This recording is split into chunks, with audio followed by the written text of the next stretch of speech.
Oh, sorry about the dead air, guys. Yeah.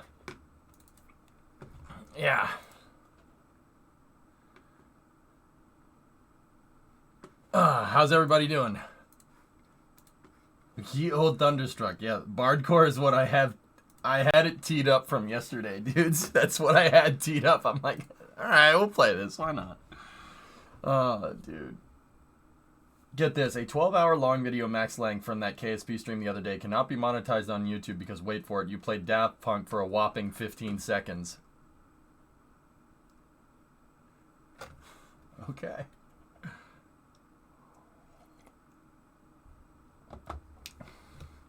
Oh yeah, I did. I played P is stored in the balls for like 2 seconds. But see, the best part about this drummer is I can go, P is stored in the balls, in the balls. P is stored in the balls, in the balls. And they can't do anything about it, which is funny. The whole video, ineligible for monetization. Yep. Did you get a chance to see what I tagged you in on Twitter?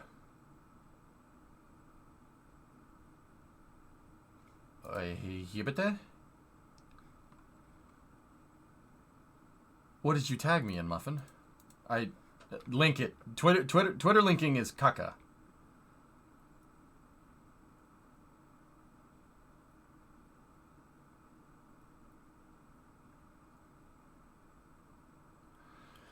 Well, at least you know that song's no good, drummer. But yeah. Wait, didn't I play it during GTA? I don't remember. Yeah, that's good. You know, yeah, you just have access to all my money. You just take it. Fuck, you know, frick it. Why not?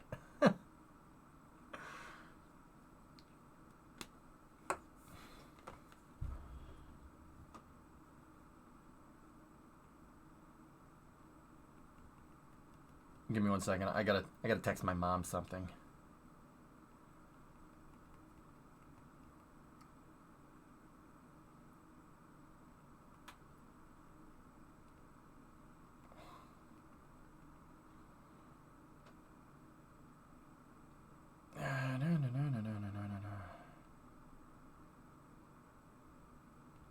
Working now.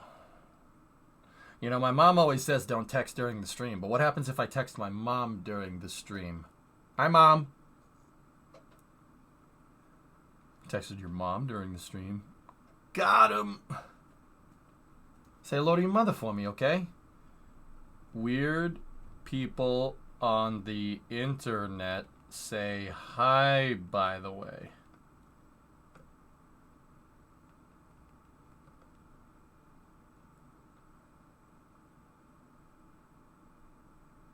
You think I didn't say that? Oh, I said that. I can't show you because there's other conversation on it.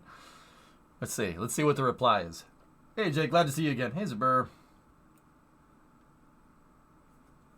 When can we eat the spaghetti? You know what my parents make? Sun Temple, they make good lasagna. I'll show you guys sometime. I mean, to be honest, you make a few cents from it, so it's not the end of the world, just frustrating. Okay, tell them good afternoon. She says, good afternoon, good afternoon, good afternoon, good afternoon. If you get that, you get it. And if you don't, you don't.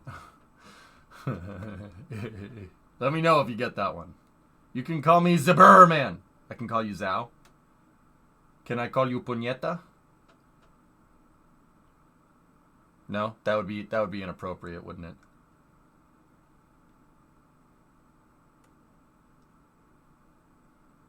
No need to... K!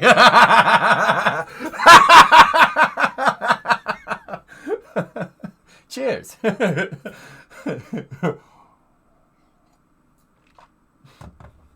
Zao is fine.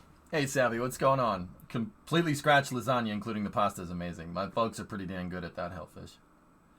The way you said it is weird in Portuguese. Yeah, I know.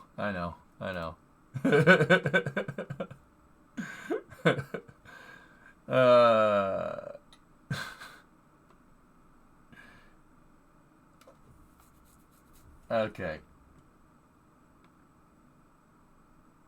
All right. Here's the Twitter link. All right, what do you got? Sorry. I have to take a timeout for saying that. Don't go look up what that means. All right.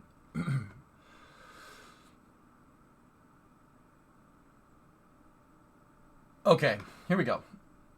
So what do we have here, Mr. Muffin? Wait, you're a... Well, at least we can mutually hate the Yankees together. It's all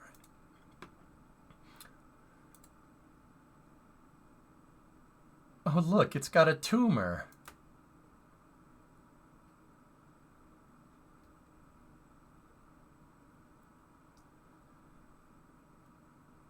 What an ugly creation. Hey! Oh, look at this. NASA flew in some cargo this morning and there was a beluga spotting too. Is this Ellington? This is Ellington. It's got to be Ellington. Oh, wicked. How does that thing fly? How does it fly? How does it fly? How is that possible?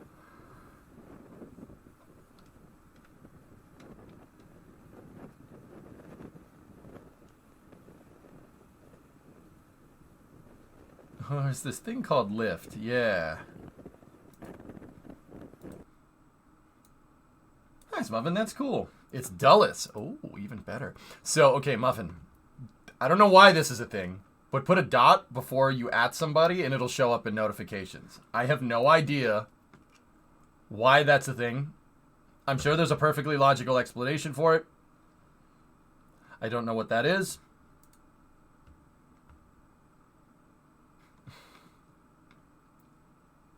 And yeah, we'll go from there.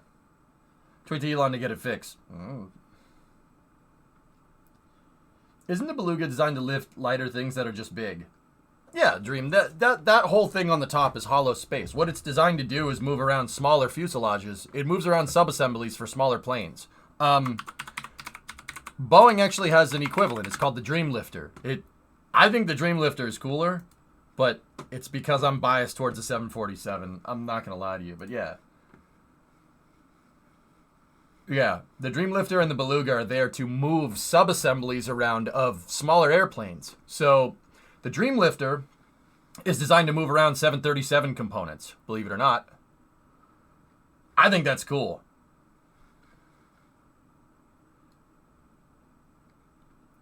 The Super Guppy is pretty cool. NASA's Super Guppy does the same thing. Yeah, you want to see a weird one? Look at that thing. That's what they move Orion around in. Seriously. And, dude, you guys want to see something cool? They moved the Apollo capsules around with it. That's a used one. Dude, okay. All right, just quick side note. Car people, any car people here? I want to point out how ridiculous it is to see a spacecraft riding around on a trailer with bias ply tires and 5x5.5 lugs. Okay, that's weird. These tires look like they're from 1932. This spacecraft is not from 1932. Okay? Just putting it out there.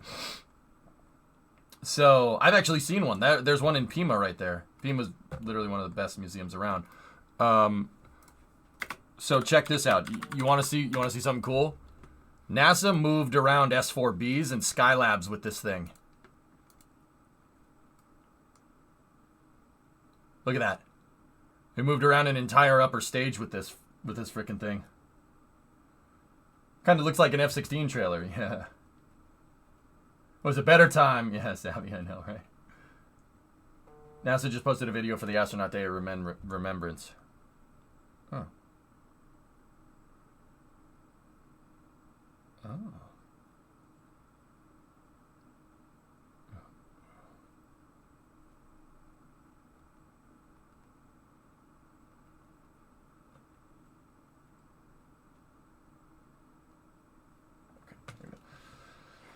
Yeah. Also, NASA deuce and a half. Yes, please. Also, bias ply tires.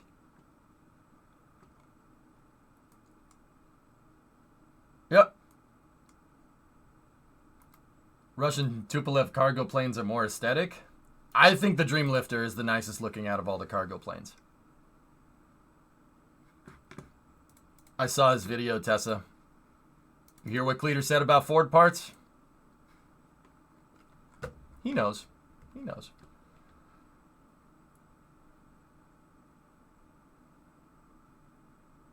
Dude, not only does he have a Godzilla Tesla, but Cleater has a notchback Mustang. That notchback Fox is really cool. Those are super sought after. They're super rare. And the price is going up ridiculously. So here. So the Mustang back in the day when it first came out with two variants. There was a coupe and there was the fastback. And then they got rid of that. And then in the 80s they brought back the coupe Mustang and called it a notchback. Look at that thing. The reason why that's cool, Tessa, is because it looks like any other car. It doesn't look like a Mustang. It just looks like any other car. Ford sold it as a luxury coupe, right? But it just looks like every other car. It looks like a Nissan Altima from the 90s. That's what's cool about it. And the thing is super light, and you could put really freaking big engines in them. Like what Gleet's doing. Hey, Greed. Thank you. I like it. I like it. It's so plain Jane. I love it. I think it's really cool. It looks like a Sienna. Dude, I love it. I think it's the gnarliest thing. Ford should make this again. Yeah, Tessa, it's got that real 80s Ford vibe to it. Like especially Euro spec, dude. That like in the late 80s, Euro spec stuff was like Euro touring, was the hotness, dude. And you could definitely tell they were trying to emulate that a little bit. I love it. I love how plain it looks. It's so cool. 80s car aesthetics, though, I'll pass. Hey.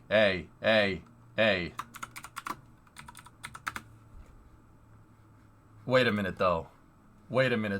That is a cool looking car.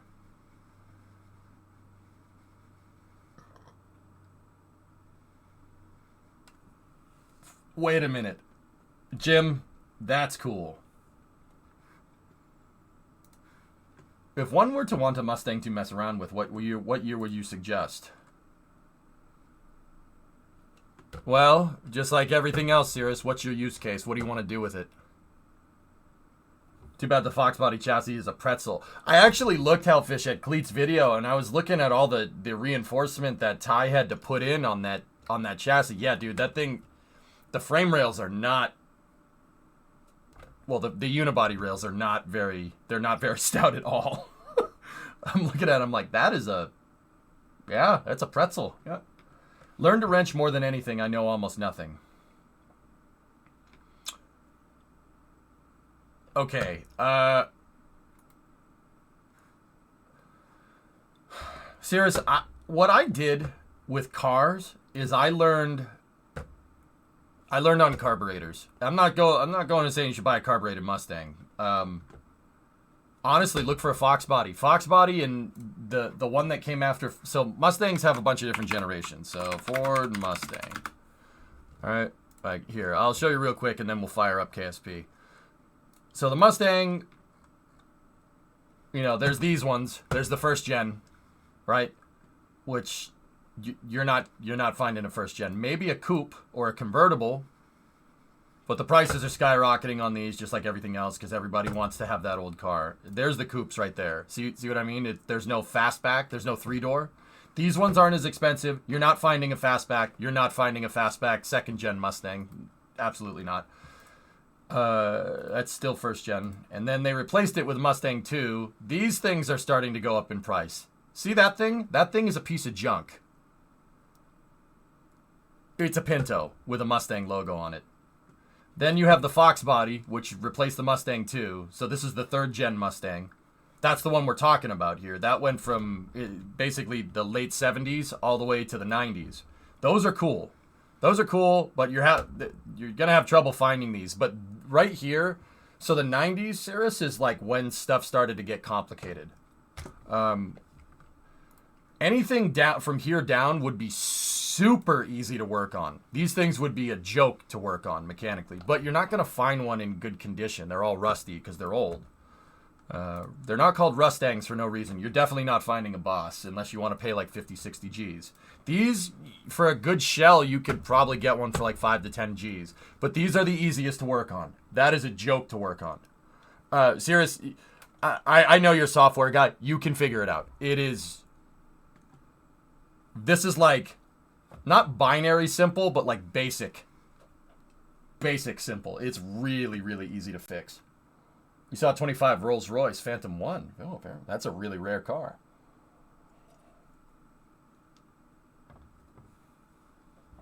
Fun fact, 79 to 04 are all on the same chassis. Well, SN95 is a stretched Fox body. So that's the next one.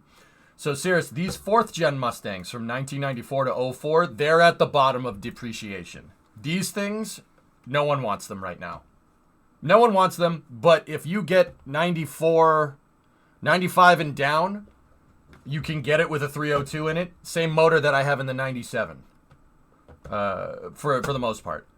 They're very simple, very easy to fix. These ones right here would probably be the ones that you could get for the least amount of price, but they're kind of hard to work on once you get past 95 because they have they switched it to the mod motor, so the modular engine, which is what's in my Mustang. The mod engine is a good motor, but it's not as easy to work on.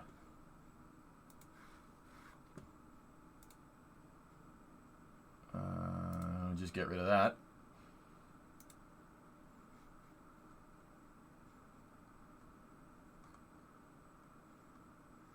That's peak 90s lame. They're all right, dude.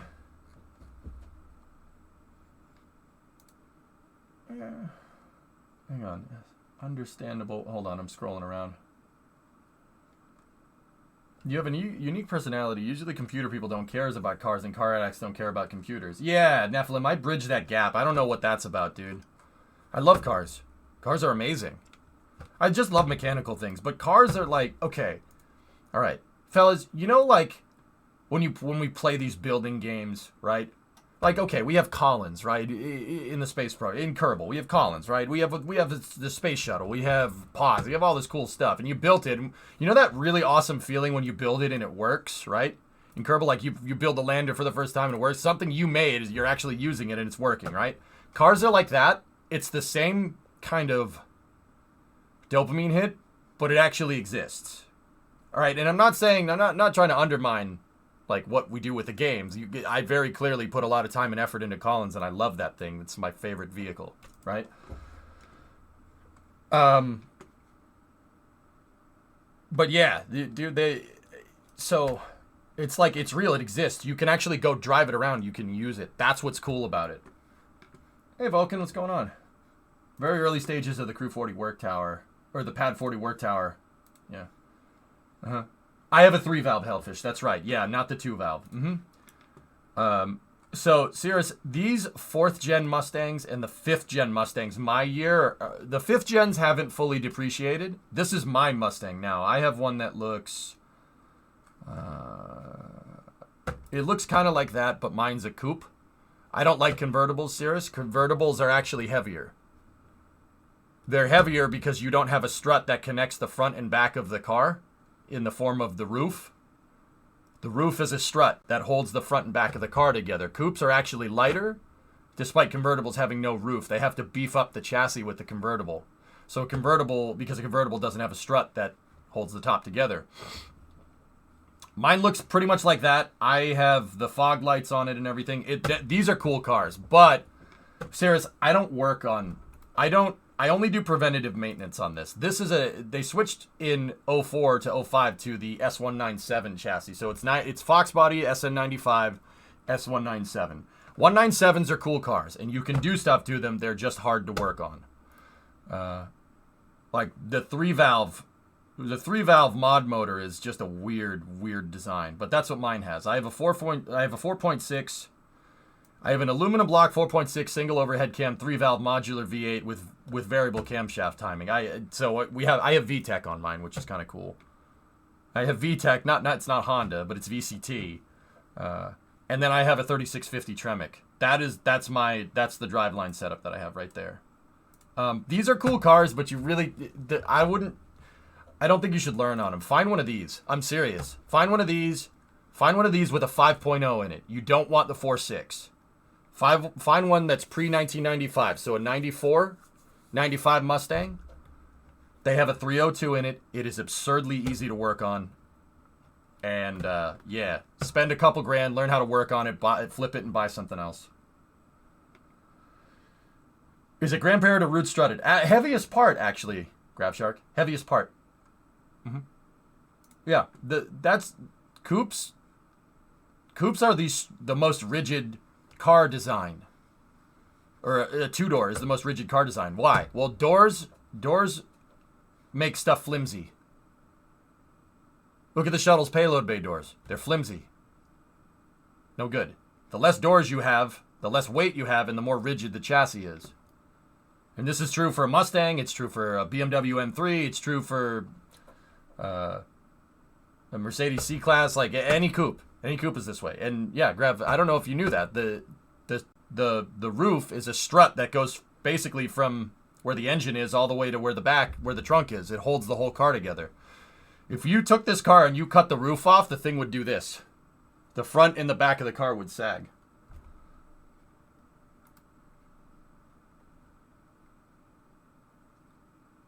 Yeah, and then there's the S500. So S197 went from 05 to 2014.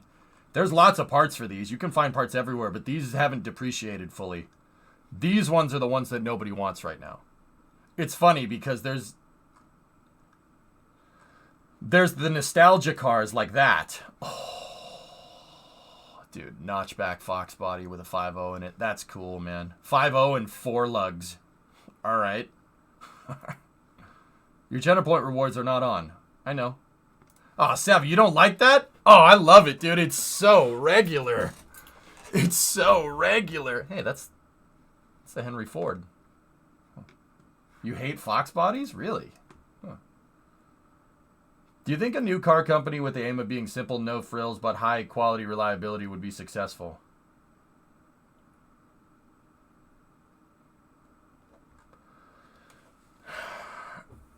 The problem is that you can't make...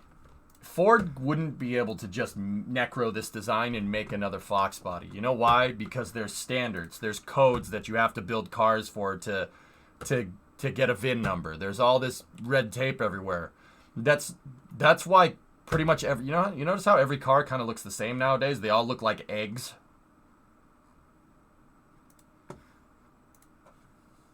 They all look like that because regulations are kind of forcing this design. They're forcing convergent design, which is really freaking annoying.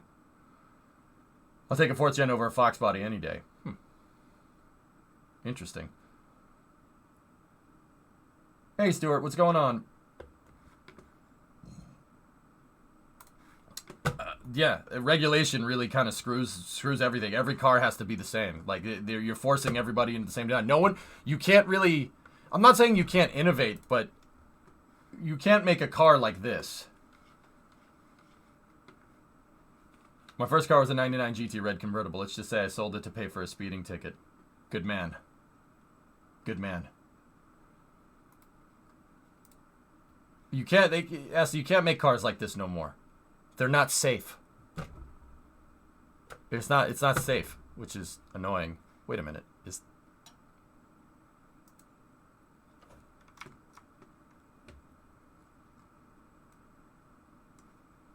What the heck is that doing next to a 71 Mustang?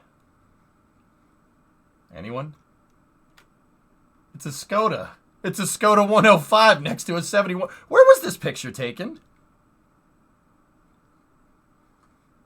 This has got to be in Sweden or something.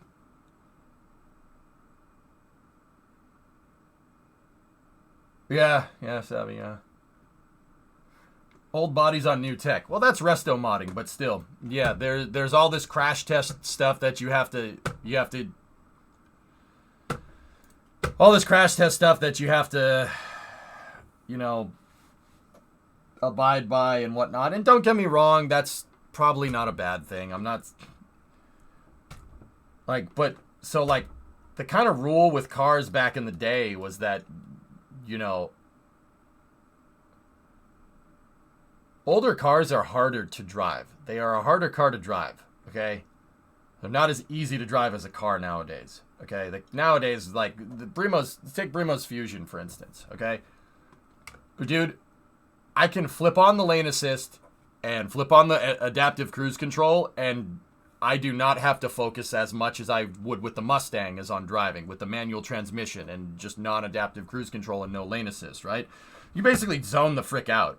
Not that I do. I don't zone out when I drive a car. It's almost like, and this was kind of the rule back in the day. You're driving around a 2-ton metal box. It has a lot of momentum. It hurts if you get hit by one. And it hurts if you crash one. So that kind of forced everybody to drive a little bit safer because everyone knew the cars weren't the safest thing, but what else are you going to do, right? You're going to walk? Not in the States. We've been over that many times. Nowadays, they make cars more accessible. They make them easier to drive. They make them way easier to drive. You notice how easy it is for a modern car to get up to like 80, 90 miles an hour? So for the Euro guys, like 150, 160 kph, no problem. Every car will do that nowadays. Back in the day, going 100 miles an hour is a big deal. Even for cars not that long ago.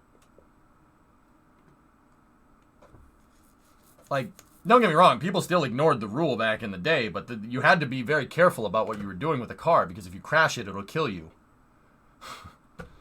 So, they really made sure that you knew how to drive the dang thing, or they didn't and you died. You know, so cars nowadays, there's a lot of safety regulations to make them more accessible, dude. There's a lot, like crash tests, you know. They do crash tests, like, and if you don't pass certain criteria for like crumple zones and stuff, and you know the government gives you like a 1-star crash test rating, the insurance premium on the car goes through the roof, and no one's gonna buy it because it's too expensive, because the insurance is too expensive, and in some states you have to have insurance, right? Like, so there's a lot of stuff that's in place to basically forcing one kind of car design. Hey Chief, how are you doing today? I'm getting there, dude. Still like, some speedos only went to 85. Yeah, that's right. Nice shirt. Thank you. I mean,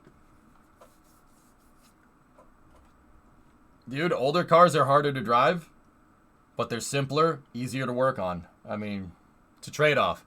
Modern cars are way more complicated, and you know, some of them are pretty easy to work on. Like, they're more complicated, there's more stuff, so the price goes up. But yeah, I mean, you're not going to be able to make a car like that nowadays. You can't make like a no-frills car. The other thing is that no one's going to buy a car like without air conditioning, for instance. No one's going to buy that. Even trucks, dude. Trucks, utility vehicles. Look at what a utility vehicle is today. Utility vehicles, basically anything but a utility vehicle nowadays. Hey, Homing Pigeon, what's going on? Romanian car. What's that? Oh, good news. The new Dacias are in. We're just going off on Rail Nation. I'm good, Stuart. Yeah. So, I mean, back in the day, guys, like, dude, even seatbelts were an option. That was an option on a car. Air conditioning was an option. You know, bucket seats were an option. That's all stuff that's standard on cars nowadays. I suppose if you made the thing comply with tests, right? If you made it comply with crash tests and made a pretty damn safe car, and the car didn't have any, like, if it was no frills, like no radio. Like, personally, I don't think cars need a radio nowadays, to be honest with you. Who the hell uses a radio? Just plug your phone in. But since cars are so governed by computers, you might as well put a radio in. It's like why your phone has a camera in it. You might as well, right? So, I mean, I remember even recently Ford sold a base 150 with no thrills, roll-up windows. Well, they don't call it a 150S, they call it a work truck. And the reason why they can do that is because trucks have different regulations for selling. There's different regulations for selling trucks because they're not cars. There's even different fuel regulations. Dude, that's another thing. Your car has to be EPA compliant. And don't get me wrong, dude. I'm not saying this can't be done.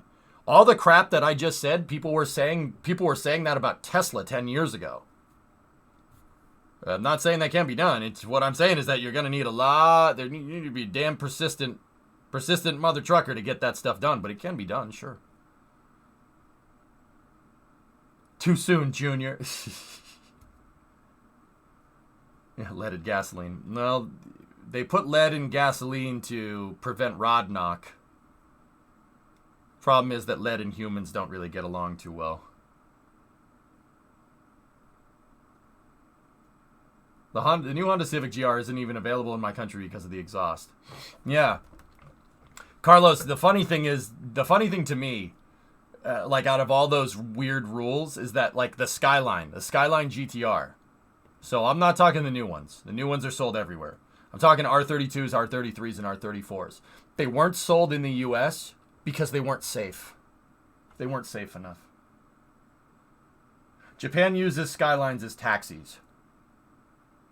And I'm pretty sure the Japanese know how to make a safe vehicle. Toyota being the operative word.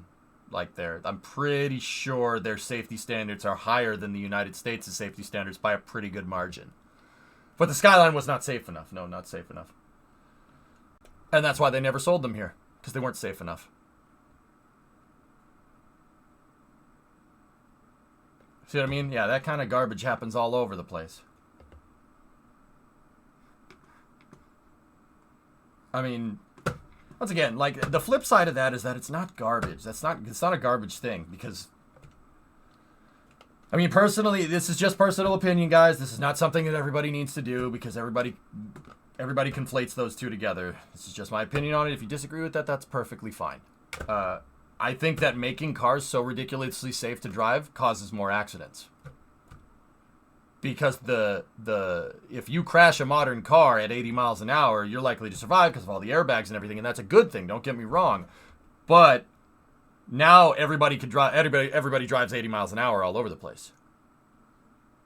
80 miles an hour is 130 kilometers an hour. Everybody's just booking everywhere because you can crash it. It's not that big of a deal.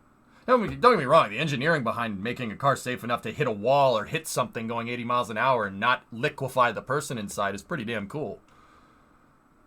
But also, drive on the highway. You can tell there's people that don't understand the physics involved with vehicles. It's very obvious, especially in the U.S., especially where I'm from. Like, there's people here that I'm not really sure you realize how much energy your car has going 80 miles an hour down the road. It's going to take a lot to stop that.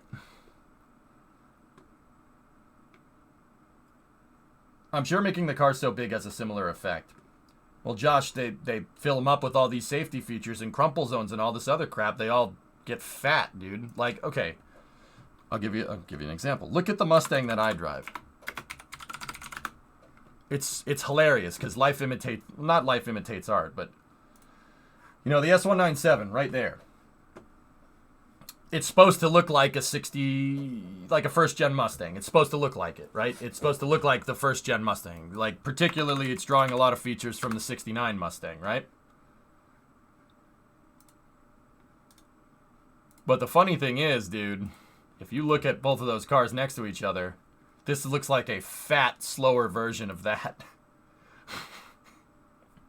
I always thought that was kind of funny. The car, even the modern performance vehicles are just fat, slower versions. I mean, actually nowadays they're not slower, but they're pretty fast. But yeah, the Challenger too. It's like a bloated, like Elvis in the 1970s version of themselves, which is funny. It's because of all the other crap that they have to jam in the vehicle. They made it got fat, put on a lot of pounds. But once again, that S197 can hit a wall going 40, 50 miles an hour and you'll be fine. With the old Mustang, you hit a wall going that fast, the steering wheel comes and skewers you like a shish kebab. Yeah, it'll literally go right through your sternum. Yeah. Probably should have figured that one out. Yeah. Or you go through the wall. Mm-hmm. Yep. Yeah. Oh, dude, is that an AutoZam? Yes! AutoZam! Yeah, see? This is safe in Japan. That's safe here. You see what I'm talking about? Now, don't get me wrong. That's a Suburban. That's a big freaking car. Or it's a truck. It's a truck with 3 rows of seats. It's basically a lifted station wagon, dude. Is it just here, or do people with newer Challengers and Chargers just drive like bozos? That's what I mean, Dead Crew. BMW drivers are the same way. You have a car where you can go really, really fast and not really have much repercussions if it crashes. Just saying.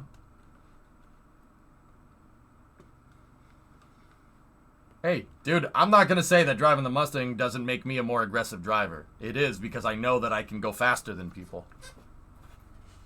Take that for what you will, dude.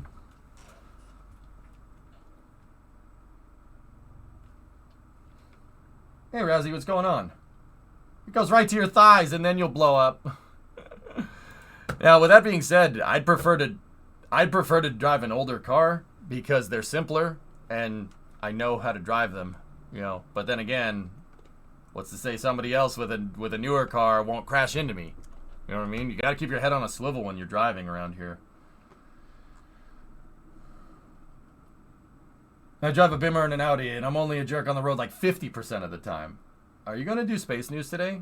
Actually, I did have some news, guys. Here, check this out.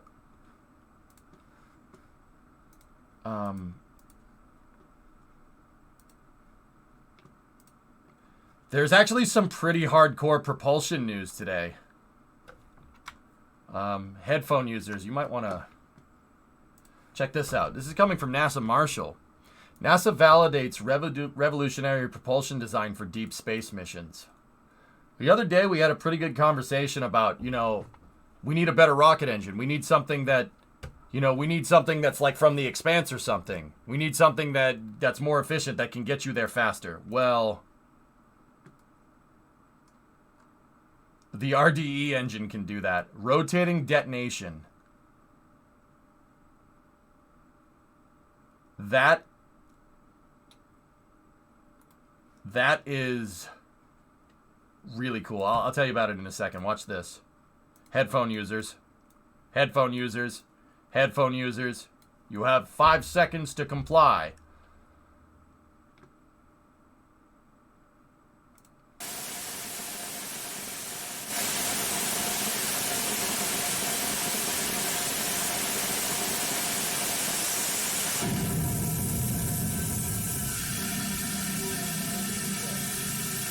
So, why is this a big deal?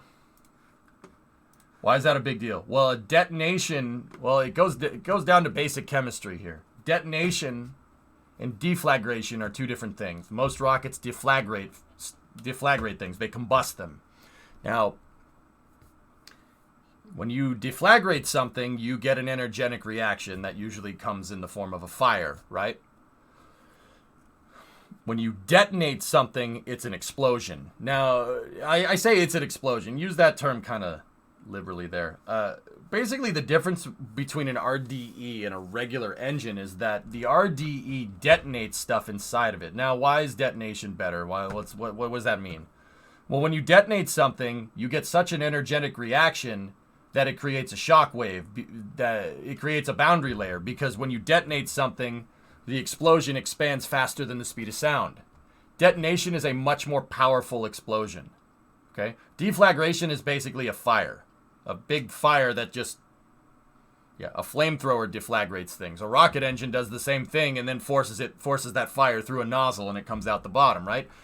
The RDE is detonating stuff, and it has a pressure wave that circles around in it, and they just maintain a constant detonation pressure wave, and then it spirals out the back, which is why it has an aerospike, which is why it has a toroidal aerospike nozzle, right?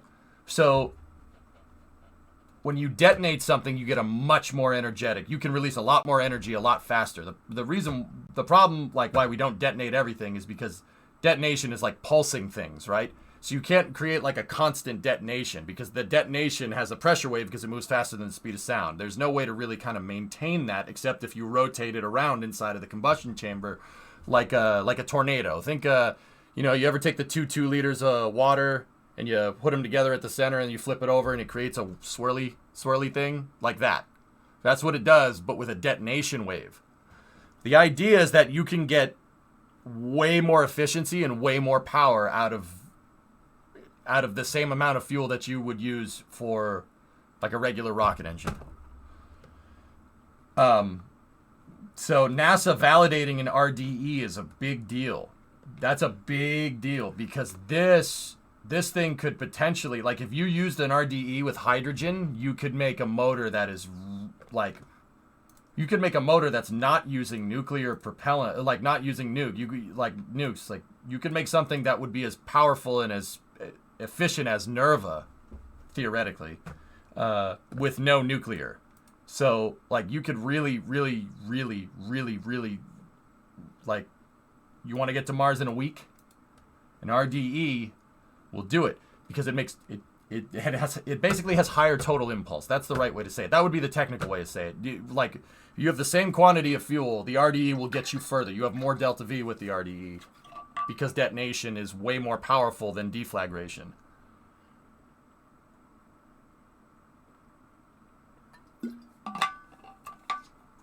Jet engines deflagrate.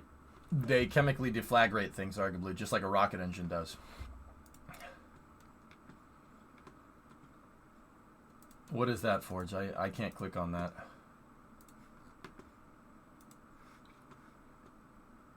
Yeah, rotating detonators are amazing. So what's going on here is that there's usually 3 or 4 pressure waves swirling around in here. And you're basically creating a tornado of detonation waves. And the engine can ride those waves of detonation. Now, don't get me wrong. This is not the first time we've made detonation stuff before. Or stuff that can detonate things for power. If you guys are familiar with this, you know, you can type V1 rocket and it comes through. The V1 is not a rocket. It's a cruise missile. And that thing right there, they called it the buzz bomb because this thing has a pulse jet in it.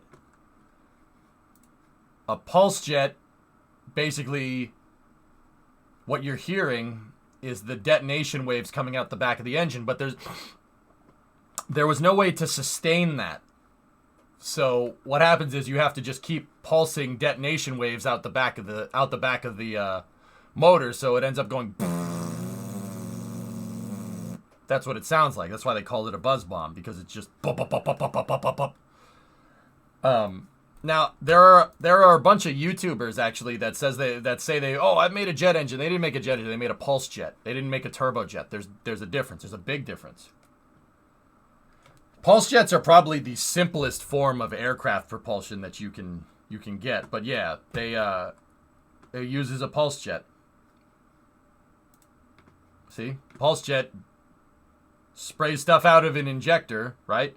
And then it detonates, and the detonation wave gets shot out the back. The rocket engine, that thing is doing the same thing, but it's shooting out a constant wave. That is a big deal. That is a very big deal. RDEs can be way more efficient, and you get way more power out of the same amount of fuel. Are nuclear engines good? Yeah, Razzie, yeah, of course. So NASA qualified this, and they showed that RDEs can work, and they can be used for upper stage engines. That's actually a really big deal. Sorry about that. I played the video. See that? That is a detonation wave, a constant detonation wave being swirled out the back of a rocket engine. That's unbelievable. So, fellas, if you tried to do detonation in a regular rocket engine, it would explode. It can't take the heat.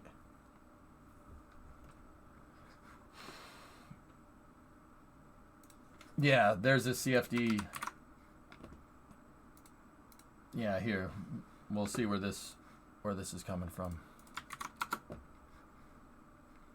But yeah, YouTubers, people make, oh, I made a jet engine powered go-kart. Now, some of them are turbojets. But the big difference is the whistle. A turbojet will whistle. It'll go shh like a jet. A pulse jet will go.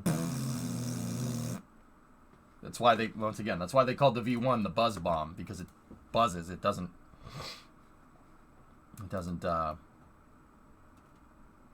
Yep, there it is. That's what it's doing. It's swirling around a detonation wave. See that? And they're just there's a bunch of little injectors here that basically keep leading that detonation around in a circle. And now, if you have 3 or 4 detonation waves circling around in symmetry, which is a really difficult thing to do, and that's why that engine is such a big deal, you can create insane amounts of power. Could we call the RDE a pulse rocket? I suppose. Scott has a video on this too, yeah. But Scott's video is on a Japanese prototype that worked for a second up in space, right? His video is actually right up there. Here it is. Hello, Scott Menley here. Yeah, I mean, Scott probably explains it a lot better than I could, but yeah. That's the big difference. Detonation versus deflagration. For instance, I'll link up that video if you guys want to see it. So cars combust and deflagrate gasoline or diesel in a combustion chamber with nitrogen-oxygen oxidizer, so air, right? They spray that into air and it explodes. It deflagrates, subsonic. Okay, that's the big difference. Detonation, you have a pressure wave that's moving faster than the speed of sound. Okay, with deflagration, you don't. You just have an expansion. It's basically a fast fire. That's what people like to say. It's a fast fire. So, if a car deflagrates, fuel works fine. If a car detonates, and you can get detonation in a car, that's why they, going back to the old car discussion, that's why they put leaded paint, or not leaded paint, that's why they put leaded fuel in as a stabilizer to prevent detonation. If an engine detonates the gasoline mixture, it'll melt. The engine can't take the heat. That's the other thing about detonation. If you have an RD, if you have detonation in a car, it'll break the motor. You'll basically snap a crankshaft because the piston can't handle the explosion. Literally goes faster than the piston going down. Like, so the piston will start to go down and the detonation wave is already gone, and then it just, yeah, it's bad. It's bad for it. Very bad. Yeah, you'll snap a connecting rod that way. Because basically the explosion is too fast for the piston to push the piston down, and your engine is basically dry firing, and it's that just creates a lot of heat and not a lot of power. So detonations can go stoic and not melt the engine. Yeah, well, rod knock is a real thing. Stop saying engine detonation. I drive an EcoBoost. Yeah. How do RDEs compare to Raptor in terms of performance? I'm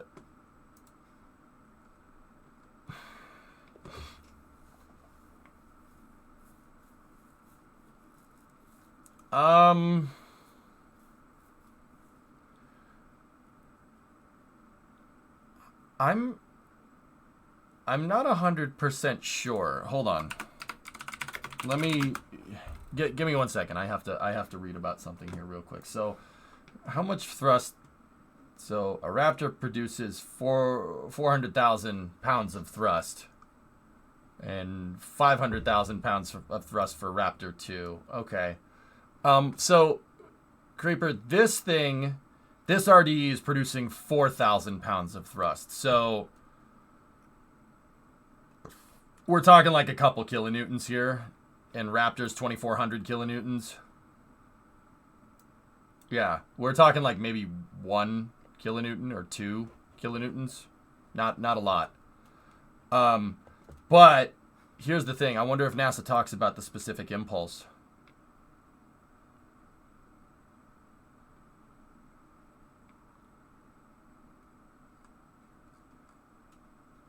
With the RDE, that's the thing. With the detonation engines can be scaled. They can be scaled. That's part of what proving this. That's part of why NASA's doing that testing. They can be scaled. So that's the first part. Second part is that little RDE. I guarantee you, it's probably like 500-600 seconds specific impulse, somewhere up there. That's just a guess. That's just a guess. That's just a guess.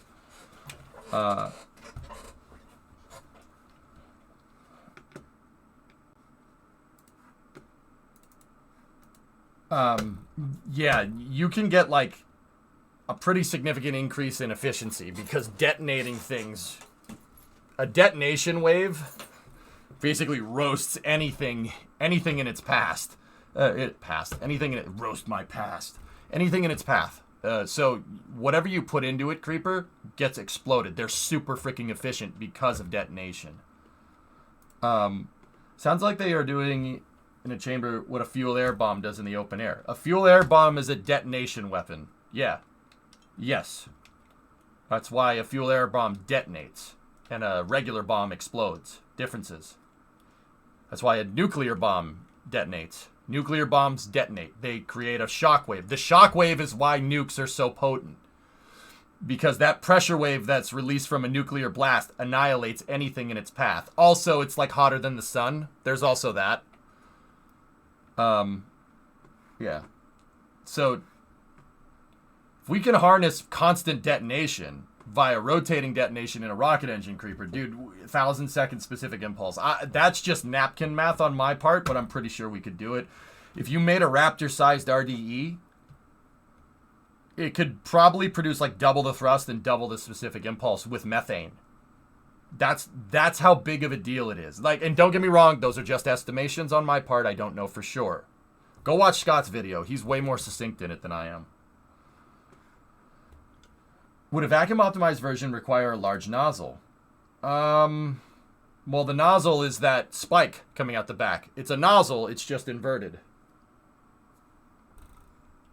What is that? Press release. We are pleased to inform you that we have started the DECA project, the first private sector satellite constellation launch vehicle in Japan. We aim to realize the service sustainable for the ever mass transportation into space. Cool. So Raptor 3 should be RDE. I don't know, man.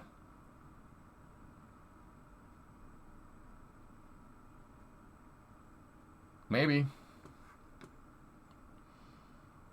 Did you say rotating detonation aerospike? I did. NASA tested one today, O-Force. And it worked. Look at that. Rotating detonation aerospike, dude. That little guy. That little freaking thing. That thing's about this big. Okay? Maybe. I mean, if you're looking at some of the fittings and stuff next to it, I don't know, maybe the size of a soccer ball.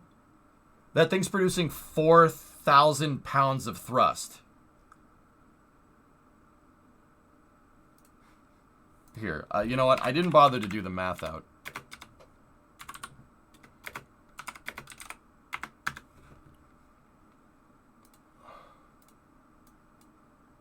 $17 kilonewtons from that. That thing's... Okay, see, I did my math wrong. That thing's producing almost 18 kilonewtons of thrust. That's ridiculous. Compared to the Rutherford engine, that's actually a good idea. Because it's about the same... They're about the same size. Here, let's go take a look.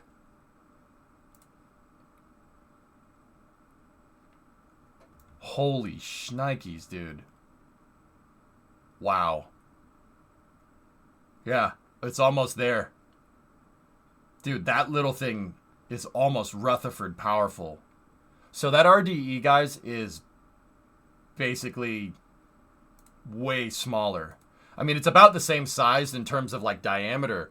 But if the Rutherford engine was placed here, the nozzle would be over here somewhere. That little thing, that plate, this little thing, that's the RDE. That's it. It's just this. And then this piece right here. And this is probably a test stand board. So if you made like a flight version of this, it would probably be about the size of that disc, maybe a little bit smaller. Crazy, right?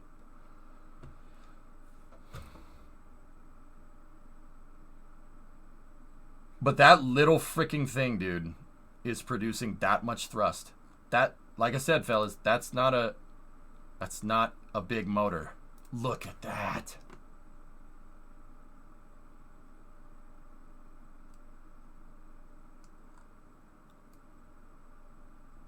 Yeah, this little thing is the motor right there. See, so when you guys, here's the thing. When you have like a qual motor, or not a qual motor, when you have a test motor like this, if you're actually doing propulsion testing, now this is the stuff we don't really see with SpaceX too much because we don't have a close-up of their test stands here. See this? This is a test variant, okay? You see how everything is all spread out on purpose? Okay, think of it like this. You're playing Factorio, right? You make one version of a piece of factory, right? And everything is spread out on purpose. And then as you build it, you build more and more, you find ways to condense down the design. They do that same thing with rocket engine plumbing. All the plumbing here is purposefully exploded out. It's purposefully spread out. That's what you do when you're doing prop testing. You spread everything out. So if something fails, you know exactly where it fails. See what I mean? Everything is all spread all over the place. Those are the injectors, no doubt. They're picking up off an injector rail, which is funny as hell.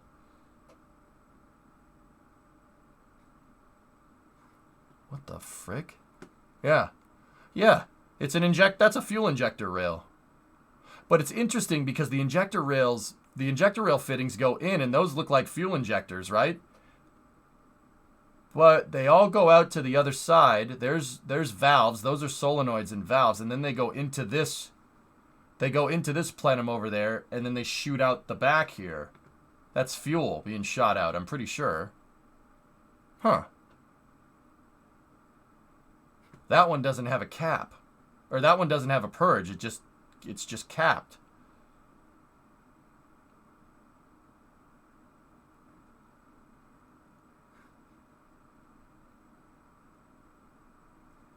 That's a return fuel injection.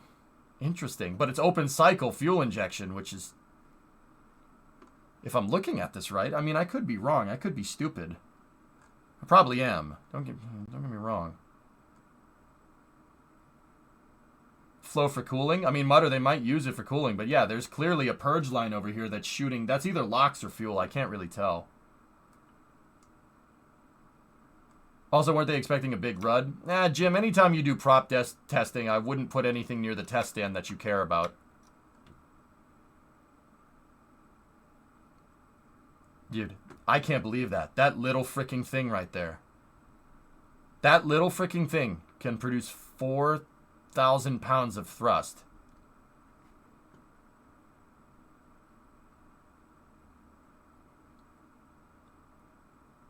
I wonder what its total impulse is if they put one behind, if they put the same amount of fuel as like Rocket Lab's first stage behind it. I wonder what its total impulse is.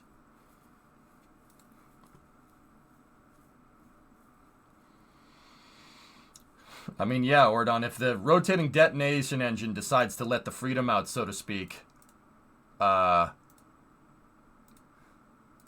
shrapnel. Grenades detonate things. The detonation with a grenade isn't what kills you, though. It's the metal that it shoots off at really, really high speed in every direction. That's what gets you. Yeah, human person. NASA tested an RDE. Look at, not only did they test it, they validated an RDE design. Look. Can you believe that? Guys, like, I cannot stress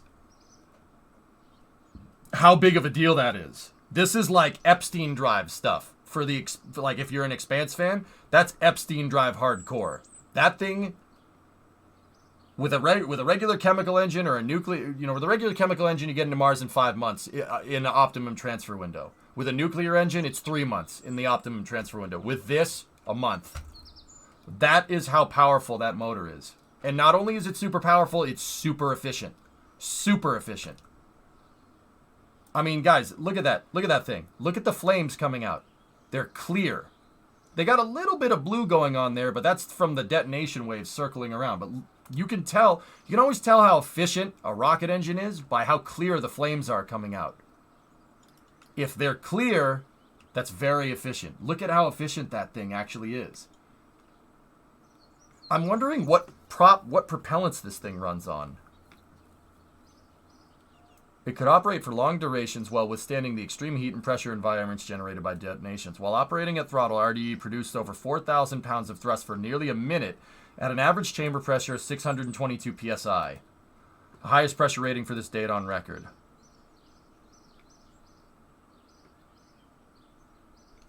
I just want to touch it. I wouldn't put your hand near that, Lego. You ever seen Raiders of the Lost Ark? You ever seen the end of Raiders? Kind of like that. Yeah, Tessa, that engine is about this big. Something this big and about this wide producing that much power is absurd. It's producing power that's comparable to a Rutherford engine, but I guarantee you the specific impulse is twice as high. Because detonation, man. What prop does this use? The RDE differs from traditional rocket engine by generating thrust in a supersonic combustion phenomenon known as detonation. That's the difference between detonation and deflagration, just to reiterate. When you detonate something, the explosion travels faster than the speed of sound. When you deflagrate something, car, rocket, jet engine, you're going subsonic. The flames move at subsonic. Detonation is way more powerful than a deflagration, right? But detonation also creates an insane amount of heat, which is why we haven't made like car engines that just run off detonation. Based on the blue, I bet methane like natural gas. This design produces more power than vehicles. Engineers in West Lafayette and Vienna confirming RDE test of 2022. The engine was fired over a dozen times, totaling nearing 10 minutes in duration. Wow. Would this have any use in aviation? For a jet engine, Erper? Maybe. It's about the same size as a Rutherford engine, Haji, yeah. Does this make such a difference? Double the specific impulse. Twice as efficient. At the very least. They didn't say what it's running off of, but yeah, maybe natural gas or something.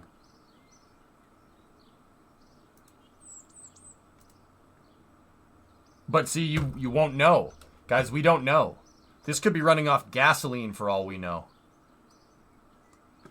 A little bit more info. You got something for me? Look at that freaking motor. All right, Mutter. What do you got? Oh, NTRS. All right, what do we got?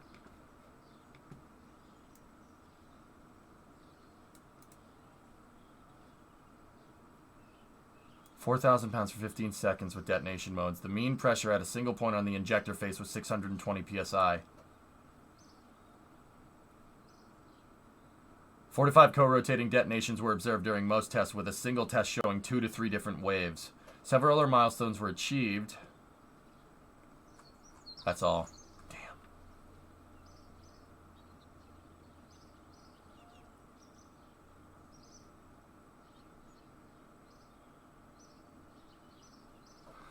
I'm wondering what fuel it uses.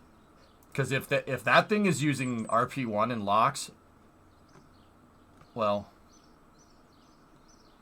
Actually, even if it's using methane, look at a Raptor. Look at a Raptor engine's exhaust, guys. A Raptor engine's exhaust is dirtier than this. Way dirtier. Dude, it's like...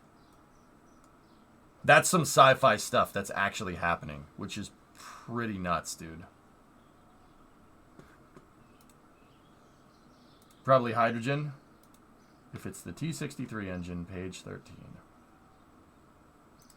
Wildcard, you just could have posted that in chat. Is that a game changer? Yes, Carlos. Yeah, absolutely. In fact, it's such a game changer that it's part of NASA's game-changing development program. I'm serious. That's literally what they call it. Yeah, that's a big deal. That's a big deal getting that thing to work. Yeah. It's managed and funded by the Game Changing Development Program, part of NASA's Space Technology Mission Directorate, STMD. Yeah. STMD does all kinds of cool stuff, dude, like nuclear thermal, solar electric propulsion. Oh, look! Lofted. Low Earth orbit flight test of an inflatable decelerator. That one worked. Yeah, see that thing? That's an inflatable heat shield that STMD is working on. That actually did its thing. Lofted actually flew. See? It launched on an Atlas V as a secondary payload. And then they deployed the thing. And then it re-entered and landed. See that? ULA is going to use that to get Vulcan's engines back, dudes. Remember how I said Vulcan was built in a really weird way? The engine section on Vulcan has a huge cavity between the engines and the bottom of the methane tank. Yeah, it's to fit that, by the way.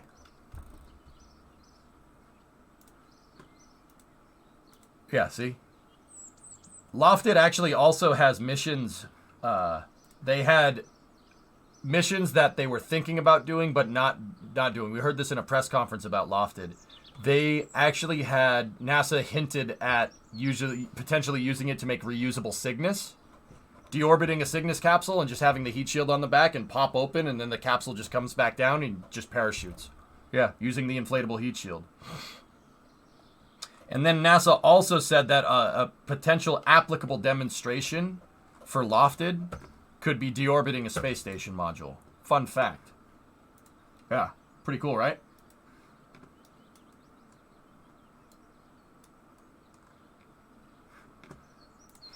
(1314) talks about the propellant. I don't know if it's a T63 motor, but yeah.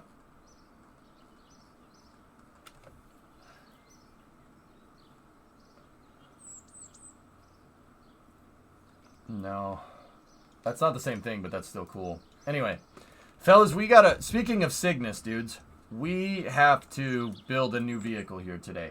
That's what I'm gonna do. Guys, fellas, I've proven that the arm works, and I think we've proven that it works right. The robotic arm missions are cool. They're fun to build the space station that way. It's really challenging, but it's also really freaking frustrating.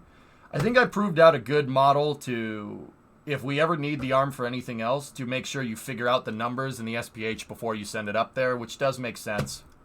And if you do that, it's really easy to use. With that being said, I don't need to just keep doing the same thing over and over again with the station. So what we're going to do,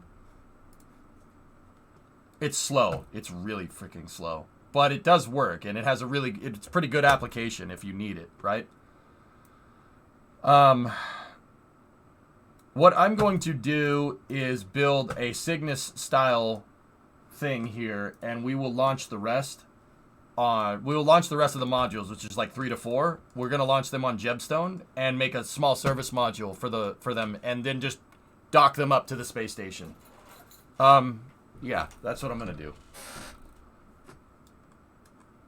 I think that's...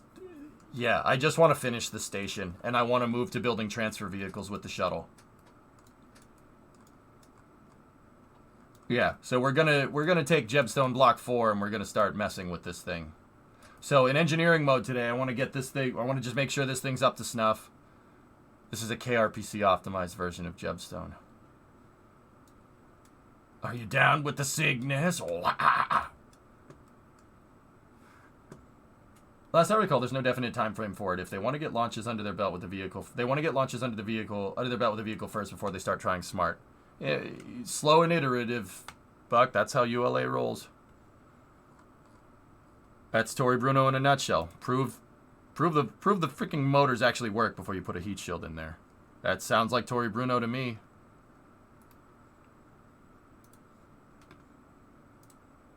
All right, let's do this. So, it'll be the first time we're flying a more conventional rocket here. Yeah, Cygnus. Yeah. Synerd, not Cygnus. Yeah, Synerd, I agree. Cygnus is a good idea. Sorry, I've been doing that more on stream. Why not use MLV? Because if I said MLV, someone would say, why not use Jebstone? I think Jebstone personally makes more sense because it's using same parts as the space shuttle. It would make more sense in the canon of my space program than the MLV would. But MLV is cooler. Yeah, I know. I know it is.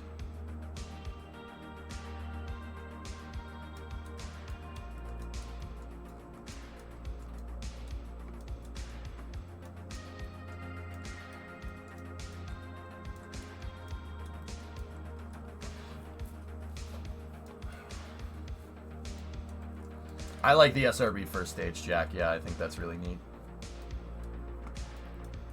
Looks like in 2021, Purdue tested an RDE using LOX and RP1, and an institute in Japan designed one using ethanol. Yeah, Mutter. See, that's what I'm saying. If that engine that NASA is producing, or that NASA test fired at Marshall, if that thing is using RP1 and the flames look like that, that's a big deal, dude.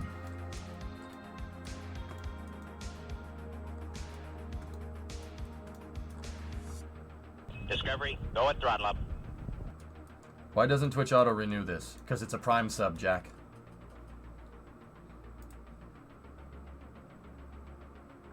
If you did a tier 1 sub instead of Prime, it would renew it automatically. Not saying you should. Prime subs are free.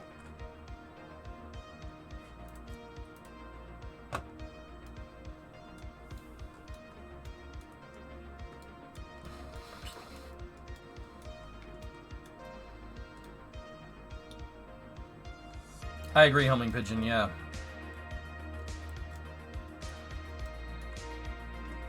Are we using the changed booster that the new shuttle is using? That the shuttle is using? Use all the parts the shuttle currently uses.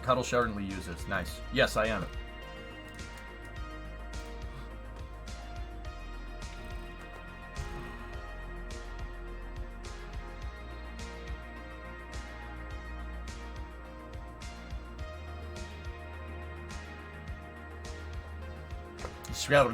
Dude, I've been trying to pick up the pace with like how fast we get stuff done that I'm starting to just speak too fast on stream, and it's, yeah, I'm starting to just put words together.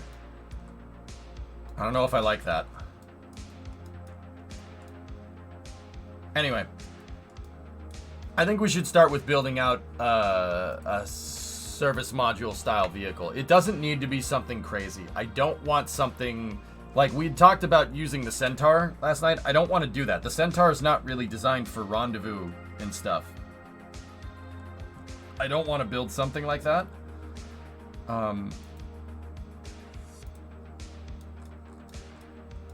like you need Neuralink. Dude.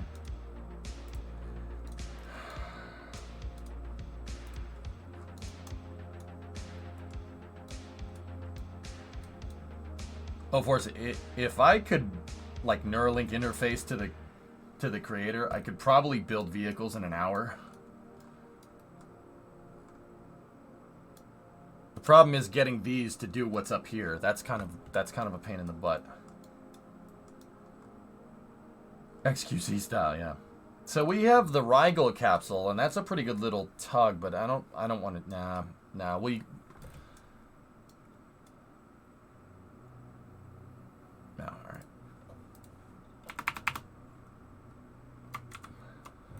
Let's see. What should we call this thing? Let's make a new craft file here. How about we make something like this?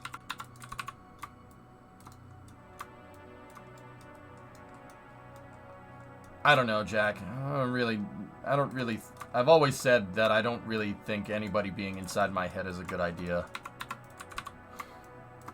Personally. Have you heard of electric solid propellant? Yes. I don't know how it works. I haven't read about it, though, Erudite, but I've heard it.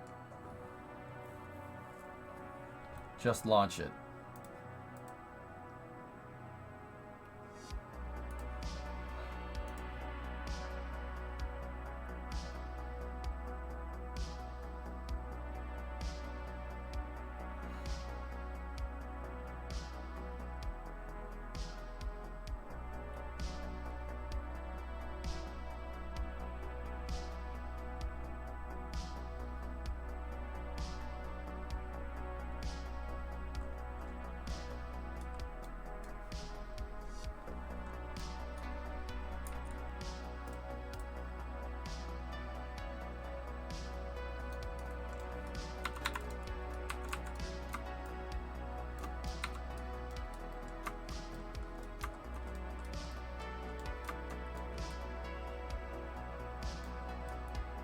I was not expecting you to actually launch it. Okay.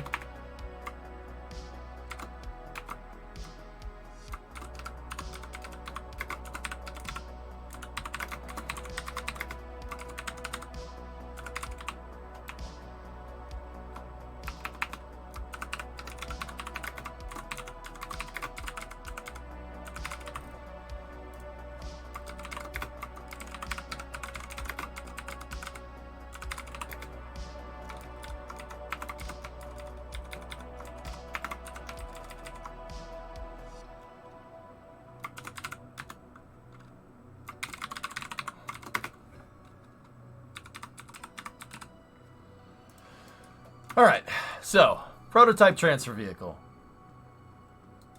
How are we gonna do this?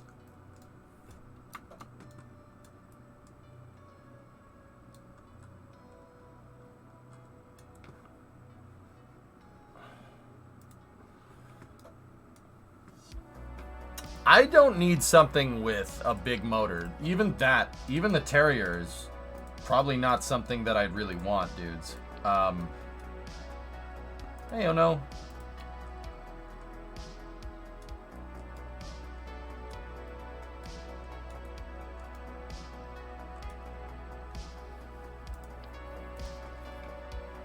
Yeah, I mean, the Spark has... Yeah, we'd probably be using something like that. It's really not supposed... This is supposed to be... I'm thinking in my head, guys, I'm thinking something basically like Cygnus. It's... Just picture... See the tin can part right there? Picture that as one of the... like a module, right? And then just the service modules here. But we install the space station... The station payloads, right? And then we just detach... We just detach the Cygnus module. We detach the service module and we can dispose of it. Or the other thing that we could do, which I thought would be a cool idea, for the modules that are on the back of the space station, we could leave the service modules attached and use it to boost and maneuver the station around, which I actually kind of like. I think that's a good idea. Basically serve as the exact same function as Zvezda, only we'll have two of them next to each other.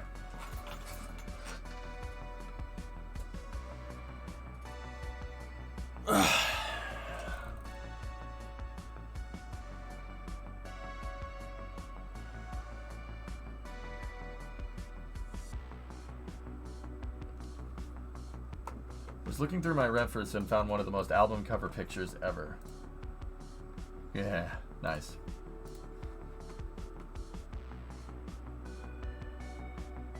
Yeah, let's do something like that. And then later we can use it to resupply, which would be kind of cool. We'll build a Cygnus capsule out with a payload on it, and then we could berth that to the station with the arm.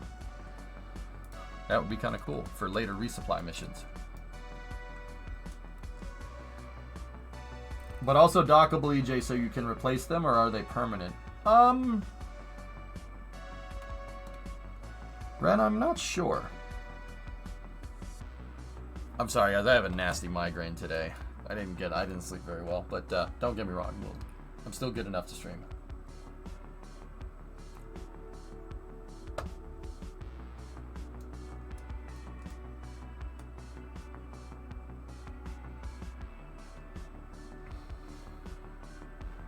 Yeah, Ren, I'm not doing very well. Now, how about we do something like this? There we go. This is a good chassis for building a service module. It's literally called a service bay. We also have the actual service modules for different things. There's the Gemini-esque one, which is... I mean, we could do that. That actually isn't that bad of an idea. You have to run a meeting in 12 minutes. Oh, have fun, dude. I'm thinking a 2.5. 2.5.1 would be a good idea. But we don't need this to open either.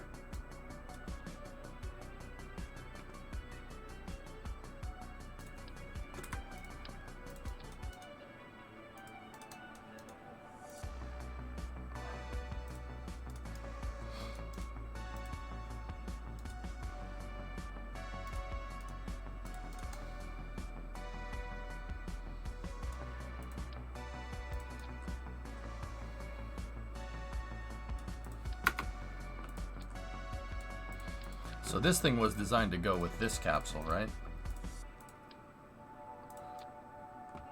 It's supposed to be a Gemini-esque service module. And I believe, just out of curiosity, this is supposed to do that, and then that's supposed to do that. Yeah. Yeah.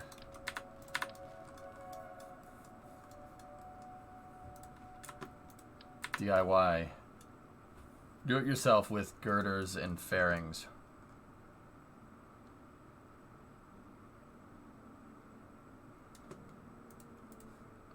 Okay, give me 1 second.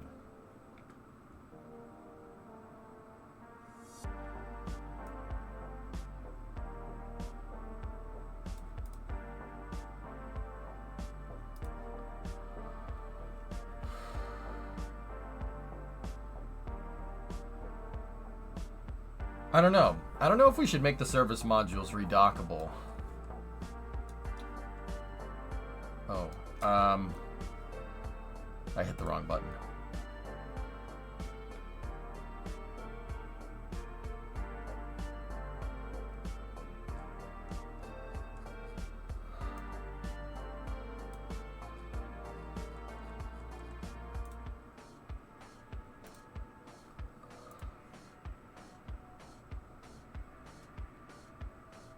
Yeah, Bombardier, yeah, I got you. The gold is backwards, yeah. Alright, let me get my station prototypes.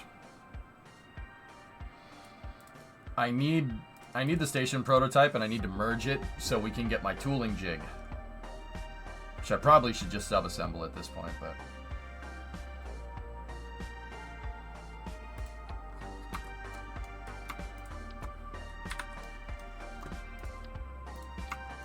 There's the tooling jig. Set that as root. Get rid of that.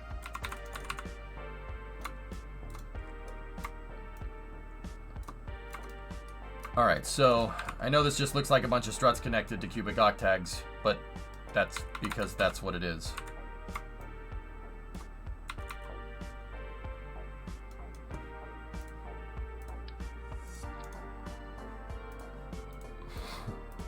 Sorry, that's what it is.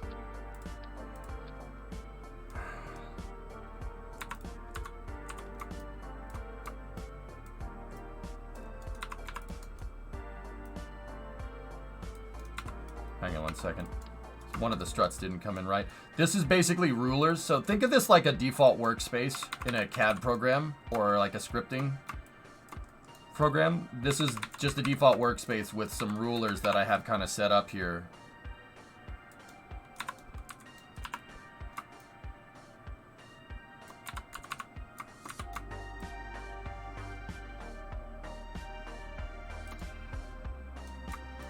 And these lines are basically different types of modules. So, Sawyer, I got a nasty headache, but I'll be all right.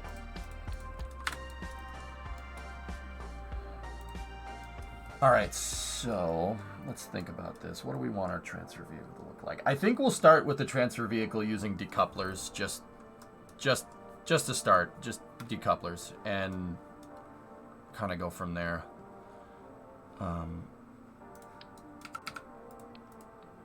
So I will start here with a 1/8 decoupler is good enough for the types of modules we're moving around. Actually,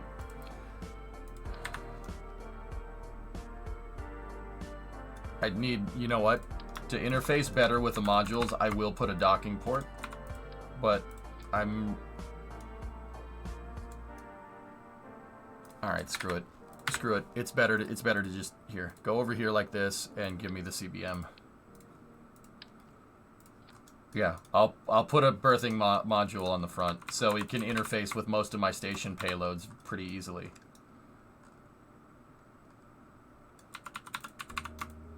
Savvy, this thing is not going to be, it's not going to be nuts, dude. It's got to be simple. So the thing is that it's going to be hard to dock stuff. The reason why it's going to be hard to dock stuff, and this is why Cygnus doesn't dock to the space station and why it berths. So we got a little bit of a problem here. The problem with this stuff is that if we have just a service module sitting on the back, there's no RCS up front to be able to dock the vehicle together. So, see, Cygnus just has RCS down here, and it has forward and back RCS, and then it has rotational RCS. The reason why is because your center of mass is up here. Your RCS is over there, your center of mass is over there. There's no way to translate. There's no way to dock. You wouldn't be able to dock a Cygnus even if you tried. You need the arm to do it. So maybe Cygnus is not the best idea. So how about we go into the space station cargo vehicle here and check something like HTV. HTV is Japan's ISS resupply vehicle. Japan's ISS resupply vehicle also can be berthed to the station. It's berthed to the station, but it has forward RCS. See that?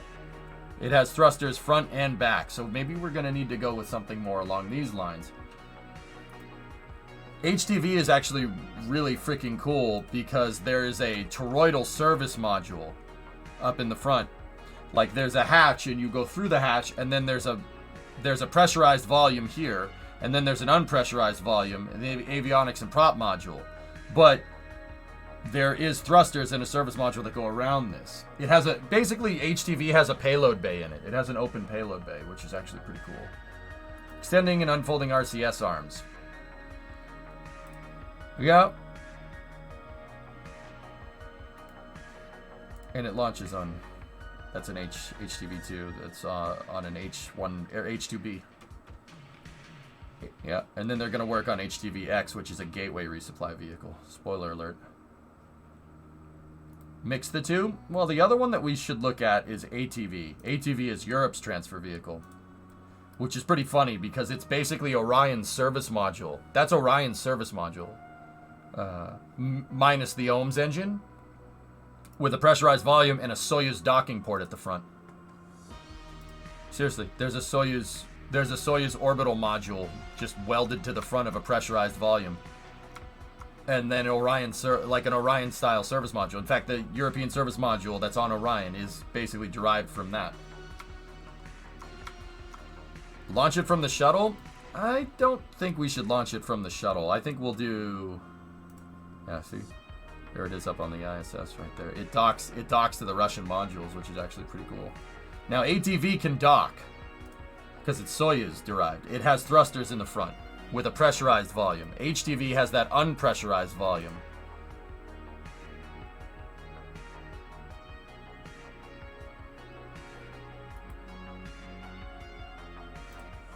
And then yeah, they can berth it, and then the arm can pull stuff out of its payload bay, which is actually really cool. HTV is a super underrated vehicle.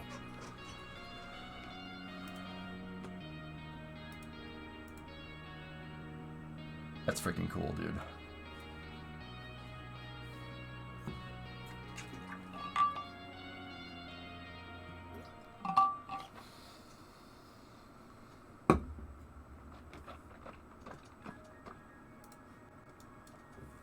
So let's think about this. Let's look. What is the longest module that we have? And the longest one is the truss segments. So let's get our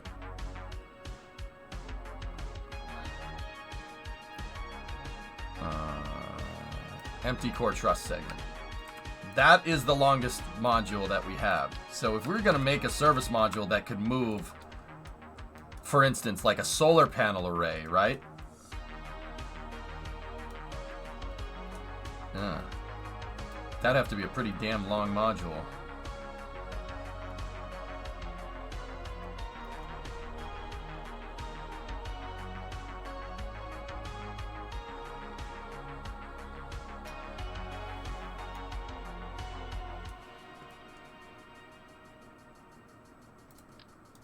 Are the outside truss segments the same size? Yeah.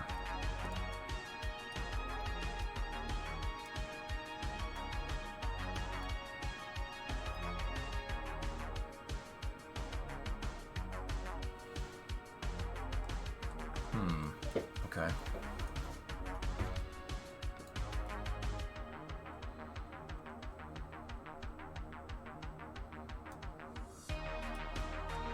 Exactly, Dwarshak. That's what I'm thinking. We'd have to make something the size of the shuttle's payload bay.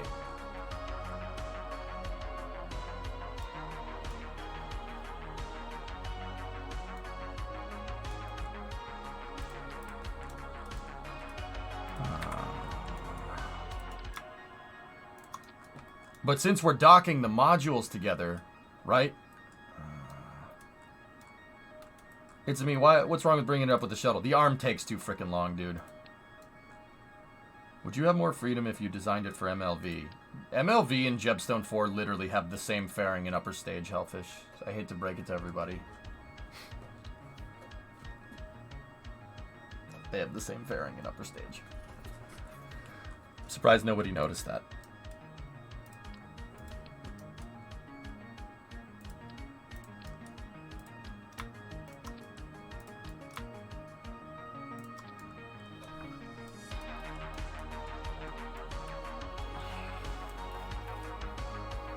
Yeah, Pigzig.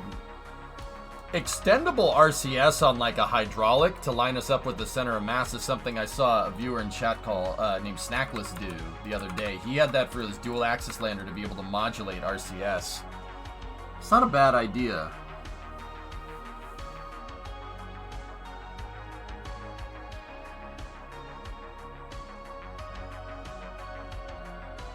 Like if I mean, it's a little weird. I don't think I've ever seen any. I don't think there's any real application in spaceflight for what I'm proposing here. Like nobody's ever done something like this, but basically have RCS here and have it on a hydraulic and have that hydraulic extend, right, out here. And if we have, what Snackless did was basically we have our back thrusters on the service module, and then we can extend the hydraulics out, and we can move the RCS to a position where it's balanced around the payload. I actually think that's a pretty good idea, but I don't think anyone's ever done anything like that. That would be the easiest way to do it.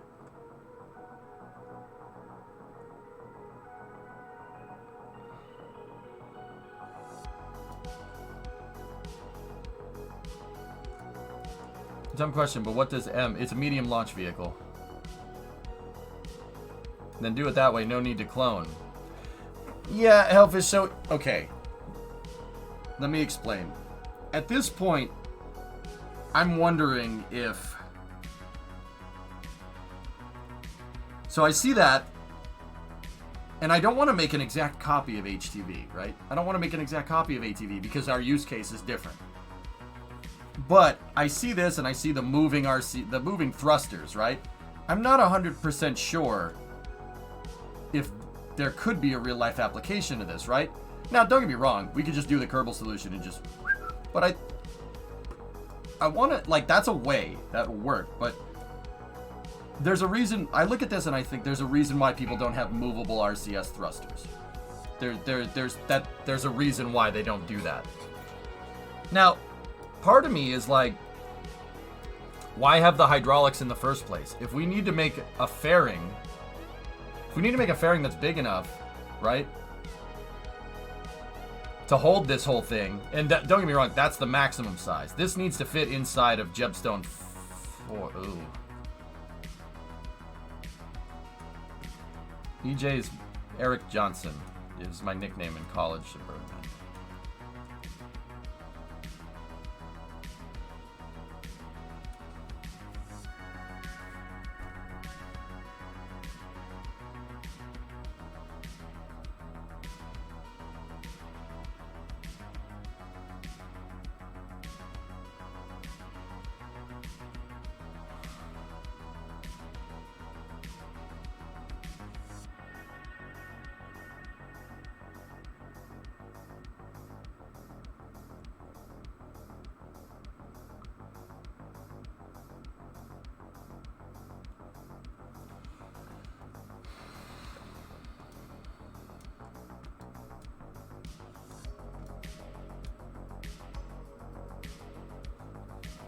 Hey, Sam.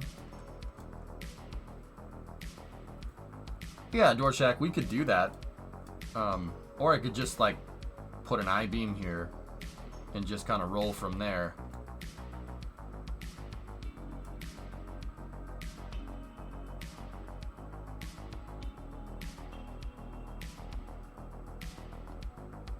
Okay, I think I know what I want to do. So, just out of curiosity, where's our center of mass? So, for a second here, if I take that and make it root.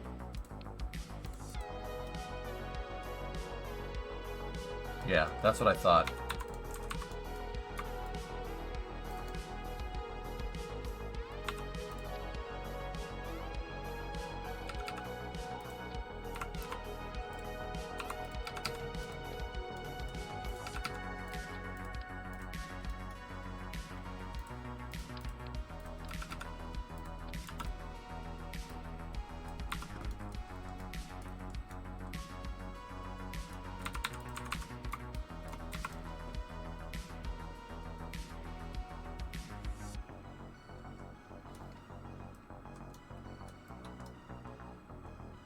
Question, wouldn't the center of rotation still be back where the extension started? The torque arm would be off the center of mass. Well, the dock, you need... Yeah. For docking, you need to be able to move up, down, left, right, forward, and back. And then you also need to rotate on yaw, pitch, and roll. That's what it takes to dock something. If we're not docking, we're berthing it, and I don't want to do that. Thoughts about AutoCAD? Shal, what does that have to do with what we're working on right now? AutoCAD? It's a CAD program. What about it? I haven't used it in a long time, dude. I don't know.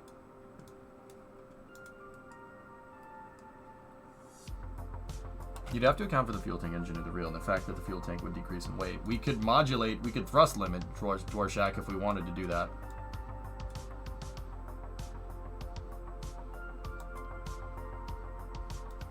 That's what I mean. There's a simpler solution than just extending an RCS port crudely out here. That, like, we don't need to make it that complicated.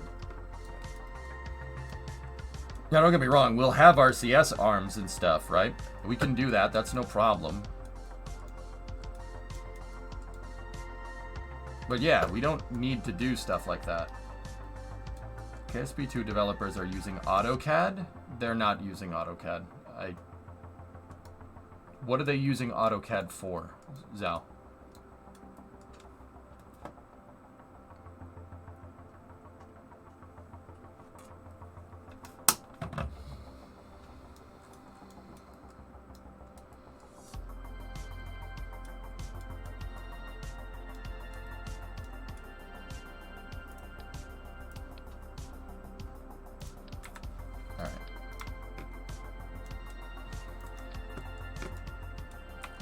So technically, this is how long the module needs to be, because the truss segments are the longest segments, right?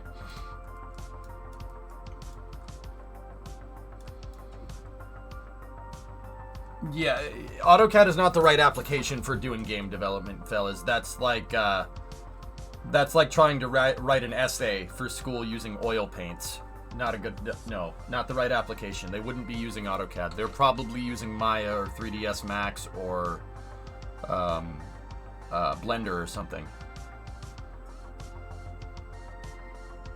All I know from the trailers on YouTube, it seems like some Autodesk product. It's probably Maya then.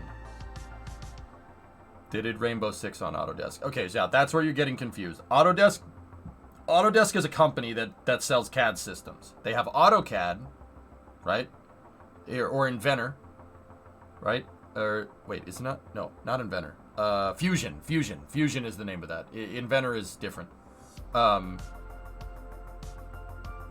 They have Fusion 360, which is their AutoCAD product, but they also have Maya. Maya is what I know how to use.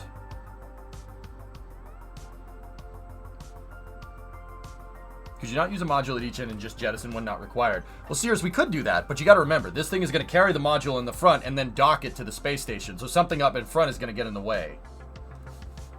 And we need that front module to be able to steer the thing, right? For docking. So that's why I'm thinking about this weird unorthodox outside RCS solution here, which is just, yeah, that's a little bit of a strange way to do things, but it'll work.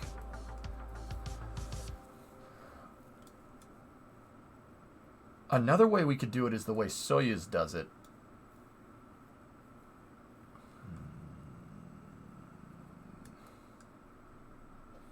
Okay.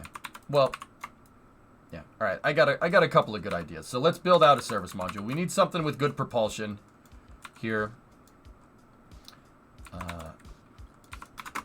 And then let's just take a look at some designs here. Not necessarily what the vehicle does. Let's just look at the outside. What do these things have? Gold foil. A lot of gold foil. A lot of aluminum and stuff. Yeah. Okay.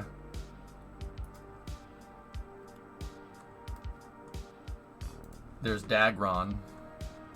Dagron.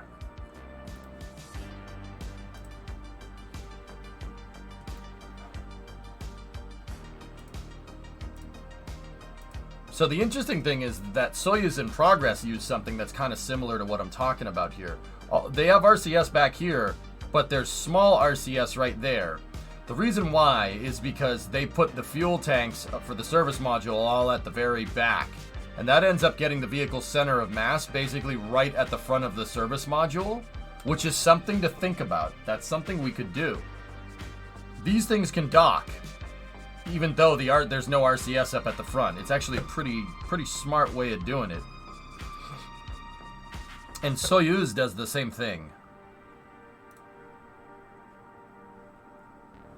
Yeah, see?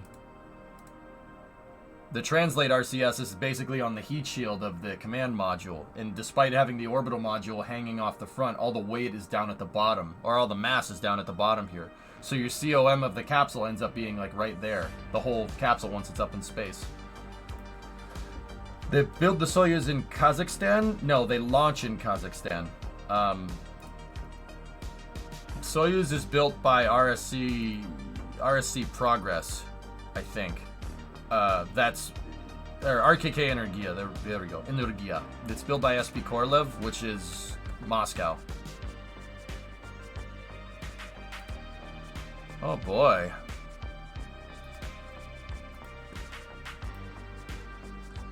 I actually see, that's what I mean. There's an easier solution than just RCS that moves back and forth.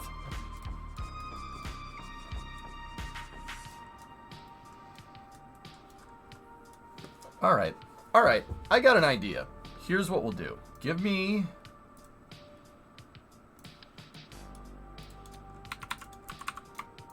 Let's do something like this. Give me my silver fairing. And let's do...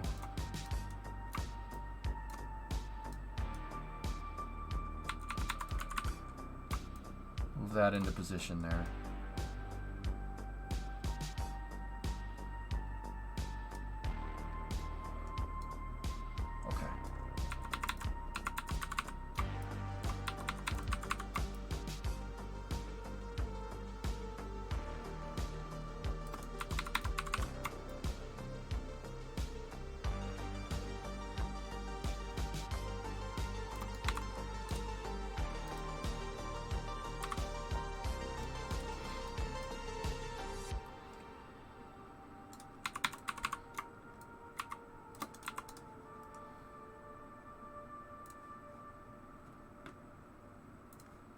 Build out a fairing here.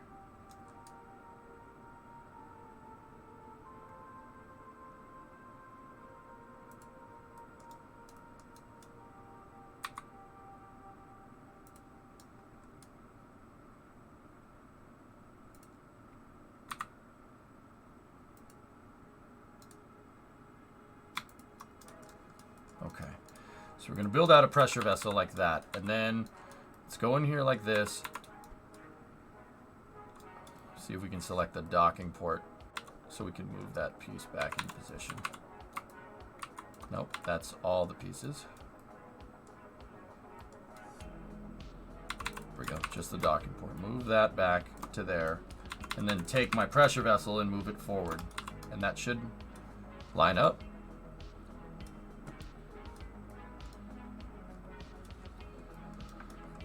How did you end a fairing? So Dwarshak, if you take a fairing and it's right there, left alt, left mouse button terminates the fairing, and you could just create open fairings. Make sure you don't close it on anything. Closing it on something makes, makes the game freak out. Notice how I made this open and then I moved the two pieces together. Oh, we still got a little bit of a seam right there. Ooh, that's a problem with my measuring tools.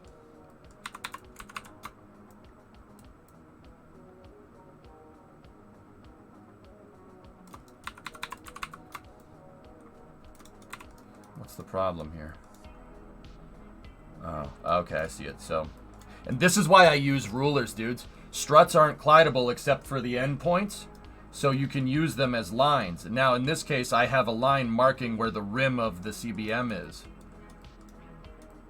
So, if we just edit the fairing, turn off, hit C, turn off snap, and then move that a little bit forward, and then, hang on, edit it again.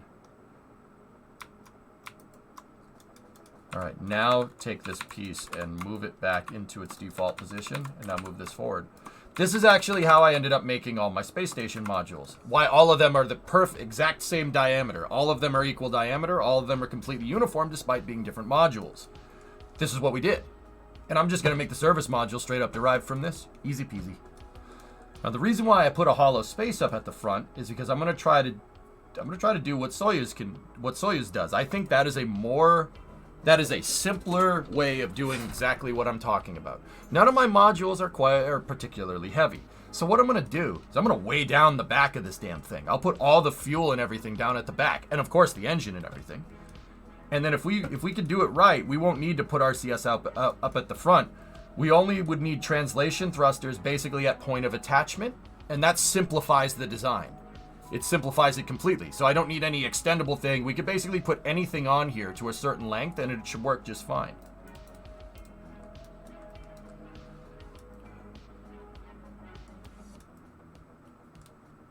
Are you guys still going on about CAD programs? Holy crap. All right. Okay.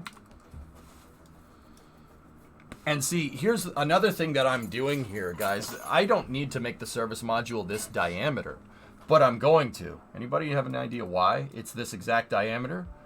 What I'm going to do is I'm going to make it so this module could fit in the shuttle payload bay if I ever need a transfer vehicle and I need the shuttle to put a transfer vehicle up there. I'm going to make it just as a design requisite so we could launch this on Gemstone 4. We could put it in the shuttle's bay and, oh, I don't know, maybe bolt it to a Centaur stage and give the Centaur a service module.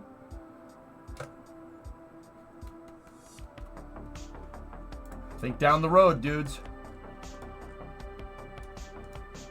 See what I'm talking about? That would be a really good idea.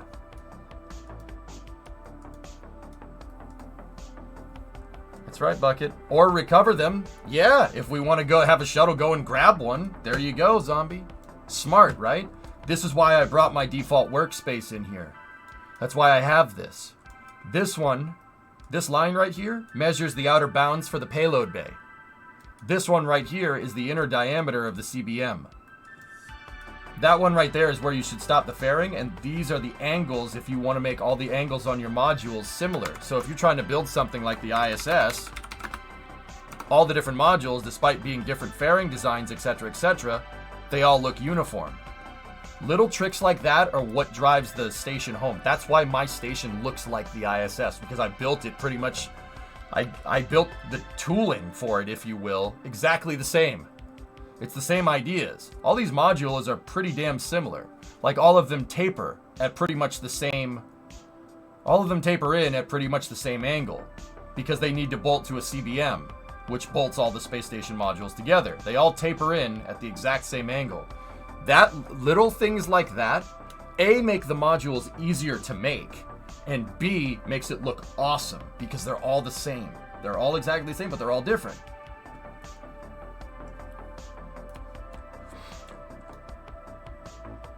Oh, yes, still building a station. What have you been doing all week?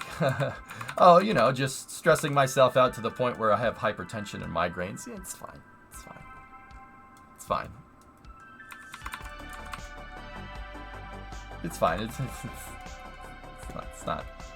It's fine. It's good. So, now what we can do...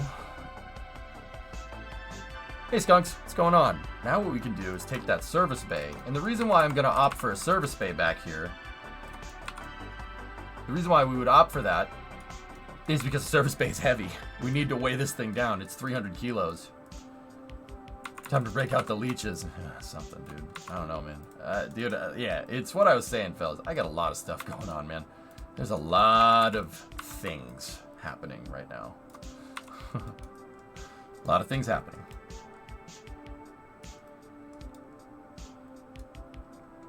Very easy to fix, just relax, problem solved, moving on. Yeah, Savvy, yeah. So like, Savvy, what I do, and this has kind of been my mantra for a long time, I don't like getting comfortable. I don't like it. You shouldn't get comfortable with what you do, ever. That's why I always make these new rules for mission mode, for instance. I make new challenges, because getting comfortable leads to complacency, and it leads to you just getting bored of whatever you're doing. Right? And that doesn't really work too well for the stream, right? I gotta challenge myself. I have to increase the difficulty, and that does, you do end up incurring a lot of stress that way, but the cool thing is that you learn to deal with it over time. Not saying you should do this. This is what works for me. Don't do this. Believe me. Vermo's threatening me again. Yeah, you probably deserved it. But yeah, Savvy, I understand what you're saying. Just nose to the grindstone and get it done. That's what I'm teaching myself. Because, Savvy, if it's one thing that I've learned just based off of what you and a bunch of other people out there that work in engineering have told me, it's just, dude, don't complicate it. Just get it done. Just go and finish it. Just go and finish it. So, yeah, that's what I'm doing. I decided that the shuttle, we proved out that the arm works. The arm works great. You have to get the numbers if you're going to use the arm. Now, that gives us pretty awesome availability with missions. We can do crazy stuff with the arm when we're building gigantic transfer vehicles. But I want to get to building gigantic transfer vehicles. So, I'm building this to assemble the rest of the station modules. Motivation is a myth. Discipline is what exists. Bingo. Bob, abso-freaking-lutely. I very much subscribe to that, dude. Jocko, right? Smart. Hey, Goose. Did you see this new game, Juno Origins? It's like KSP. No. I haven't. I mean, I'm memeing mostly. Nothing is more difficult than forcing yourself to relax, and too much relaxation is stressful. Yeah. I always try to push myself, guys. Always. Push yourself. Get out of your comfort zone. Don't do that. Don't just be satisfied with what's going on. That's really not a good thing. And once again, fellas, I'll just put this disclaimer on it. What works for me probably doesn't work for you. And if it does, that's great. And if everybody's different, everybody does things differently nowadays, so it's all good. That's what works for me. That's how my stupid caveman brain deals with things. Just remember that. Juno, oh, it's simple rocket, spacephobic. All right, that makes sense. All right, so we have our service module here. And I'm basically going to try to put hollow space up here. I don't know what we'll put in that. Maybe we'll put eventually we'll put like a cargo container or something. But a cargo container is not getting us center of mass where we really want it to be. Yeah, see, I need the center of mass over there. And you know what we'll do? I got an idea. I got an interesting thing. So we'll take 18 tons, just as an example here, and we'll attach 18 tons to the front of our service vehicle. Let me put it to you like this. If we can balance 18 tons on this thing, if I can get the center of mass over here somewhere with my propulsion design, we could put anything on there. Anything up to 18 tons, and the vehicle will still be able to dock before the RCS will create rotational moment. We don't want that. So I'll put that there. That's grossly over-engineering things, but sometimes over-engineering it is... You could be absolutely sure that it works every time.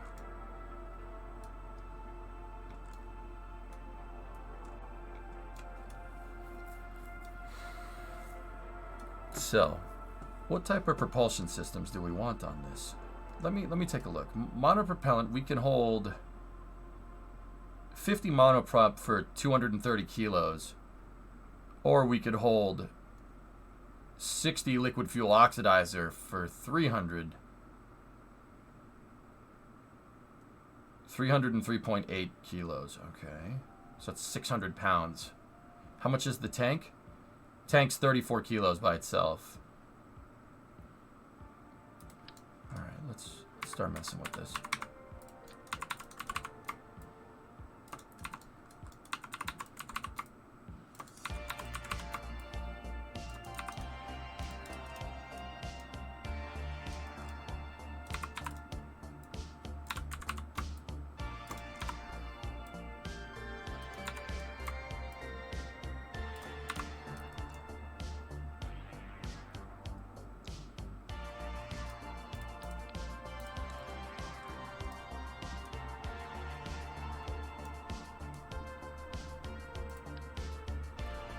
$18,824 to $19,175. Okay, that fairing is super light.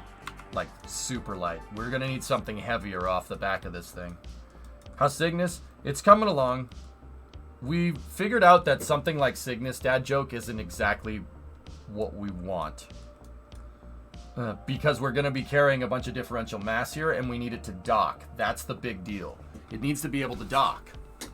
And if I have a big heavy payload up here, and we have a service module with RCS back here, well, guess what? You're not going to dock to anything, because anytime you try to fire the RCS to move in place for a docking port, right, to attach a module together, you're not going to be able to translate up and down, forward and back, left and right, which is required for docking. You need a more complicated reaction control system for spacecraft that dock versus spacecraft that berth. That's why NASA has craft that berth, because they're simpler.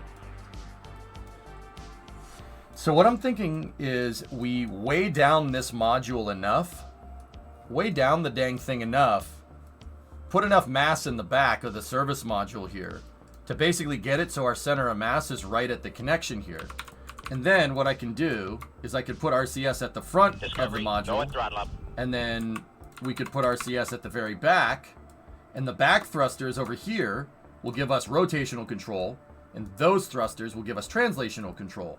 And what we can do is, before we send up each thing with payload, we could check it in a craft file, and we could modulate the RCS thrust here.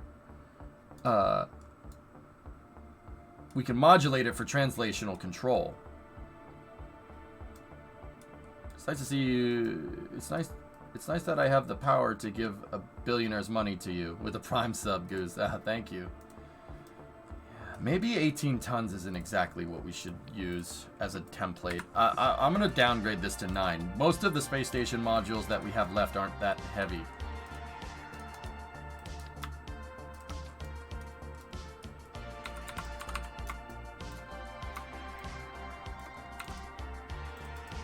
Yeah, see? That gets us a lot closer. Have you heard of ICES? I just found it while digging in Jupiter 7 info of all things. Could you put ore tanks in the back for ballast unless you deem that to be too cheesy? Well, Panta, why put ore tanks when we could put fuel tanks? You got to remember, another thing that we could do is put fuel tanks at the very back and then prioritize said fuel tanks for deorbit only. So basically give these tanks the amount of delta V, or use these fuel tanks for deorbiting and use fuel tanks up front for like vernier thrusters, for instance. That would get it so as we drain fuel, the center of mass would shift backwards and not forwards. In fact, see, balancing those tanks back there? See what I mean? Look where our center of mass ended up. That is very manageable for 9 tons. We just got to make our service module a little bit longer. Which, yeah, we got to be careful here because some of those ISS modules are gigantic. But Panta, we could also do the ore solution if we really wanted to. Yeah. I'd prefer to incorporate that ballast design somehow into something that we can use. I hate putting ore tanks on designs to make them balanced. Your design isn't good enough. There are better ways to balance a design than just put ore tanks on the back. Now, don't get me wrong. With that being said, we could put ore tanks on the back and it could do exactly what we want. Sure. But now we're also moving like an extra 5 tons of dead weight. It's very inefficient doing that, but if we have to do that, we could.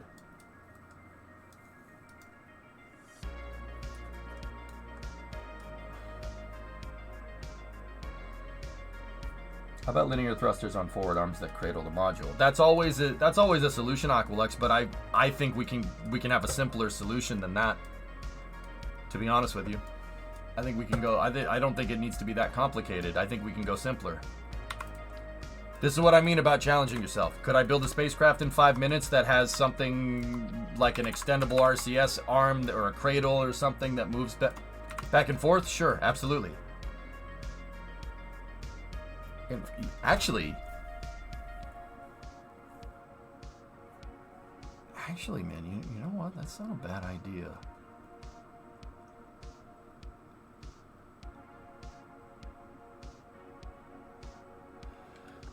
The reason why it's not a bad idea, guys, is because all the modules were designed to launch in the shuttle's payload bay, so the cradle could pick up on the longeron pins. We could pick up on the longeron pins and that could hold the whole thing together. And if we're picking up on the longeron pins to hold the payload in place to get it to fly correctly in a way that we know will work, that's actually not a bad idea. Basically make a skeleton version of the shuttle's payload bay. I actually don't mind that idea. Yeah,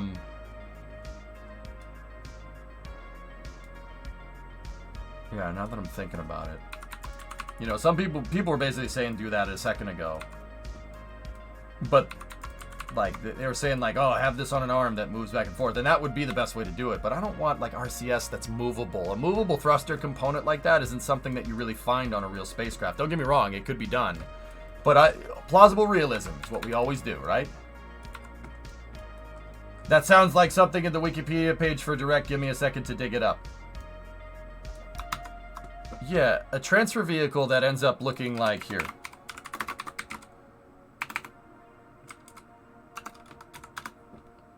So, like the Copernicus transfer vehicle had basically a 5-meter skeletal payload bay right here for holding a gigantic fuel tank.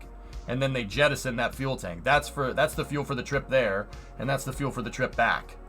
And you jettison this and it burns up in Mars's atmosphere or crashes into it. MTV Cribs.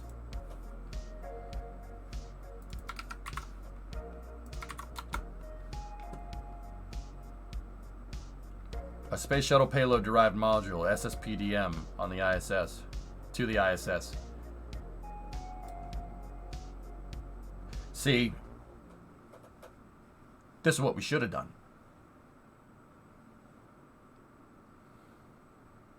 That's what we should have done, dude. We should have done that.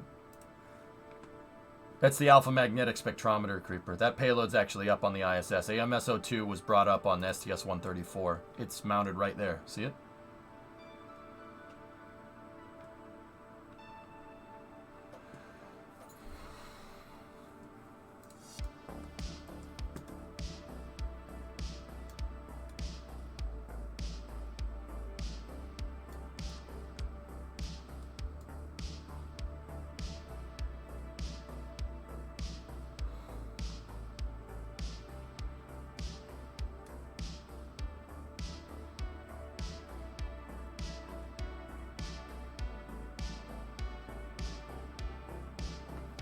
Which brings me to my next question, fellas. Do we need Orion or something?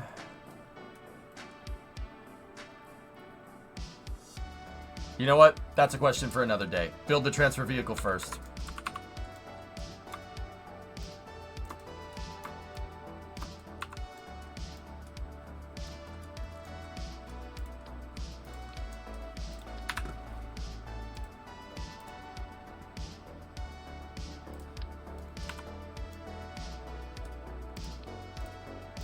So I have a 18-ton payload bay dummy with the longeron pin positions on it. We built this a long time ago for testing out shuttle payloads, and it has the mounting points exactly where they're needed, and the 45 mounting point. I use this to test the arm. So we have the dummy that we can use here.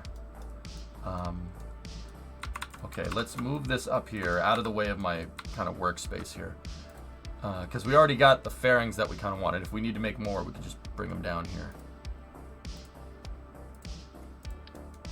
So let me take another piece, and we'll make a mounting point up here like this.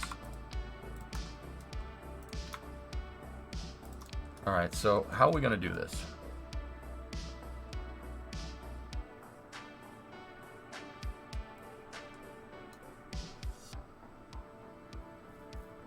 The front needs to be open. We need to have an open position for the front.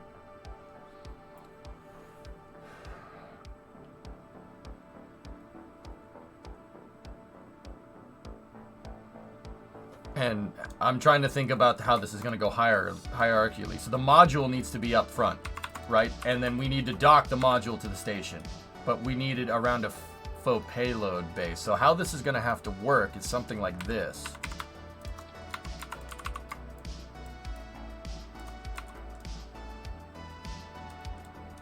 going to need a docking port down here so it attaches like the shuttle's payload bay.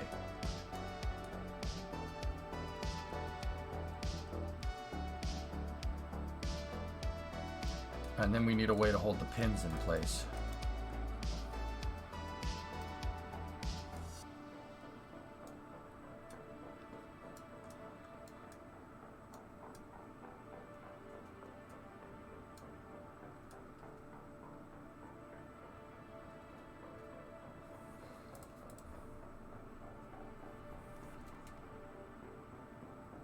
Nice dad joke. There you go. All right, I got an idea. So give me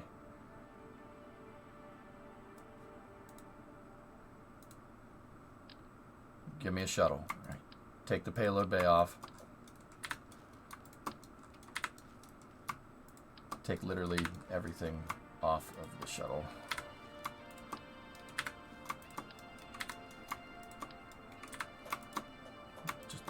Just go away.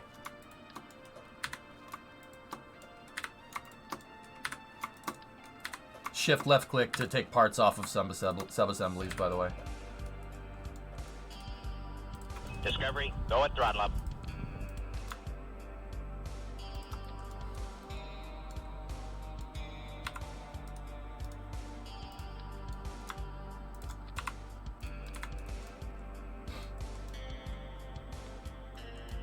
Hey, Bilge.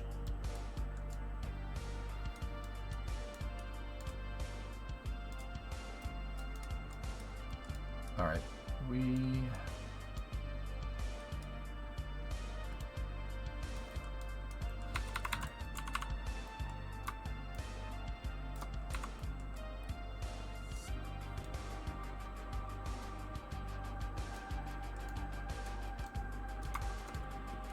okay, we're gonna need to make a cradle. How are we gonna do this?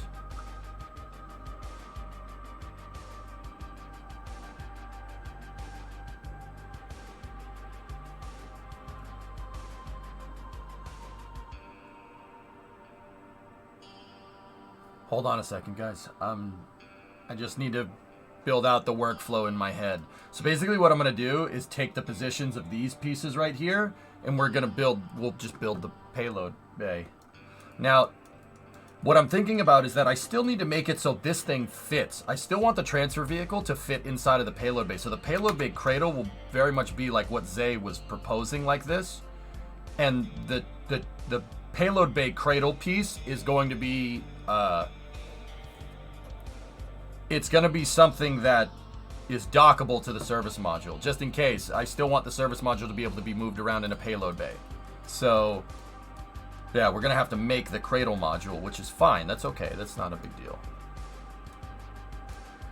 And now we don't have the requirement of having to make the service module like weighed down in the back or anything, because the RCS will be naturally balanced around it.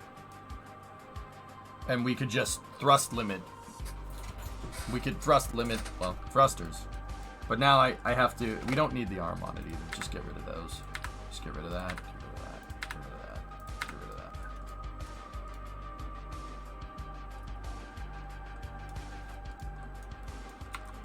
Alright, so take this and put my proto transfer vehicle down here. Now what we need to do is get another... I need another CBM right here, and we need to set the front to the docking port right there. Attach that there like this, freeze the fairing, okay, and now we have this piece right here. And now we got to build out our cradle off of this. So what I need to do,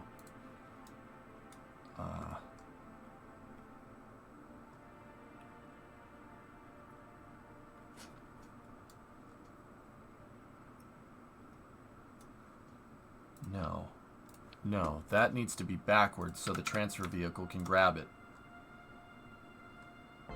Yeah, that's how that needs to go. Alright, cool. So, grab this. Transfer vehicle needs to go here.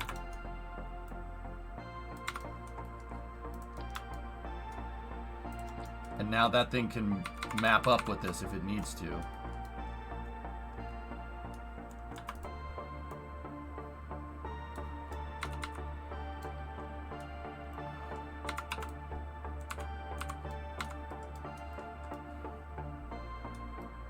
Okay.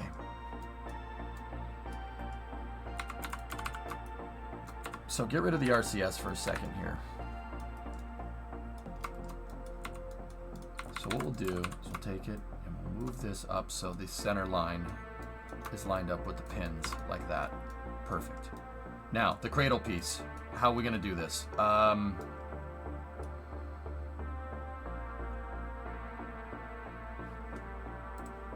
Man, this is going to be like a design back in the day. What? Fellas, old school viewers, what was the name of that vehicle that we had that was the lunar lander? What did I call that? I honestly am blanking on the name. I don't remember.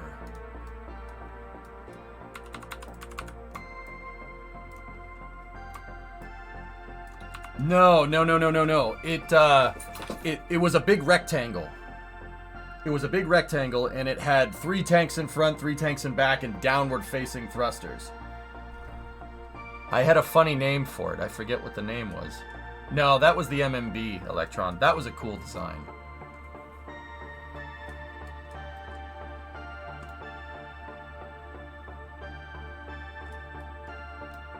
MMB was gnarly. That was awesome.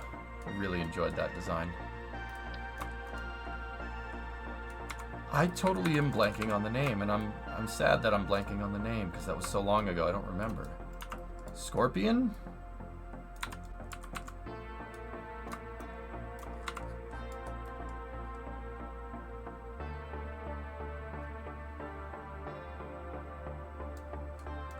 Don't remember. Aren't you glad I fixed my Jeep and I'm back home so I can make sarcastic comments? Yeah, sure. I'm really excited about that. The Luna forklift? No. It looked like this. Hold on. It had... So, up at the front, I had a cupola like that, right?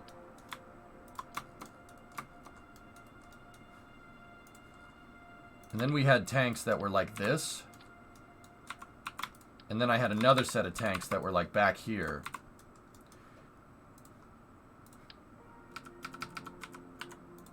And then I had pieces that connected it like this. And we hung the payloads inside of here. It was like... Yeah, Sawyer, I forget the name. It wasn't Scobie. That wasn't it. Tugbird and Landbert. That was it. Oh, thank you, Yarg. Landbert. Tugbird and Landbert. Ah, yes, that's what I'm talking about. Dude, you remember that thing? That thing, we're basically building, and this is basically another one. Thanks, Yarg. I appreciate it, man. Those are good times, dude. Fun. Tugbert and Landbert. Awesome. Anyway.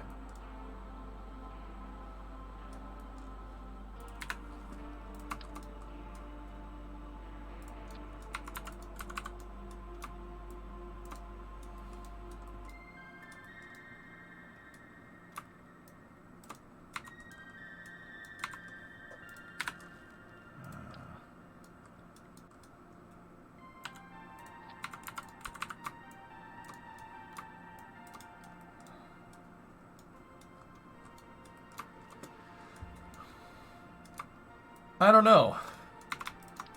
Tugbert and Lambert. Holy crap, dude. Thanks for remembering, man. That's a long time ago, dude. What brings those up? Jebstone. Conventional fairing. It's basically gonna be a payload bay. But we're gonna put holders on the side, just like Landbert. That was like my first big lunar lander, dudes. Yeah, I built something like Space 1999 for my first lander because I thought Space 1999 was cool. Not was, is. Still cool.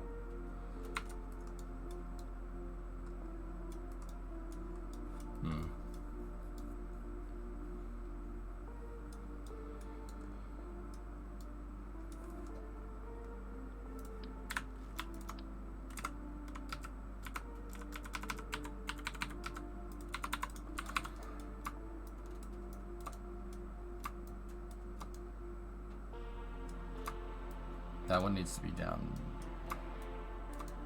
Actually, right there would work. Okay. So now, here. That's what that cart is going to look like. I'm basically going to make it about the size of half of the payload bay. That should get us the pins and everything that we need. But I don't know, man. Do those look okay? Like, shoot, man, we might need to put this thing up on HLV. It might need to go up on the vehicle with a bigger fairing. I'm not sure this fits in Jebstone's fairing.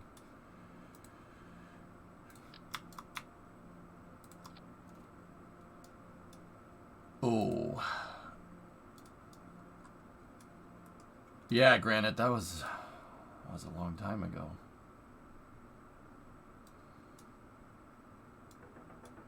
All right.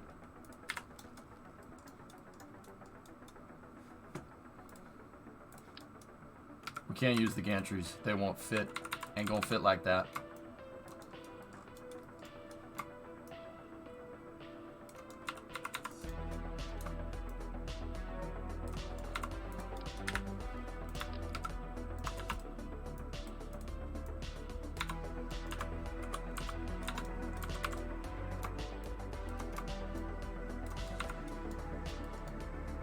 My new PC parts for KSP2 PC are starting to arrive today. Word. That will barely fit, but it will. Excellent. The girders can work. Alright, so grandparents strut those. Grandparents strut those. Make sure these are all absolute snapped into the right position.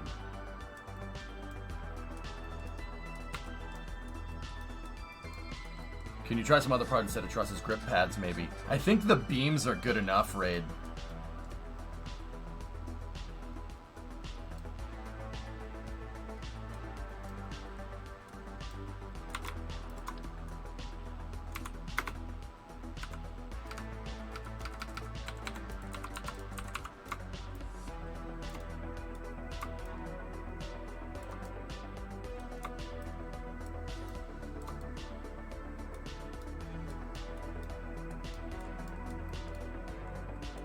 That's enough to fit the pins, and that's enough to. Hang on, let me check.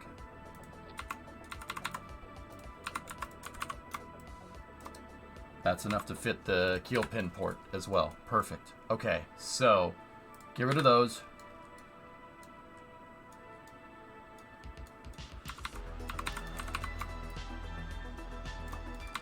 Now we can put pins here. Put them in.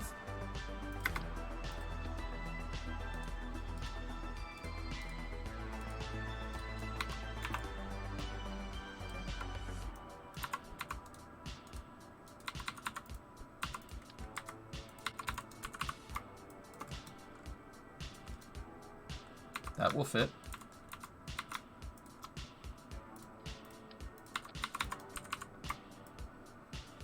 And that will fit. Cool. All right.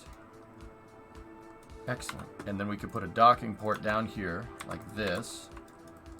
And actually what I'm going to do, just so the hierarchy understands what the frick's going on here, I'm going to attach the payload keel port to the fairing. So it doesn't have it's not too far away from the attachment point here. And then we're gonna just gizmo that down in here like this. And this, we can move this around, right? And then what we can do is run struts on this thing to the I-beam to really, really structurally hold this together. What's the detach motion going to be? I haven't gotten that far, Aqualux.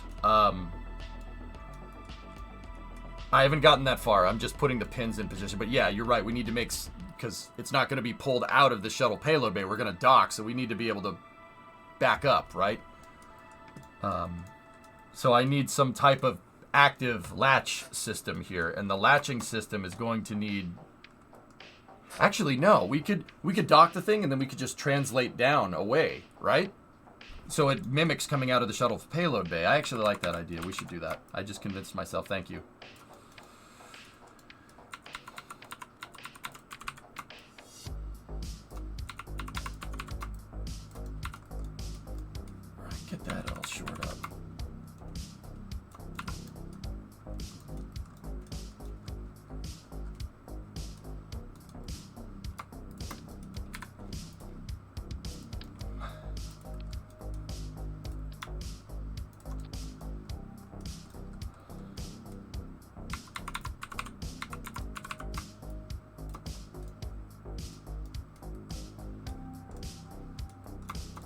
Thank you for... I haven't gotten that far, but talking through it, Aqualux actually kind of solidified. Yeah, that's what we want. That's what we want it to do. And now, if we move the pins in, and we compare that to the dummy payload...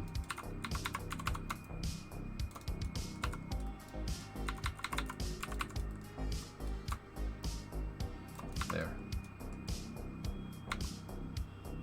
Absolutely, it will fit. And the crazy thing is, dude, is that we could dock this to the station. We could still pull payloads out of it if we really want to. All I would have to do is put another CBM or a docking port up centered at the front, attached to there, and then strutted. So that's cool. We got kind of an open architecture here with our dud payload bay. And the best part about this is that it sets us up for transfer vehicles later. This is actually a really good idea. I'm really happy we did this. Thank you, chat. Good job.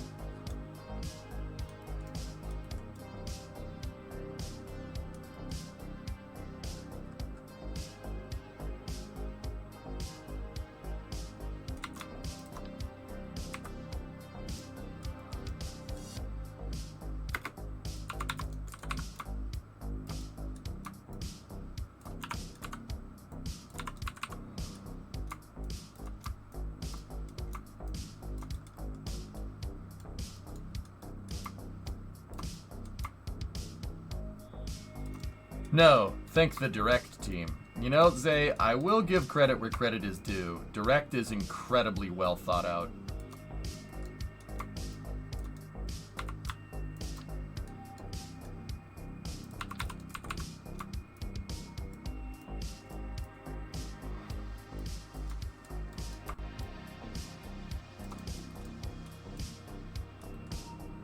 It's like it's made for it. So we're not going to go with the payload bay liner in here, though. What we're going to do is get my strut texture. Oh, yeah.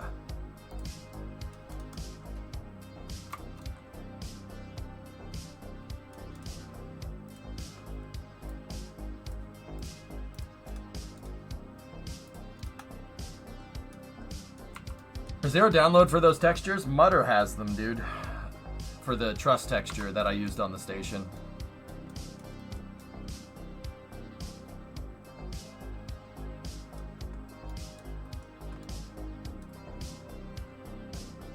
Well, Direct...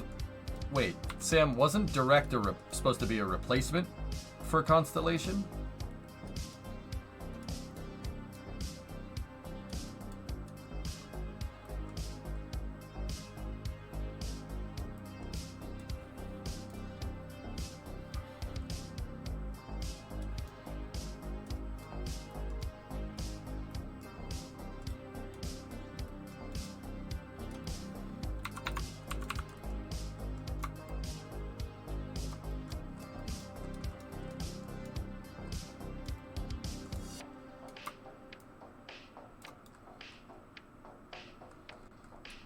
Oh, yeah, I'll agree with you on that one, man, for sure.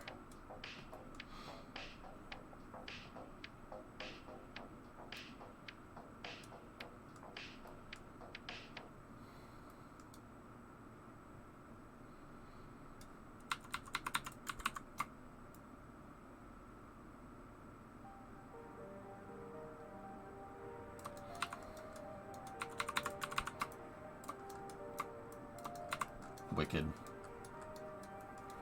Alright, I think I got everything that I needed from the payload base, so let's just detach that and dump that, throttle up.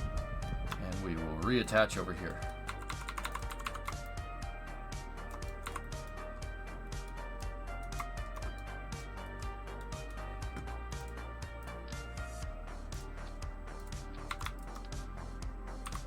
Who was that resubbing? Chris, 29-month resub. Thanks, man. How you doing?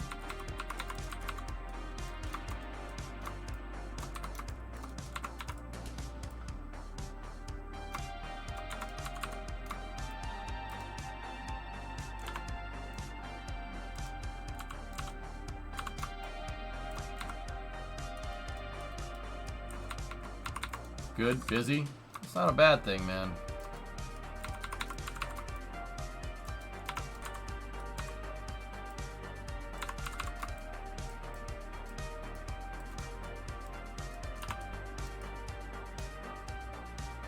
Yeah, that looks better if they're sideways.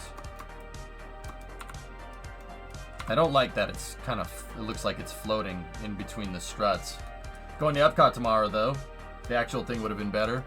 Tell me about it, man.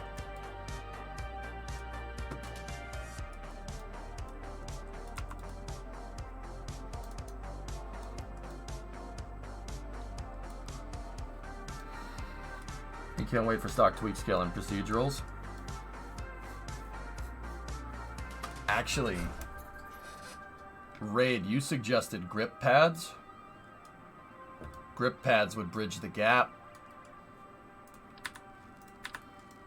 How many parts would the grip pads be, though?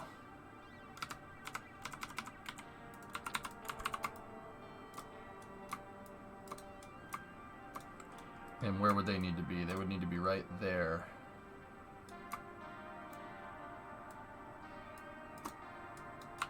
And that means we would need to move these out.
I like it, but this is less parts.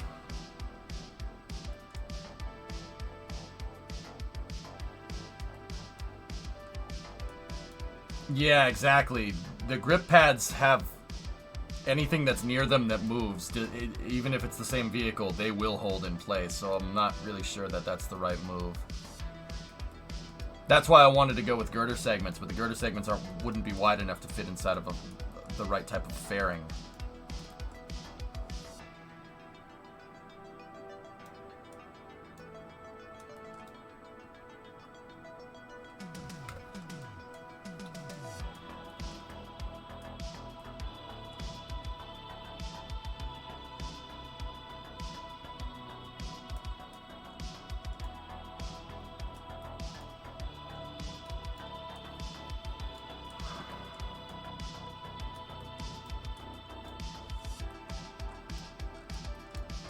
Can you scale up the quarter pipe? That's the biggest they can go, it's me. Yeah.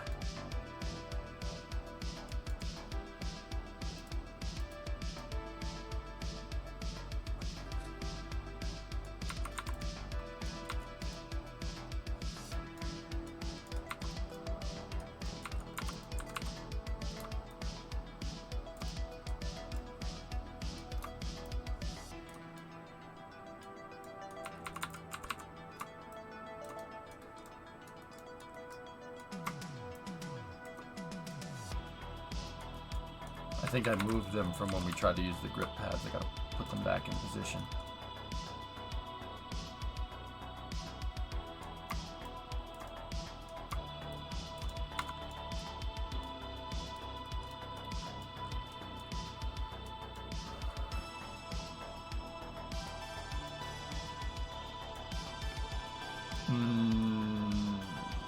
A double row of I-beams? Well, I'm thinking just strut it all together, dudes. Honestly, struts will drive the point home that everything is connected.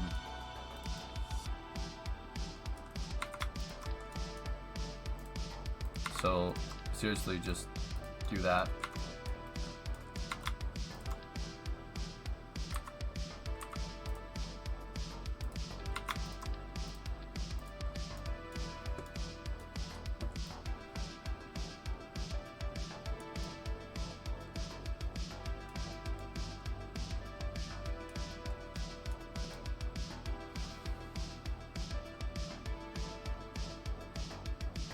See, now I'm wondering if I want to bring the payload bay back in just so I could check it to make sure that it's right.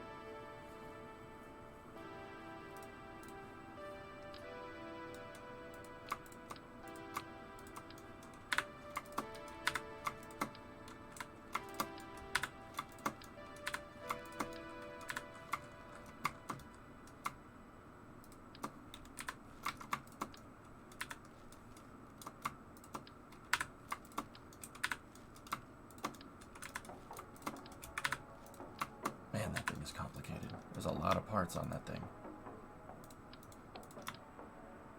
But it's there for a reason.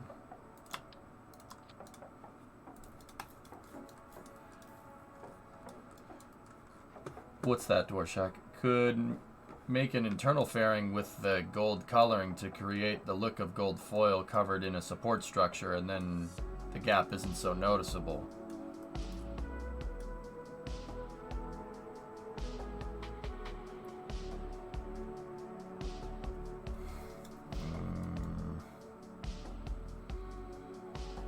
Yeah, I'm not sure how I feel about that.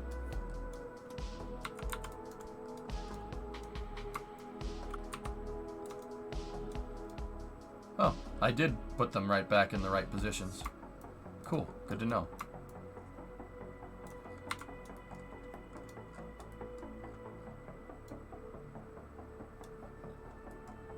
Station is looking good, Milo. I'm just building a small service vehicle to be able to install the rest of the module so we don't need to fiddle around with the ARM any longer.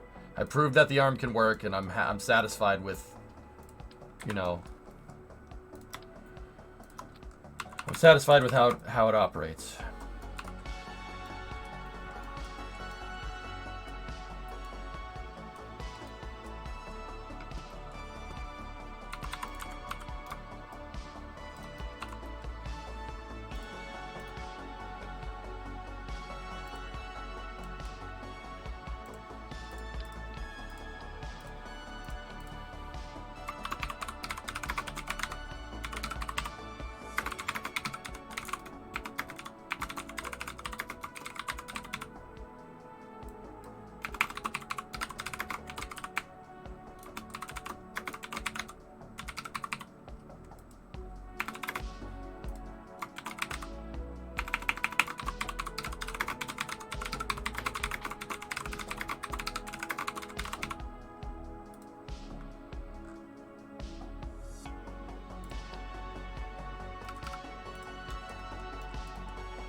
How many more modules? 1, 2, 3, 4. 4. Yeah, Discovery, 4 modules. Go at throttle up.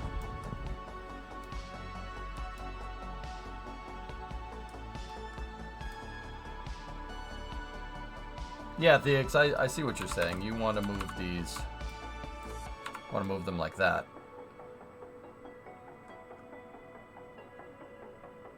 That still leaves a little bit of a gap down here.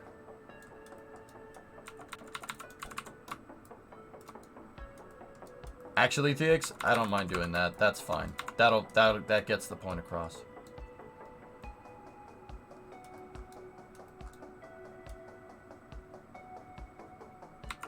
Wait a minute, were those up there? It was like that.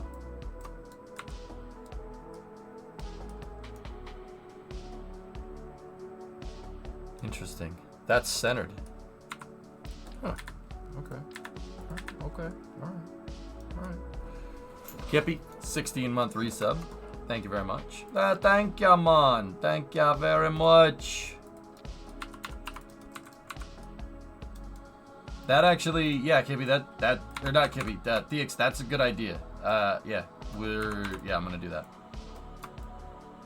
We're still gonna need struts up at the front like this, but yeah, that works.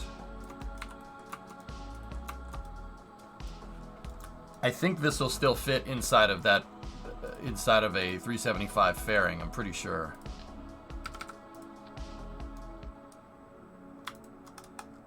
Oh yeah, we are well in the clear. Oh, nice. All right. Yeah, this is working out very nicely.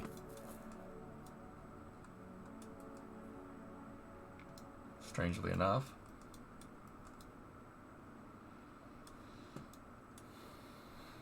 I don't think we can get a flat flag that is that long, Aqualux.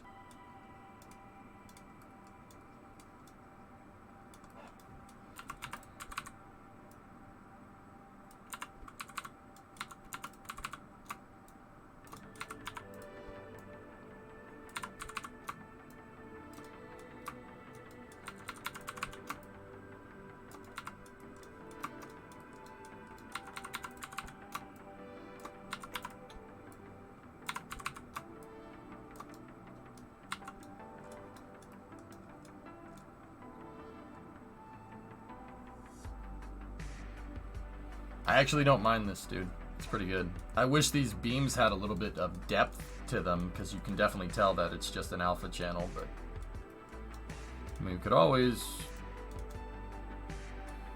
Nah, that doesn't look nearly as cool.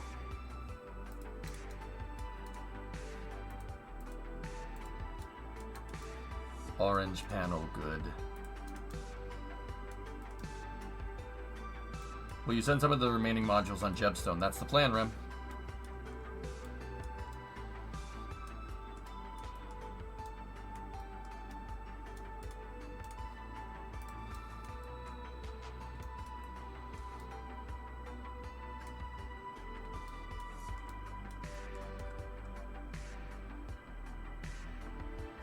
I like this, dudes.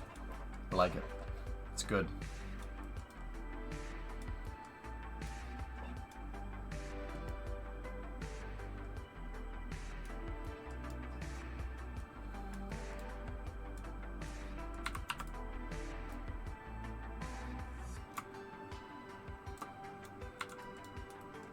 Will it have no top? No, so we could pull payloads out. So Dwarshak, we go to dock, like a solar panel module, and then this thing should just be able to translate out and then back.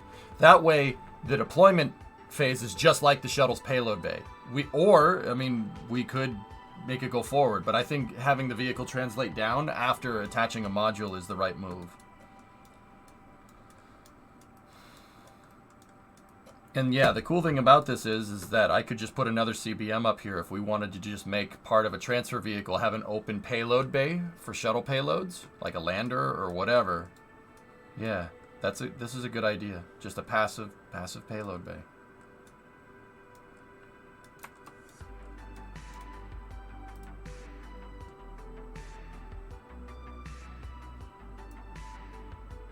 Yeah, we could use the blanket.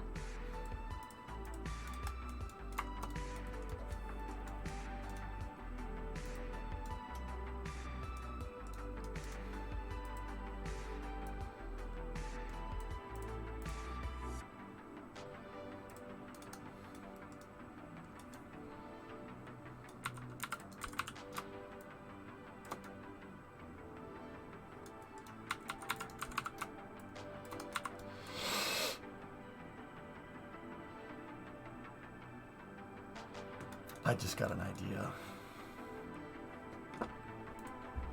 Why do I do this to myself?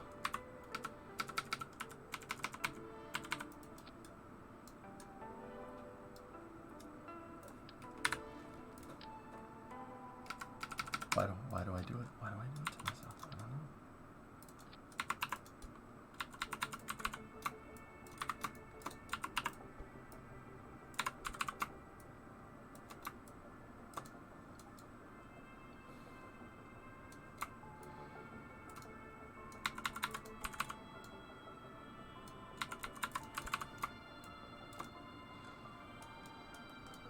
Oh dear. Why do I do it to myself, Cirrus? I don't know.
that gonna get in the way at all? No.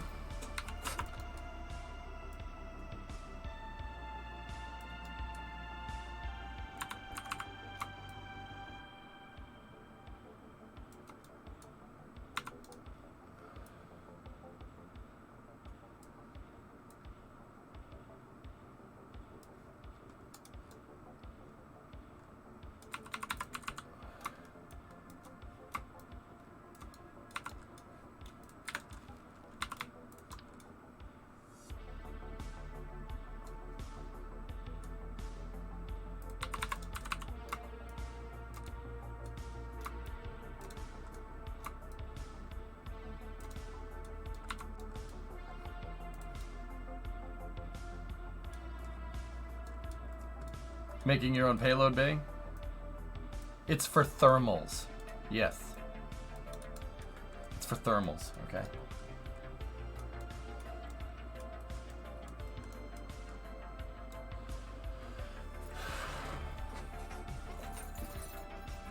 It's pretty cool, man. It won't really get in the way of anything. I mean, it is a couple of extra parts, but... And we still end up having a gap at the top.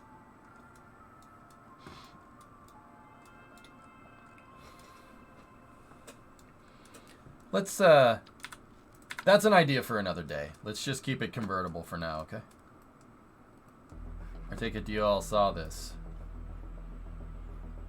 That's Simple Rockets, dude. They renamed it. Motorkid. I don't think I have anything like kind of silver like this. I have something that's close, but anyway, let's yeah, they renamed Simple Rockets. Motorkid. Discovery, go at throttle up.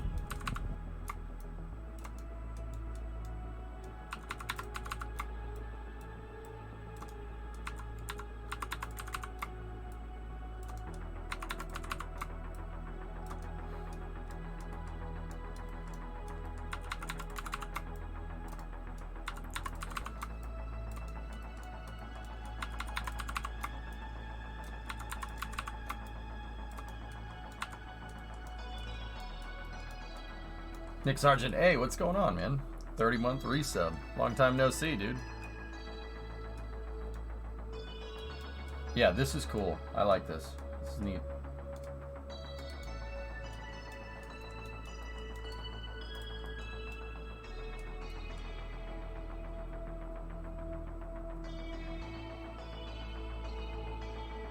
Hey, if you use rotating servos in the corners, you could put the radiators on the shuttle. Nah. The angle of the payload bay Aqualux is not the same as the angle of the flags. So the flags are like a 90 degree. The payload bay is like a parabolic shape. They don't fit. We tried that already. Also, piss off. I have a headache. All right? Give a freaking break, man. I'm trying to do this with a freaking migraine, all right? Cut me some freaking slack, okay? You know what? I've been a freaking streamer for 10 freaking years, okay? Cut me some freaking slack, Scott.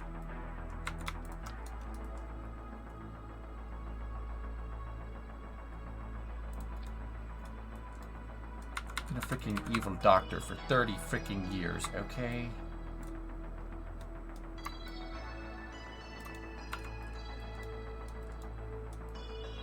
Who didn't know that? That's all good, man. All good. I was trying to make it funny by quoting Austin Powers. Did you laugh?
Yes.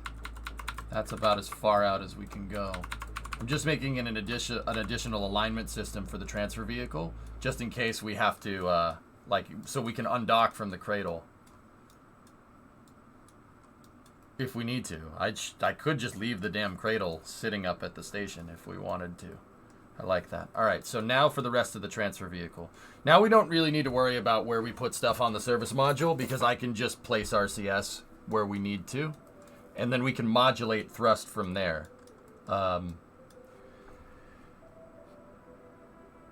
Could the thin radiators fill the gap at the bottom of the cradle?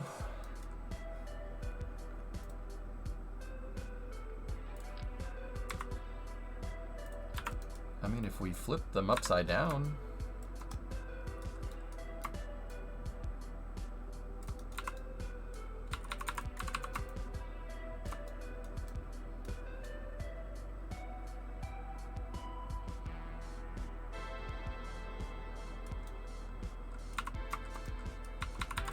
That would give us some passive cooling systems on the cart, dude.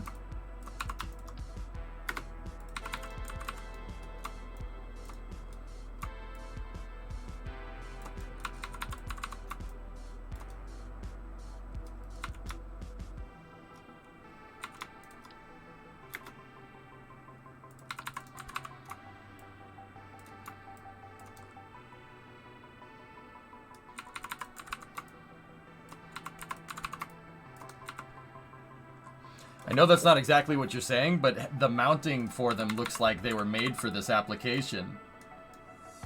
Look at that. That looks like they belong there. That was a good call. Dorshak, I like that. That was a good idea. I think only two would be good. We could, yeah, two is enough to get the point across, and it looks like it's structurally tying everything together, which I actually kind of really like. And now, I mean, when a vehicle plugs into this, it'll have additional thermal controls. But having thermal controls on an open payload bay like this is why I wanted to do the payload bay, so it looks like it's got radiators.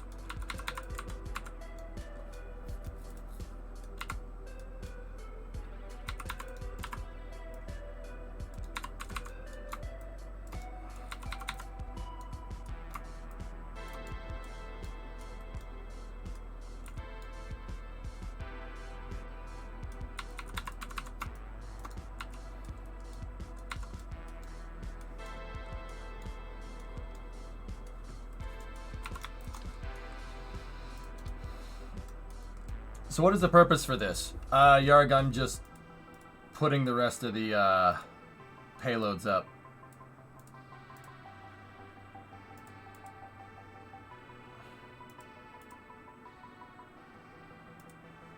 I'm putting the rest of the station payloads up, and it'll be useful for further vehicle architecture. So like, okay, I'll just tell you guys what I think would be a good idea. So we have this vehicle here, right? And this thing is pretty good. You could do a bunch of things with it.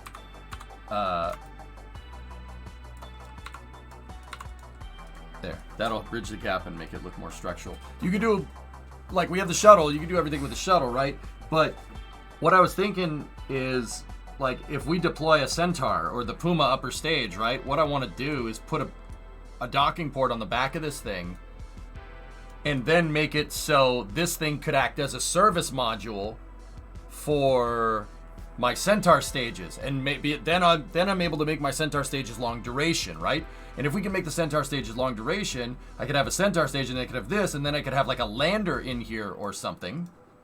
Or we could just get rid of it and do whatever. Or we could convert the cart into a lander and make a Lambert style ship again if we really wanted to. We wanted to make some kind of dual axis lander. Basically, this is helping me finish up the last couple of station modules that we want to install. I want to get it done quick. I'm sick of using the robotic arm. We proved that the robotic arm works, and the robotic arm could still be applicable with this. We could still have a robotic arm on this vehicle if we really wanted to, right? But I just want to dock the rest of the space station modules up there. And the service module is something that I was going to build for Centaur anyway, because I want something like Aces, and I want to be able to convert my Centaur stages that the shuttle deploys into a long-duration vehicle. So the service module will have solar panels and RCS and stuff to make it all balanced, to make it all work. And that way I can use Centaurs with the service module to move people to and from the moon, or move people to and moon people from Minmus. That's what I was about to say. See, my head hurts. I mean, you can just moon people from Minmus, you know. How many modules do you need to send? 4. 4. Yeah, 4 of them still need to be put up there.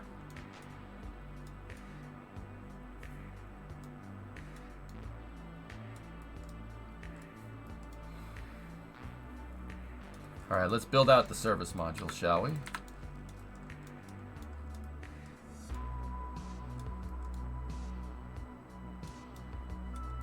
I like this. This is a good idea. Very good idea. And see that this thing now has multi-axis configuration, so we have a wider docking port. So this thing could undock and then it could redock to it. I like that. Somebody, that was like the first question I got asked. I forget who asked it though, because my face hurts. Water.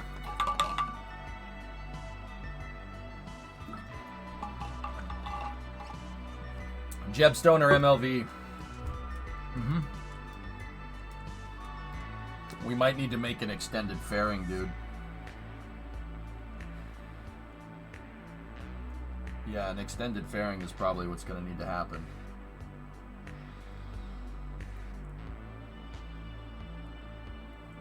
Okay. So let me get my default workspace. Boom. Take this, bring this sucker back down here.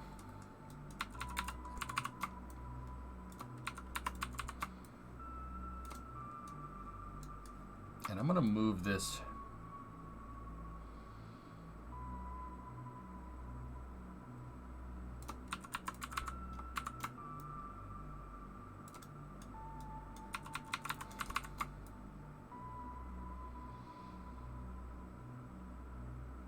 Yeah, there we go. All right, let's delete that, and then we'll build out the fairing again.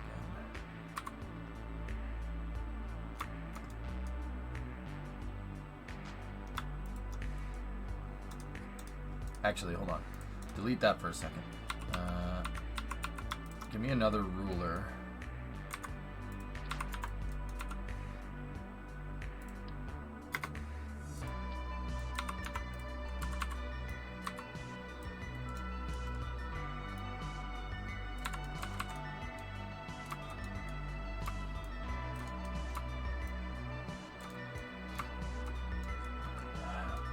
Okay, Ren, the meeting is over. What's that?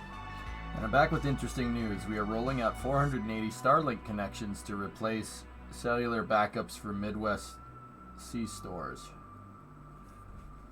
Huh. Alright. Cool. 60%, Cirrus, give or take. The parts aren't all uniformly scaled, but I go off the shuttle's payload bay. Shuttle payload bay is like 61 point something or other % to real life. So I built my shuttle and my external tank based off of the Mark III, because I can change the size of the external tank. I can't change the size of the shuttle, right?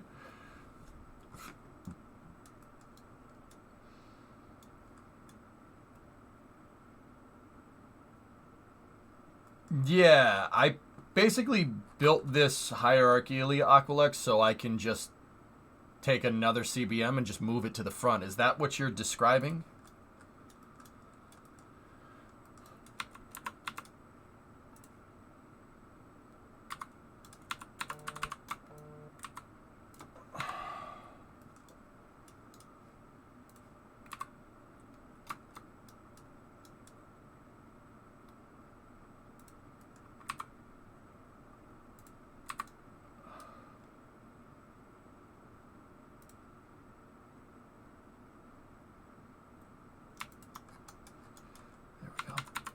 See, I'm using the struts as rulers.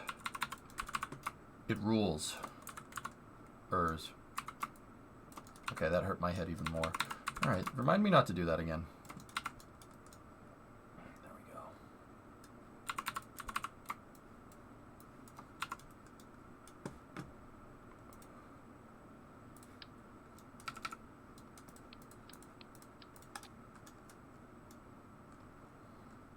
No problem, serious. Music!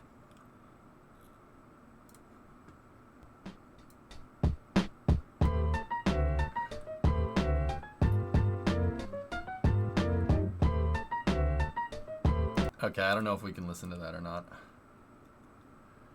I don't know why I had that one teed up, but that's pretty good. This isn't Bardcore.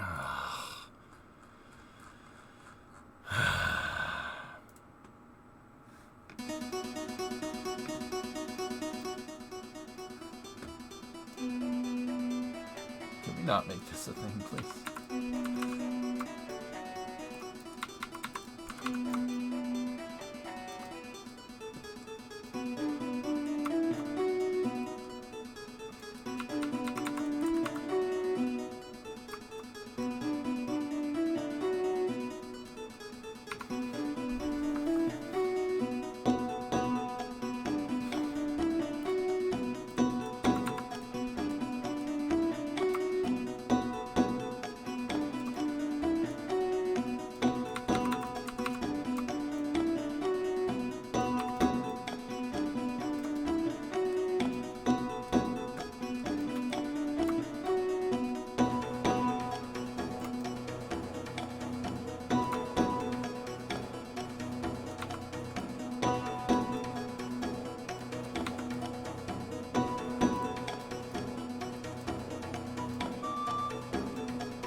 It's not a replacement, it's just another way to do things style. But it's proving to be a much smarter idea than just for building more space station modules. You remember the other day, dude, when I was saying that we needed, I was saying something along the lines of how we needed some type of service module for Centaur? We need a service module for our, for the Puma, so we can, like solar panels and RCS, so we can dock and move around and stuff. Well,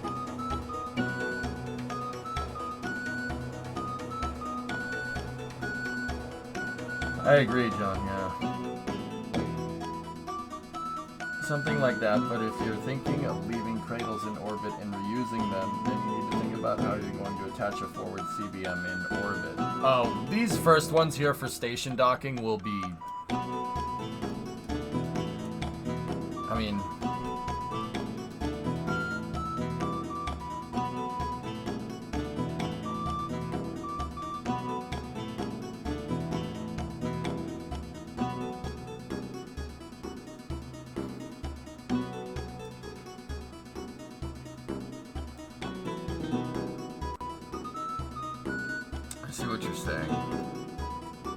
The first ones are going to be expendable. We'll think about that problem another day.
chat requested it. The only thing I'm kind of worried about, guys, is that this is an awfully big vehicle now.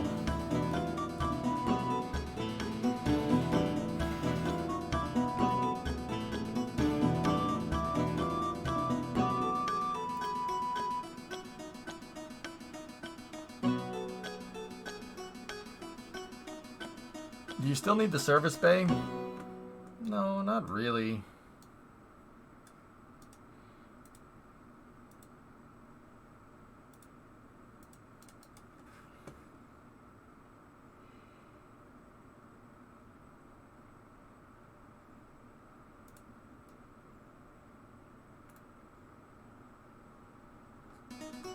No, don't play that again.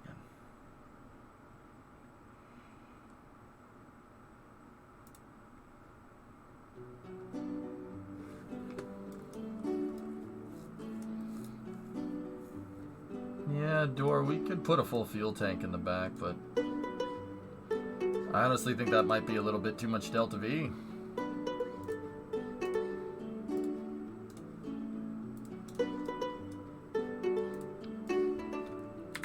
I mean, the back of the module isn't open.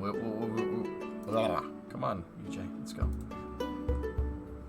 I just tapered this to a 2.5, so...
What I'm going to do is merge vehicle with himself.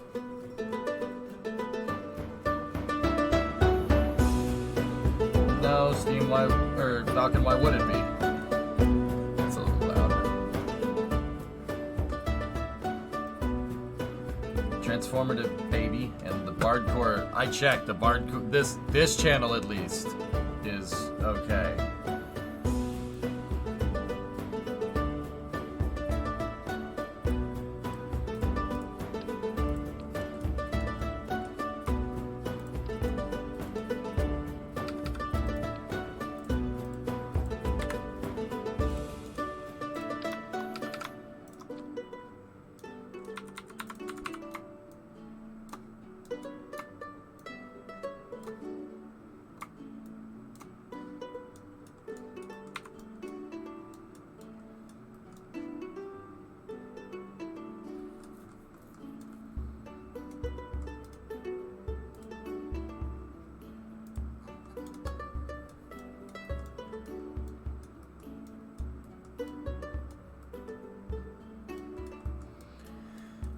It's a transfer vehicle, MGB. Yeah, that's gonna have basically the shuttle's payload bay, and then I'm gonna launch it inside a Jebstone.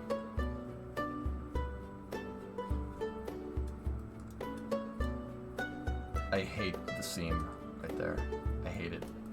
I hate that seam. It's the smell, isn't it?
just putting in some more rulers here. So just sit back, relax, and enjoy the music.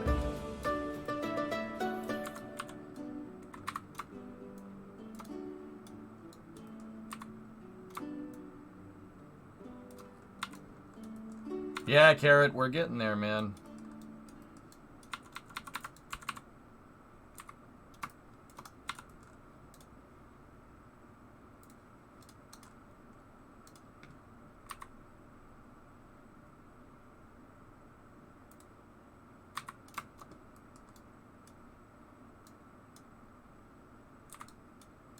Nope.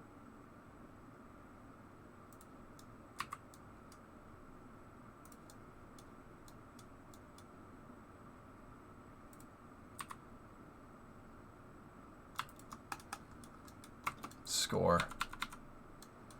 Alright, so now we just put this thing all back together. Should be a little more seamless. That son of a...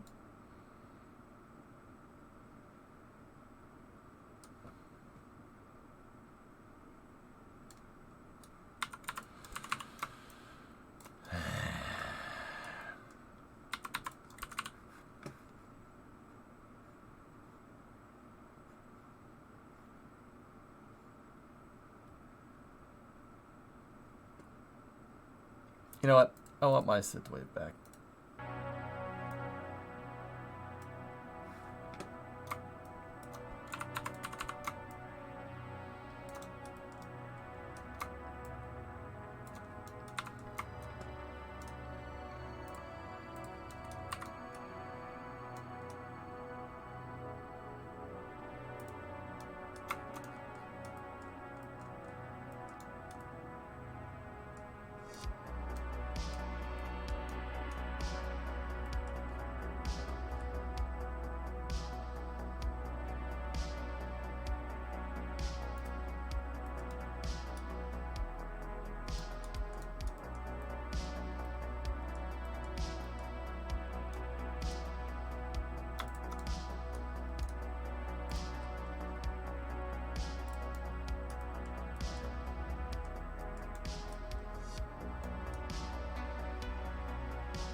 Alright, that should fix that.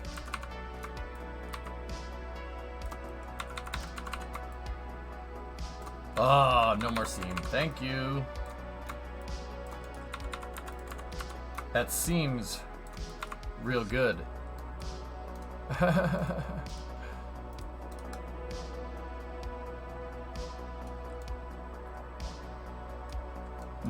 No! Bad! Yeah, you're right. You're right. You're right.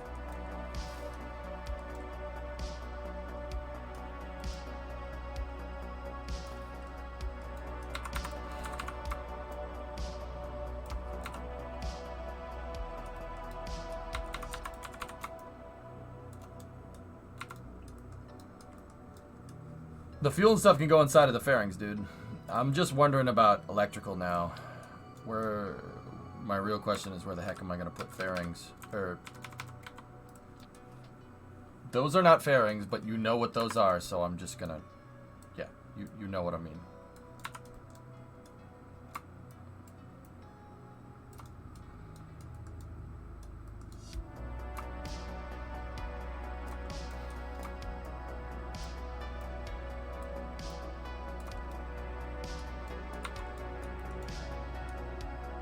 The things with the stuff on them, indeed.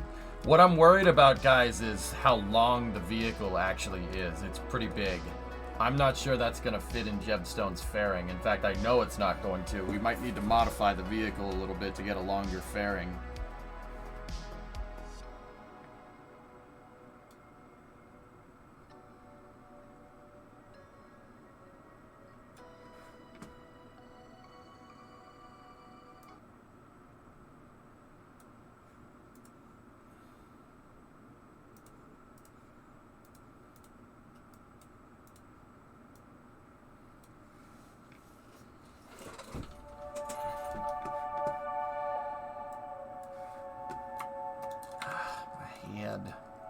Herb. Burb.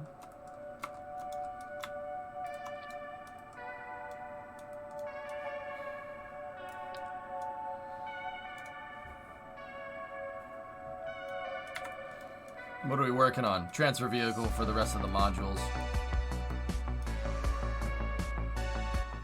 You know what? Let's try something different. Hold on.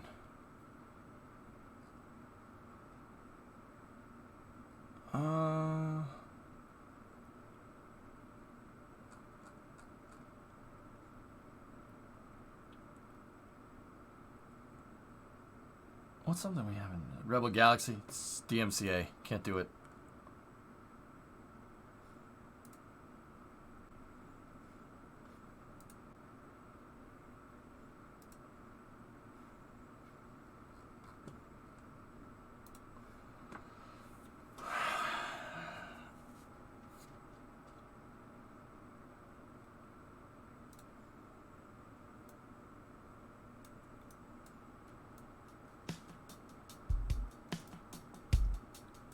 Hold on.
RimWorld. Yeah, we could listen to RimWorld if you wanted to. I'm just gonna leave this for now, if you don't mind.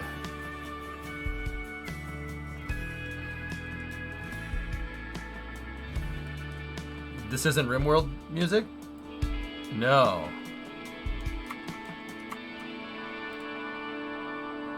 No, it's not.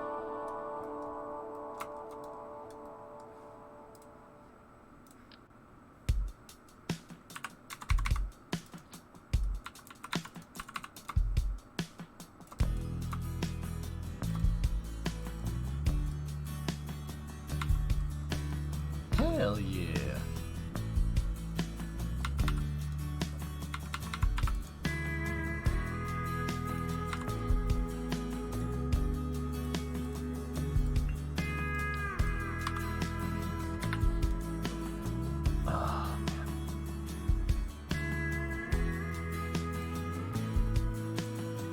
I need a mount point.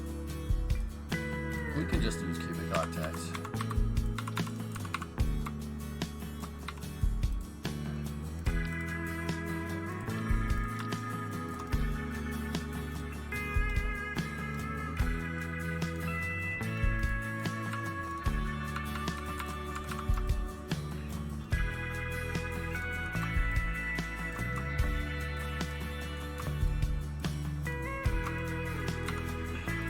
We can't just use cubic octets.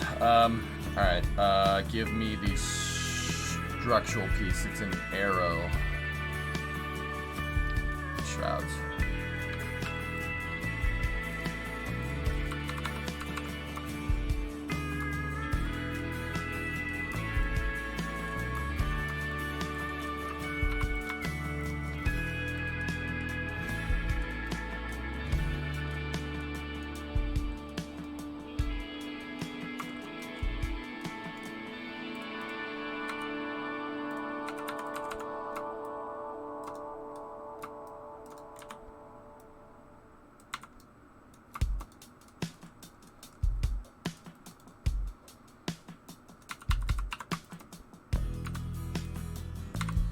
We don't need the workspace. We can get rid of that. I actually am happy that I sub-assembled that dang thing,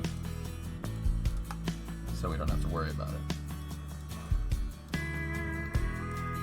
I just don't like how the fairing is not coupled up right there. It looks strange.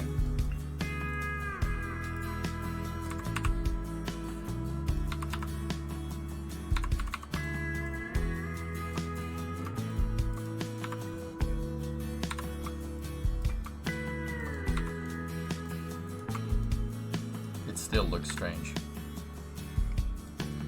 Kind of like the engines with the shrouds. Yeah. We could do it. I mean, I wouldn't be against it. How much vacuum specific impulse does this have? 200.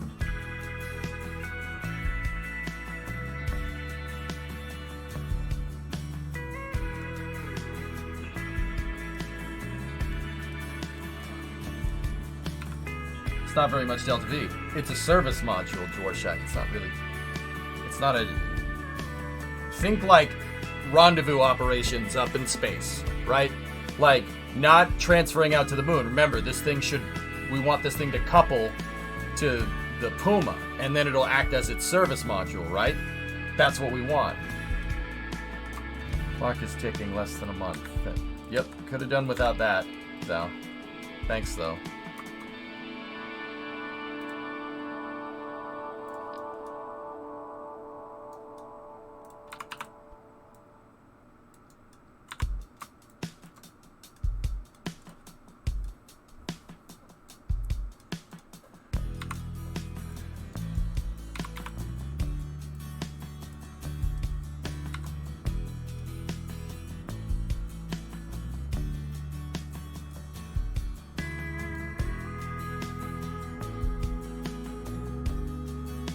Yeah, Blue, I know, right? That's what I have to deal with over here. It's ridiculous.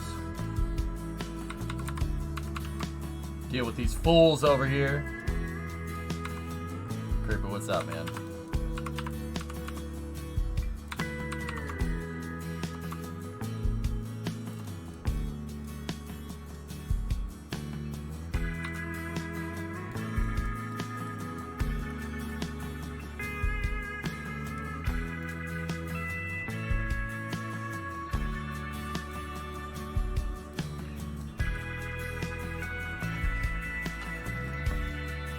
Hope we get the Gen 6 shuttle and KSP. Yeah.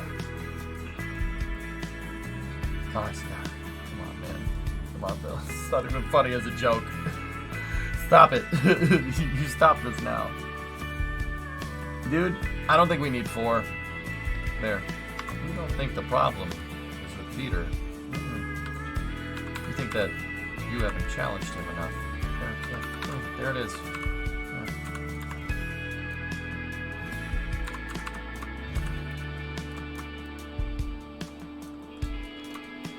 But 4 looks visually nice. Dwar, I got something. I got an idea, and I might need to. Yeah, the covers on those definitely does make it look better. I hate that you can see the fairing through it, but it's okay.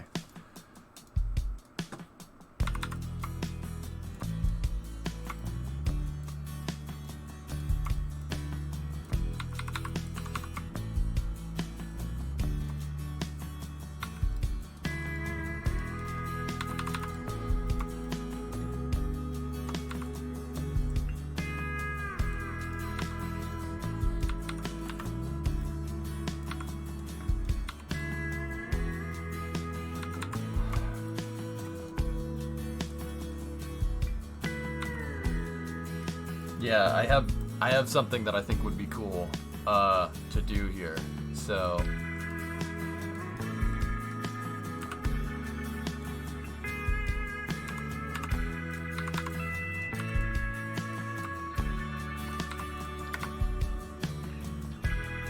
who knows?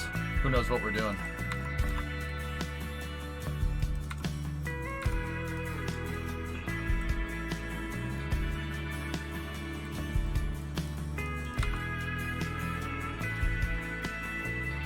Have you considered pure RCS? RCS gives you pretty crappy specific impulse, dude.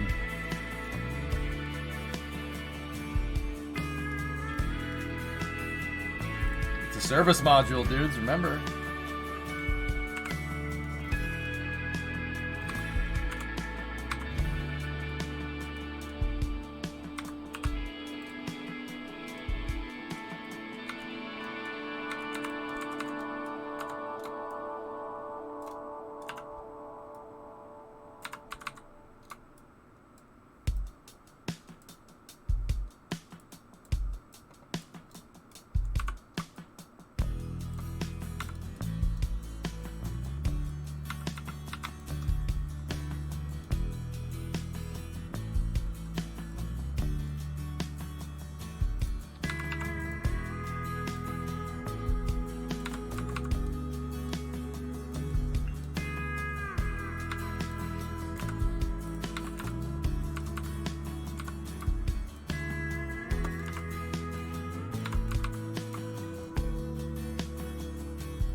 Actually, you know what? I've figured out a better way to do this, and this will get them to control.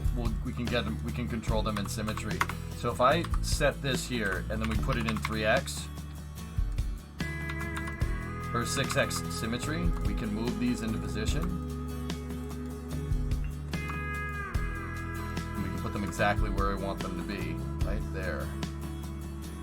Right? And then I take that. We remove it from symmetry. We take that one, right click, remove from symmetry, and then we go in there and see if we can get at the that piece, the double zero hinge, remove from symmetry.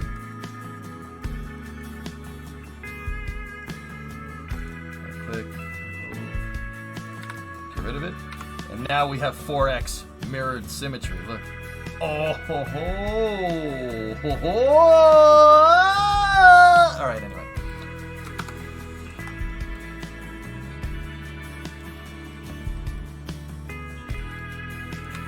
But I think if I move this now, it's gonna break it. Yep. Are any of those Artemis test missions supposed to land on the moon? Artemis 3 will, Canadian.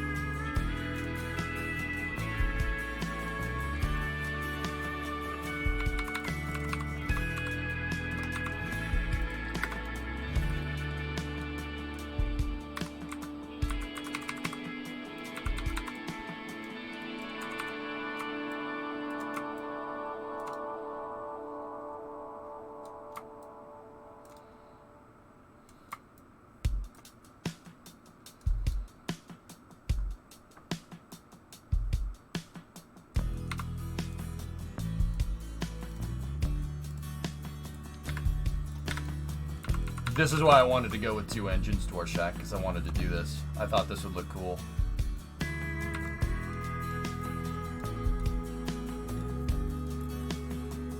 You need to do engineering, come to the dark side. I know.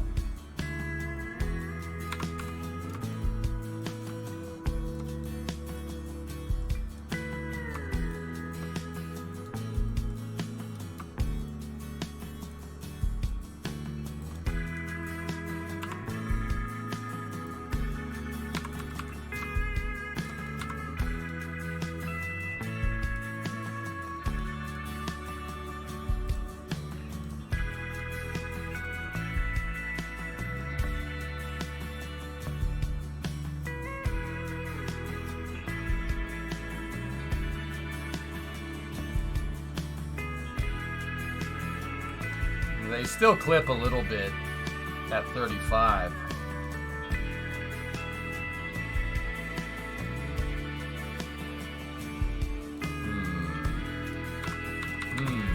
Gonna have to fiddle with this just a little bit more.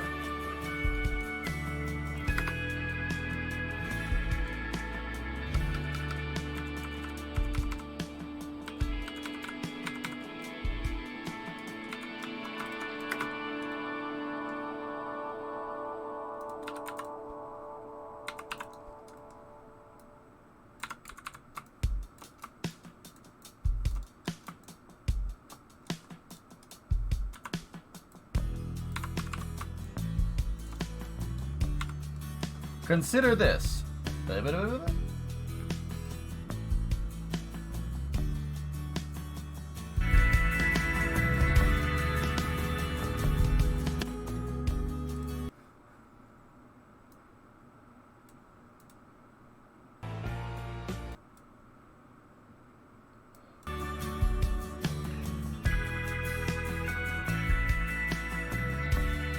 So that's what you just linked, and this is what I was playing.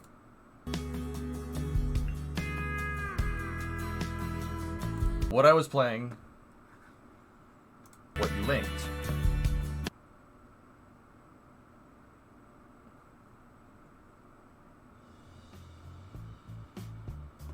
Ah, I hate this NASA hold music. I hate that one. That one sucks.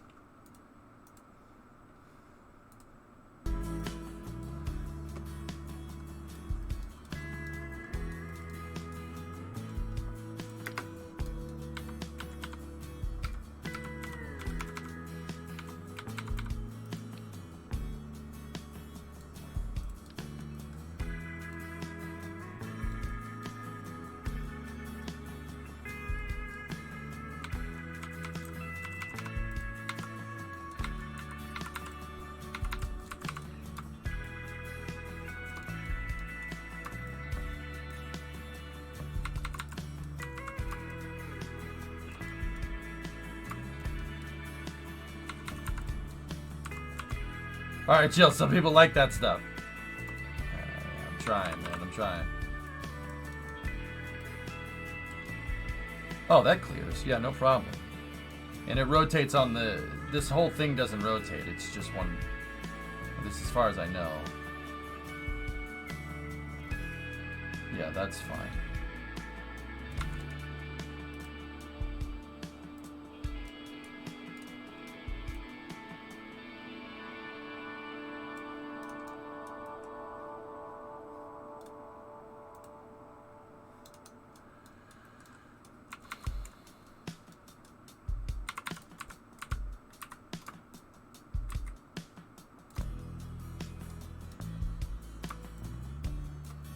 But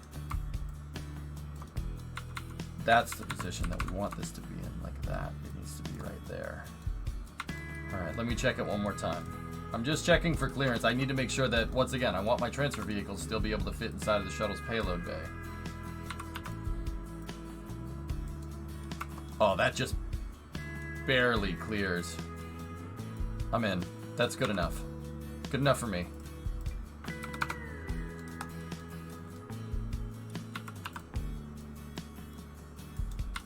And then if we retract, good. All right, remove from symmetry, remove from symmetry. Bye-bye, bye-bye. Now take that one, remove that from symmetry, and remove that one from symmetry. Get rid of that, get rid of that. Take the engines, move the engines back into position. I just wanted something to make it look like the solar panels had a structural mount.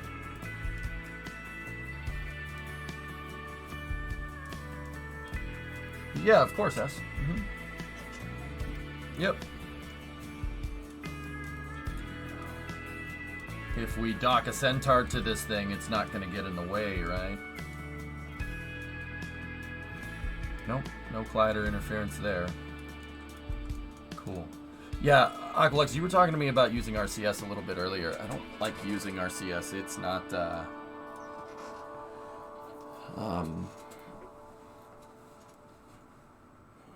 what's the word? The impulse is terrible on those. I'd rather use that because it has 320 ISP. Or I can just click off the screen. So that's good for small transfer burns, but I want to use verniers and stuff here.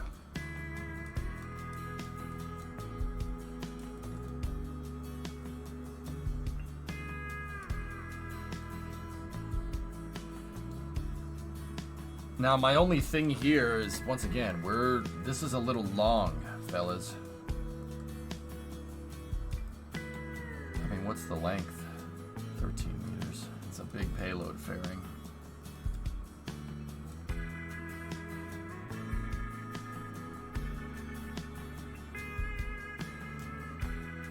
It'll fit in a 375 fairing. Yes. That's been my running constraint. See, the problem is it's just going to be a freaking huge fairing.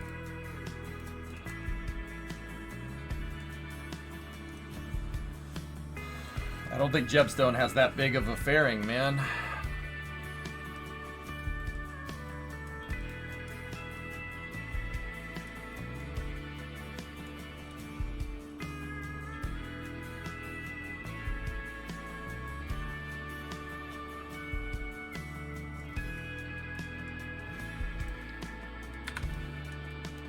Your shit will be fine.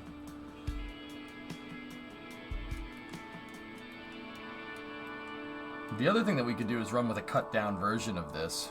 Guys, we could chop the front off. Well, the front fell off. And then we could just have one set of longeron pins holding the back part of the payload. I like that idea.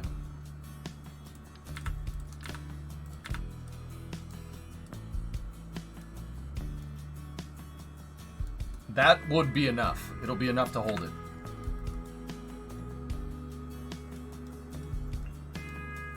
It'd look a little weird, but the cradle will it'll demonstrate the cradle ideas for now. And this, with the payload fairing tapering in, it'll fit. It'll fit a lot better.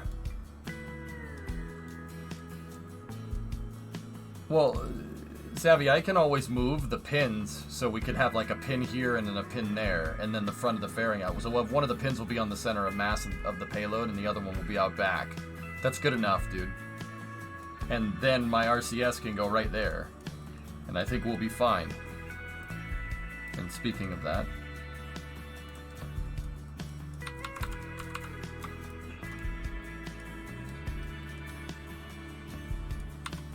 click link for maintainer pane. Access denied. Artemis 2 service engines have been installed. Yep. Strip the forward half of the frame maybe, and the payload can be secured by the back.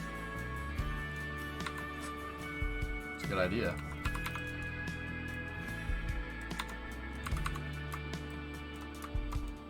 That's a good idea.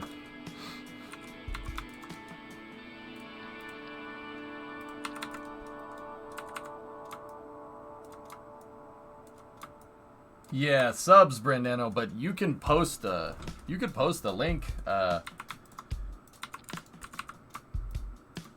just with mod permissions, that's all.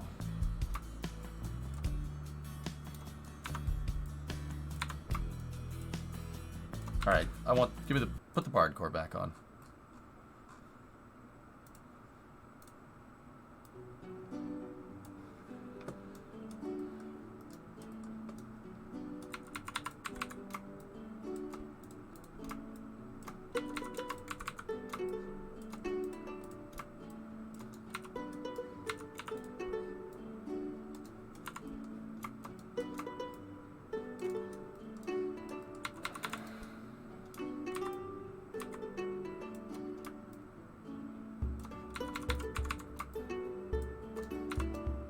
I don't mind doing the thruster quadrant like that.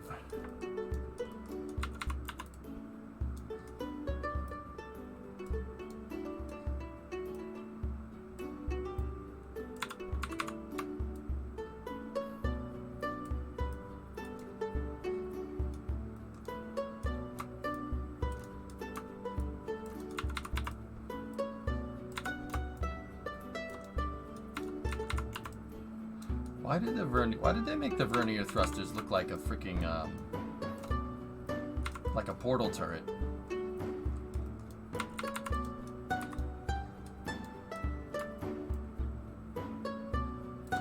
Anybody else notice that? It's a freaking portal turret. Discovery, go at throttle up. Are you still there? Don't get lost. I'm different.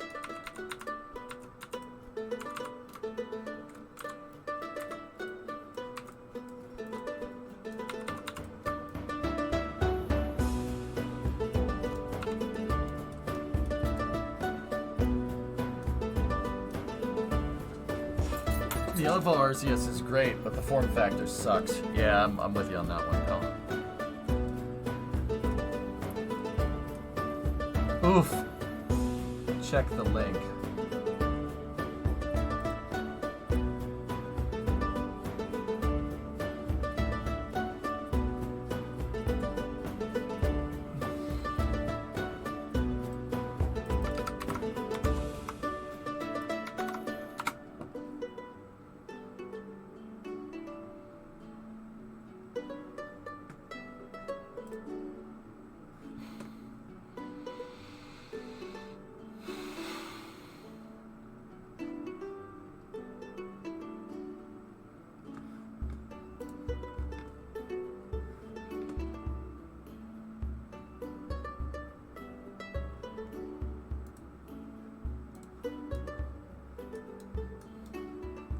It's a bent pitot tube on a fighter jet.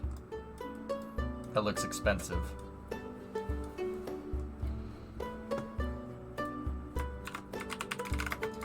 How do I ping a mod? Well, you could start by asking. Don't worry about it, S.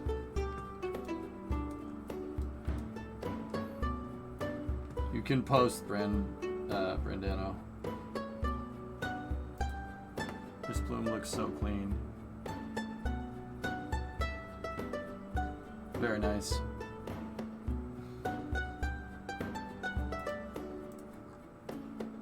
Riot game music list for creators. Alright, I'll tee those up. We'll see what we can do.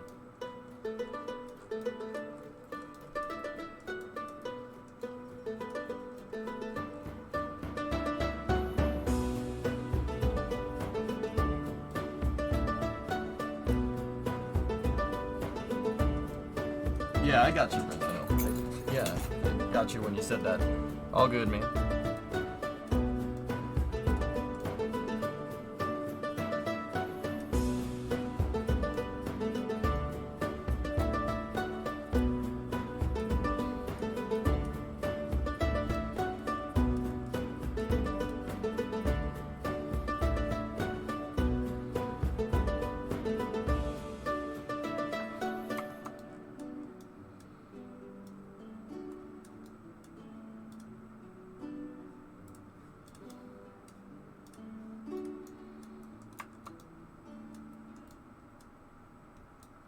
Don't forget about batteries, probe core, and an antenna.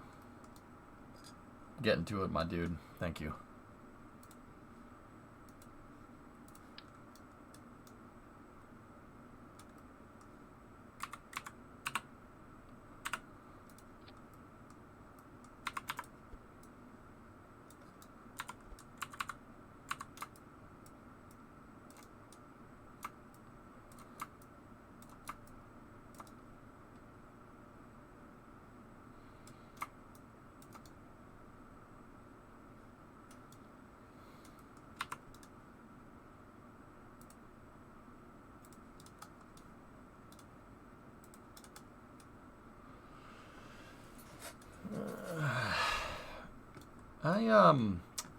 What's the word?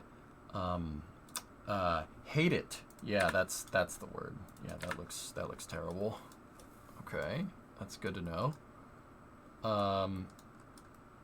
Yeah, we're gonna need batteries. That's right. So we will put the battery in.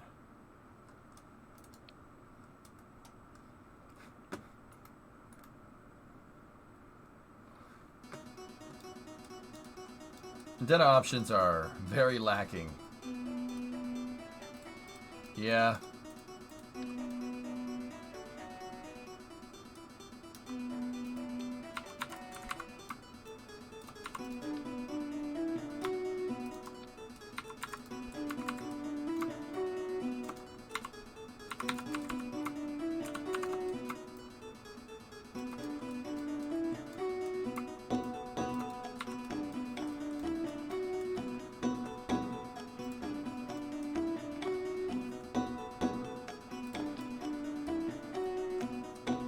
Have you heard two cellos? Yeah, of course.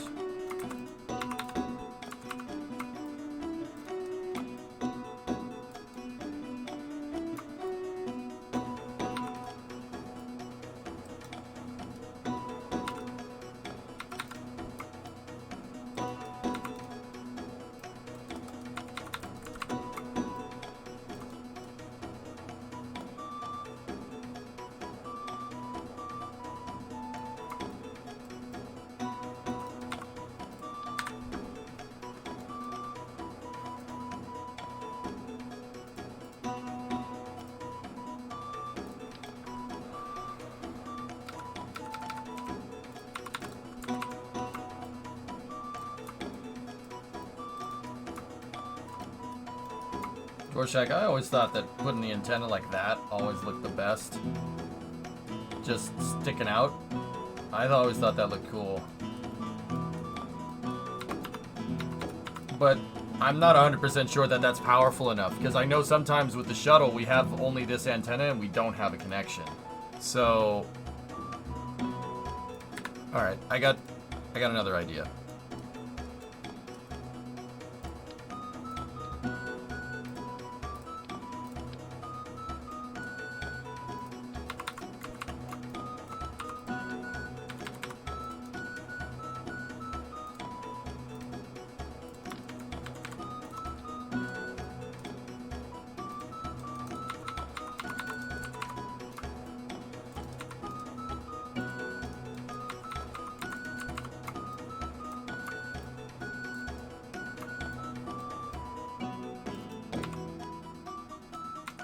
It is, Sam.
I'm thinking. Is this a medieval court rendition of Thunderstruck? Yes.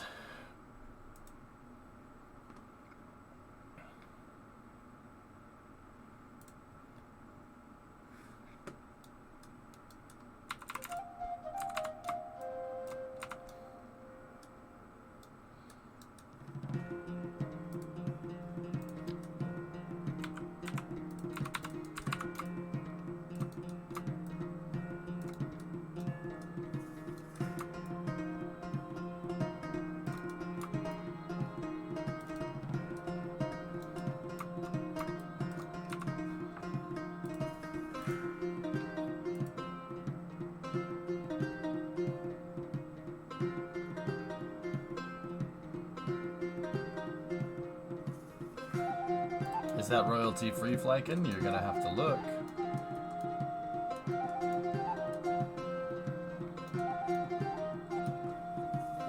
Would a bunch of the smaller antennas, I don't know if those are combinable.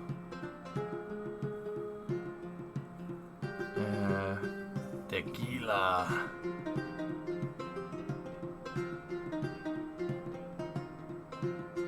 Oh, those are the same, dude.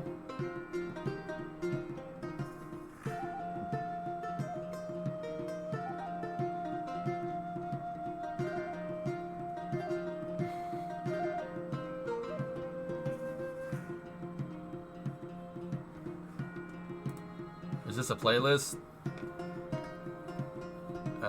No, I'm just going through on YouTube, dude.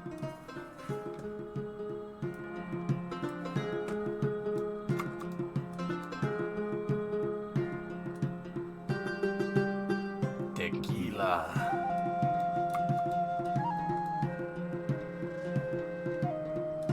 I know, Tessa, I know.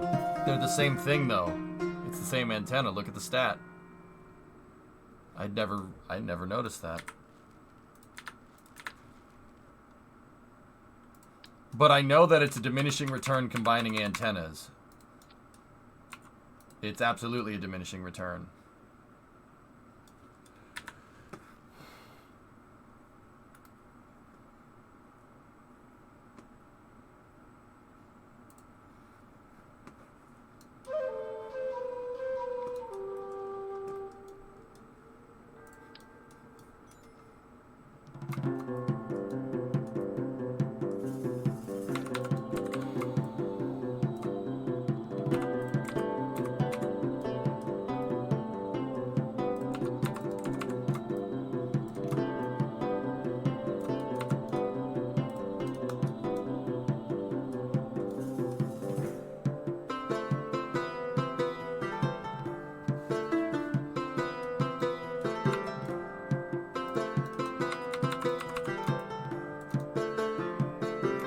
Yep.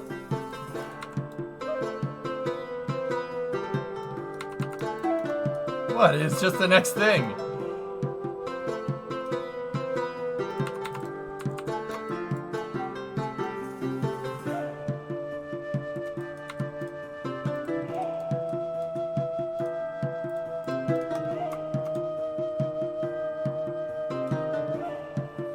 Dwarshak, I know what's gonna work for Leo. The two of the HG50 or the DTSM ones will definitely do it.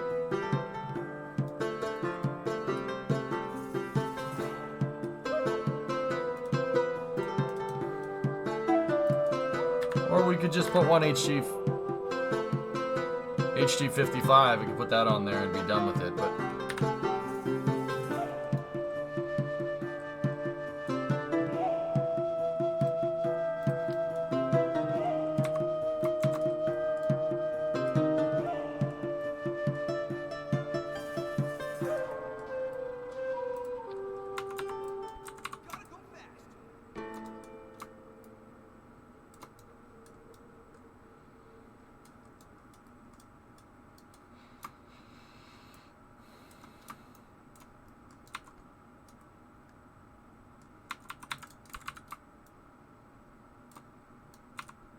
you feel old? Oh, what's the problem?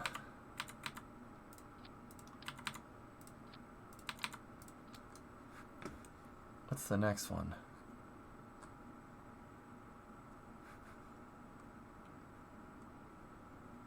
Yes, he says you can have it as background music. Vocals are just background music. Oh, okay. So you're telling me that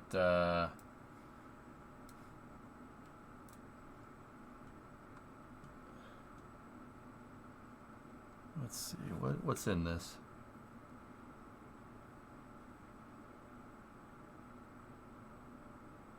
There's a lot of songs in here.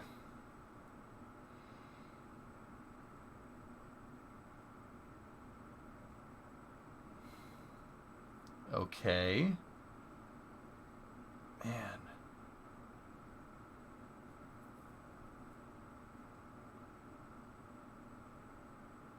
All right.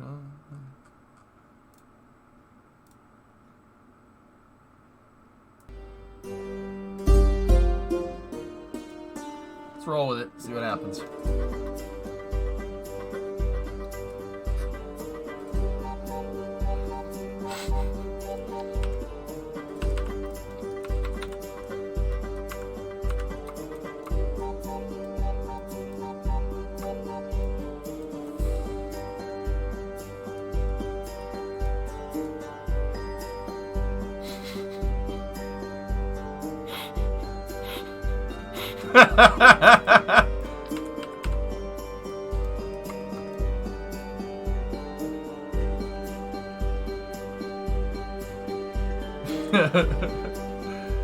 That's bad. I created a monster because nobody wants to see Marshall no more. They want Shady. I'm chopped liver. Oh my god.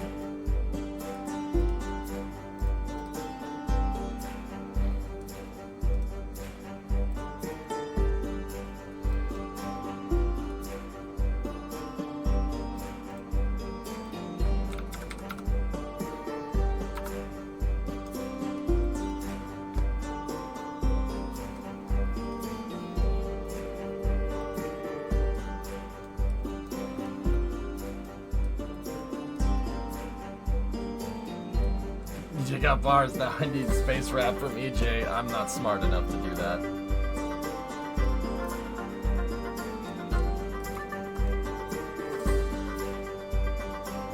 What are we listening to? It's called Bardcore.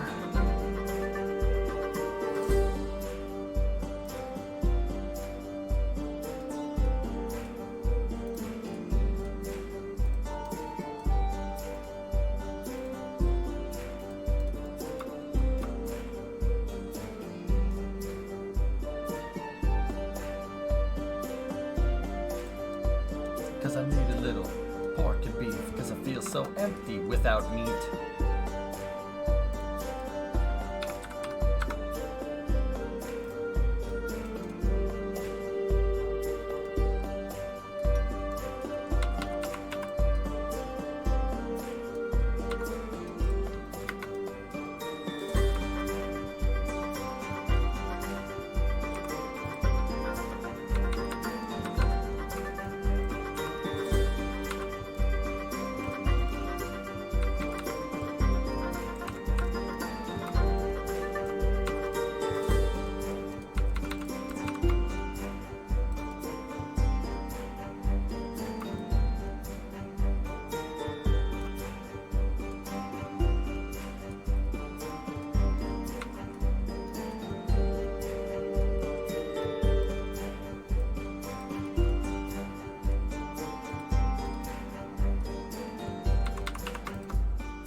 Quite like this one.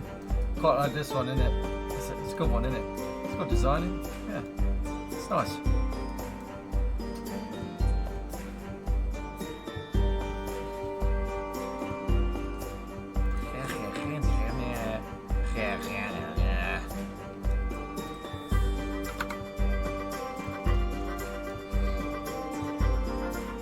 Why slightly off center? Because it looks cool.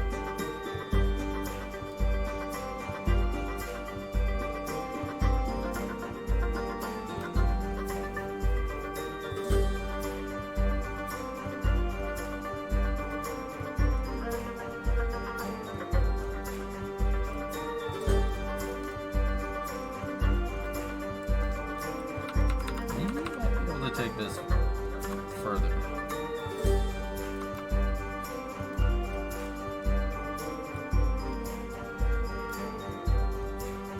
Oh, no, we can't. Has to be there. So it's not fouling on the birthing mechanism.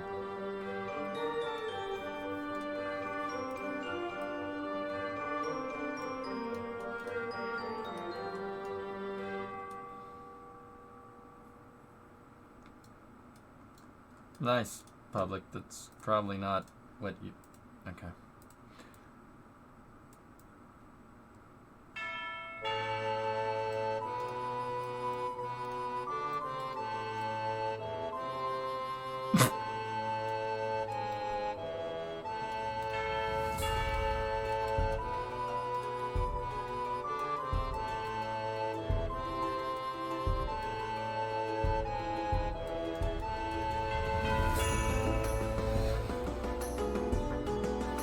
No. Oh dear.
Whatever you say, chat.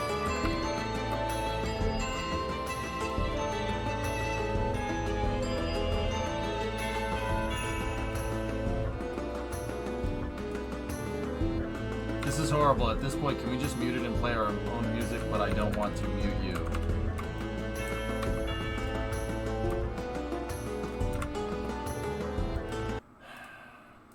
Yeah, here. Let me just put something right back on.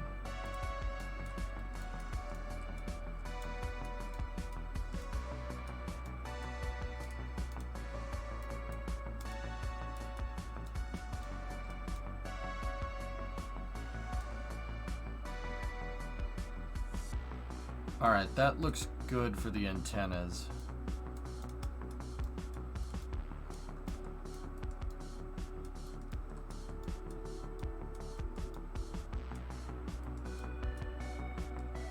I'm debating whether we should use monoprop or not.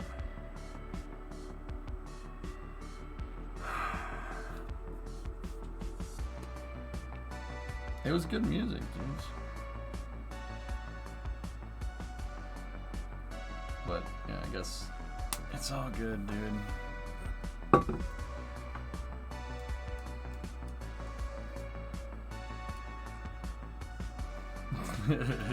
Guys, don't go after Holman. It's all good, man. It's all good. Thanks for turning me on to Bardcore, though. Yeah, Zero, that seems like it's right up your alley, dude. That's funny as hell. It makes me laugh, man. You were about to puke. Homing pitching. All right. I just need you to do me a favor. You need to acknowledge that me turning that off just bummed a bunch of people out. But I did it for you. Okay? Just acknowledge that, and we're good. Vibe. You vibe check this, Chad. You vibe check this. You got to acknowledge that you ruined everybody's day, and possibly the evening. And dinner.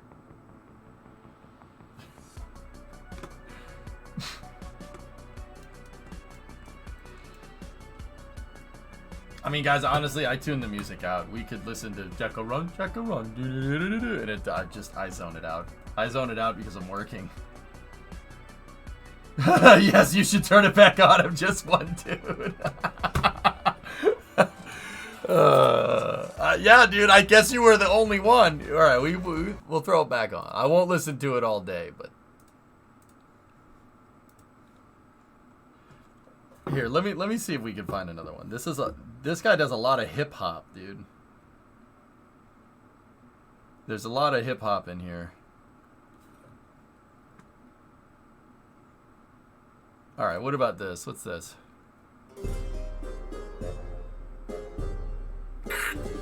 May I have your attention, please?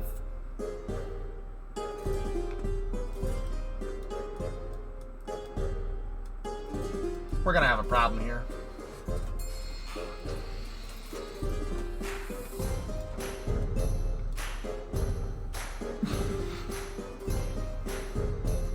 It's the return of the... Oh, wait. No, wait. He didn't just say what I think he said, did he? Oh, and Dr. Dre said... Nothing, you idiots. Dr. Dre's dead. He's locked up in my basement.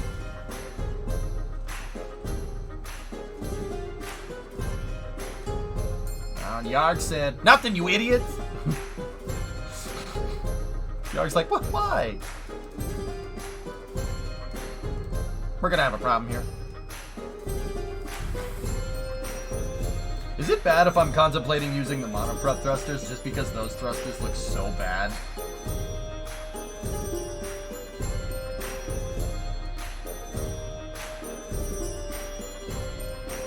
No, Tesla. No, Yarg is an idiot. Yarg, we don't call it... It's not an idiot. When I say idiot, I mean the village idiot. And when I say the village idiot, I mean you. Sorry. Sorry, that was harsh. Sorry.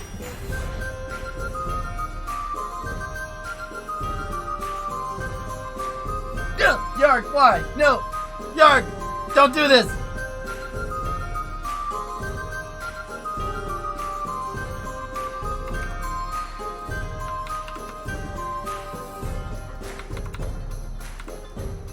Tessa doesn't gotta cuss on his stream to get viewers. Well, I do, so frick him and frick you too. Will Smith don't gotta cuss in his rap to sell records.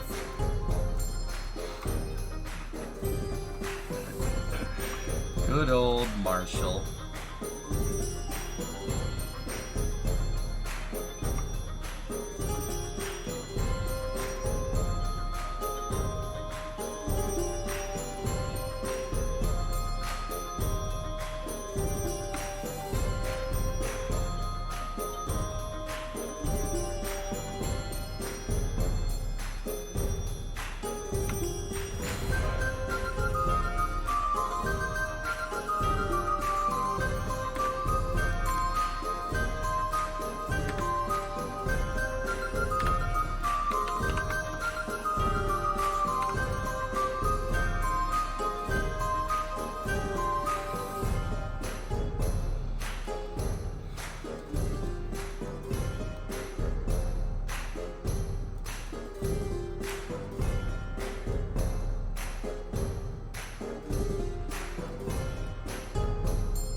No, homing pigeon, I don't. I just use YouTube, dude, on here. On the stream.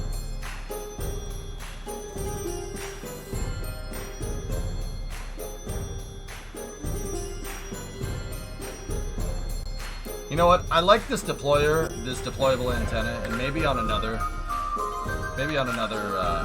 version of this vehicle, we'll put it on there, but the DTSM1 is fine.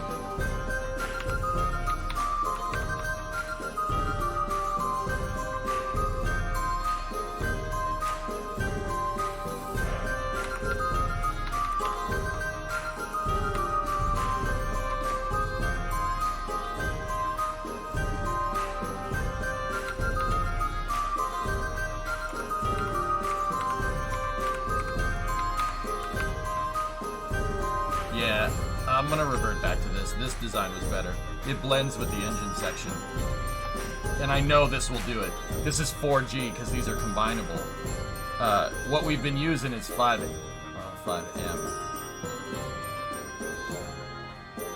That should connect.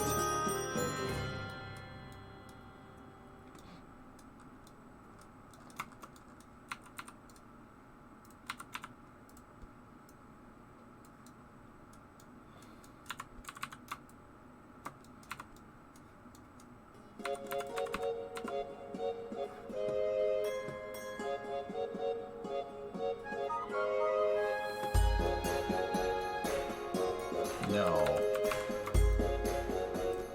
Yep.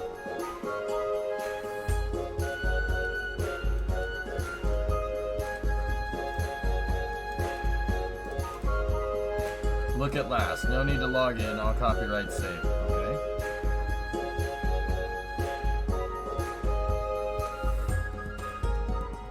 Thank you.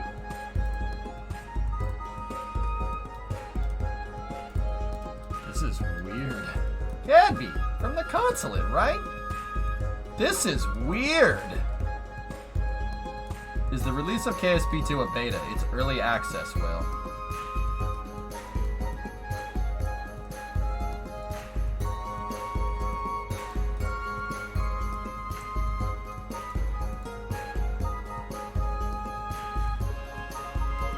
Are the solar panels on hinges? Yeah. Yeah, man.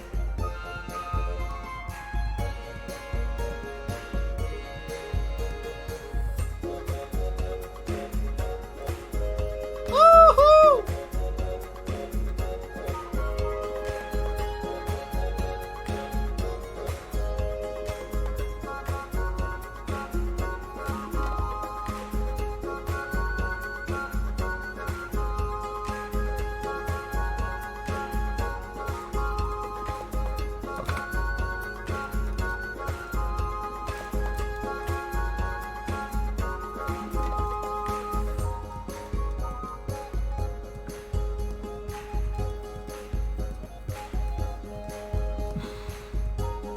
Alright, so if we're gonna do that,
yeah.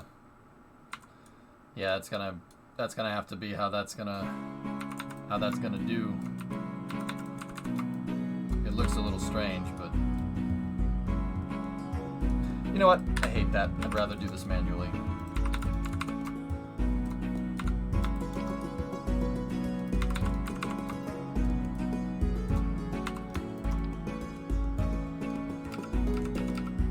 For once, I'm using these as actual RCS and not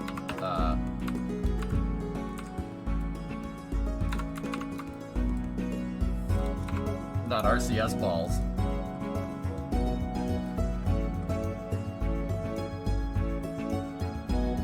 This is a song by Kevin Little. I've never heard this song. Well, I've heard this song before, I just don't know what it is.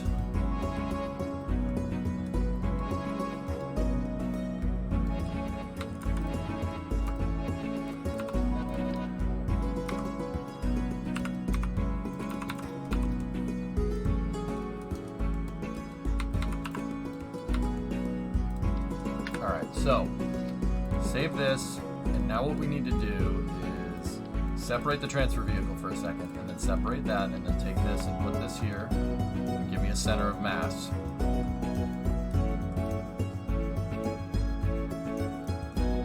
Okay.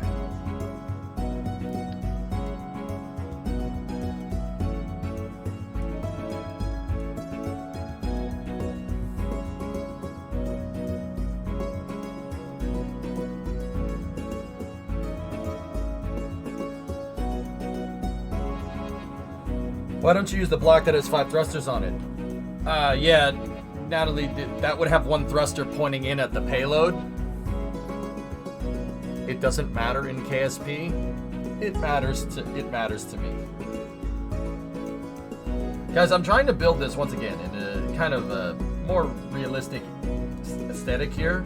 So like, okay, for instance, my engine thrusters are far away from the solar panels, just like they are on Orion. And now I need to figure out a way to balance the RCS over the transfer module. Now, okay, so why am I doing all this? Why am I doing it this way? Well, the key to building a good vehicle that docks to things is to balance your RCS. That's the key. Unbalanced RCS is going to make it more difficult to dock. So I isolated the vehicle by itself without the transfer carriage, right?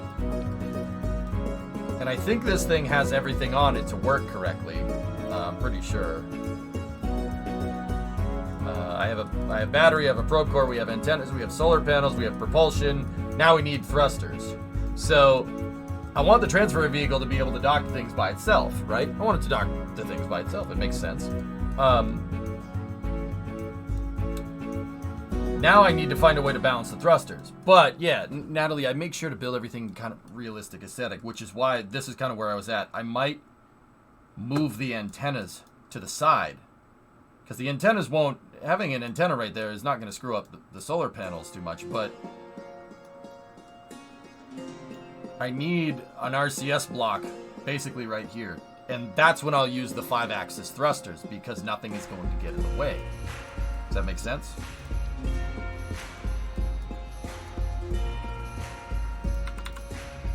Steel.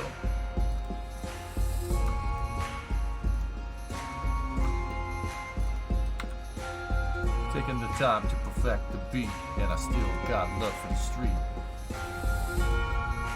Dust is thou as drayest?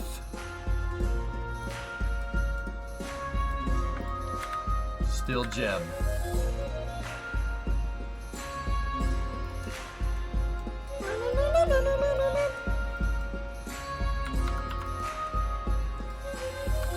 It's the melon farming JEB.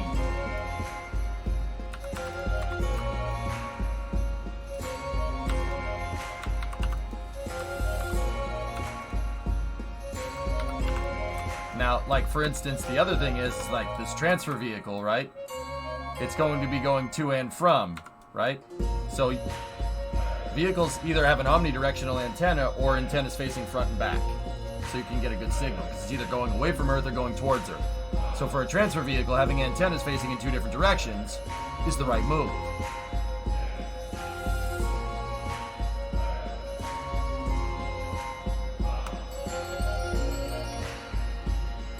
Yeah, T-Man, it's at the museum. Aqualex, we saw that already. There were viewers that were there when it rolled out.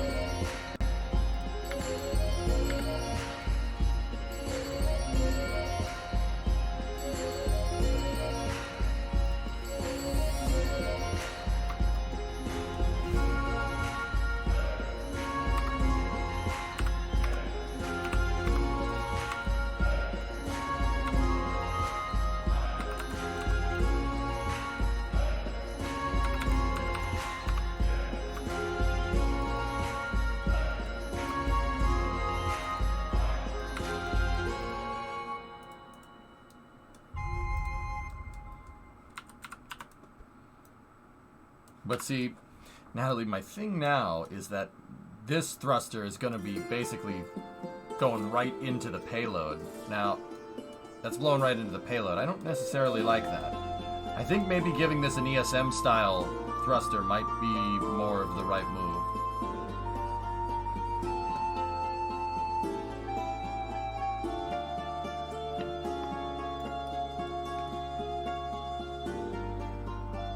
Shorty got low.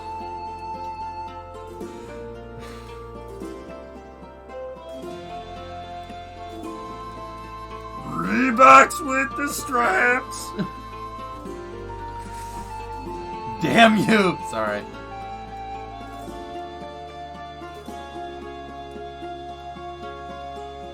You're genuinely enjoying it? Alright, well that's good to know. What a wonderful world. Please see last. Okay.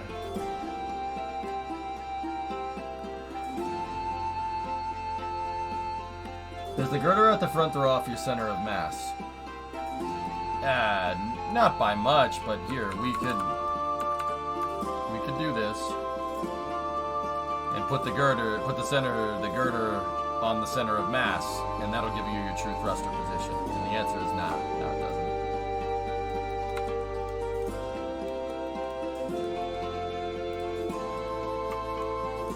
doesn't. Sorry, dead crew. Last for some space recovered stuff. Yeah, for the third time team, we've seen it. Yeah. Yeah, dude, I know. The Titan booster. It was at the U.S. Space and Rocket Center, dude. I showed it to you on Google Earth. You were there. Remember? It's right here. You can see it on Google Earth.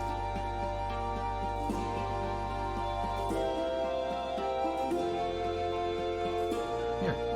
It got delivered to the Space Force Museum on the Space Coast, which is in Space Force Museum on the Space Coast. Yeah, okay. It's in I think that hangar, but check this out. If we just take a little trip up to Greenbow, Alabama.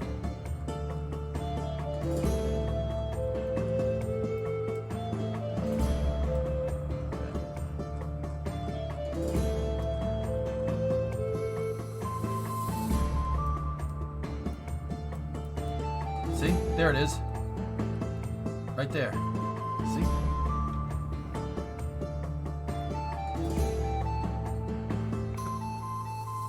It's hard to hear you over the music. I won't know that unless you tell me.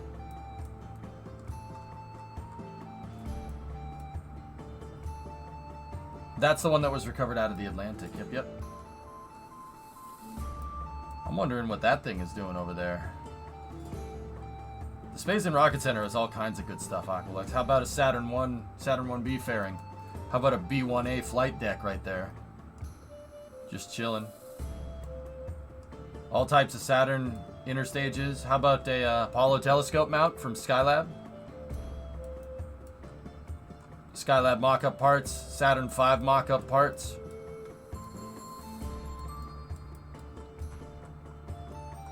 So the Skylab training prototype, this is what they put into the swimming pool. Crazy part is that that's an actual S4B. Its first stage is that exhibit the Saturn rocket that's sitting at the Alabama Welcome Center. Its real first stage is there. The one that's vertical, the one that they're trying to tear down. Yeah, its first stage. That's the second stage that belonged to it. They converted it into a Skylab mock-up. They have a full Skylab mock-up sitting at the U.S. Space and Rocket Center with a bunch of other cool stuff, might I add. Atlas, Redstone, Jupiter, Juno, Saturn 1, with the hold down points. That Saturn V's a mock-up, but the Saturn V in there is real. There's all kinds of good stuff in here. Even Shuttle Pathfinder. That's the real Pathfinder. See it? That's what they used to test out all the shuttle lifting brackets. That is a lightweight external tank and two ASRB, composite SRB boosters from the they were planning to roll out but didn't do it because my O-rings. Yeah, there's all kinds of good stuff sitting here. Go to this museum. The U.S. Space and Rocket Center is amazing.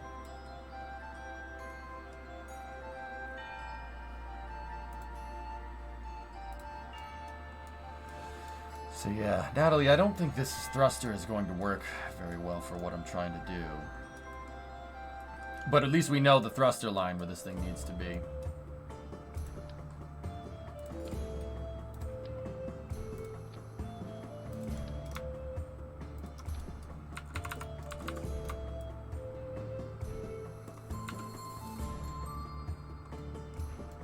Where's the Saturn V stage that goes with the Skylab mock-up?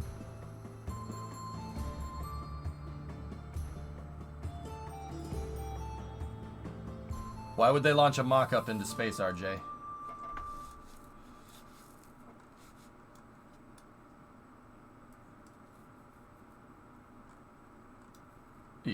Yeah, probably Panta, yeah.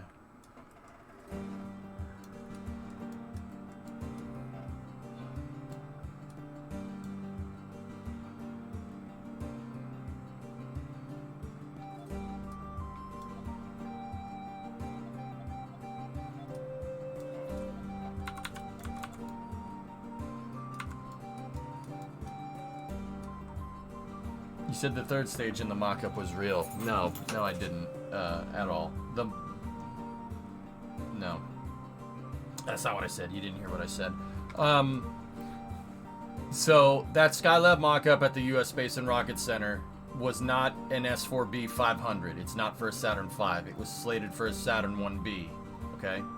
The Saturn 1B first stage, that second stage that's converted for Skylab, is sitting at the Alabama Welcome Center.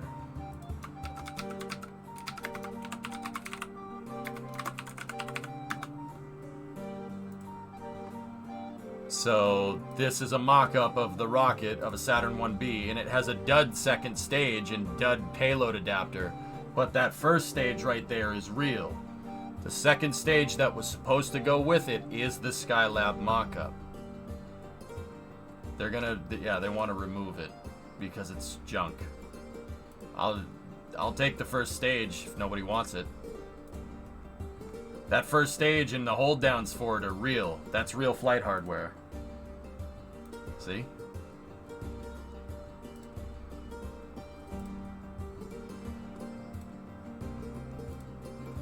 Why do they want to remove it? Real simple reason that nobody's maintained it. It's dirty. It's yeah. But that's a real first stage. Real first stage, real rocket engines. They want to tear it down. They can have the dud up there. I don't give a frick about that. I want this. From basically this line down. That's what I want. And maybe even the inner stage. I don't know if that inner stage is real. But the upper stage, the S4B200 that was supposed to be on this rocket, is the one that they ended up converting into the Skylab mock-up. So this thing's actual second stage is still around. See where I'm going with this?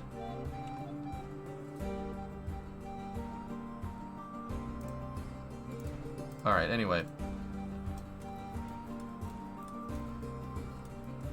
Yeah, they're working on it, dude. They're working on it. Element. Yeah, or something.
Okay, this is a thing. Buonasera. Buonasera. You come to me on the day of my daughter's wedding, asking for favors.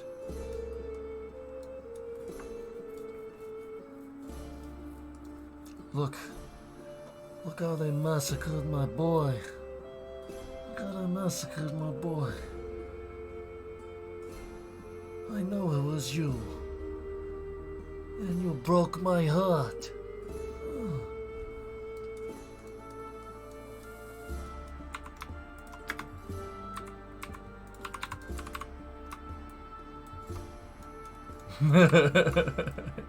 Yeah, it's not very often that I get a chance to do that. Get a Godfather reference in there. Buonasera. Buonasera.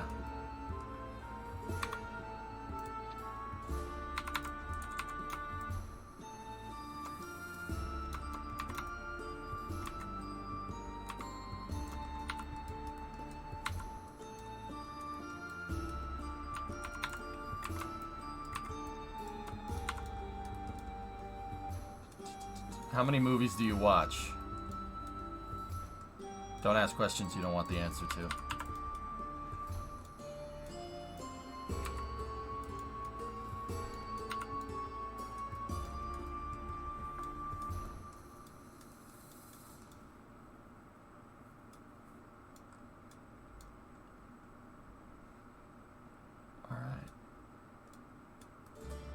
So now this should more or less be balanced when we have the cart working.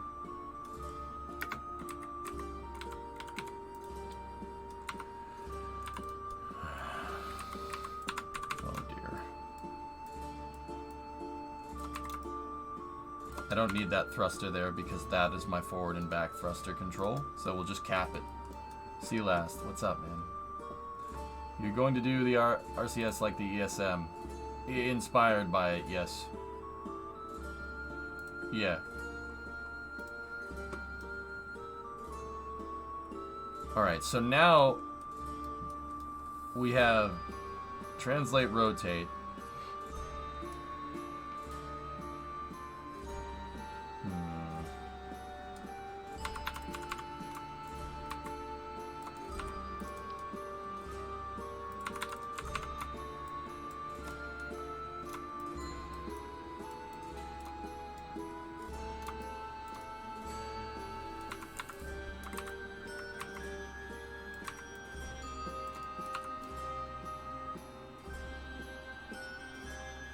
No, that's too much real estate.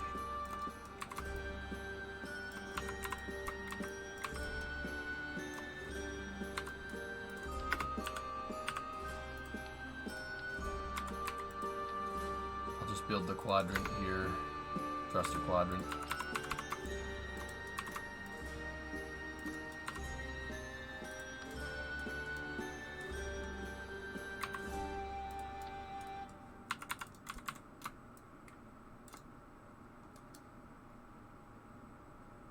There. That. So we have rotate.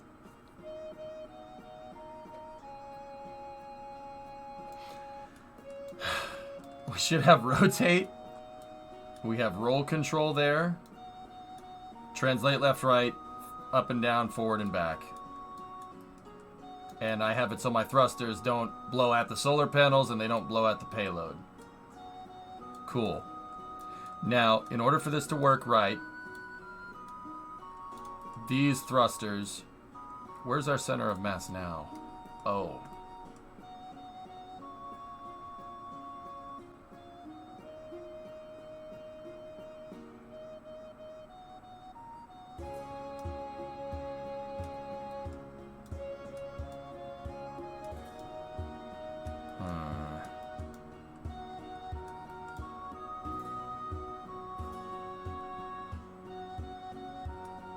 Is the tank full? Yes. Yeah, I mean, we're going to have to adjust it. We're going to have to adjust it. Actually, going into low Z, using caps lock, fine control, will automatically adjust the thrusters for you. So, I'm just going to do that. That's what I've been doing with the shuttle. So, I think we're good. We got antennas. Radiators are probably going to be something we would want as well.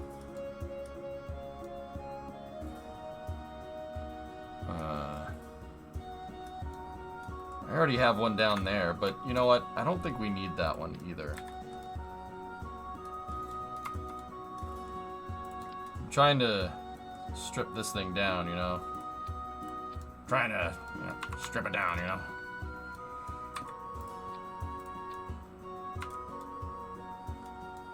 Make it simple.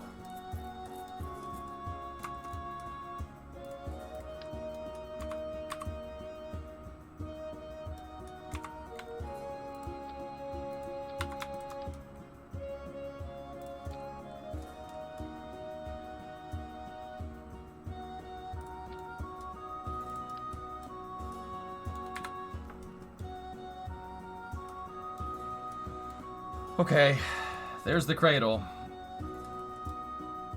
Guys, I think we're good for a launch.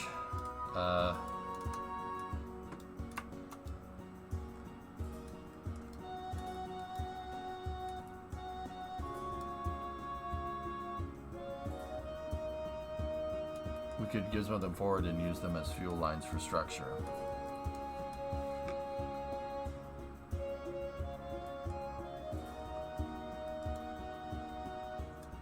I don't mind where they are. To be honest, I actually like them in the I-beam. That looks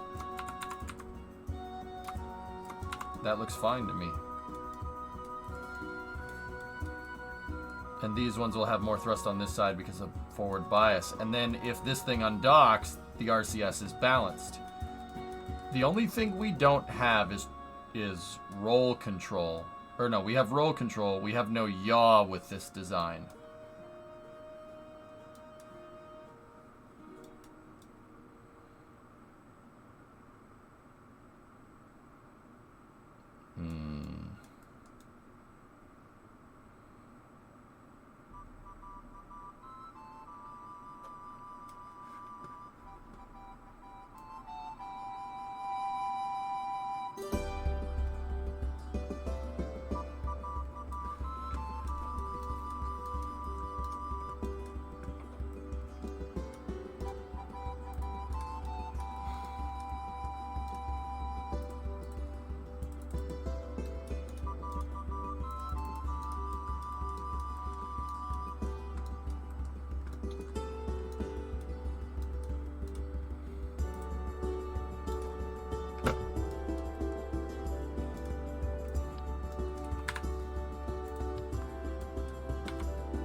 Taste of love is sweet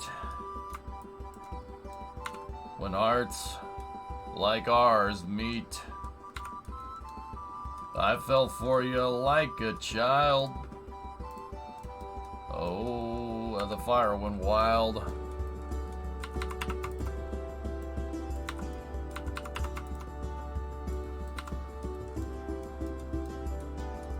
Burns, burns, burns.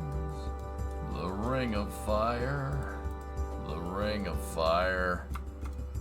Discovery, go at throttle up. Alright, we don't need that. Cool. We're good. Let's fly this thing.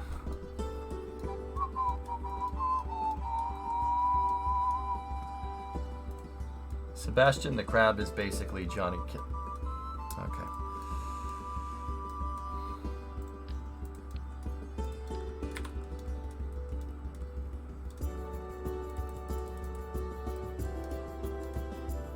I went down, down, down, and the flames went higher, and it burns, burns, burns. The ring of fire, the ring of fire.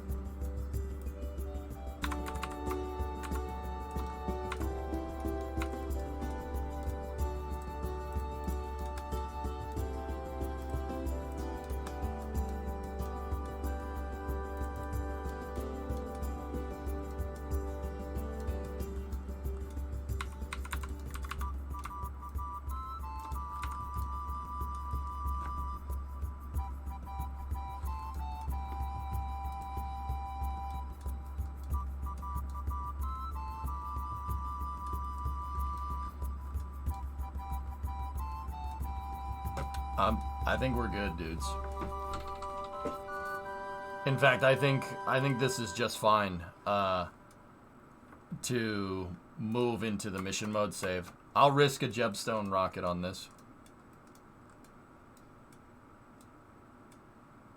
Actually,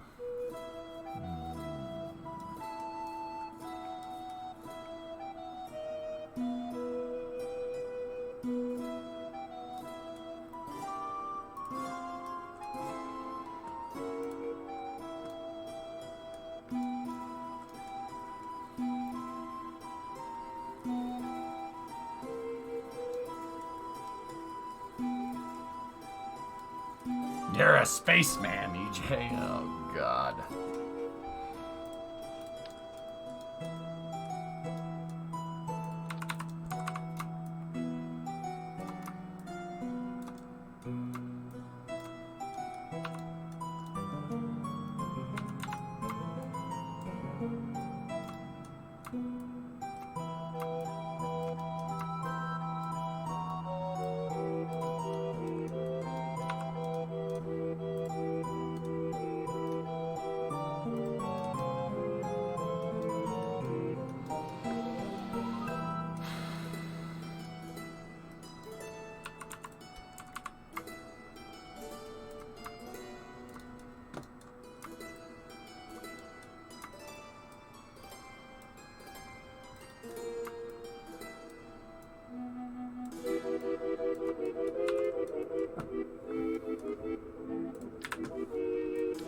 I can't do this.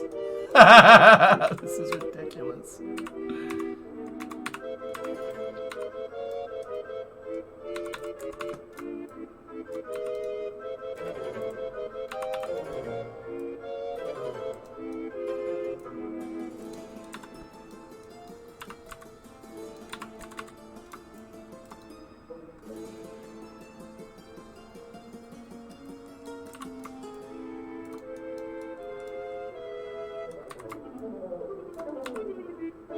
There we go. That can serve as yaw control. We'll just disable those, and if the transfer vehicle needs to work by itself, we'll set it that way.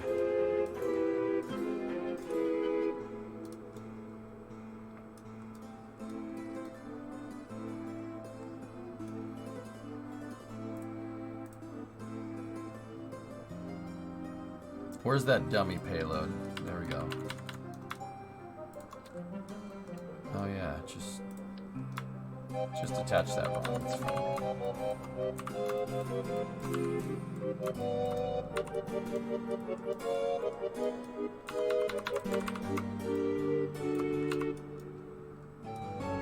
All right. So here's what we're gonna do. 18 tons. You know what? I'm gonna attach this to a gemstone, and we'll mess with it in engineering mode just to make sure that it works. The only thing we're not really going to be able to test is the communications, but I know the comms will work. I know the communications will work, so I'm not too worried about it.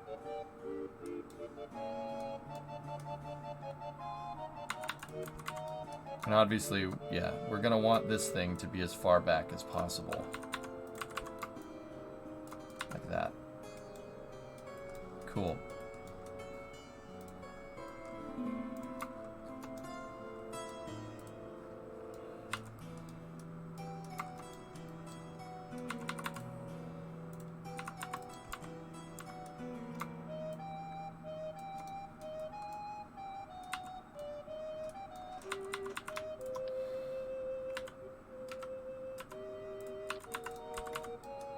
Oh, that's right. I still don't really have a pin design here that I know will work.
What?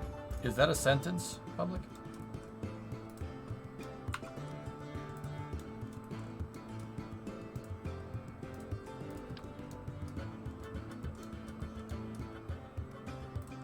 I'm gonna put struts here just for now.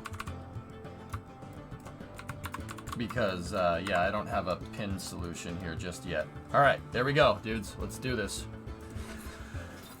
So the transfer vehicle prototype,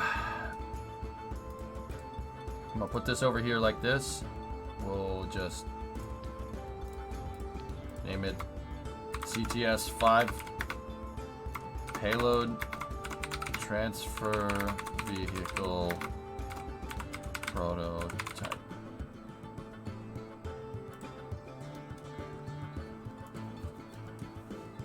All right, now what I'll do is we'll load up Gemstone. And we'll take Gemstone for a spin.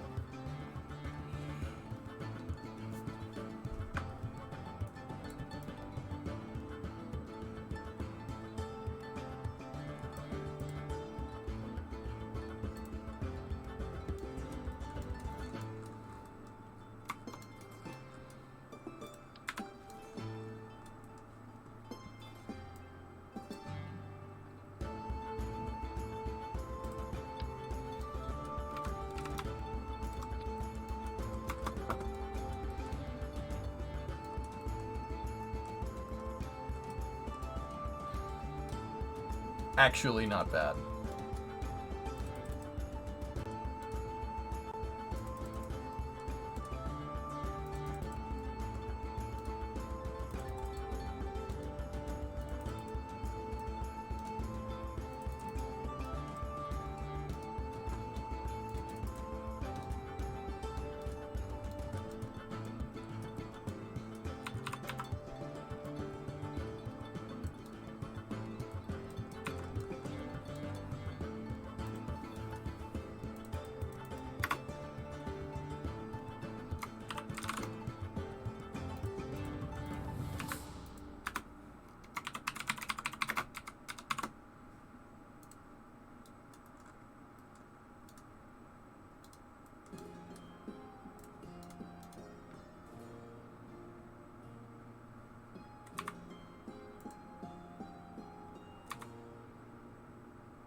Really?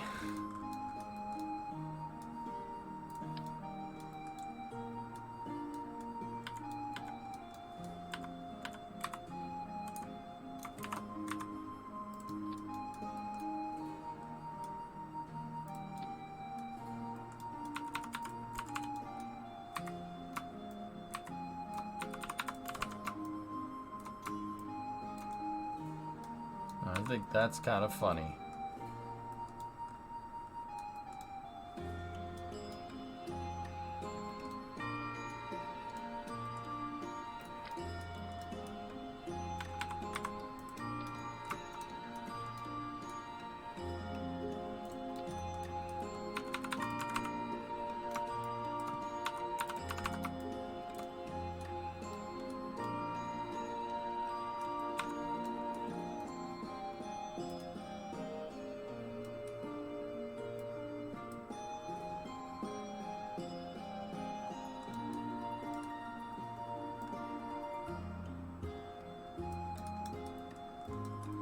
Ad time, Spacophobic. Alright. I'll do final preps here, we'll run the ad, and then we fly. And if you didn't see the ad... Hi. How are you?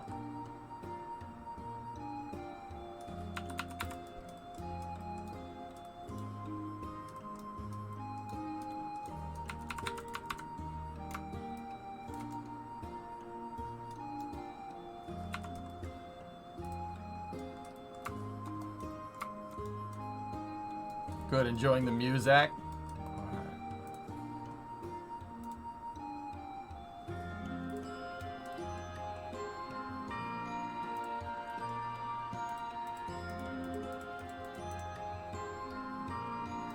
Alright, dudes. Let's see what Jebstone with the extended payload fairing is gonna do.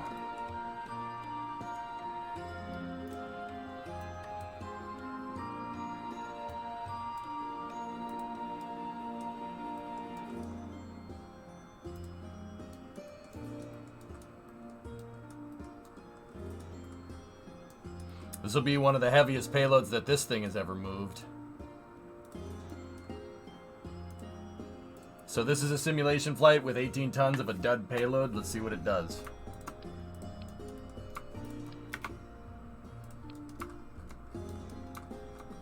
Please. Please what?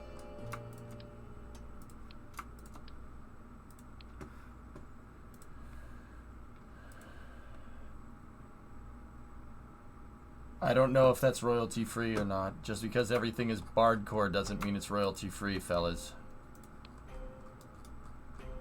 Sorry, man.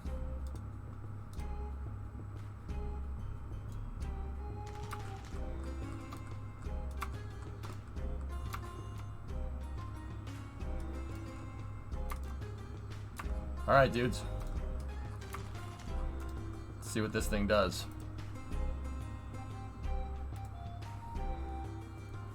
It's called Bardcore, yeah.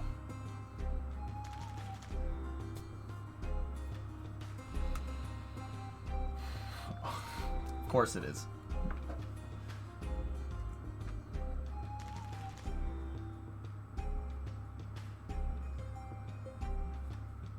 That's all good, man.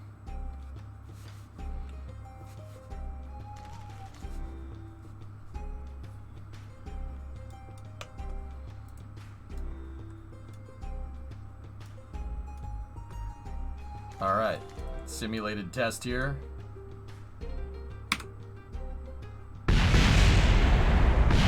Yep. Okay, I'm really happy that we figured that one out.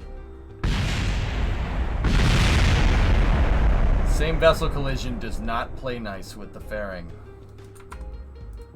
Cool. Yeah, that's why we did that. Yeah, that's why we did that. Okay, so SVI does not work very well inside of another fairing, so we can just enable it after the fairing is deployed. Easy peasy. Yep, and easy. Is this supposed to be Ares 1? It's an approximation. Oh yeah, Dragoon. It's just something different, dude. Yeah, unless it's true open is bad. Okay. Yeah, I figured that one out. Okay. Yeah, everybody figured out that, you know, doing same vessel collision inside of a fairing is actually not a good idea. Okay. All right, ready.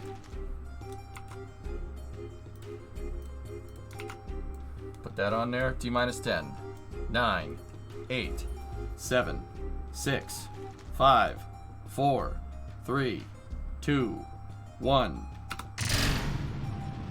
And liftoff of Ares 1X, testing new vehicle designs.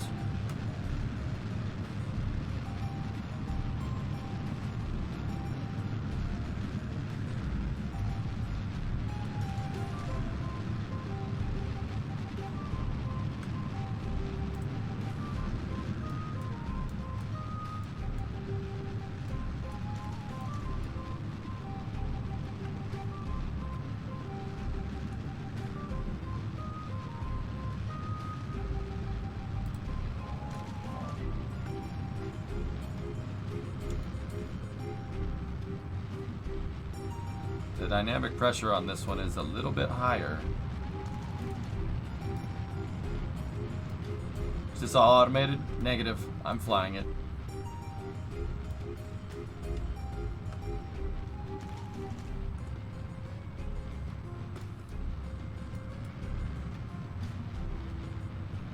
I assume you're not using the thrust curve. Why would you assume that, Sean?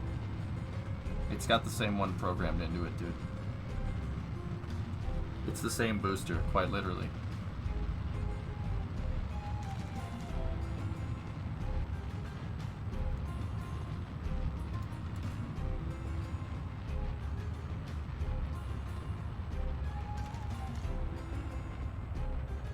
Thrust tail off on the SRB, standing by for staging.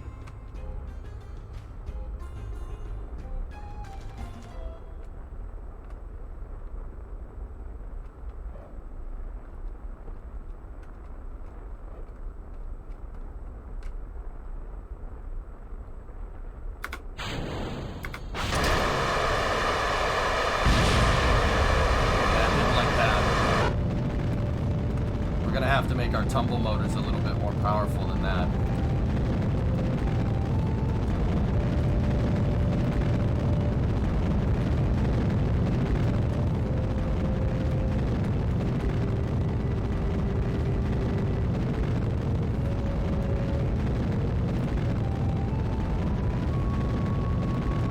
Stand by for PLF jettison.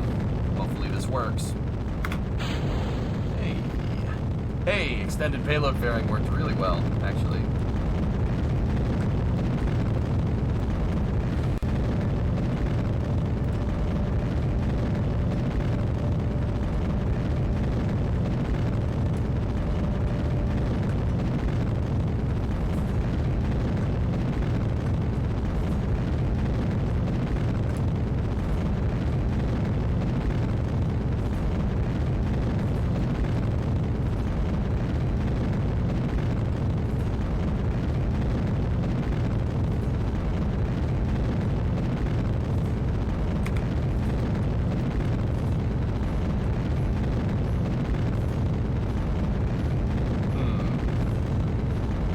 PWR is a little bit down there. That's okay. We're staying out in front of it, barely. If we cross it, then we gotta be careful.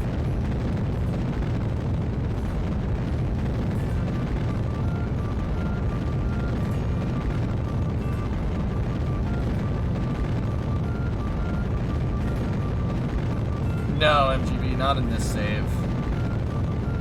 Save time. Decided not to.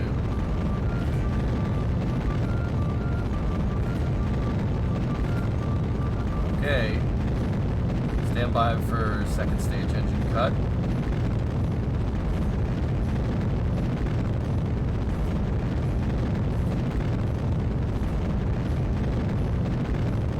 Yeah. Payload has a little bit of moment over the control systems here.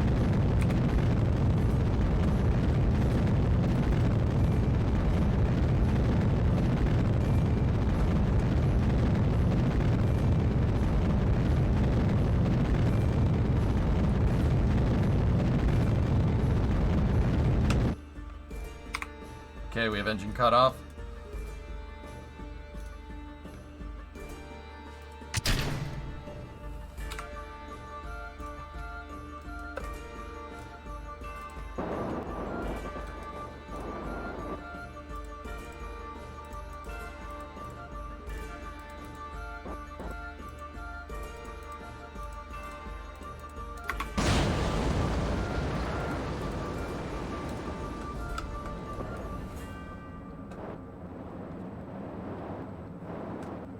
Yeah, we were a little low there, dudes.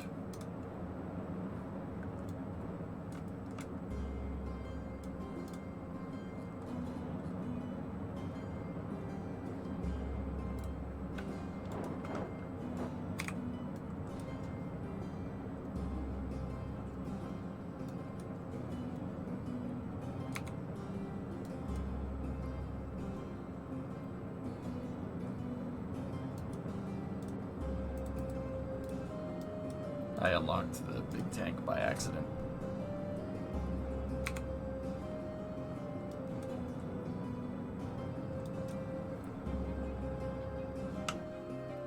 Yeah, this is not gonna... We were a little shallow on the ascent, but it's a good time to check to the performance of the stage.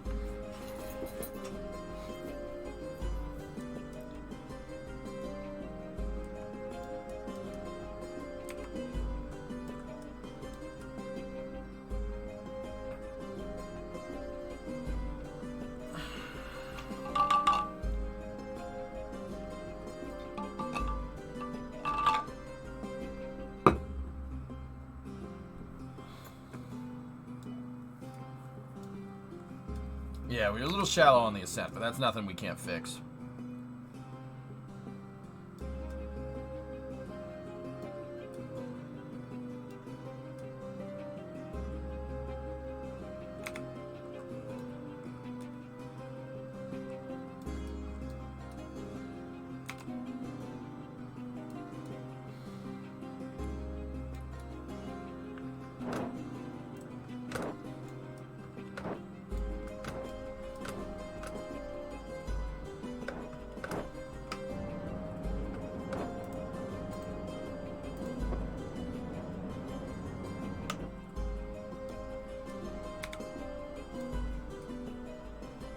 It's so inefficient. We dipped so hard into the atmosphere. But once again, it's a good time to evaluate vehicle performance.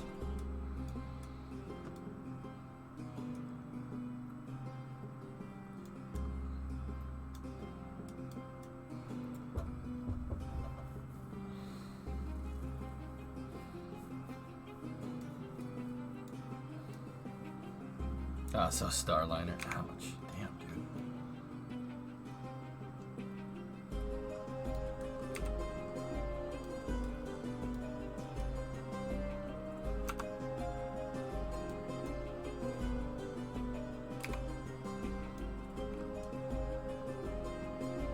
Yeah, if we have enough Delta V to get up into orbit and then still have enough to get down from this, I'm gonna call this good. Especially with 18 tons. None of the space station payloads are even close to this.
Someone got something to orbit Kerbal at 7 kilometers. Yeah, the dragless parts. You take the engine plate and the fairing, and yeah, me and 95 were messing with that the other day off stream, and I told them to put a KRPC drive in it. The hell with orbiting at 7 kilometers. We got something to go to skim the water, basically going like 20,000 meters a second. Yeah. KRPC drive. Yup! Yup! We were skimming the water going like 20 kilometers a second. It's like zip out of the atmosphere. Gone. See you later. Okay. Yup.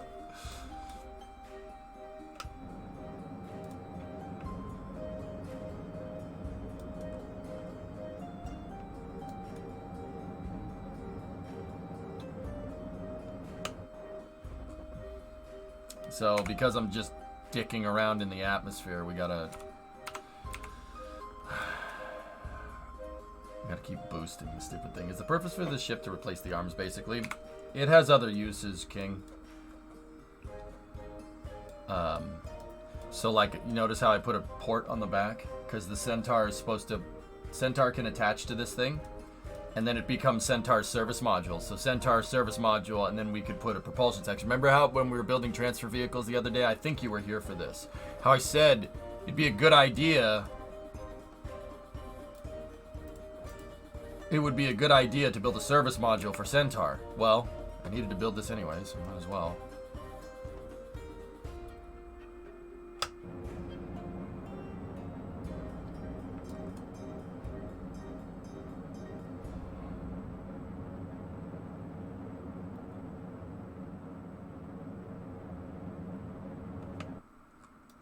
Hey, I'm still new to KSP. Are there any pointers you can give me on starting out of the game? Keep it simple, you boy.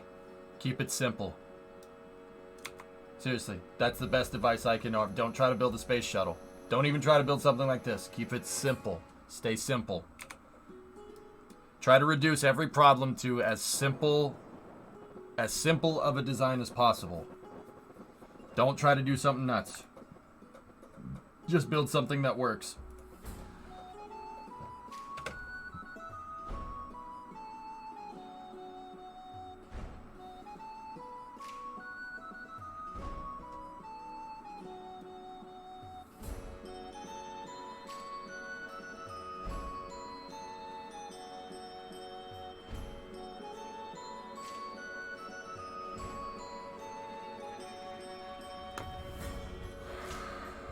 Gotta get out of the freaking suposphere, man. Sure, dad joke. Like just making satellites or getting a simple lander? Just keep it as simple as possible. Make sure you make the vehicle do exactly what you need it to do. That's it, dude. You need an antenna, you need a probe core, you need batteries, and a fuel tank and an engine. Keep it simple. Don't try to make anything complicated. Just try to make something that works. That's a hallmark of engineering. Don't overcomplicate things.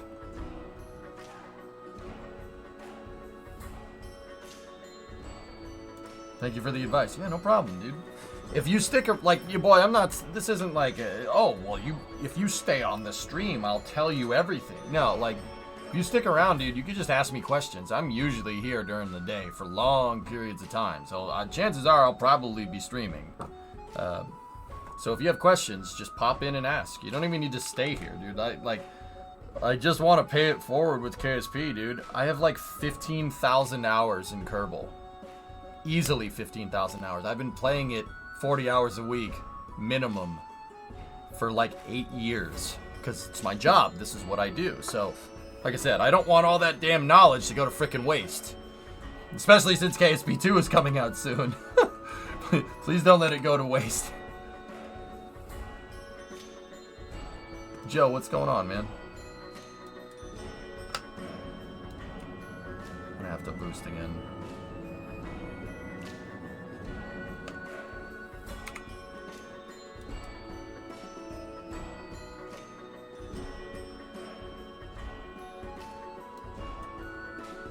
Almost finished working. Cool. But this soup is really killing us right now. We gotta get up above 70, dude.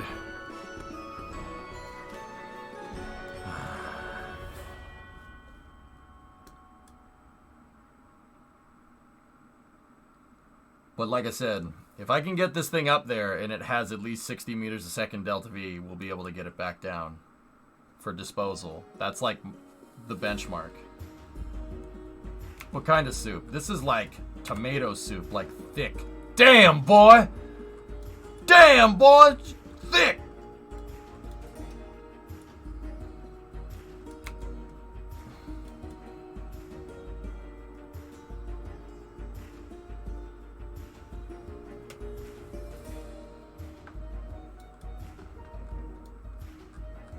I'm hungry.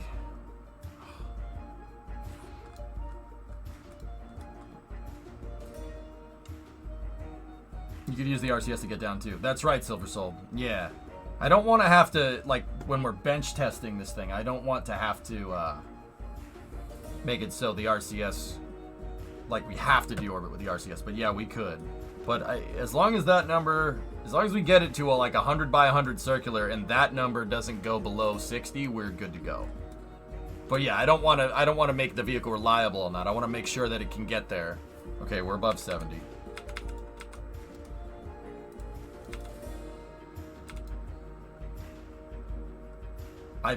Dude, after all the boosts that we've done, I think this is a great, just little low Earth orbit vehicle.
Yeah, even after we had to dip out of the soup, we probably wasted 100 delta V at least on screwing around in the atmosphere.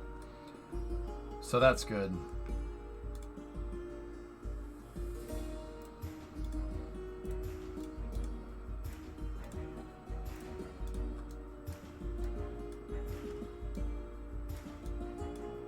The other thing is that we're going to have to check with the antennas. We have to make sure the antennas work. So we got to make sure that this thing gets well above 70 next time. But yeah, because we wouldn't have been able to get to the antennas. Alright, I'm happy with that. What I'm going to do now is we're going to go debug a little bit. I'm going to set orbit, and I'm going to...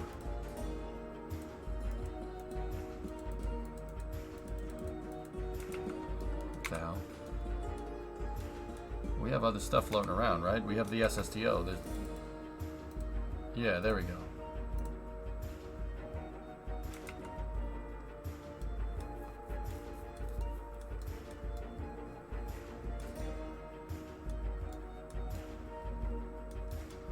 There we go. There's something we can dock to.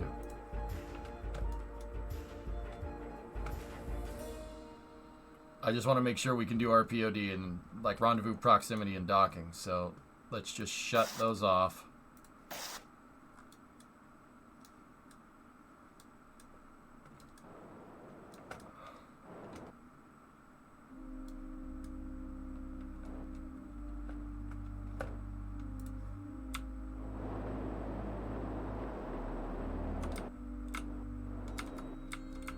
pretty balanced.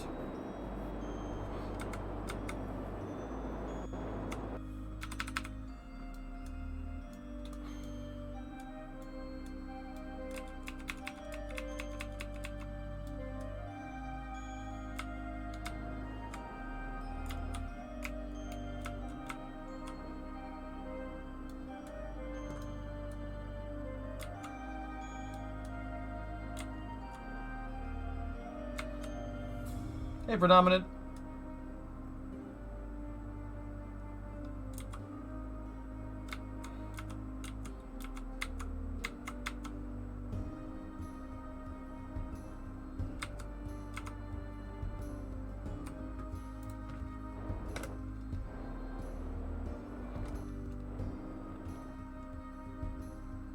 Does the vehicle itself fit in the shuttle payload bay? The transfer vehicle by itself, flip up, will fit.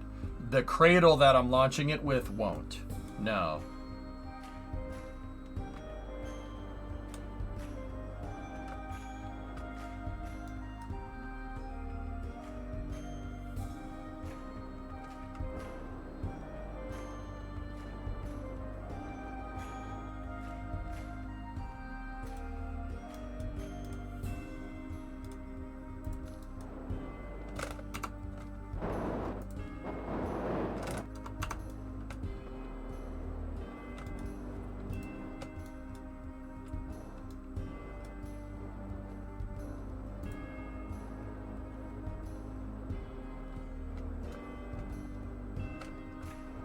Definitely too much thruster control.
Uh-oh.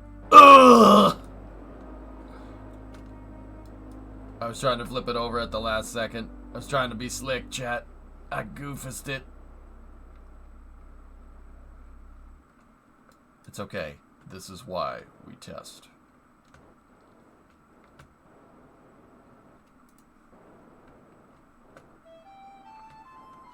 I know what the next question is. Has that happened before?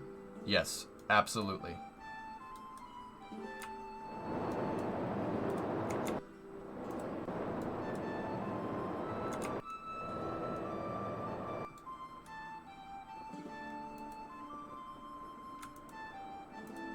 Hey, can you give me some of the monoprop tanks? Yeah.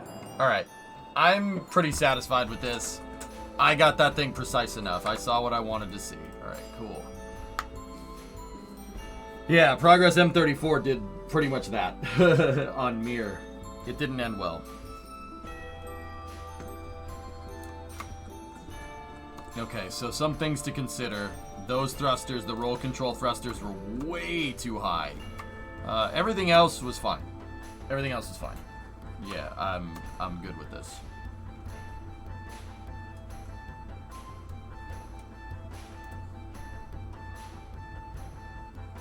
The separators on the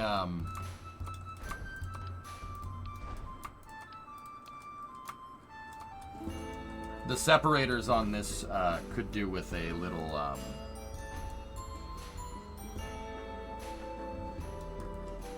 bit of a kick.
All right.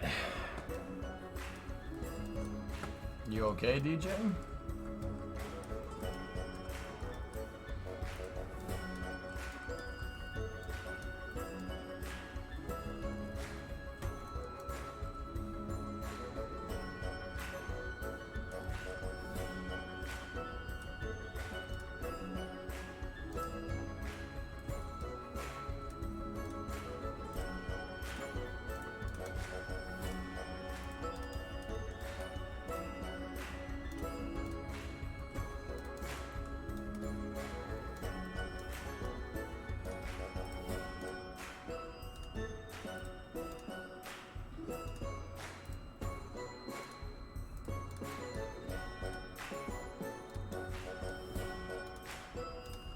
Okay.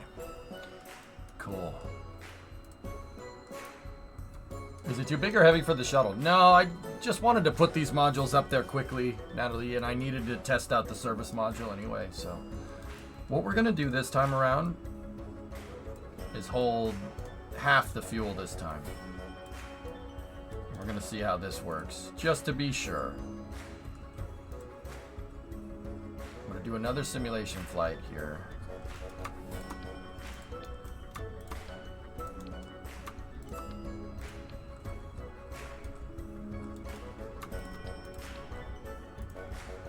Here we go.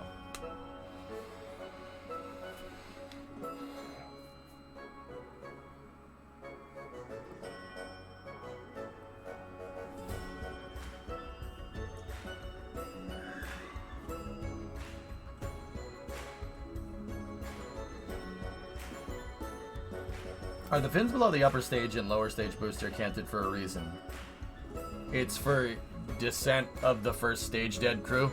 Basically, those are there to make the booster kind of fly sideways through the atmosphere to slow it down so it can deploy the chutes. I don't have any chutes on this one, but I left those there so we could do that with this.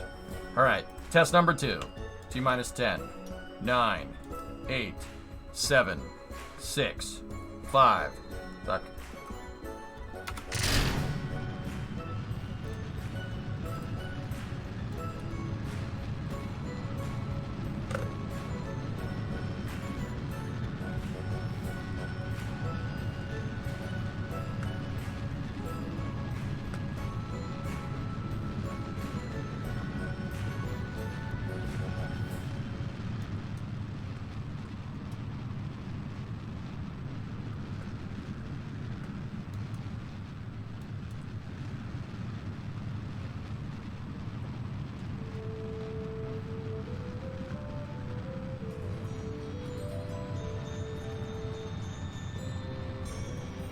We're actually going really fast. We can pitch over. Max Q is very, very... Yeah. Yeah. Yeah. That's right.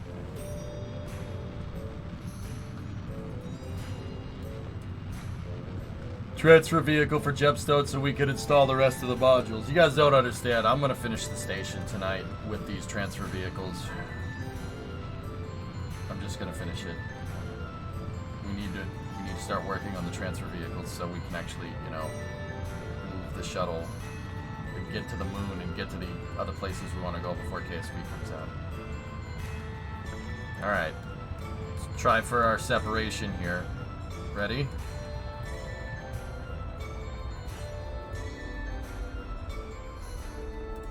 Thrust tailing off SRB. Stand by.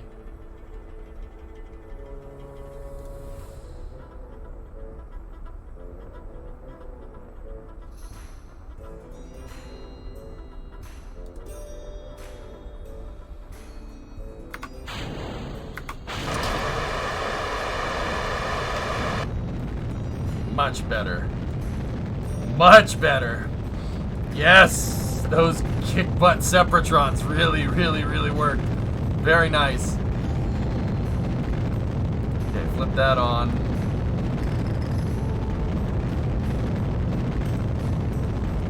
That was good. That was good. That was real good. Now this one is with 9 tons. Remember that. We don't have 18 like we did last time. This is more in line with what we're going to see from a flight here.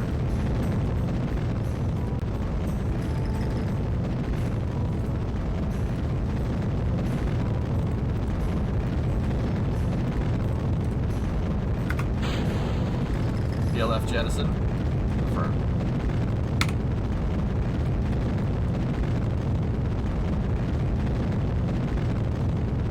Very nice. Very nice.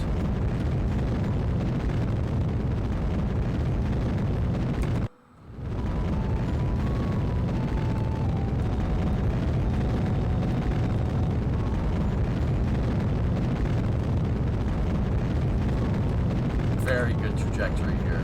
Perfect.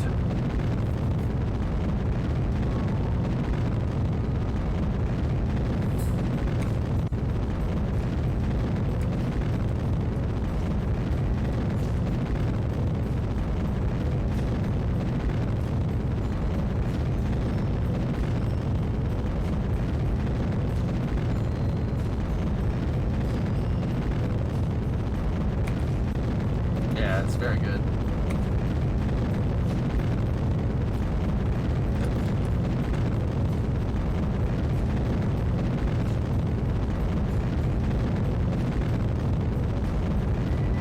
Stand by for Miko. (87/9). That's real good.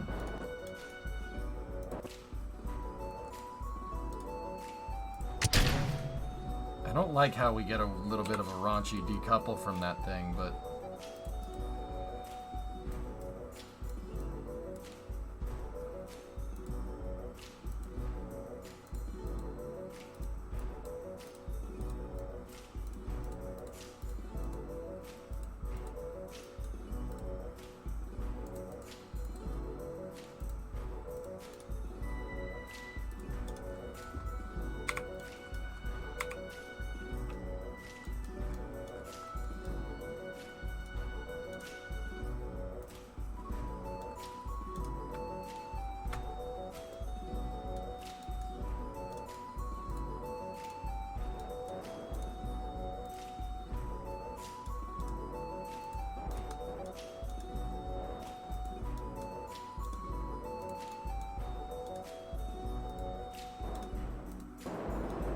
yeah, the weird decoupling made me turn the RCS on fast.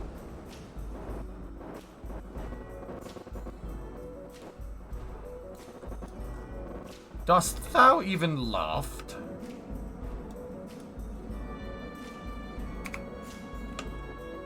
But our AP is pretty high, so.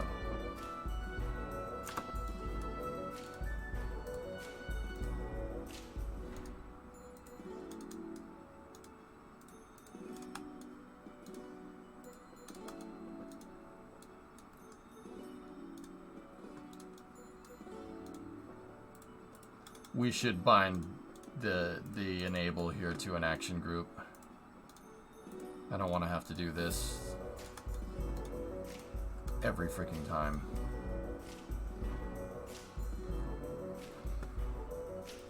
Been looking through this again. It's nice.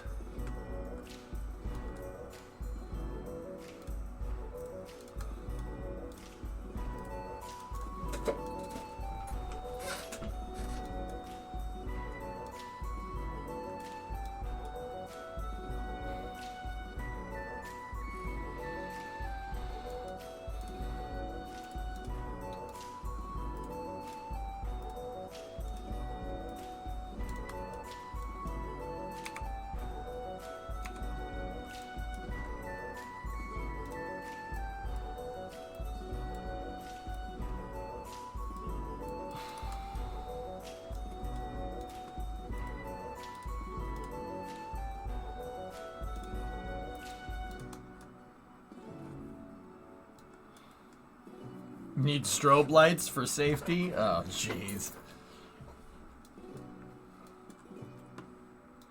Nice, Erudite. Good job. That looks good, man.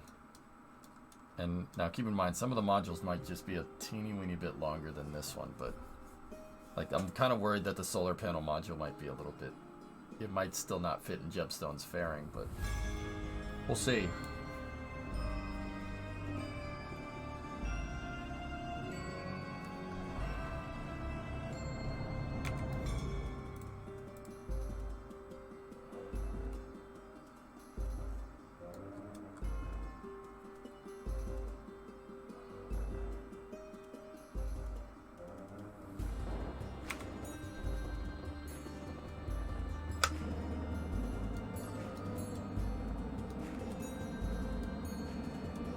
That plume dough.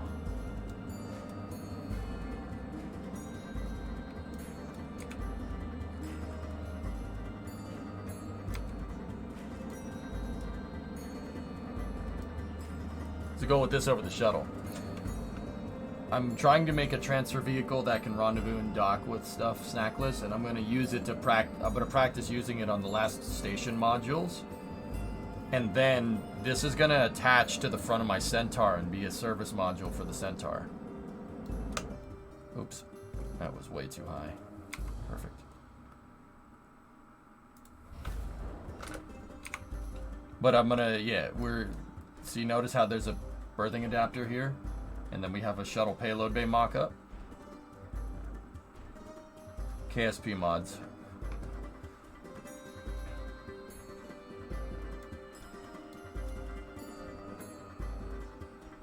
Yeah, Jimmy, I hate doing that. I always do manual control.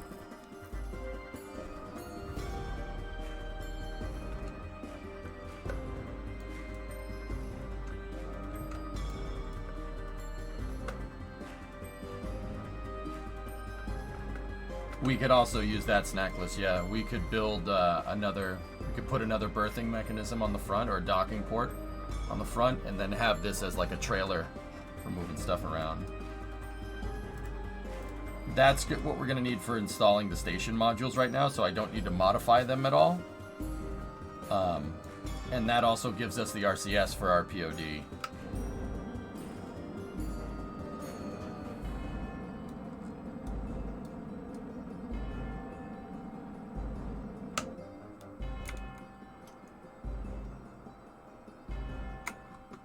Cool. Alright. Now let's undock the dud payload.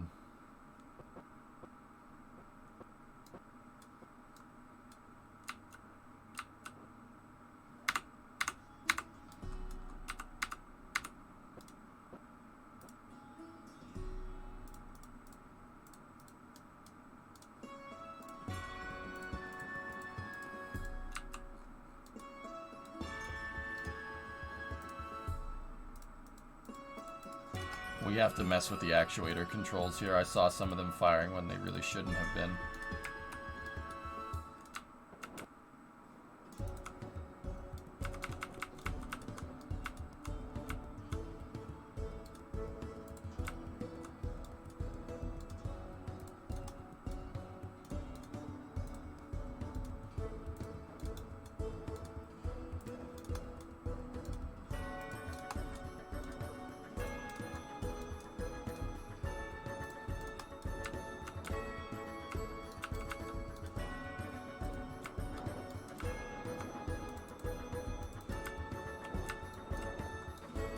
Yeah, this thing doesn't like docking to stuff when there's no payload in the payload bay.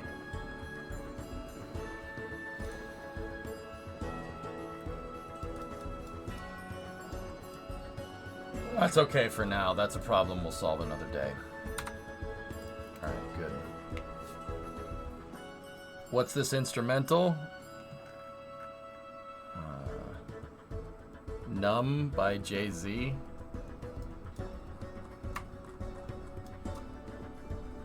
Alright, we're gonna dump that.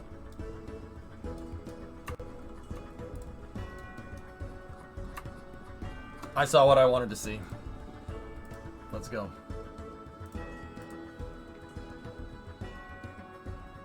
You know there's a 5-way RCS part, right? Oh no, Savvy, I didn't know that. How do you use the 5-axis one?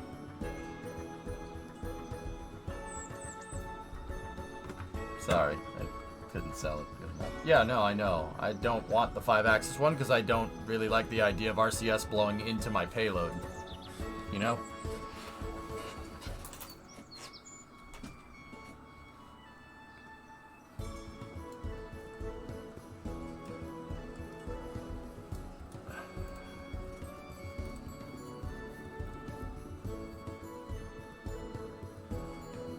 Yeah, I didn't know about it dark until a couple days ago, well, until yesterday.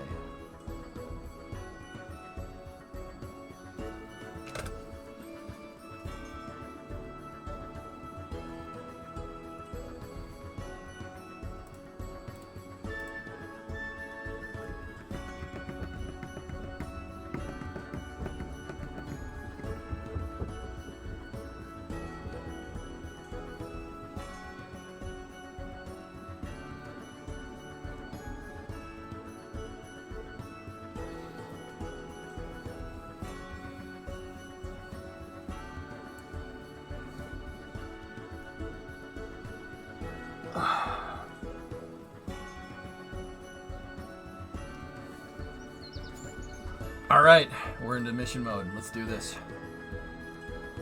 Get the log up. Hi, ISS.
The Puma Extension Vehicle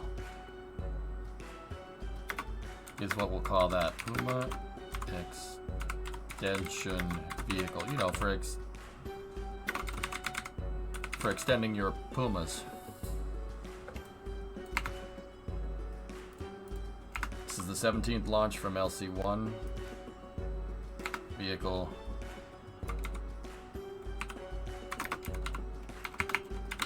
PEV1. Look like a chupacabra.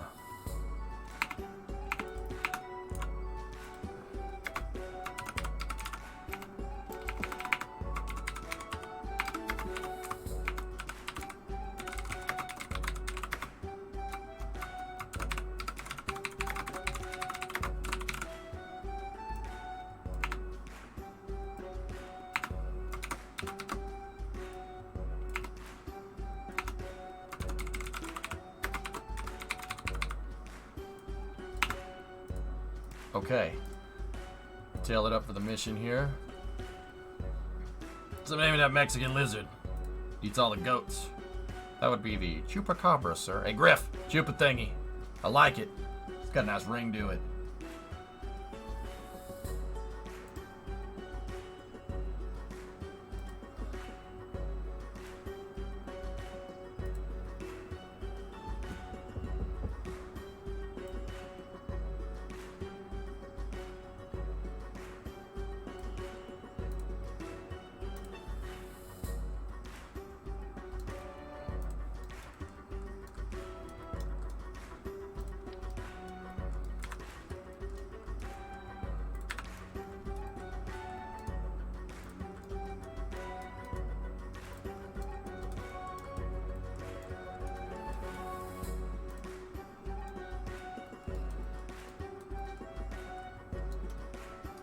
Cool.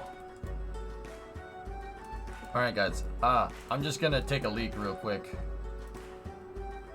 I come back to see Stick! Stick with direct style transfer vehicle attached to it. More on that in a moment.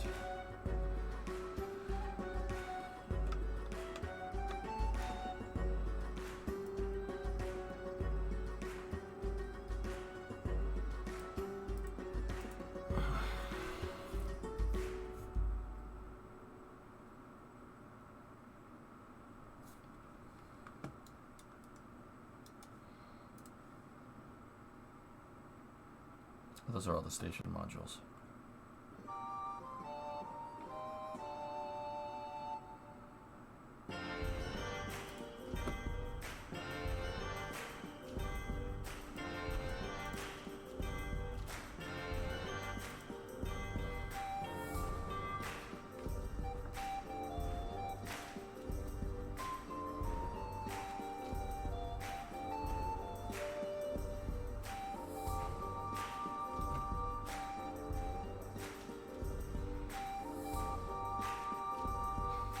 Oh dear. Okay, we don't need the shuttle mock-up in here, so we can...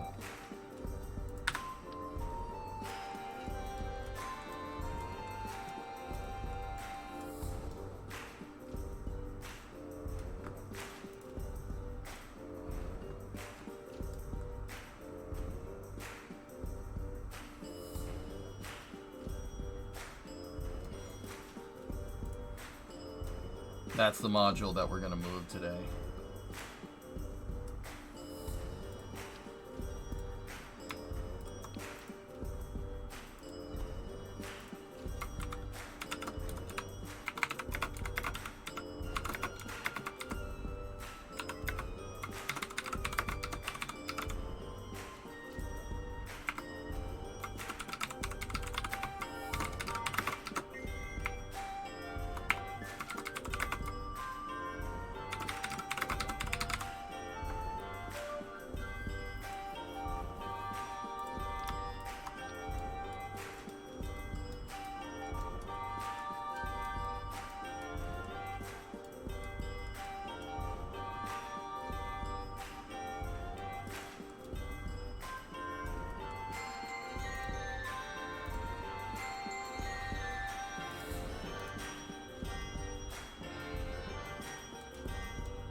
Well, if we lose it, we lose it.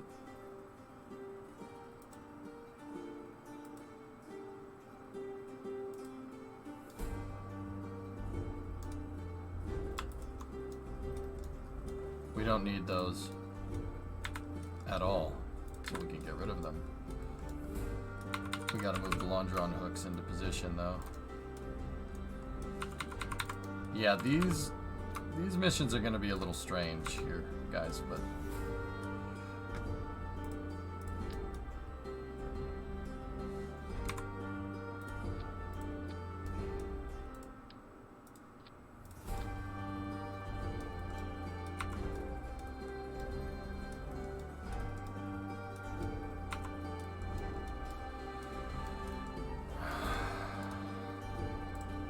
I hate changing fairings.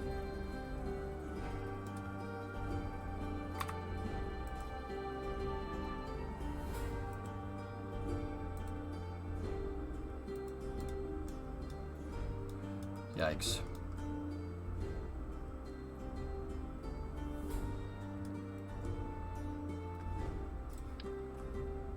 You know what? We're gonna need a load reactor in the form of 2 struts here.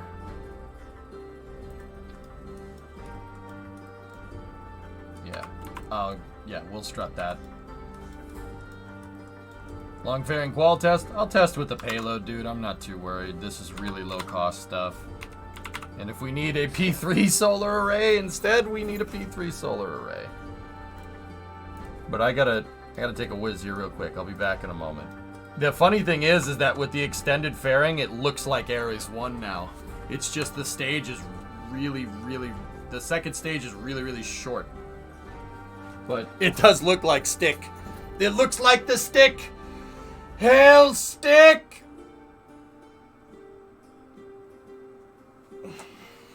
Be right back.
All right, bros, let's do this.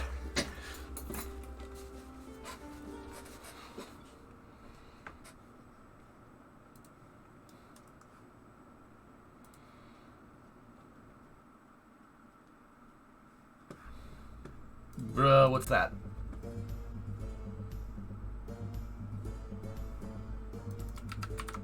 Dude, it took me a second. Holy buckets. Oh, that's sick, dude.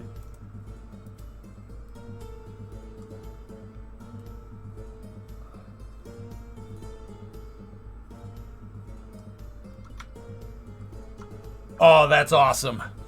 That's awesome, dude. That's sick. That's New Glenn's transporter erector short line. Look at how beefy it is. Oh, that thing is cool, man. Yeah, that's Slick 36. The lightning tower next to it's a dead giveaway. That's why I'm like, what am I looking? Oh, dude. And actually, you know what? I'll be 100% honest with you real quick here before we launch. So, I don't know where David Willis got these pictures from. This guy's, he's an SLS nutter. But he got these pictures and, oh.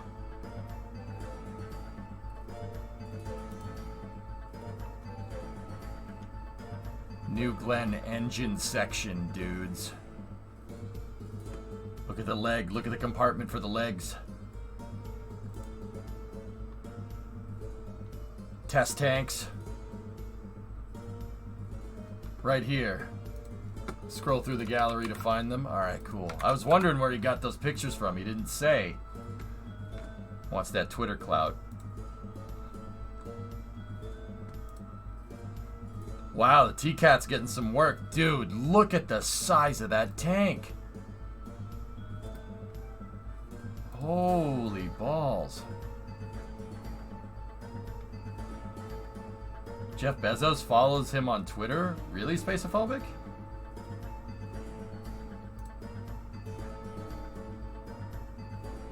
That's a test tank, Vulcan, yeah. Yeah, see the adapter on the pedestal? Holy crap, man. Interstage. You know, fellas, I wouldn't go... what I'm thinking about here is, you know, looking at all this. This is all prototypes. They're not ready to go yet. These are probably structural pathfinders, whatnot, etc., etc. But, you know, New Glenn, guys, is a 7-meter core. That's huge. That's gigantic. Right? They basically built, Jeff Bezos basically built another Michoud right at Kennedy. This facility could make SLS. If they move the tooling. What I'm telling you is that it's big enough. We have basically another rocket factory here. And then Starship is down the road from this, which is just ridiculous to me. Like, the Blue Origin facility is Michoud. Maybe not Michoud big, but it's close. Michoud is gigantic.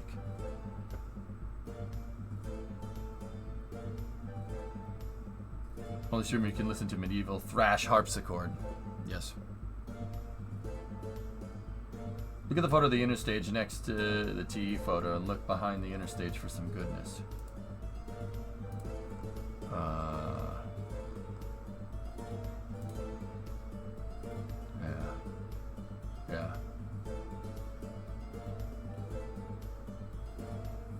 Yeah. I don't really see what you're saying. I think that's the wrong picture.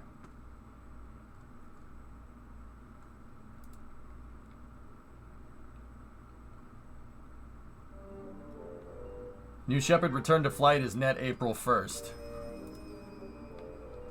April 1st, you say?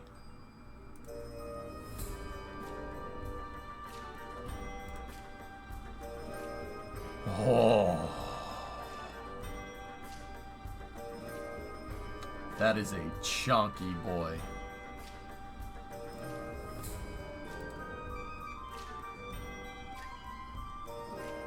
Is that San Andreas? It is, okay. That link doesn't do anything. It downloads something. Yeah, the test tank. Yeah, so this one.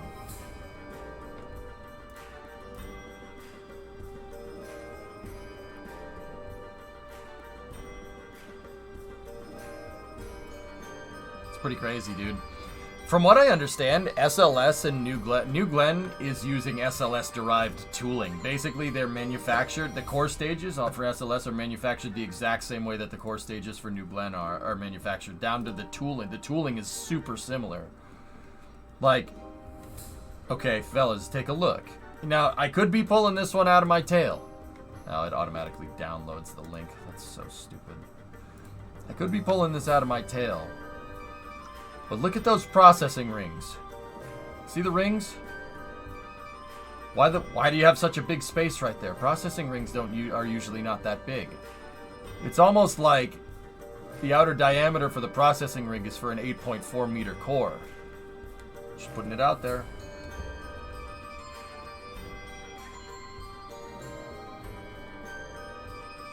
See what I'm talking about? I've never seen spacers like that before. It's entirely possible that that's just SLS tooling that they bought. I mean, it would make sense. Don't reinvent the wheel and just give yourself a little bit of a bigger spacer. You already have the equipment, you know? It's possible. I'm not saying that it is. I'm just putting it out there. Interesting.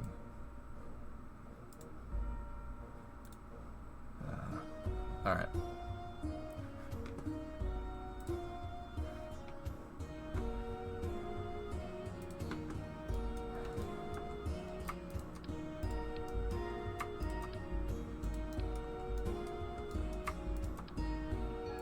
I mean, if I was making a rocket that was similar, Thomas, I would just adapt the tooling too. Go to the subcontractor that NASA uses and just roll with it.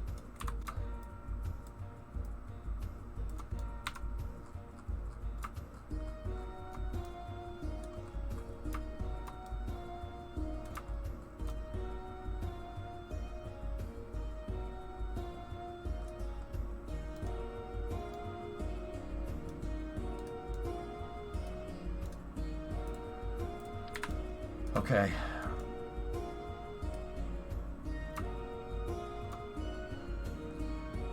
I'm pretty sure that's what happened. I mean, if somebody wants to go and take a look, they look very similar. And I'm not talking about the rings. I'm talking about that blue thing that was holding everything up. That looks exactly like SLS. It's the same color. I mean, don't get, oh, it's the same color. It's got to be the same thing. It's probably not, but it looks like it is. It makes sense, you know. All right, guys. Here we go.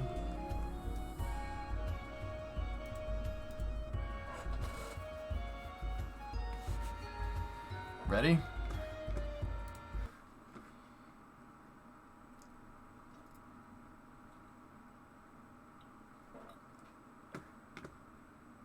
Could be the same company, Vulcan, the same subcontractor. I mean, that makes sense.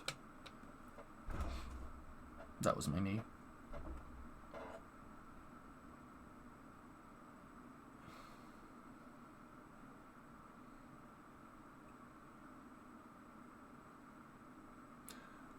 Uh-oh. I don't think I turned off same vessel collision on some of the checked out parts for the payload.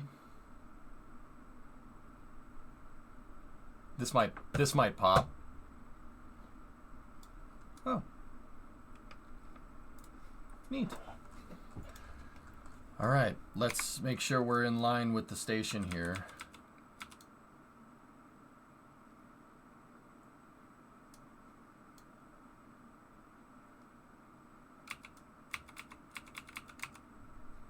Okay, we're taking Highway 96 here. Let's set our liftoff time.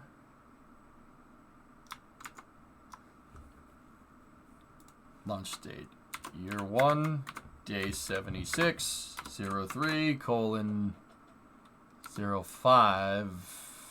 Let's just go at 06, literally inside of 10 seconds. It's, yeah, the Gemstone doesn't need any crazy things. Just, you can just hit the go button.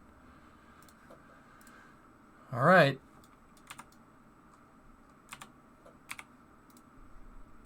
T-minus 10, 9, 8, 7. You know what? Hold. We're way out of phase. Hold. Screw that.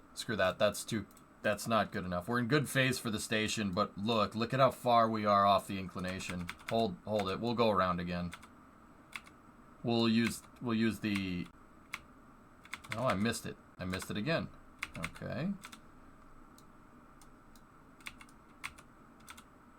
I don't want to rush this any more than it needs to be.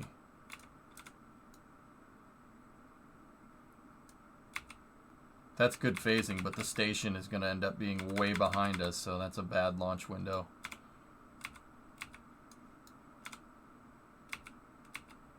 Again, terrible phasing. Still bad phasing. What the hell is up with this? That was good, but I missed it. Yeah, we'll just time warp the ways.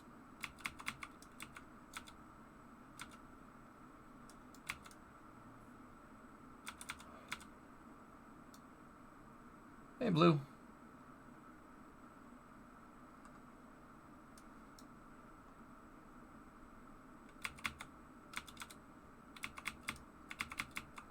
That's still pretty bad phasing, but whatever.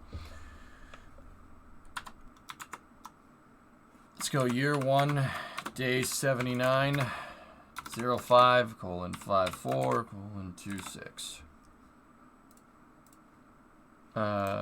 Let's just go 30 on the dot. That's fine. We do not need to be as precise with this thing as we do with the shuttle. So we're flying 84, and we're gonna aim for like an 80 by 80, orbit here, so here we go. T-minus 10, 9, 8, 7, 6, 5, 4, 3, 2, 1. Lifted off at 45, but that's okay. Okay, liftoff. First flight of Jepstone in the mission mode saved.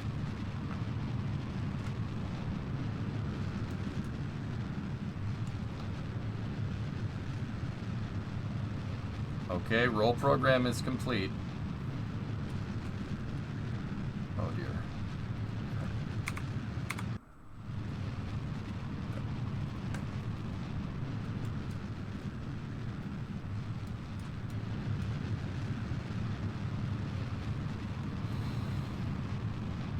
Boca Road closures for Monday, Tuesday, Wednesday.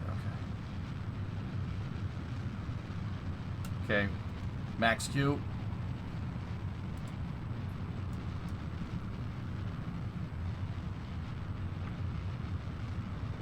Man, this thing goes quick.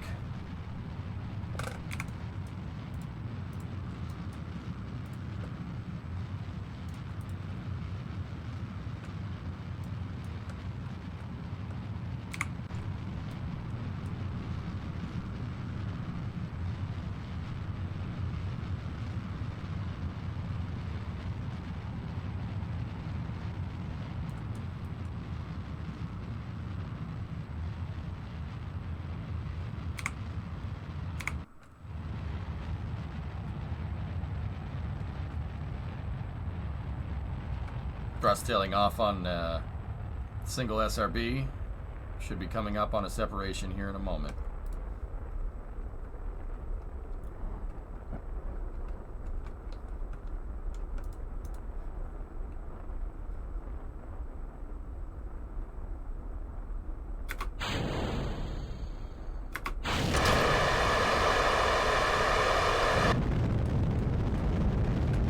We got a good ignition on the second stage.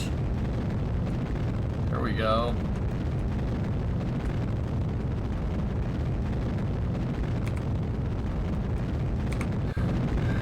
Next up is super long payload, or super long payload fairing extension or separation here. Ready? We lost something. Mission failed. We'll get them next time.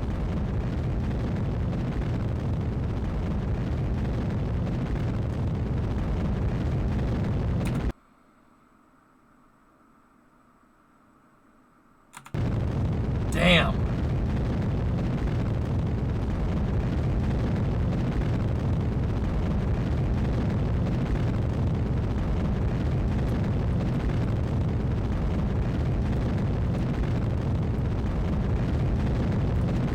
Oh, hey, look, there's the probe core. Not really doing us much good right there.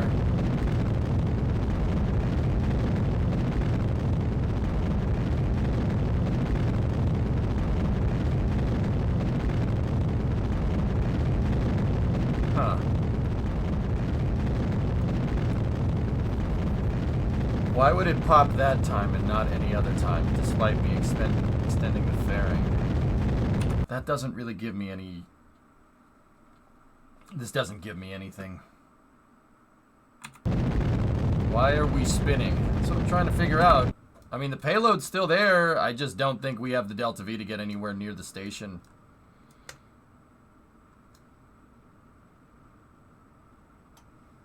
We lost the fairing plate. Yeah, fairing plate. Because look, our decoupler is still intact. In fact, we could probably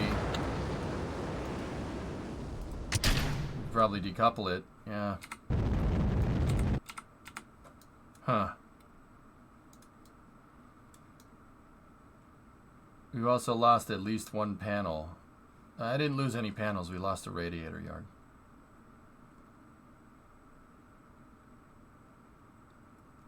Oh, that blows.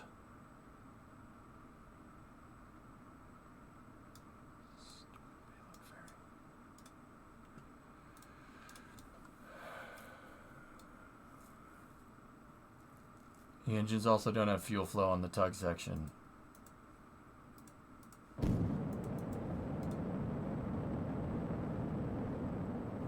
Yeah, Yeah, the fairing ejection should have been high enough, Dwarshak. Extending the fairing just by a little bit didn't really do what I wanted. Damn it. Well, that's money down the drain. Payload rescue operation? Rescue operation. We're not getting any of this back. We ain't getting any of that back. What are you talking about, man? I appreciate the enthusiasm. I really do. But, yeah. I know a quick fix. A quick fix is the confetti fairing, you know?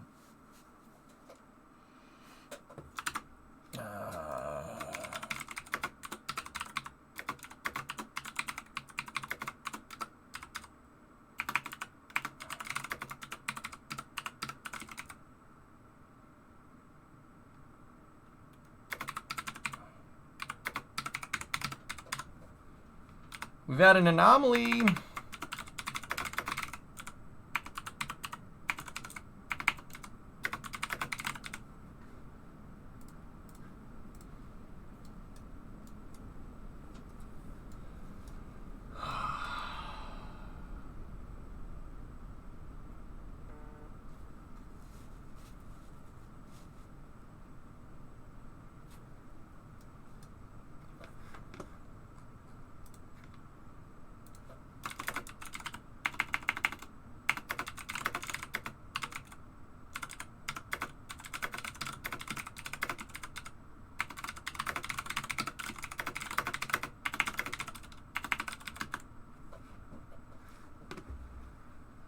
Time to cancel Gemstone and develop a new one, yeah. That thing was flying for a second.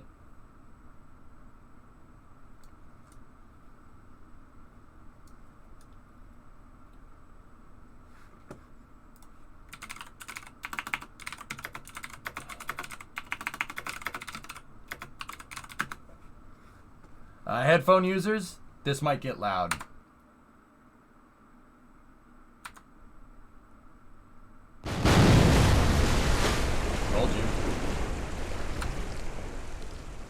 Mission failed. We'll get him next time.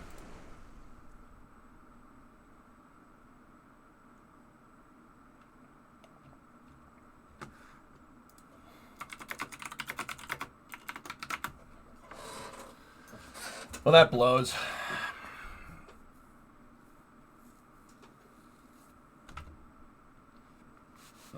Well, that's what happens when we switch to a new vehicle that quickly.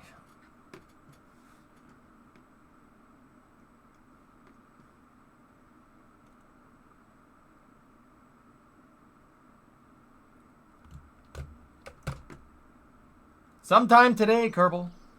Thank you. I swear if the close window is still up, I'm gonna... Yep. Yep. Alright. The quick fix here would be to switch it to a confetti fairing. So it doesn't collide with anything.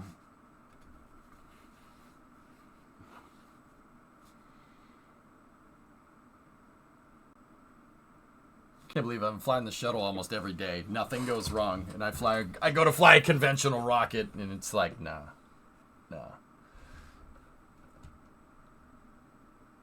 That's been happening a lot lately. I wonder if I knew, but the fairing deleting itself when you separate a bigger fairing is not anything new, dude. Yeah, that's not anything new. Just turn off clamshell.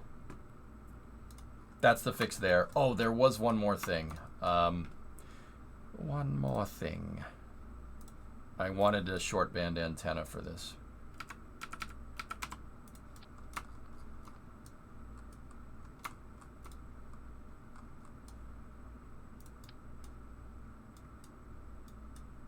There. Same vessel? What do you mean? What do you mean, Tech? And then in lore, here's what we'll do. Here's what we'll do. Ready?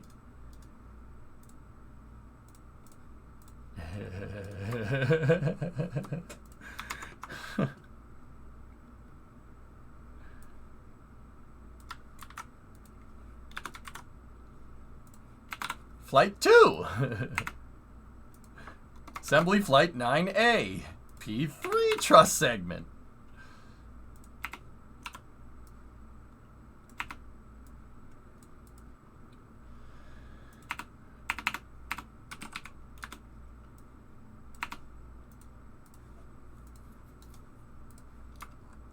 Why build one when you can have two at twice the price? You mentioned same vessel interaction could have been a problem on rollout. Any changes needed before relaunch? No. If there was a problem on rollout tech, it would have happened on rollout, if that makes any sense.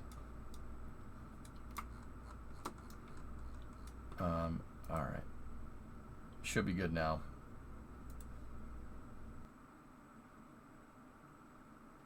Got a feeling we'll end up with the P23 truss segment on the station.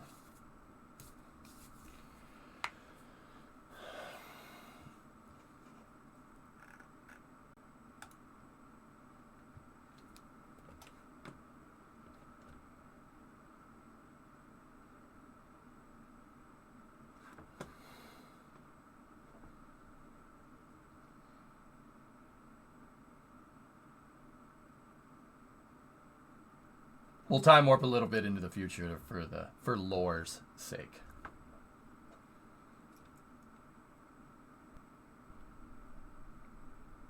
No, Aqualex. It's not. That's not. I mean, it could be. That could be a problem, but the fairing's just too big, dude. So we'll just.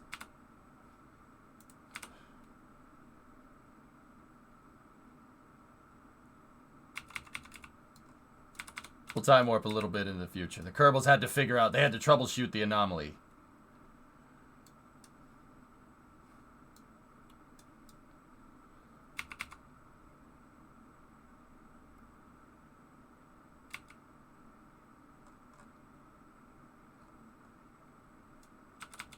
I don't like that one.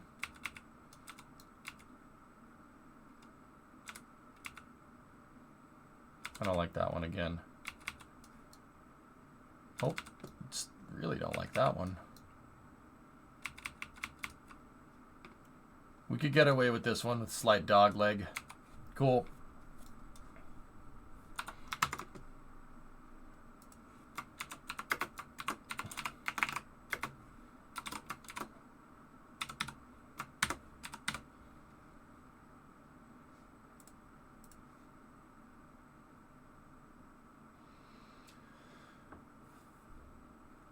What about a separation test on the ground? Did I miss that? I was watching the replay. No. No, this is fine. We'll send it. We had a spare. Okay. All right, T minus 10, 9, 8, 7, 6, 5, 4, 3, 2, 1. Okay, we lift off. Jebstone Flight 2. Let's see what happens. We've cleared the pad and are on our way for the roll program. Roll program is complete. We gotta fly a little ways north and then take a right, dogleg style.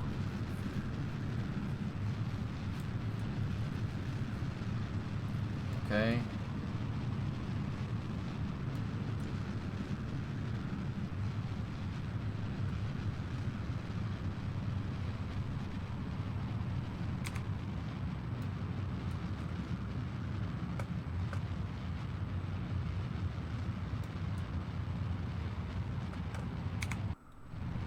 Okay, vehicle's now supersonic.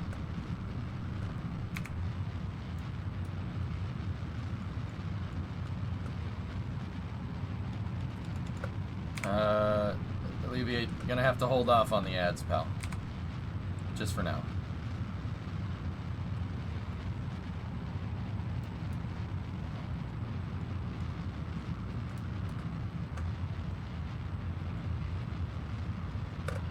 Okay, thrust tailing off on the SRB, standing by for separation.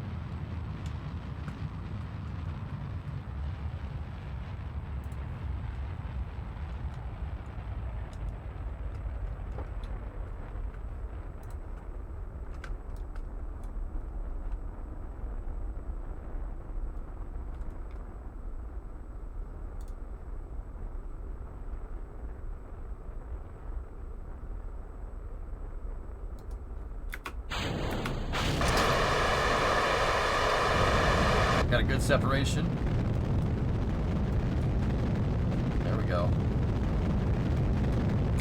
Alright, performed very good again.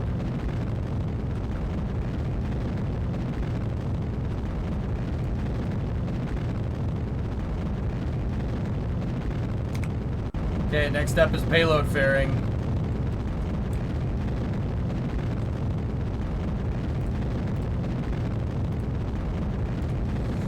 Please don't explode.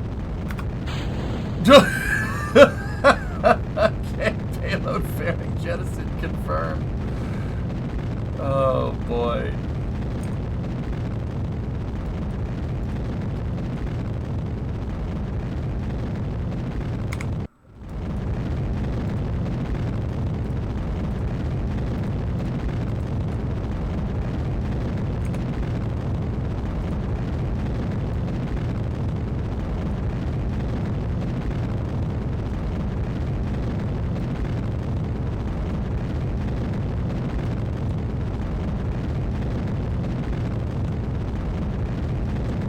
Everything's looking good here. The confetti fairings are something else.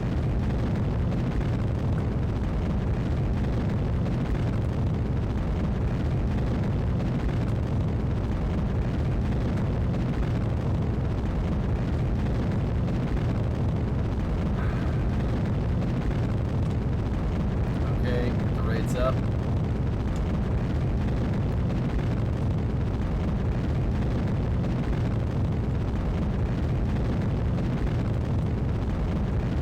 Off the rate controller. Here we go. Stand by for engine cutoff.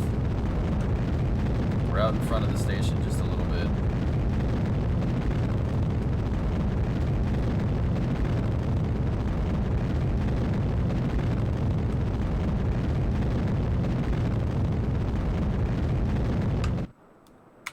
Okay. Engine cutoff confirmed. Stand by for separation.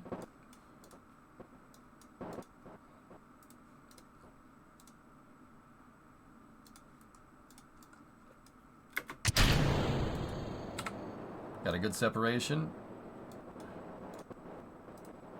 I should have AG'd this, but that's okay.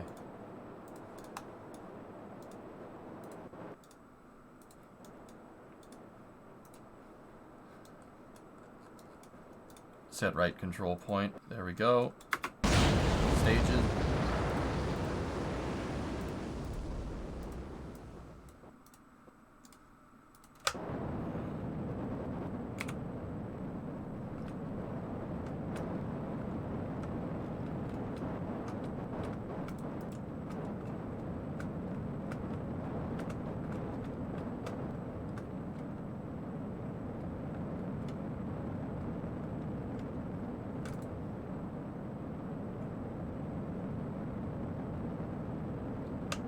Okay, we got a good insertion there. Perfect. 92 by 83. That's more than what we need. Perfect. I don't know why the camera's so far away, but whatever. All right. Extend the antenna first.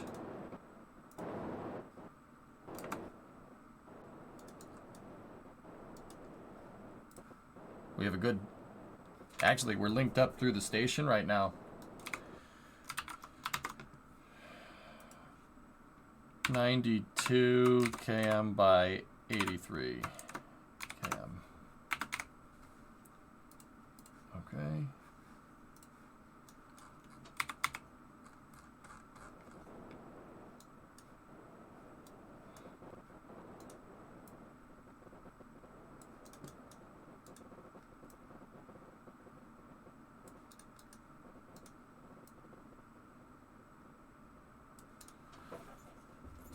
Just draining that mono propellant. Yeah, I know. It's great, right? Even that's in fine control, dude. Okay. Let's, well, we're gonna have to get to that station. Perfect inclination, though. It's really good. So we gotta actually go a little bit higher than the station.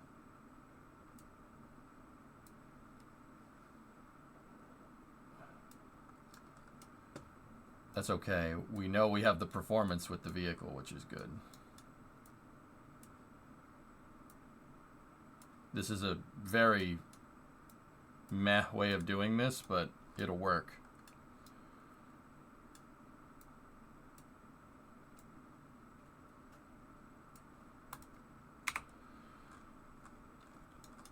I hate that glitch.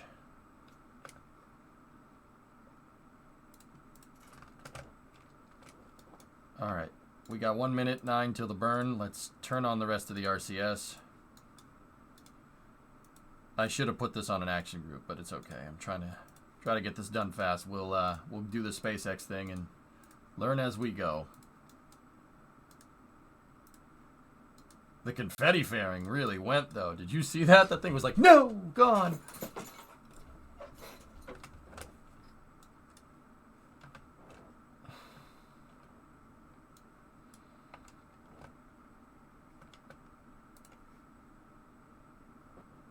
Okay, solar panel deploy.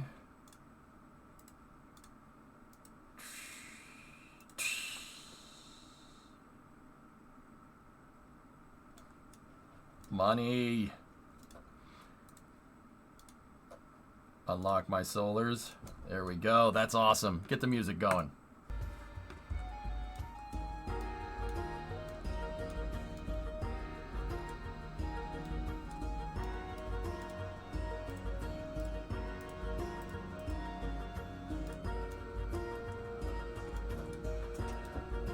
More's got the ESM panels.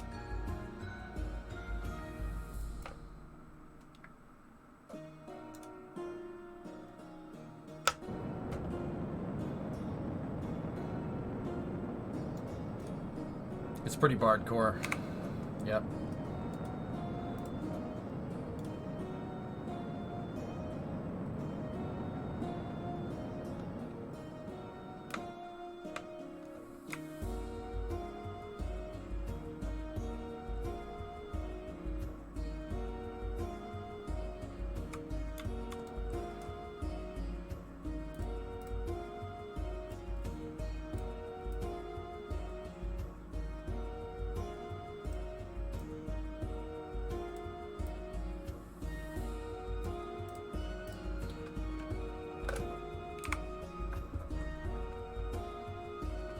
Okay, waiting on the next burn here.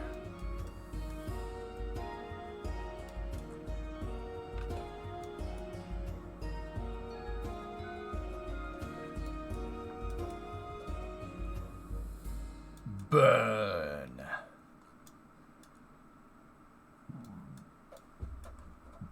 This is pretty cool, man.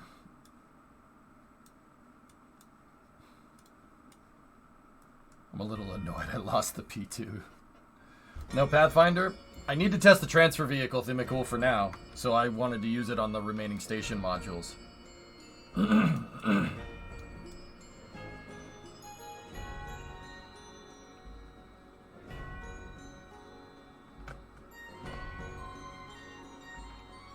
So Ian, what I want to do, note that I have a docking adapter on the back. I want to take my Puma, so the Shuttle Centaur, right? And I want to put one of these on the Shuttle Centaur and then deploy it. It's a service module for it, but it's also capable of operating on its own. It can be used as a tug or it can be used as a service module. So it's an ESM, but it's kind of a little bit different.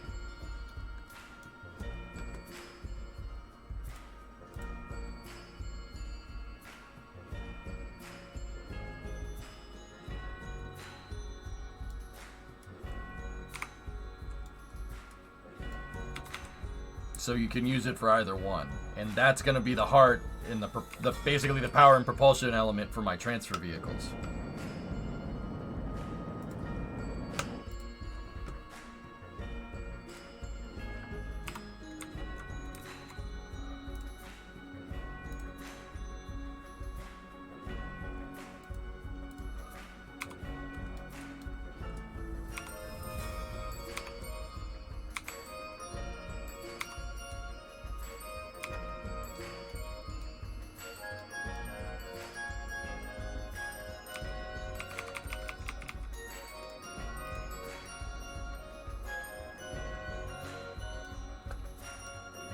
Where's the station? There you are.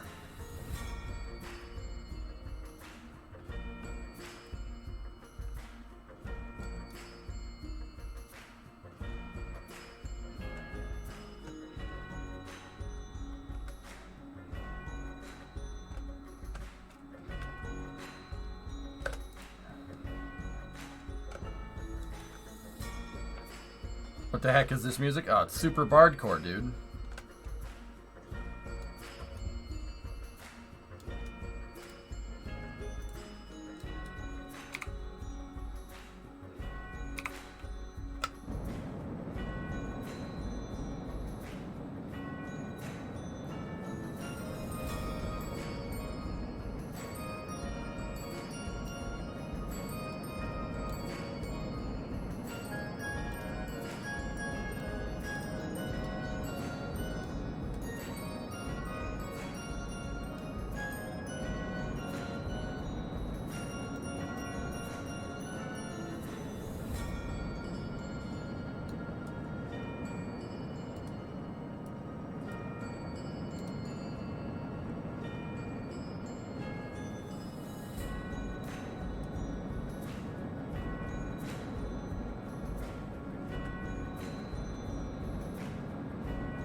Thousand meters.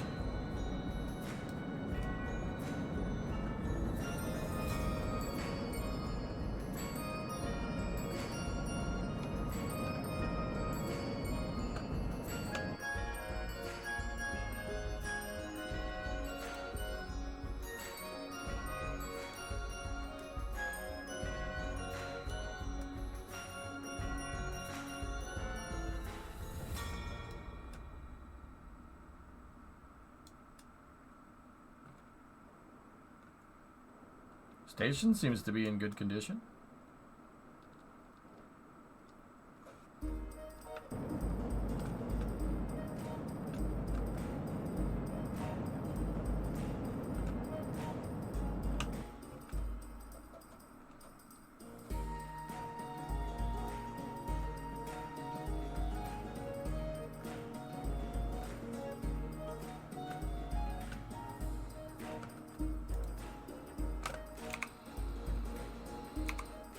Isn't this a little bit easier than the shuttle?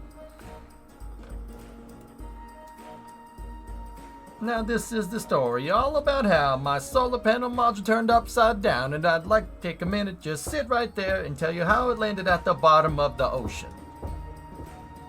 I don't know.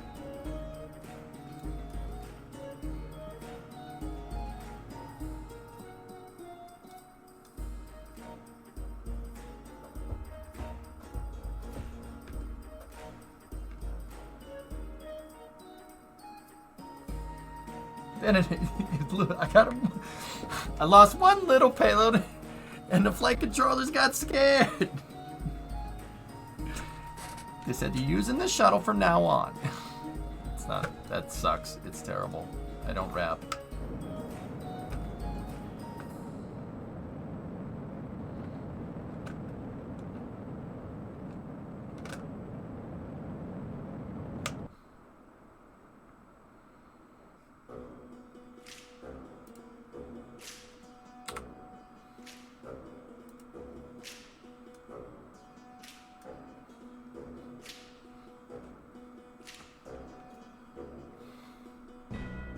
We're not listening to this.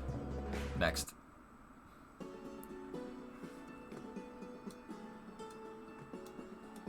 Over here.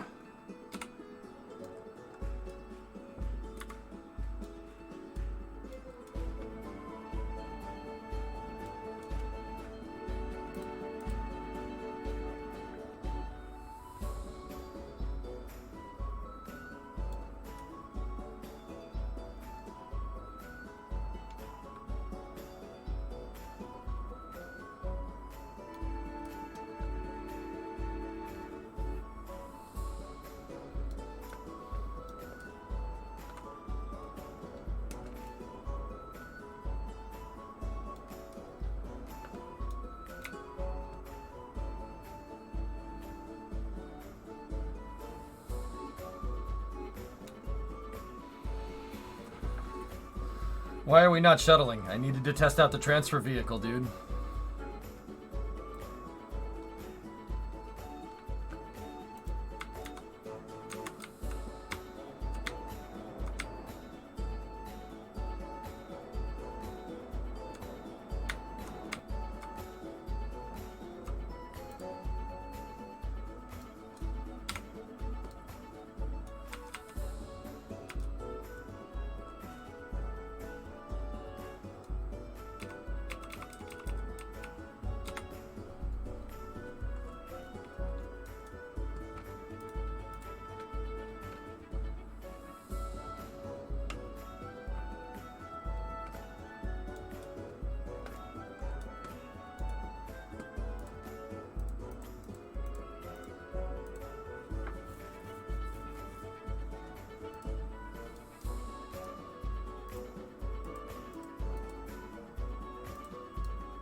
Loving the background music today. I'm glad you guys like it, dudes.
Okay, we're 100 meters out.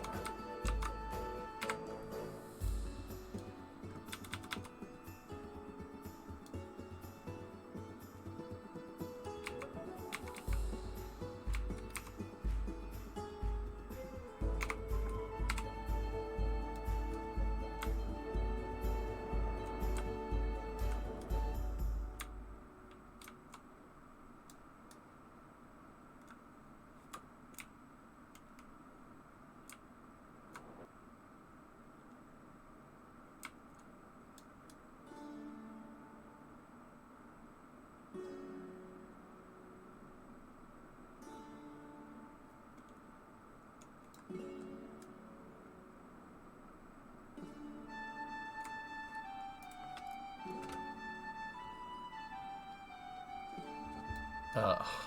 Ugh.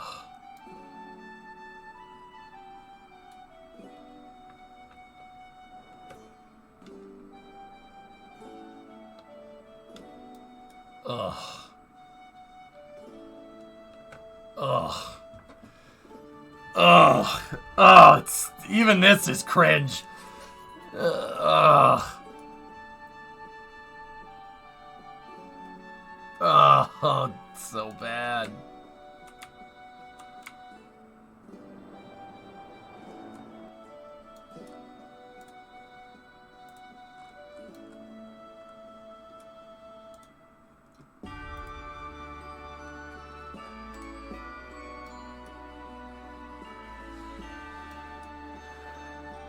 I'm trying to figure out getting into orbit on a consistent basis. This guy's coordinating space stations. What have I been missing out on?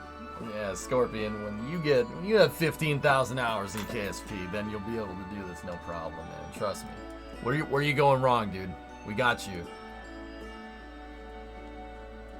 Skip it? No, we must embrace the cringe.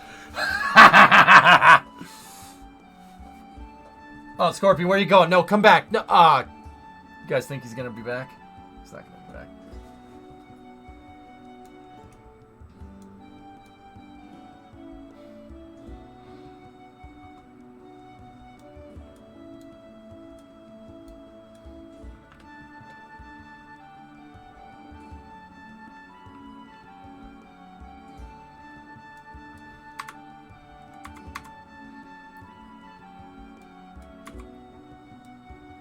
I'm flying where I'm supposed to be falling, I think. Eh? Who's falling? Tell you what, homie. Show me a picture of your ship, and I should be able to figure out what's wrong just by looking at it. Your boy's good like that.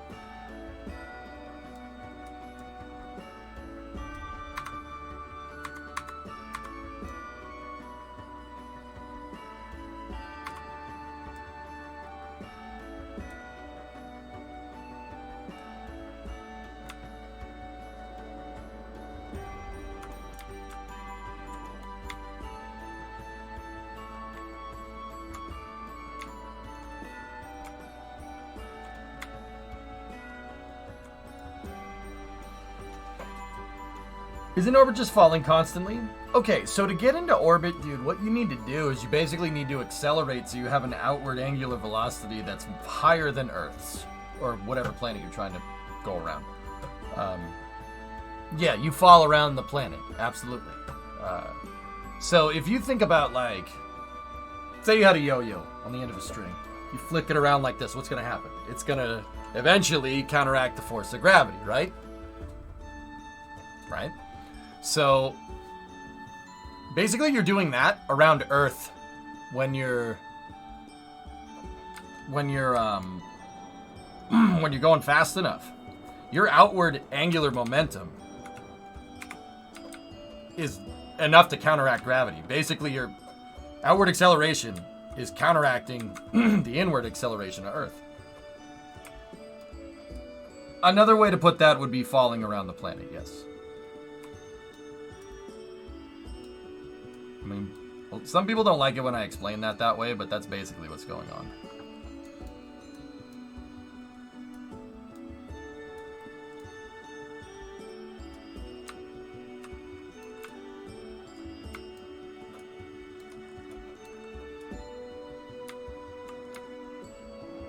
Oh, it's so beautiful. What a love song.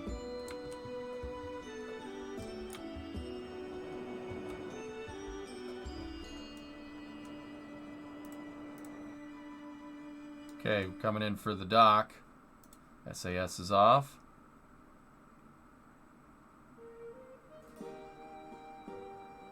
It's too easy.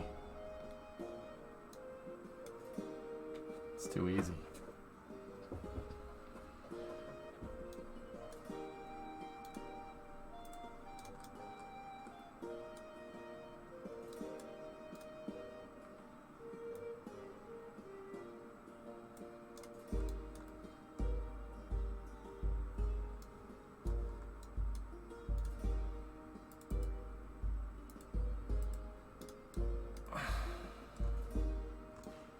I don't know, Denny, maybe. Transfer vehicle worked really good. I had some control point problems there, but it was fine. Yep, modules installed. Okay. So let's reorient the station here.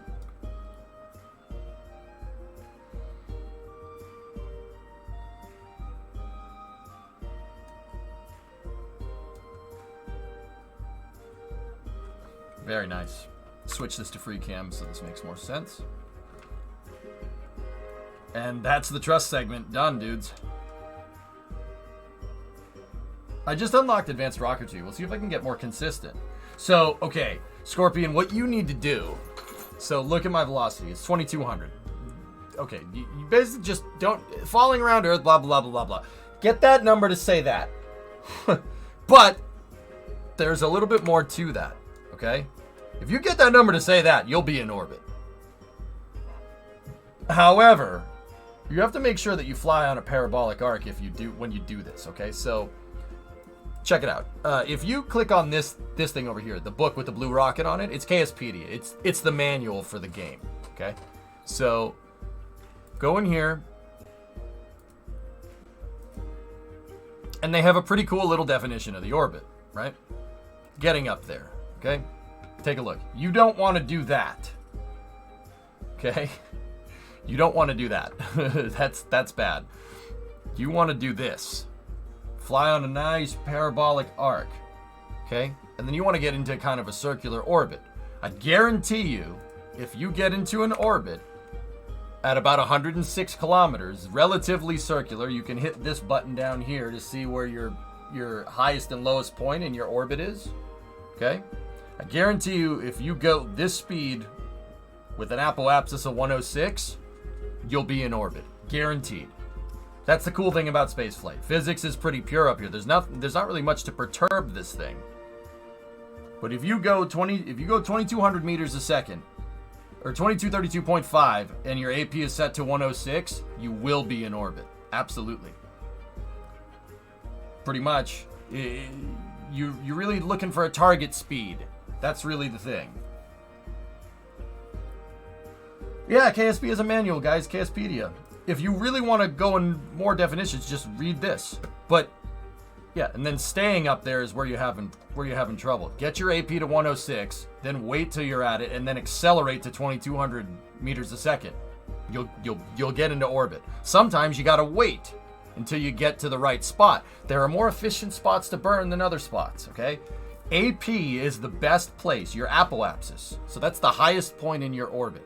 That is the best place to screw around with the perigee or periapsis, your lowest point in your orbit. It's all kind of backwards. Sometimes you have to speed up to slow down, and sometimes you have to slow down to speed up.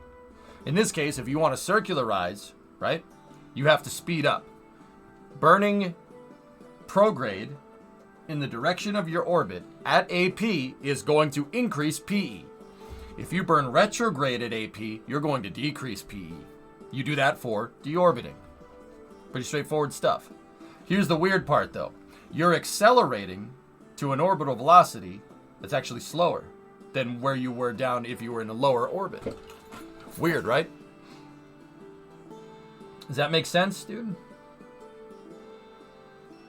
Get above 70 kilometers, dude. Get above 70 kilometers. Get to 100. I shoot for 100. 106 is where I put my station.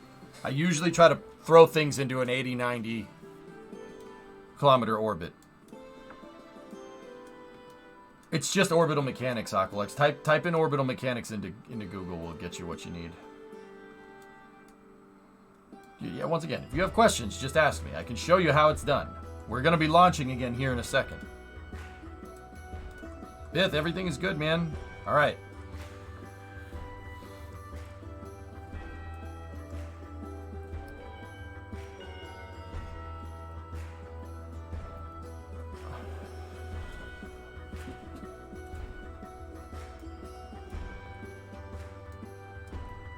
Okay, guys, the next step here is to undock. What's the fate for this tug? Expendable this time around.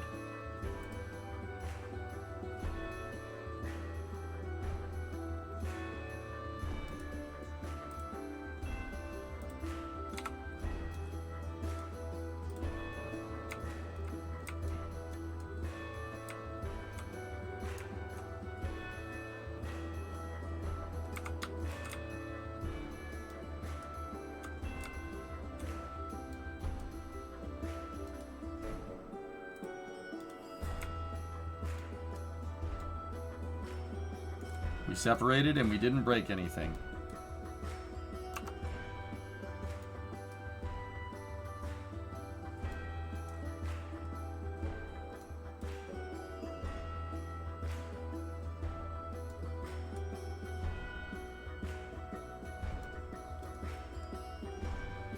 That's correct, Grabshark Kid. It's a copy of the dimensions of my shuttle's payload bay. Yep. That is just a temporary piece. I don't know if we'll use that. What I am going to use is the transfer vehicle. So I got another test that we need to run here, dudes. before we go to launch again. We have 270 meters a second delta V, so we're going to do something a little wonky here, okay? So what we're going to do...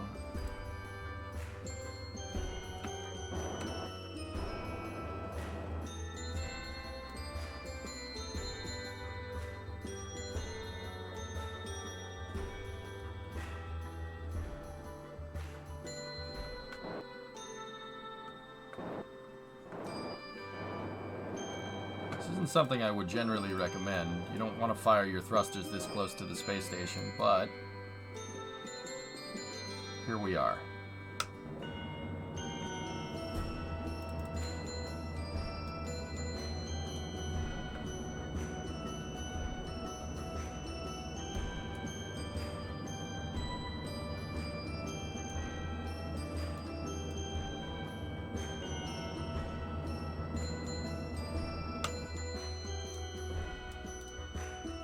Bye-bye.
So I just jettisoned the cart. We don't need that anymore. What I want to do here with this thing is test rendezvous proximity.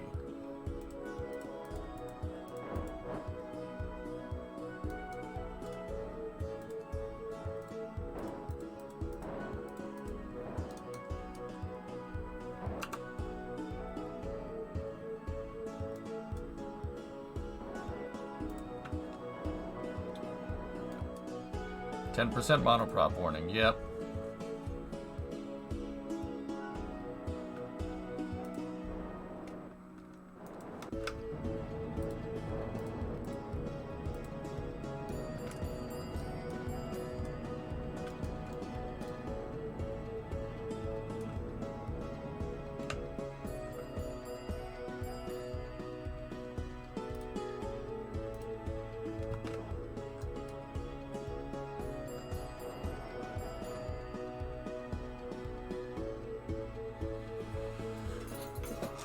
This is going to be a good test.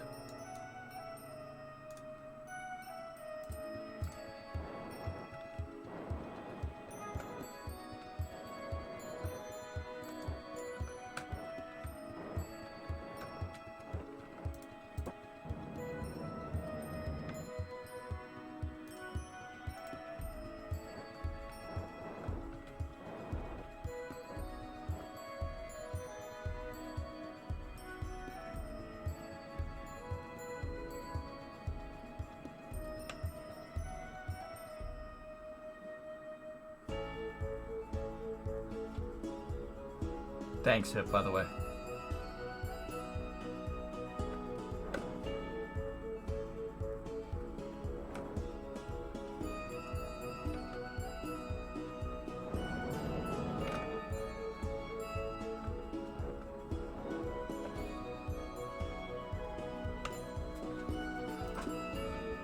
What's up, station?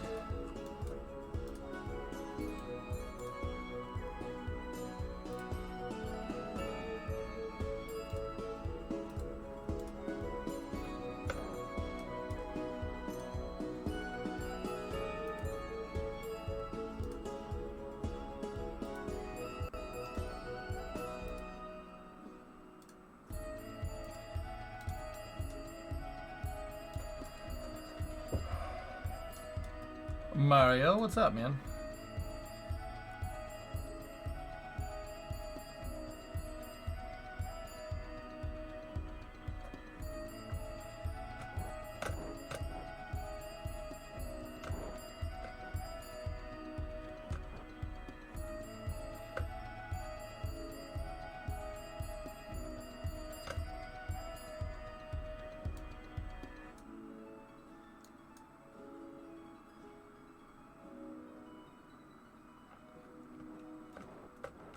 You're a fan, Envy? Okay. Oh, no. No, no, no, no. Why would you think I want to switch to this? Yeah, Shadow, the transfer vehicle is really going to open up some new aspects. That's on purpose. It's by design. I made it simple. And I wanted to test it. I needed to make this anyway. Remember, I don't know if you were here when we did transfer vehicles the other day, but does the station have reserve fuel for refueling? No. Reserve fuel? I mean, we'd have to install fuel tanks if we wanted to do that.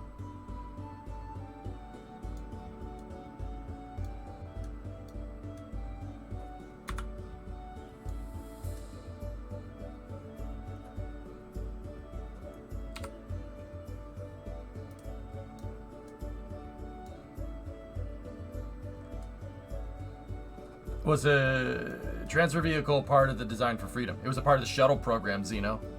Yes. Yes, it was. Am I rebuilding Crippen Station? Yes.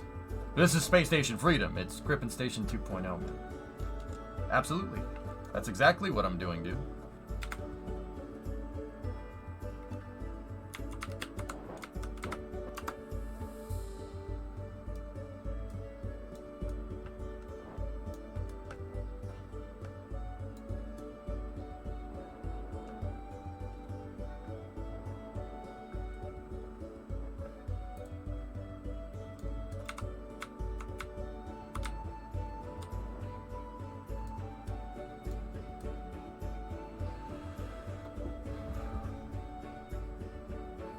Is this where the marshmallows are made? Yeah. Oh, yeah. Yeah.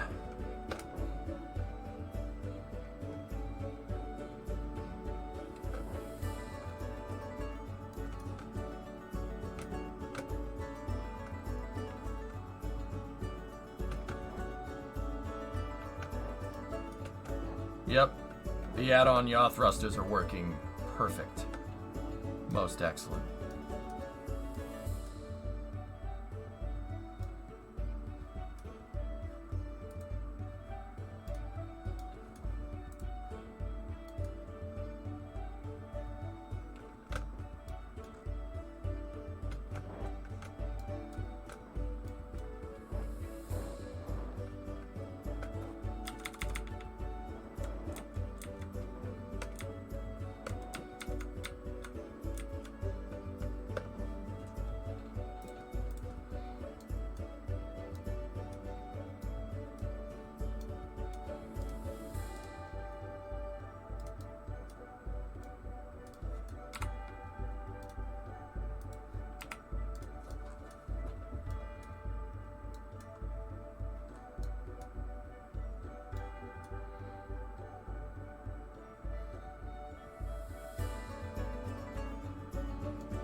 No. Hey, short on monopropellant. Stop it.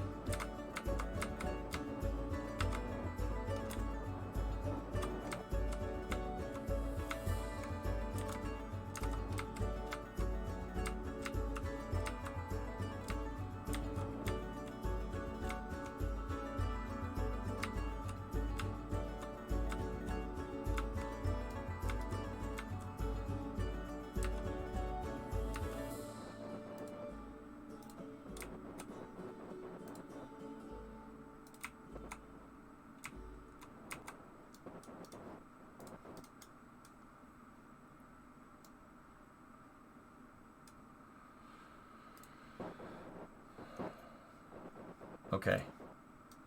That would have docked. Now, the reason why I wanted to test this... we can't get to it because of the pins on the transfer vehicle. But that's okay. I wanted to test this because I wanted to make sure I could do a precision docking. That would have been fine. What is this music playlist? It's Beetle the Bardcore.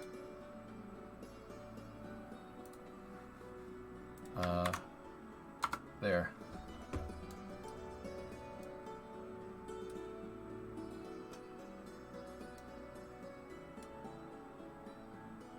Good. Alright. Cool. Transfer vehicle's done its job.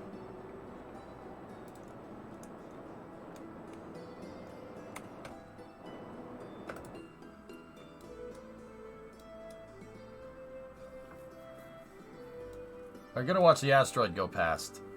I didn't plan on it, Space. I think it's too cloudy here, as per usual.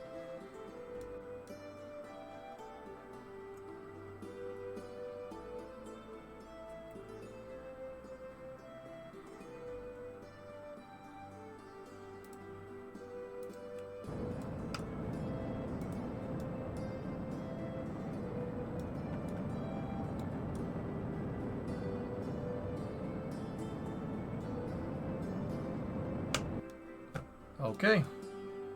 Transfer vehicle installed correctly. That's a mission success. Oh.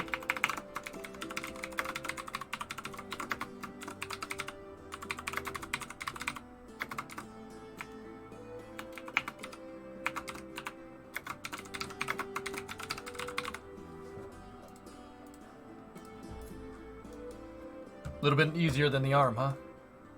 I wanted to prove that we could use it. And now that we proved that we could use it, we're good.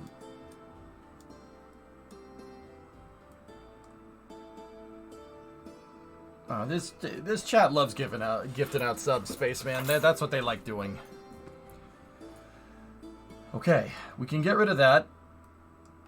We can re-extend the radiator.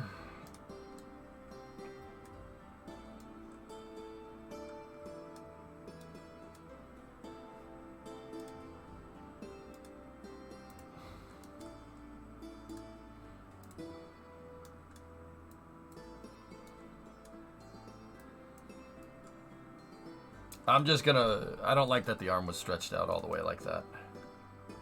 We're not using it, we don't need to, but...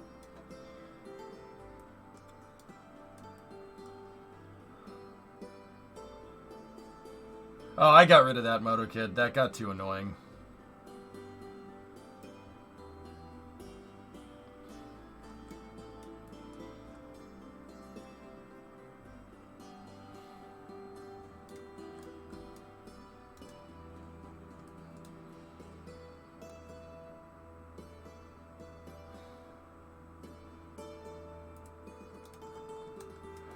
Alright, let's go up here. So, first thing we're gonna do, unlock the motor. Okay, now let's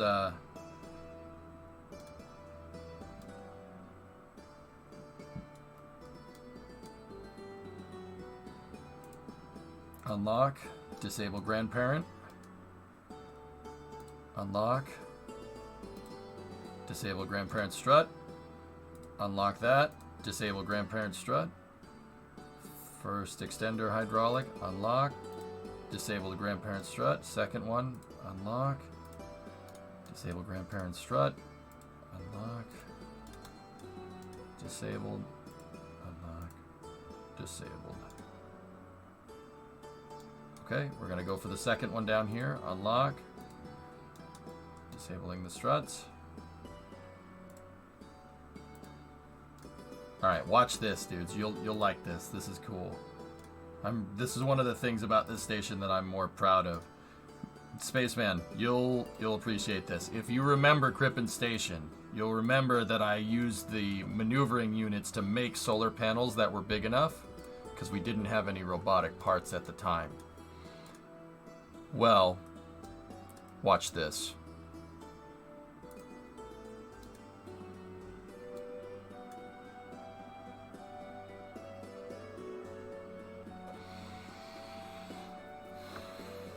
Sunlight should be happening soon, Jim.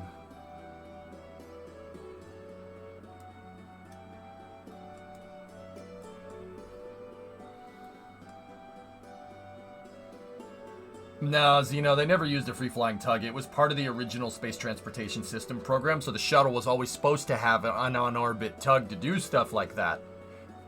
Never funded. It was part of the original shuttle plans, though. The original NSTS, National Space Transportation System program. It is a transformer. Think cool.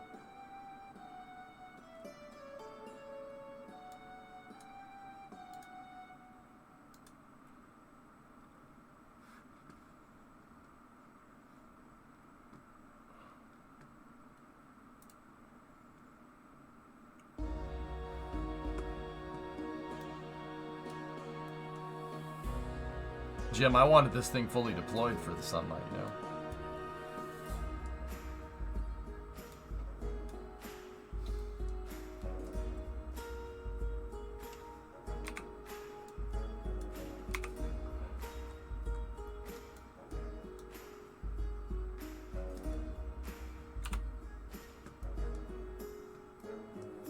Ba-da-da-da-da. It's the mother trucking J.E.B. Jeb Kerman. Ba-da-da-da-da. You know I'm running with the B.O.B.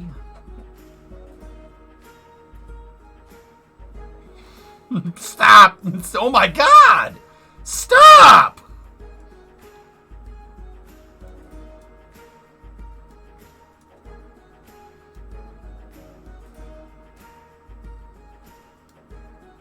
If you want to make cool mechanical noises while it's deploying, you can.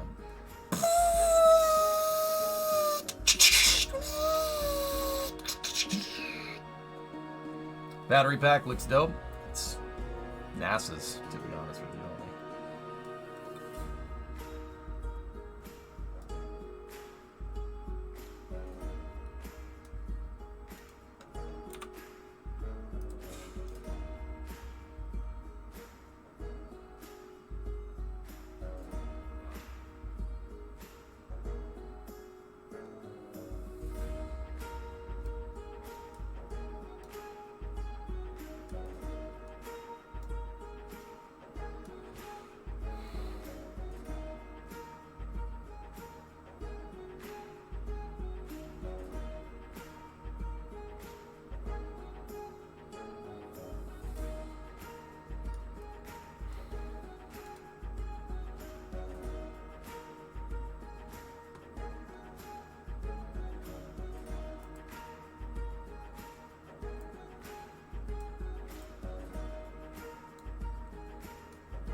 Pretty cool, huh?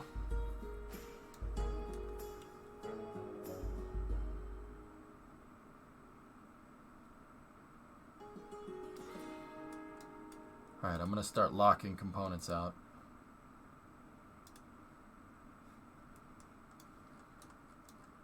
You know what? I have to know. Are these locked and auto-strutted? They are. Okay. Cool.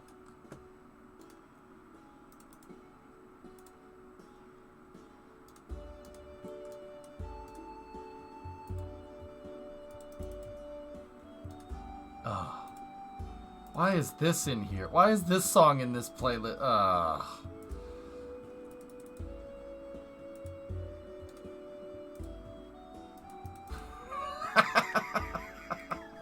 Why is this song in here? That's funny.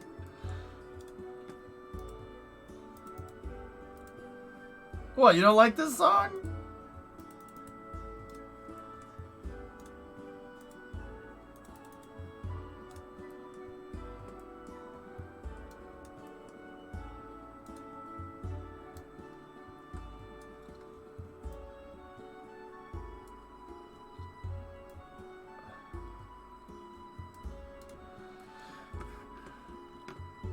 Alright, fine.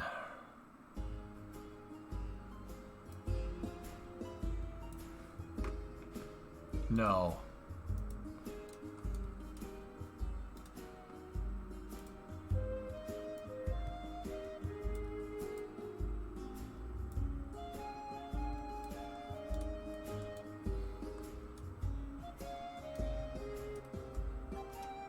And you're miles and miles from your nice warm bed, Just remember what your old pal said, boy, you got a friend in me. Now there's a story about friendship and music by me. About a bear and a bunny.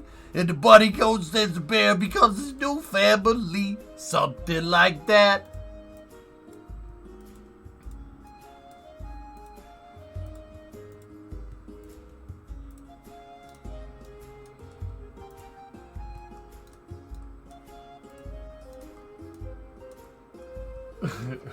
Why is that song in here? I don't know. Yeah, Norian, you like it, dude?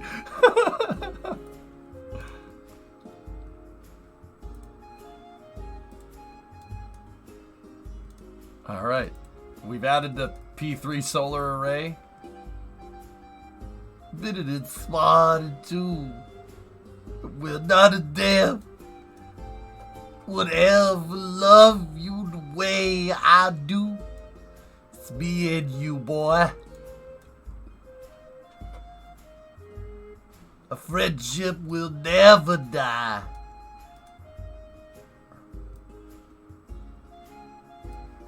Discovery, go at throttle up. Tico! Is that lightning? It is. That's part of the part of Parallax, I think. I think it's Parallax, fellas, right? You got a friend in me, Randy Newman.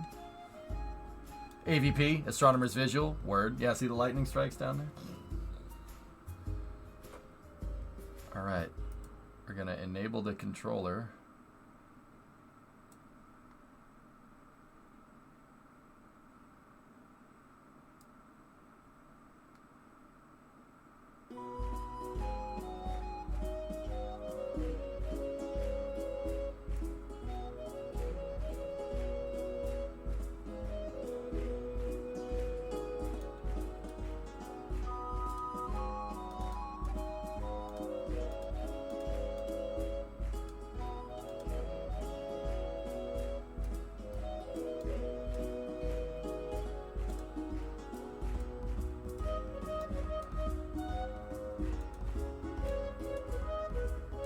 Don't worry. Be like Jeb. Be happy.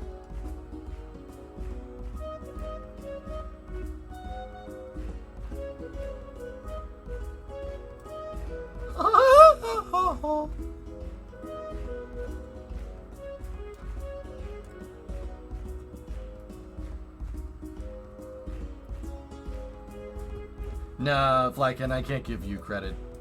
Sorry. I have no reason. I just can't give you credit. Screw you. What?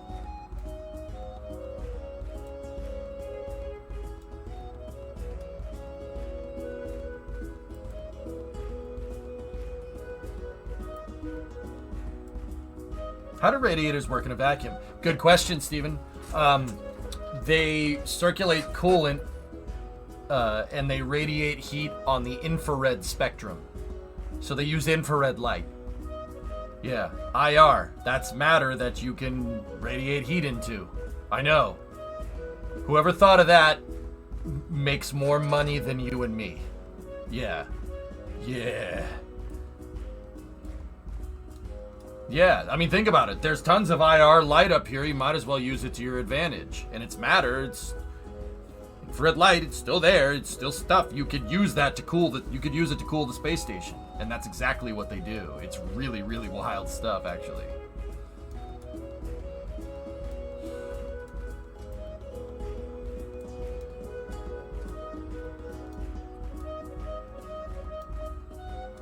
Yeah, it's pretty damn smart. Whoever thought of that makes a lot more money than we do. All right. Play. Okay, the solar panels are synced up.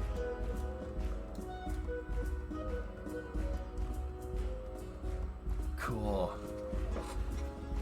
Mind blown. I never thought of that. Great question. Yeah, Cherokee. You can't convect. It's not like you could put a radiator outside, right?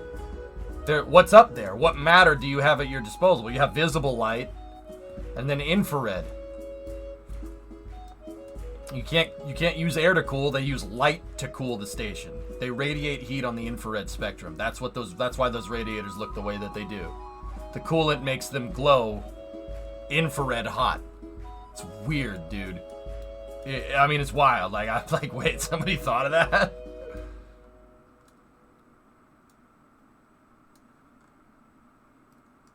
Background radiation is at 3 Kelvin. You can radiate anything warmer. That's unbelievable. Yeah, I mean, that makes sense. You use what you have. That makes perfect sense to me. How's that for a space station, dudes? We got the solar panel up.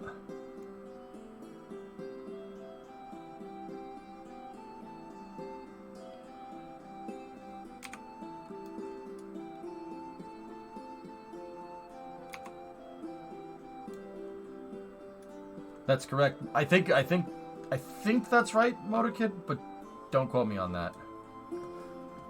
No. I don't want to listen to that. That song's sad.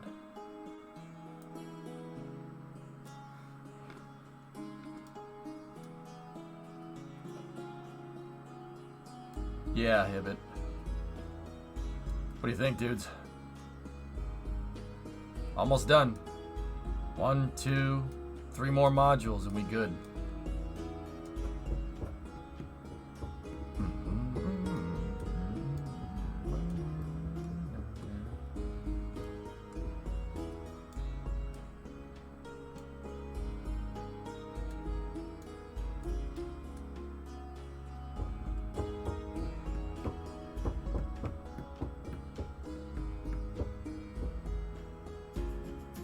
How much energy are we getting? A lot. I got a new complaint forever. She's a beaut, Clark.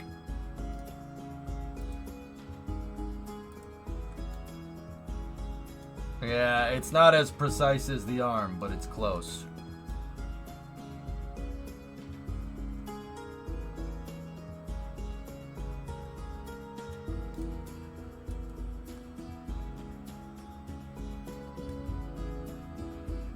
What's this song? It's Nirvana.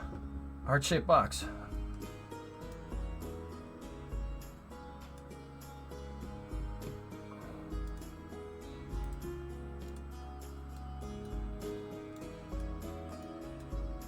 That's sweet, dudes. Good fella, give me a little off. It's fine. In fact, we could probably punch it back into position if we did something like that.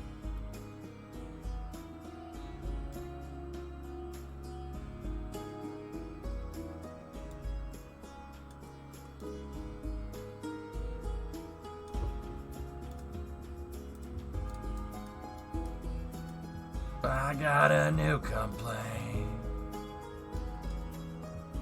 Think we should put an energy transmitter on it?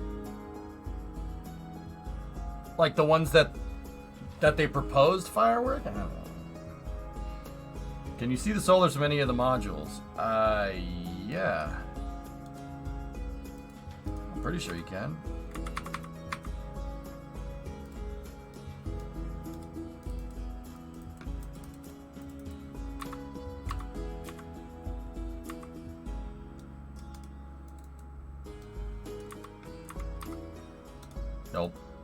Nope, you can't see out of the fairings. Damn, I thought you could. I have a cupola module that's in line to come up soon. We just need to attach the 2 back modules.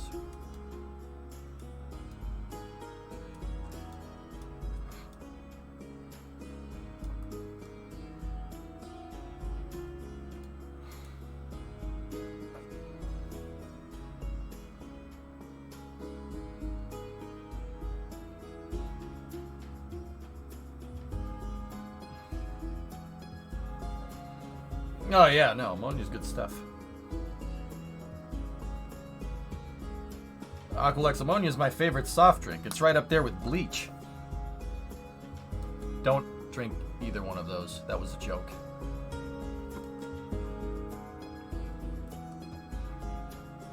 Anyway, Tico, thank you for the 13-month resub.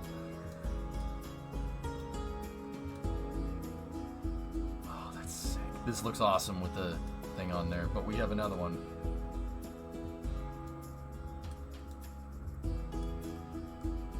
Don't mix them either. Yeah, yeah, you should. Yeah, that is also not a good idea. Just don't pull a Peggy Hill. Well, I tell you what, Peg, what the heck did you do this time? There's water in the exhaust. Sorry. Sorry. Let's get the next modules installed.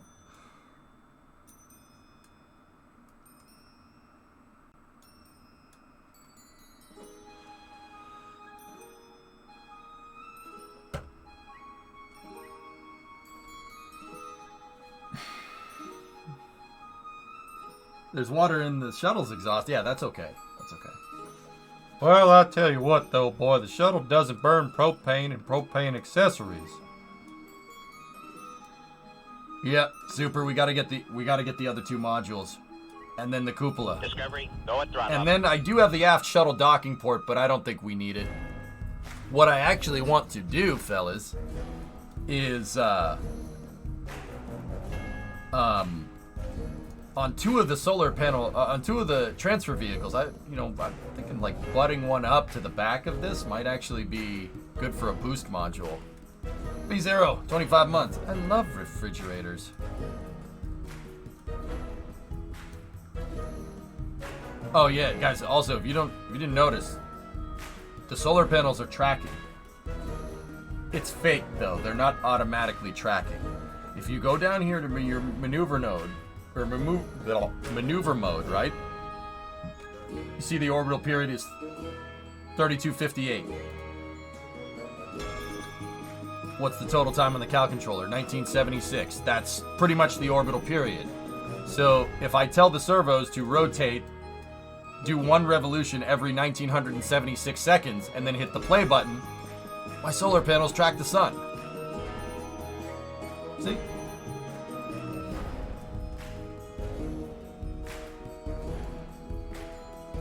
Pretty cool, huh? How many parts is this thing up to now? 843?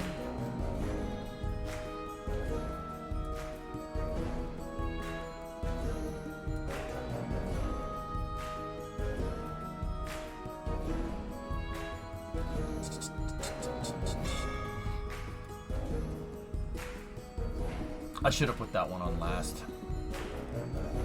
Alright, dudes. Back down on the ground. We're launching another one. What's the max amount of parts before it starts to lag too much? That is entirely dependent on how powerful your computer is, G. My computer will go up to like 2,400 parts before it really starts to take a dump. Yeah.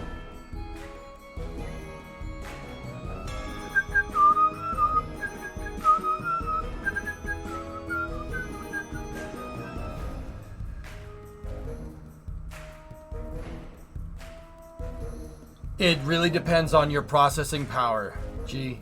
Processor and RAM, and a good you just need a decent graphics card. You don't need like a good graphics card. Kerbal's not very graphics intensive unless you have graphics packs like this.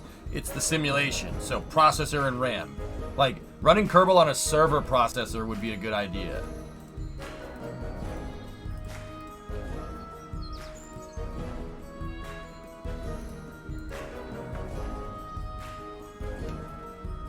Yeah, I have a 1070 GTX in this computer as well. What are the specs of your computer? I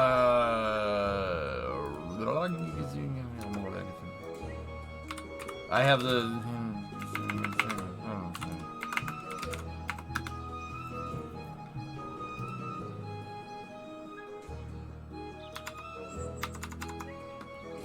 So I have an i7 8700K.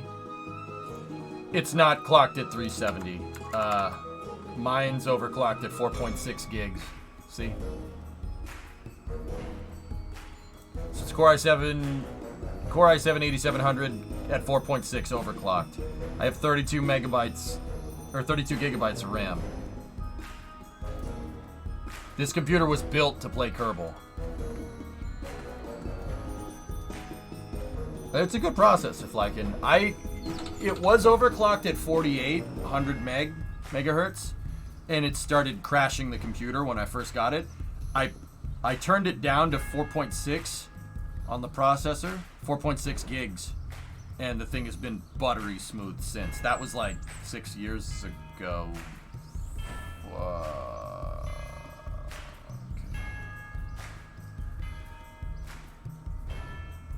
Yeah, exactly, Aqualex.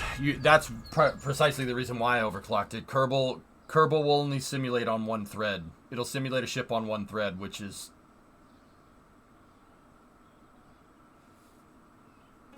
Why?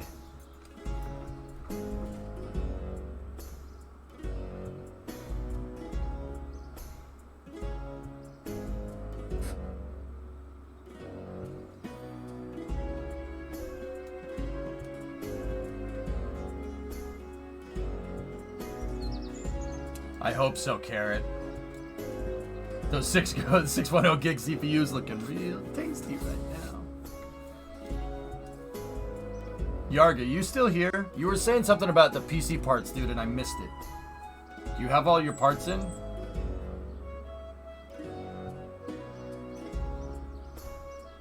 I don't know if Yorgnet is still here.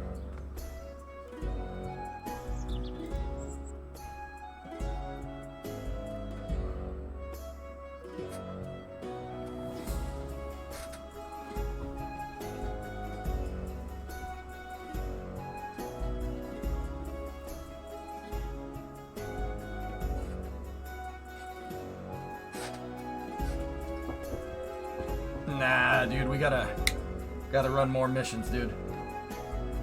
Got 3 more launches. I need the Lab 2, Hab 2, and the Cupola. Then we're good. Hey there, EJ. Got Kerbal Fever yet? Kerbal Fever? Hey, Squared. What have you been up to, dude?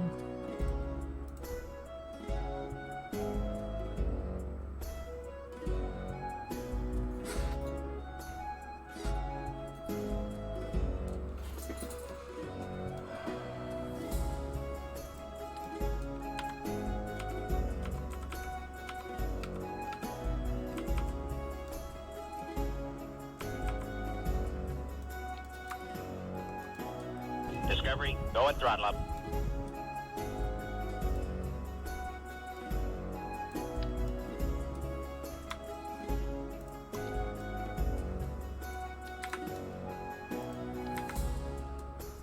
Work, play games, make music, sleep.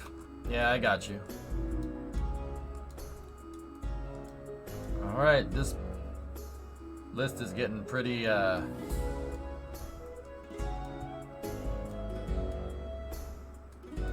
pretty shallow here.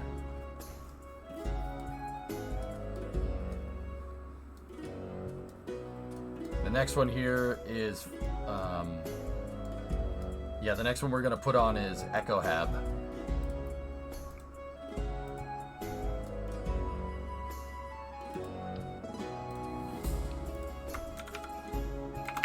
CTS-5, Space Station Freedom, Echo Hab.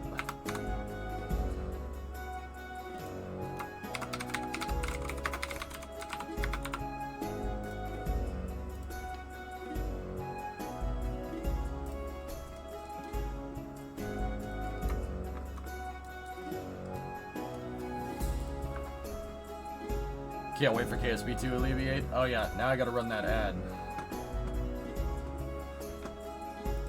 The Daily Hopper, what's that?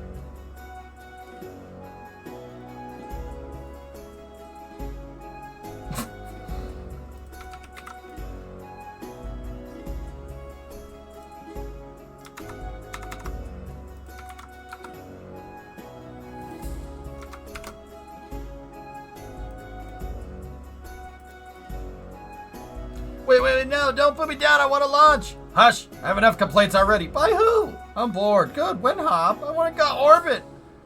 What did the one raptor say to the other? I'm sleeping. Now, launch, go up. Yep. That makes sense, progress.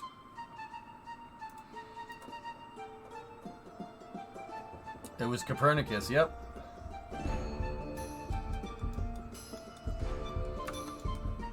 Okay, jump that.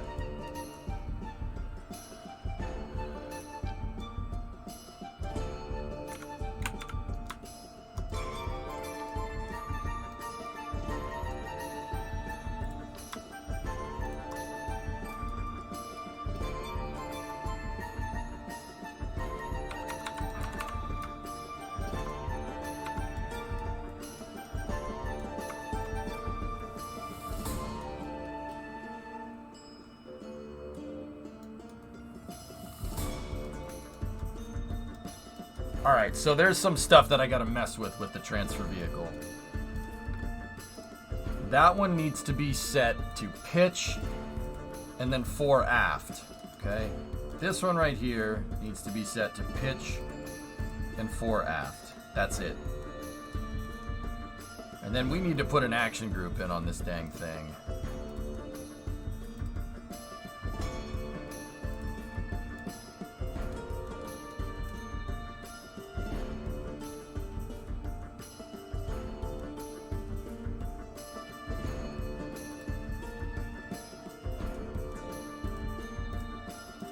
Action group 9 with a thrust toggle. Actually, no, you know what? 8. 8 is better, because 9 is a conflicting action group with the shuttle.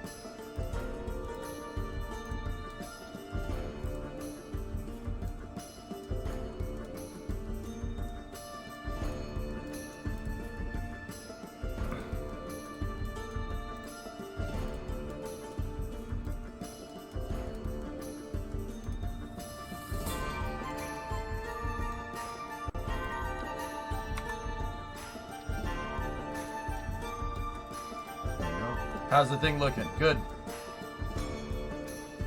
It's good, Loopy. Alright, we're gonna put on one of the back hab modules now. I never really figured out how the sets work. And either that or there was a reason why I didn't use it. I don't know. I think it...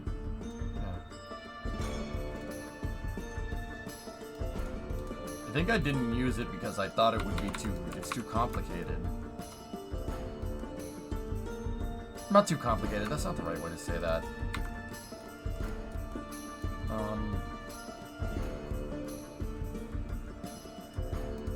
Yeah, damn right, Porter.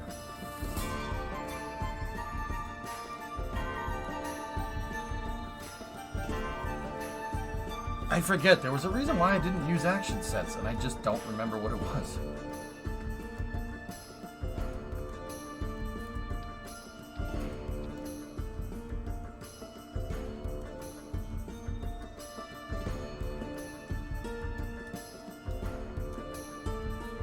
Okay, guys, let's go. Next.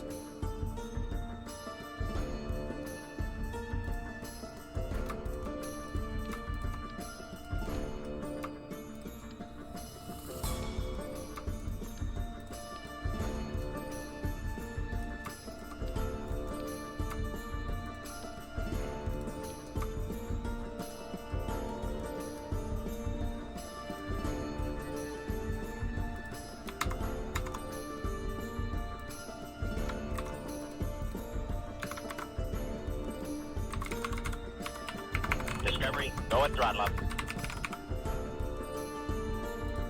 Gemstone 4, Flight 3.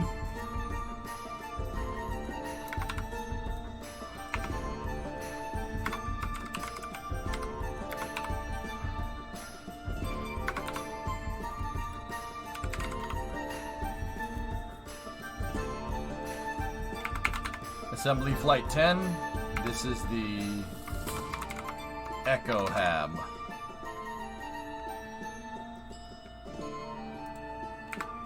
Launch off the pad.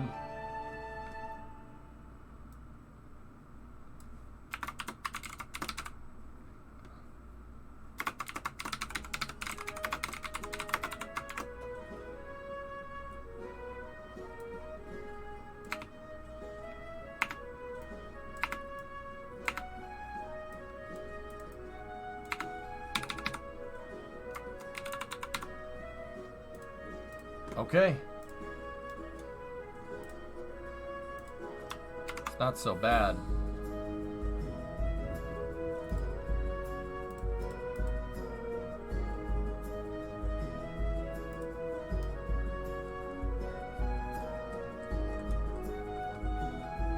Well, since they're using this an SRB loopy, I think Jebstone off the same pad is not a bad idea.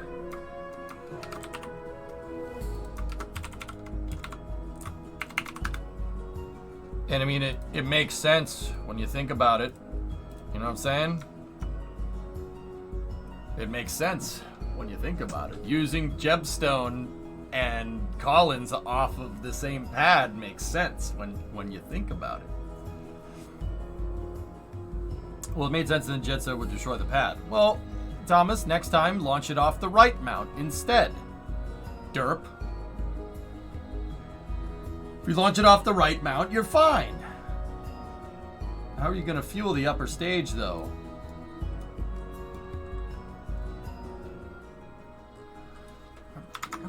All right, fine.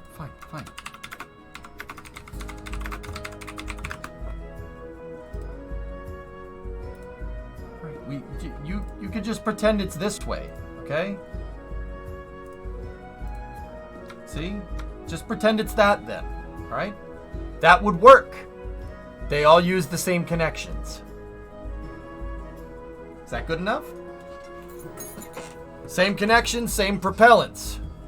Minimal pad modifications are needed. It's almost like that was a really good idea.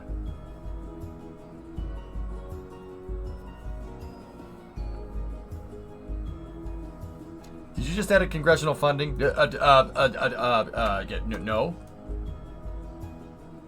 Yeah.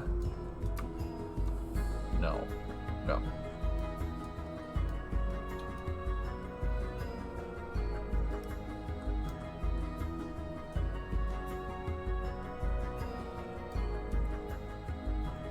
You probably saw this already, but I don't. Why would I want to see butts?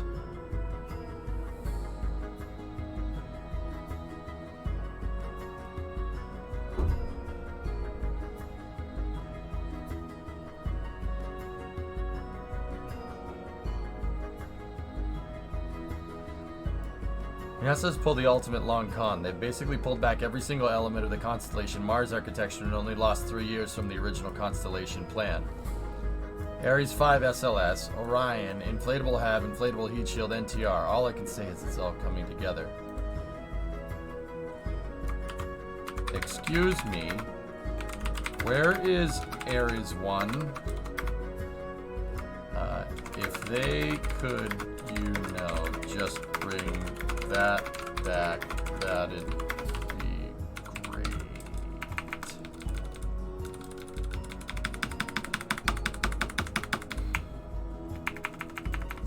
Yeah, Dama. Some snow fell off the roof, I think. Either that or a branch fell off of the tree. It was super windy here. Yeah.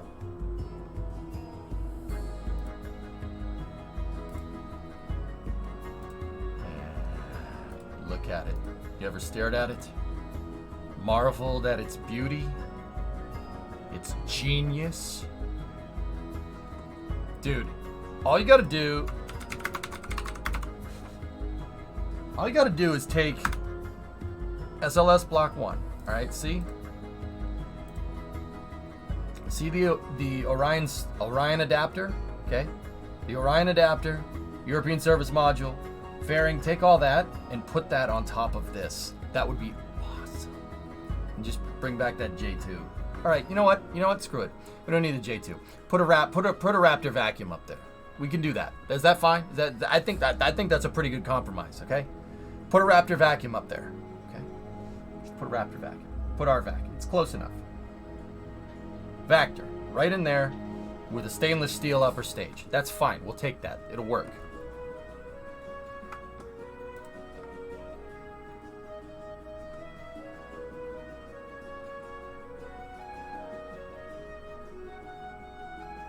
Yeah, Bram demands. Bram watches the stream. He's in here from time to time. See that? Just take that, put that on top. call it a day. All right, let's do this.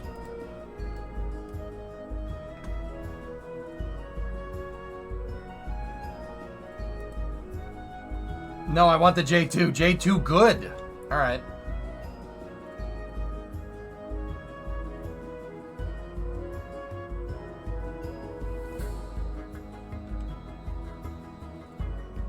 See, Dish, I ain't like you.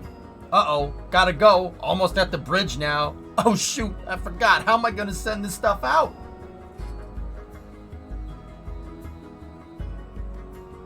Now, Thomas, you know what? If they're, like, cool with, you know, just building a new upper stage for SLS, why not just make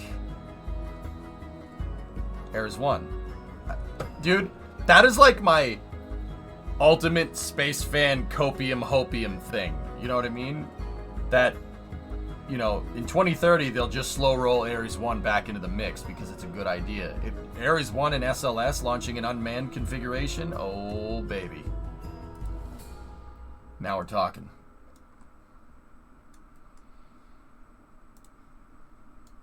All right. Time to roll.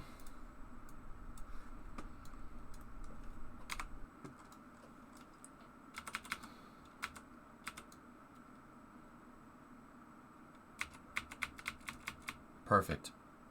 All right.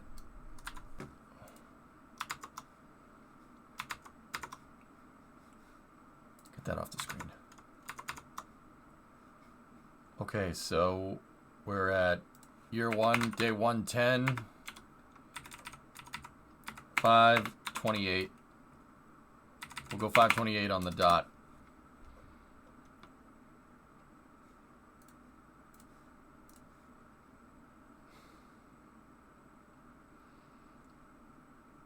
Booster launch system. Yep. Okay, we're flying on 84 this time.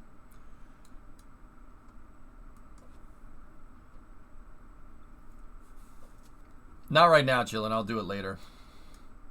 T minus 10, 9, 8, 7, 6, 5, 4, 3, 2, 1, ignition. And liftoff of Ares 1X, testing new vehicle designs.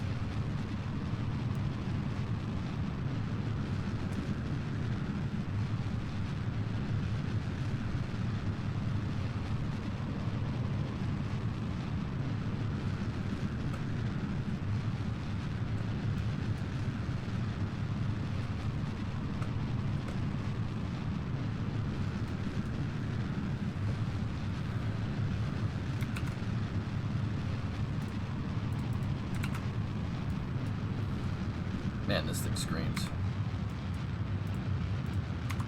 Okay, everything's looking good here.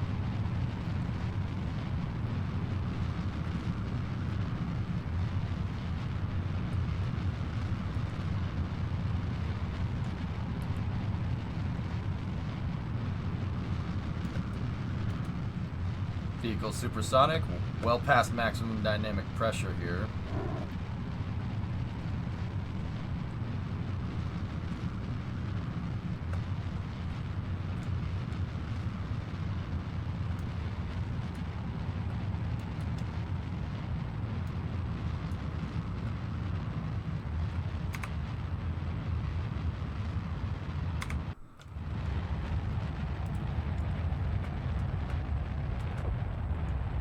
Thrust tailing off on the solid rocket booster, standing by for separation.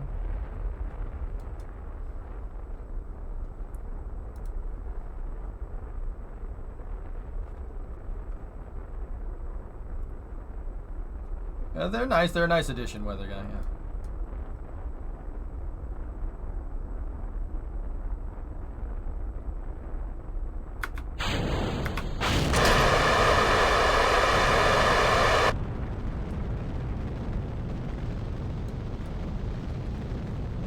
Got a good separation. Good ignition.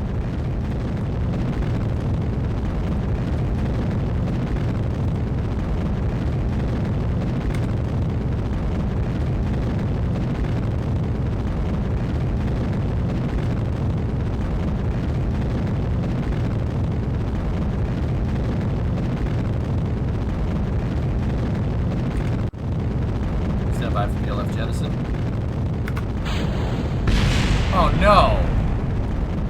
Wait a minute, we changed it to confetti again. Oh, crap.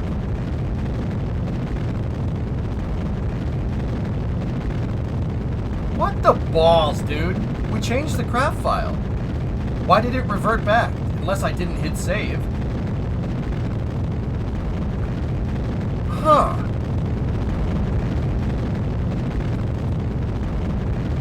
Well, that sucks.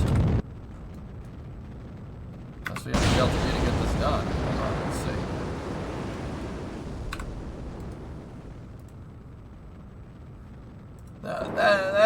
That's really annoying, actually, because that should not have done that, unless we overwrote a craft file or something. I always do it. I always screw up some mundane detail.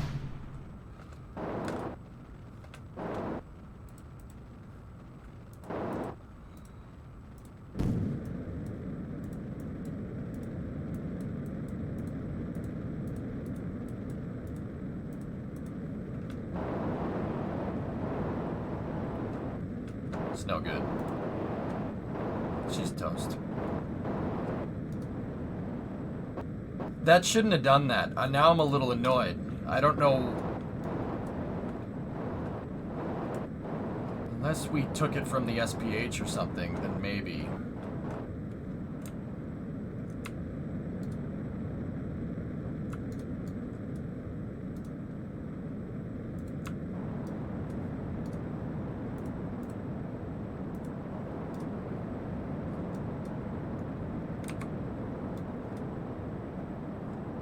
How many Kerbucks was that? I don't know, a couple hundred. I don't think we're coming back from that one.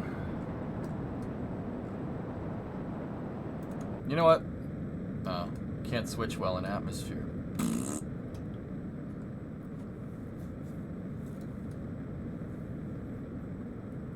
Yeah, we fixed this problem already and it happened again. We must have overwrote a craft file somewhere.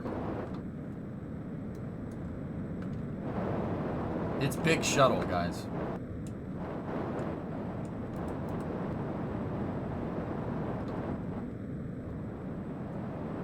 That's really stupid.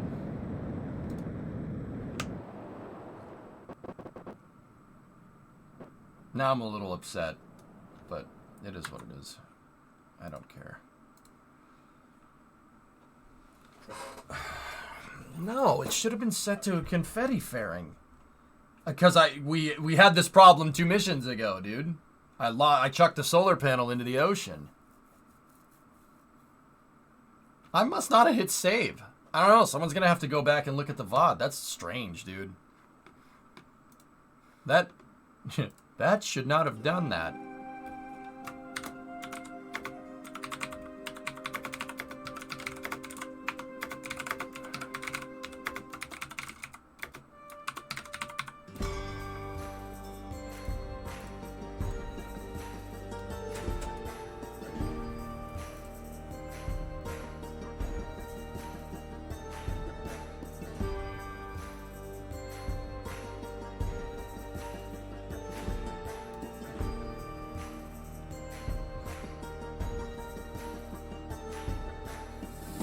That's cool, but I can't afford that mutter.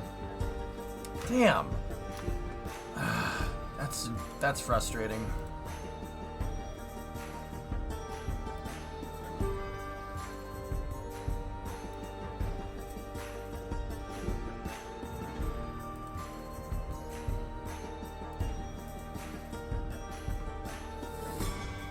Let's go look at this damn craft file.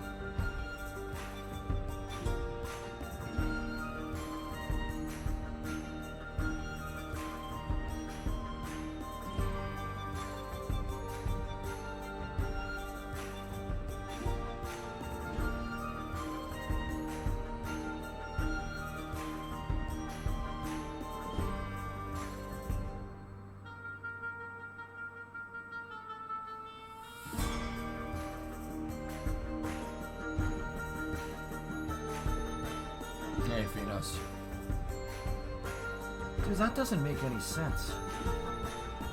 Is it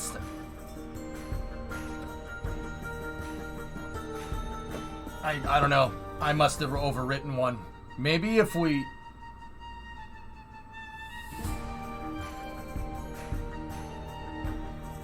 I could have sworn I went into the VAB and transferred it back so that would save over, but it didn't. We'll chalk that one up to a manufacturing defect and we'll call it a day. In fact, switch this back over here. We'll find out right now, Mutter. Headache went away, fellas, by the way, for the people that were here when I was like, I can't think straight.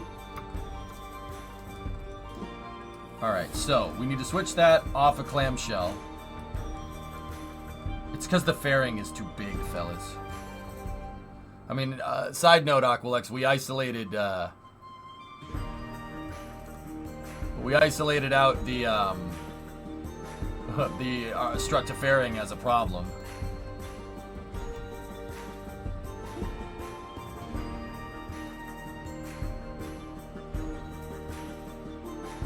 Is the communicatron in there? Nope. Well, that mission would have failed eventually, so I guess we could take solace in that. Put that back in there.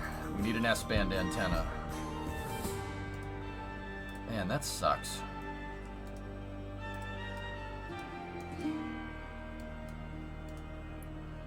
It's what it is, though, dudes. See, what I'm trying to do these missions a little bit faster tonight, and this is what happens when you go fast in KSP. You miss something. That's why I take my time in the VAB, in the SPH. I really take my time with it, so we could do this relatively quick. But yeah, this is why this happens.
I put a 2 on it, so it's a different craft file now. See, because I put the 2 on it.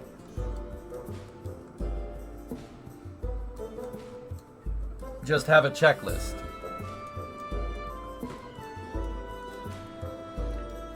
Why don't you check these, Style? Okay. Alright, so that's on there. Did it save the RCS action groups? Yeah, okay, we're good.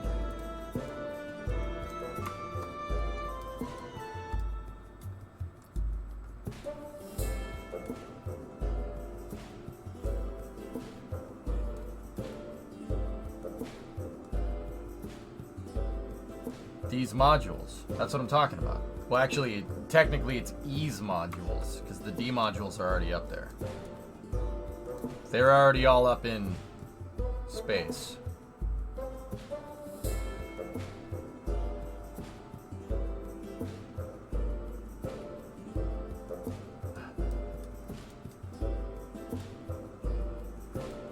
I also hate this extended fairing with a passion, and we are not going to be doing this much more. I'll launch this thing in the shuttle payload bay, because I hate this. I hate that extended fairing. It looks ridiculous. Okay, there we go.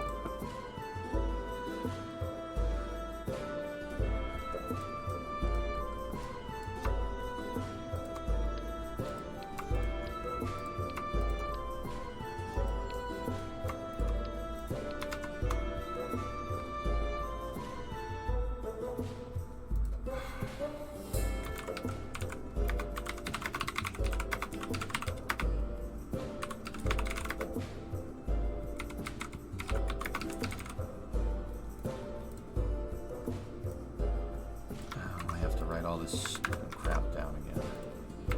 Flight 4. Echo Hab 2. Prototype Vehicle 4.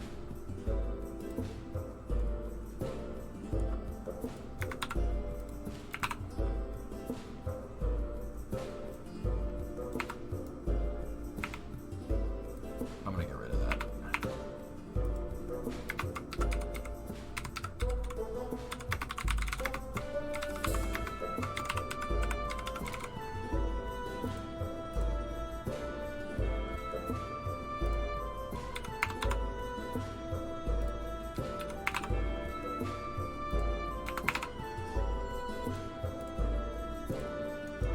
Okay. Shall we? Looks like a giant Johnson. Get on the Horn Emissions Intelligence and let them know about this. Dick, take a look out of starboard. Oh my god, it looks like a huge woodpecker. Wait. That's not a woodpecker. It looks like someone's privates. We have reports of an unidentified flying object. It is a long, smooth shaft, complete with 2 balls. Of course, Bacon. It's a classic.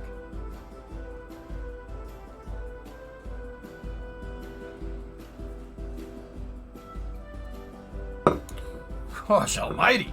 That looks just like my husband's one-eyed monster.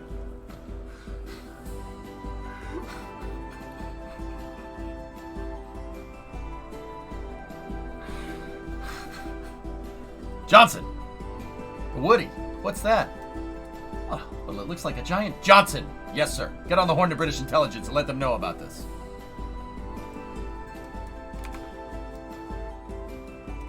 That sucks because that was a really, really good ascent. Oh. Uh-oh. Oh, we're sending it. Oh, we are sending it.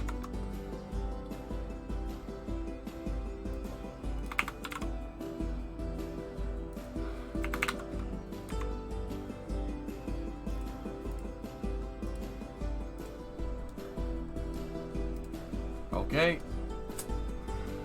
T-minus 15, 14, 13, 12, 11, 10, 9, 8, 7, 6, 5, 4, 3, 2, 1. And liftoff. Jebstone Flight 4. Hopefully we don't suck as much as we did last time.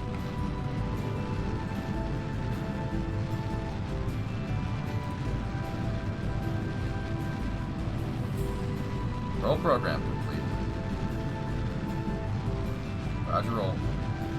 Vehicles pitching downrange.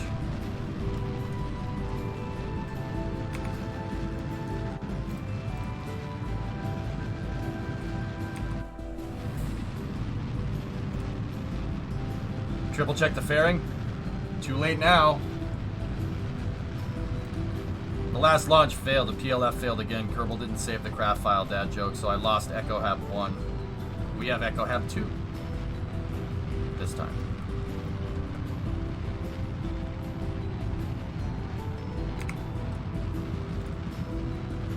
Vehicle supersonic.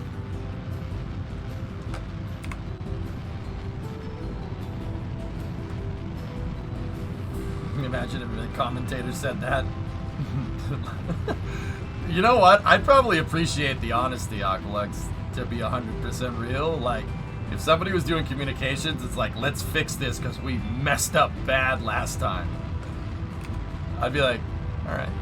I appreciate the candor, to be honest with you. Not everything is smiles and rainbows with rocket science, dude, you know? Thrust tailing off on the solid rocket booster, standing by for separation.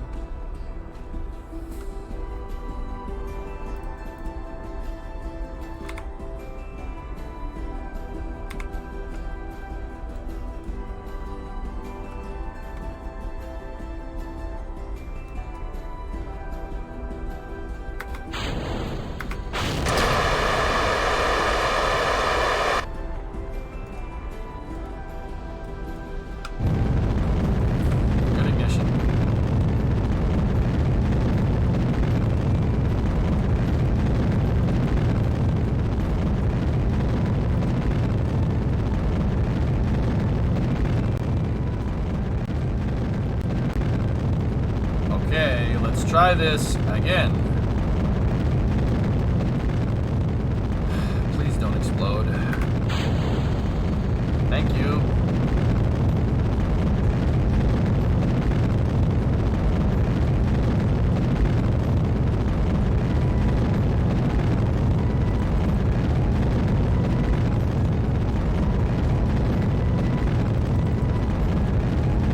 Yeah, we had a little bit of wiggly wiggly right there.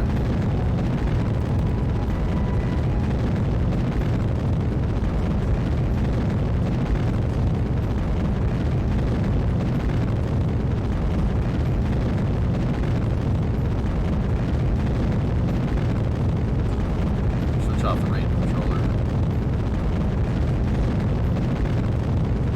Trajectory is knocking down.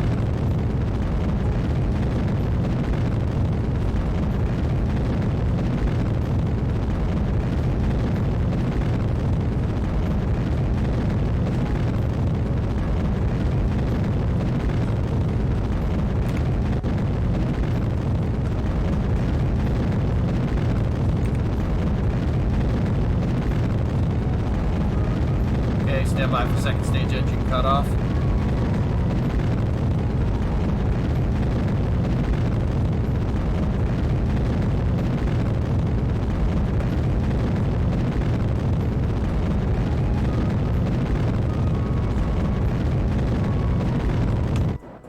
Seco confirmed. 82 by 17 at second stage engine cutoff. Stand by for payload separation. We got a good deploy.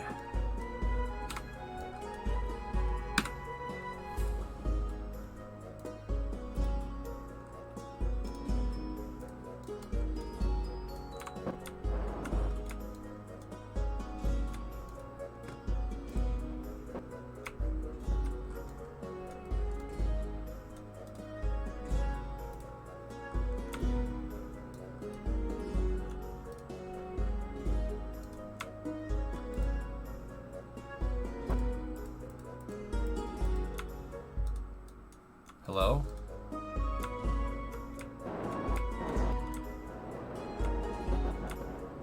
You know, we could go forward. That's a thing that rockets do. I don't know why I don't have forward RCS, but honestly, I don't have time to troubleshoot that right now. Maybe we should just try doing that whole orbit thing instead of just flipping around like a fish.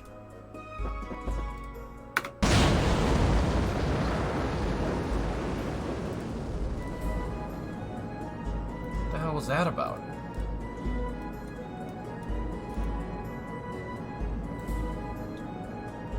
Pitch 4 aft. Okay, what about you? Pitch 4 aft. You? Okay, I guess I just didn't enable it. You know, that's good. It's because of the eclipse.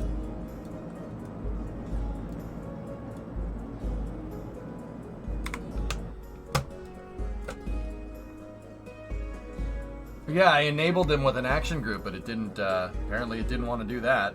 And I screwed up the orbit completely. That's good. Working out the bugs, dudes. Okay, deploy the antenna.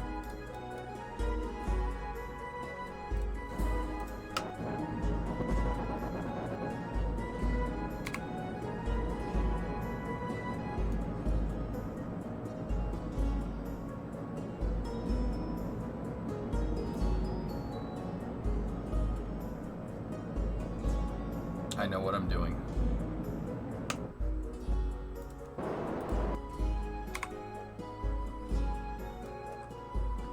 KSP mods, monkey.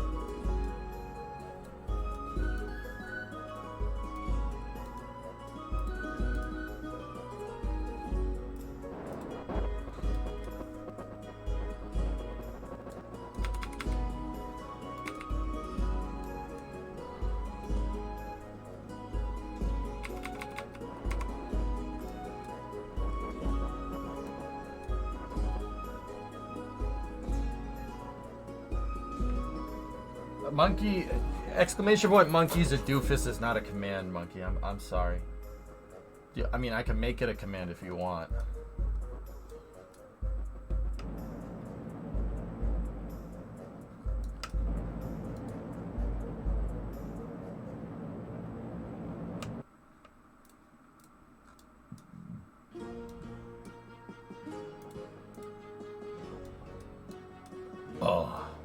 What? It ain't what you heard. It's what you hearing. Listen. It's what you hearing. Listen.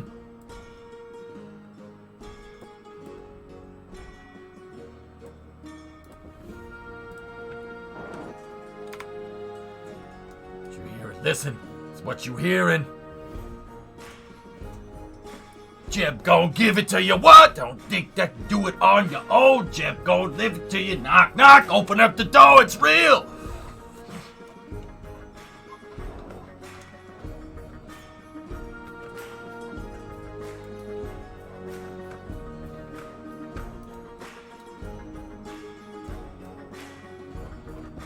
This is the song you lift weights to, Porter. Then you let it roll, then you let it rock, y'all let it go, go, X, go give it to you, what, go give it to you, X, go give it to you, go give it to you.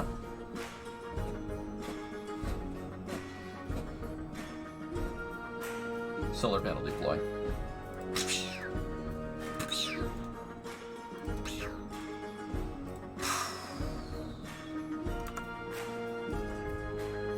Where the jabs, where my jabs at?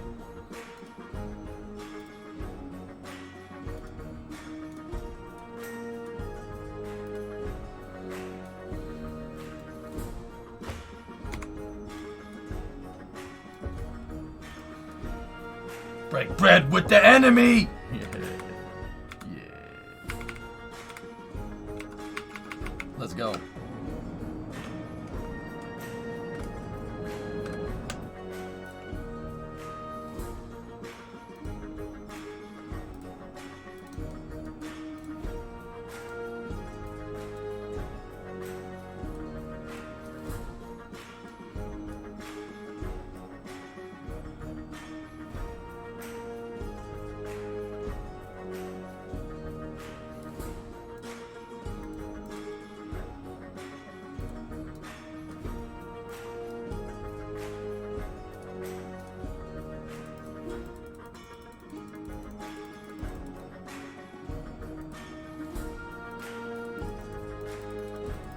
Just refining in the maneuver.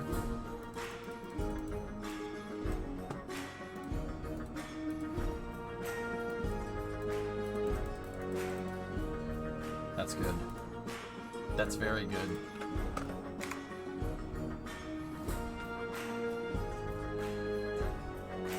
Rip DMX, indeed. Pop, y'all, let it go, go, X, go, give it to you, go, give it to you, X, go, give it to you, what?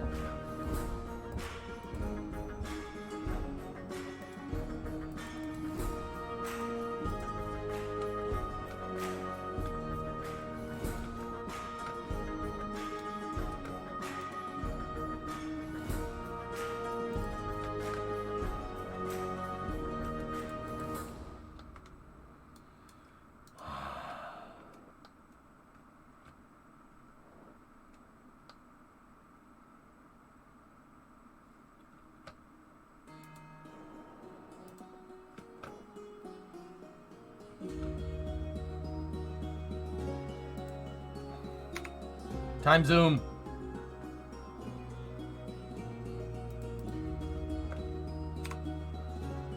Dorsal ventral, zenith and nadir is what that means.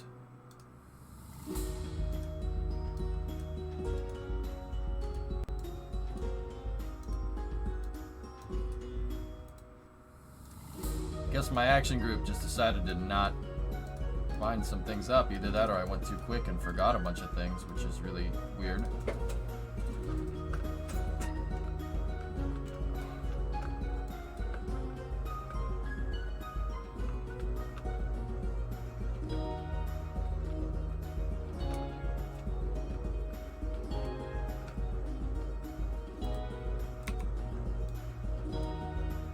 Okay. It says it's stronger by Mr. West.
Okay, we're installing the second module of the night. Should have been on the third by now, but 2 mission failures will do that. Hey, Sharknado.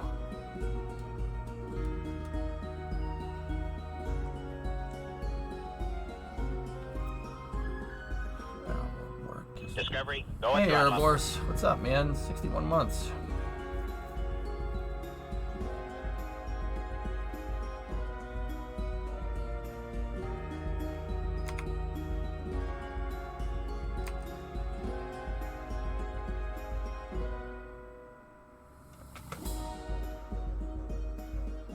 Sharknado, that's not even the highest sub. Ouroboros has been watching for a lot longer than that sub. My highest subs, dude, are at like 91, 92 months, something like that. And I'd thank every single one of them if I could. What happened to the 2 failures? I had some problems with Gemstone's payload fairing.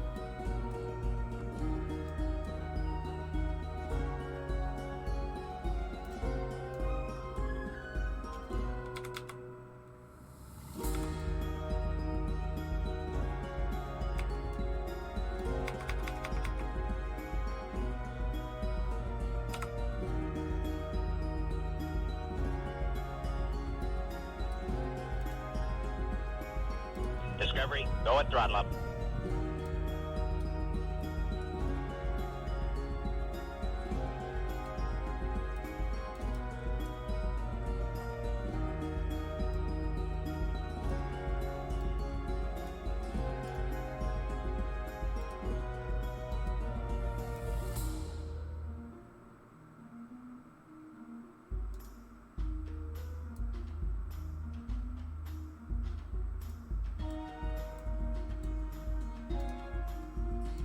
Yeah, I was afraid that was gonna happen.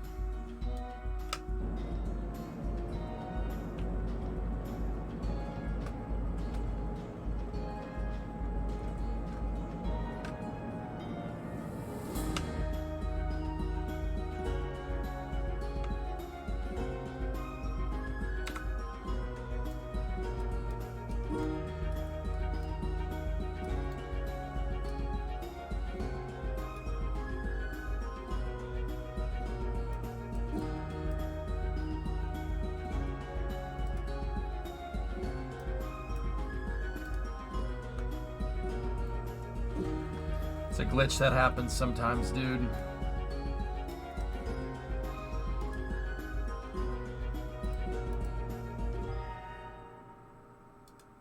Yeah, the arm is locked out, so it didn't scramble it. Alright, we're good. We're good, man.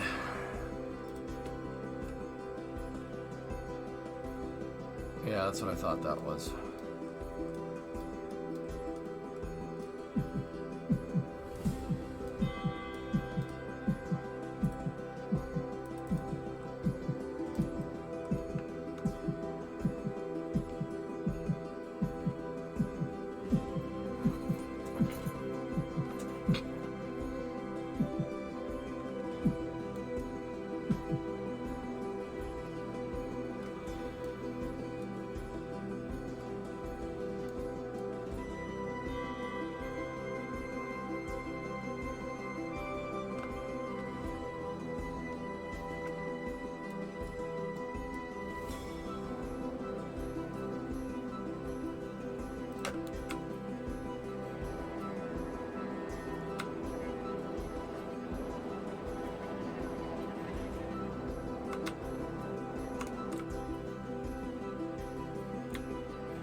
Yeah, this was a weird one.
Hang on, I'll get you the link in a moment.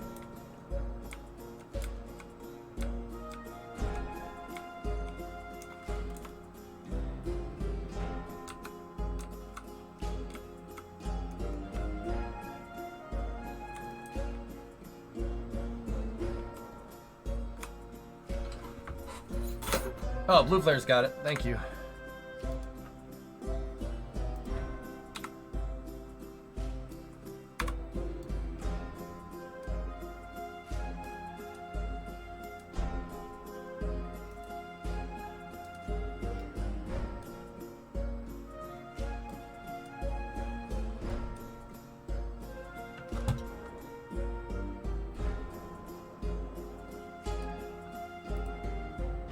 Okay, we have good eyes on the aft docking port that we're supposed to be targeting here.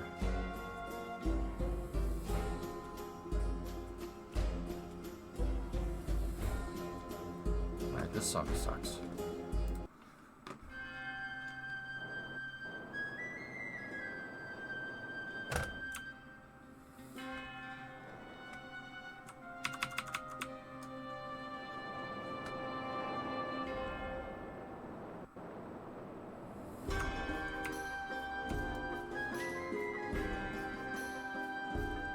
Docking.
Okay, 37 out.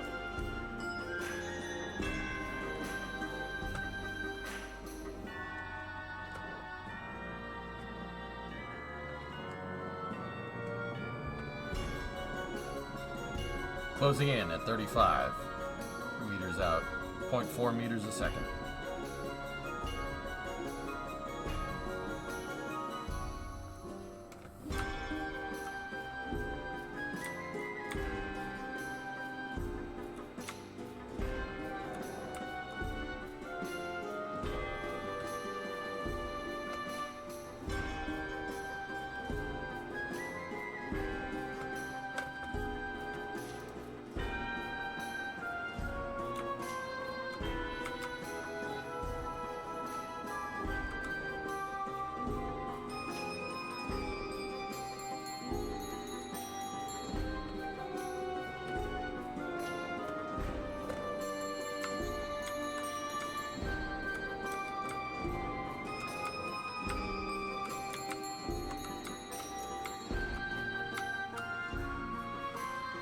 $25 out.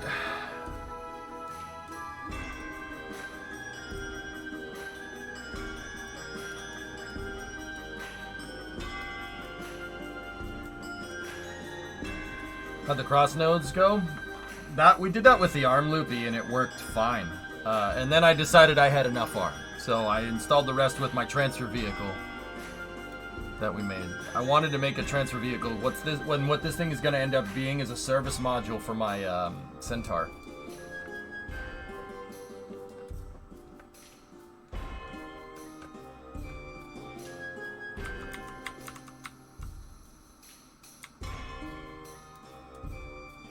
$17 in closing.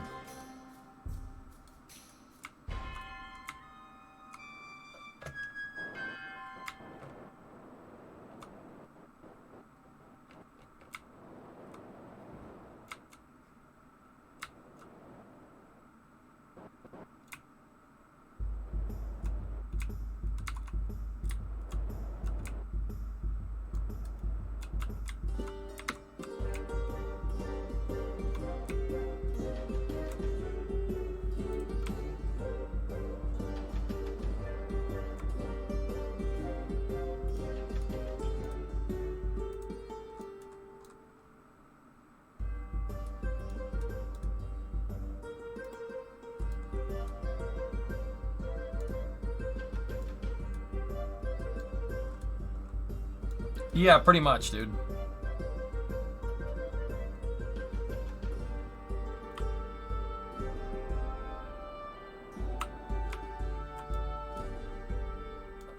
Okay.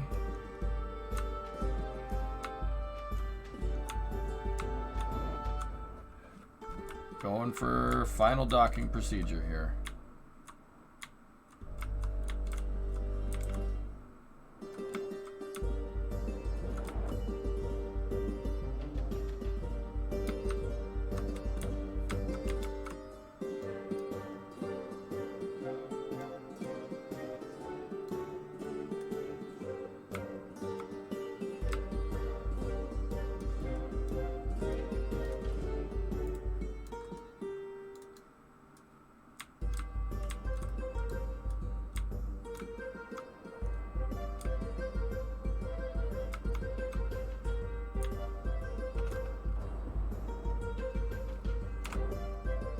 Stop.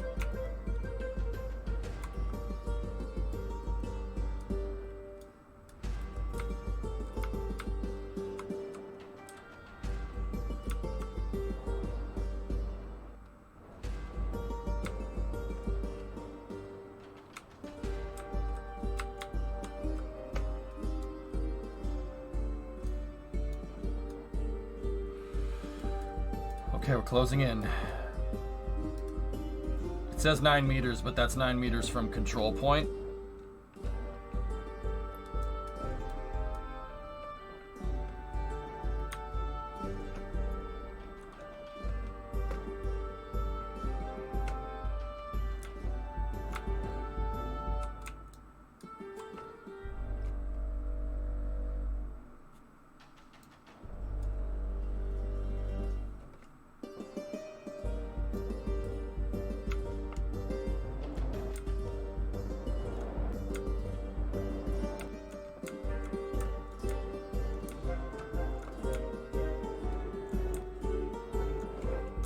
Okay.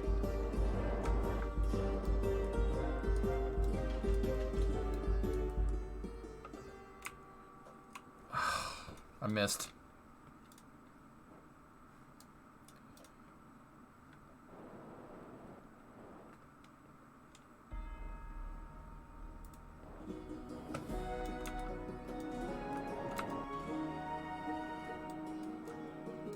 All right. Let's go again.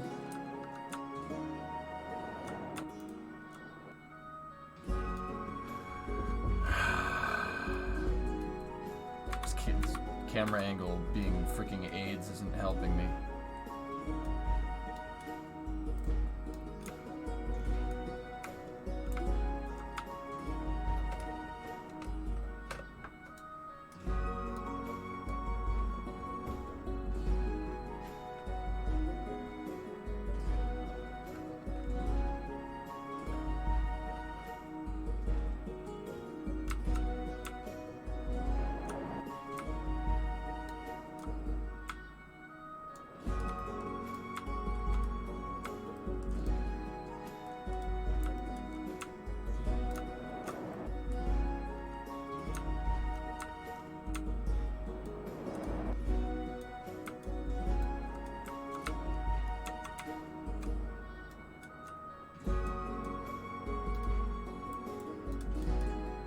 Okay. There we go. I forgot we can use the mags. We can use the magnets on the docking port.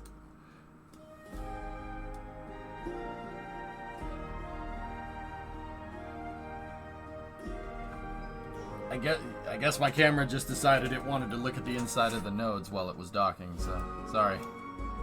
But we are attached. We got it. Have you heard of Juno New Origins? Yeah, I liked it better when it was called Simple Rockets.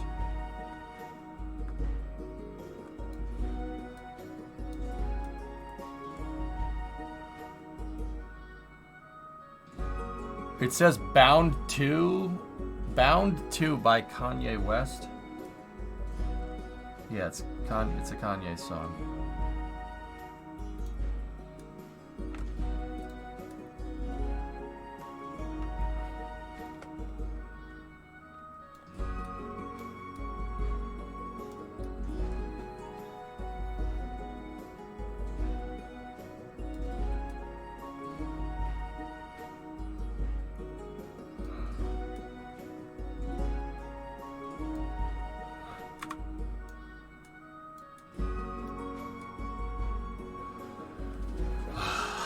There we go.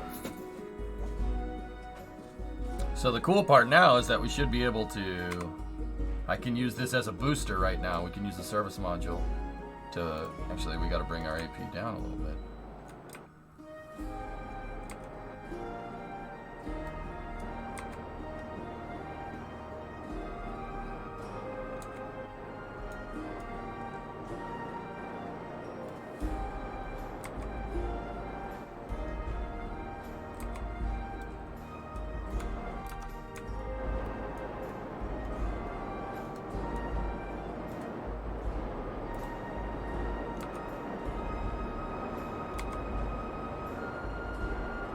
There we go.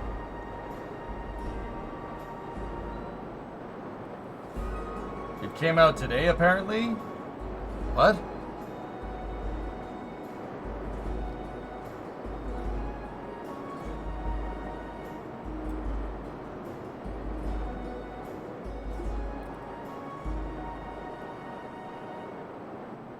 Oh, the game. You know, yeah, okay.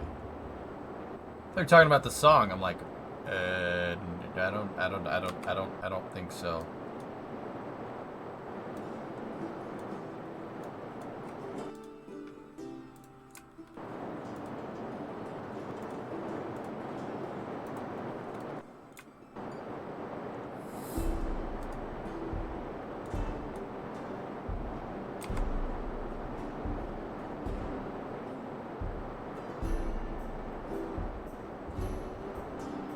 Yeah, it is. Simple Rockets 2 got renamed and came out of early access.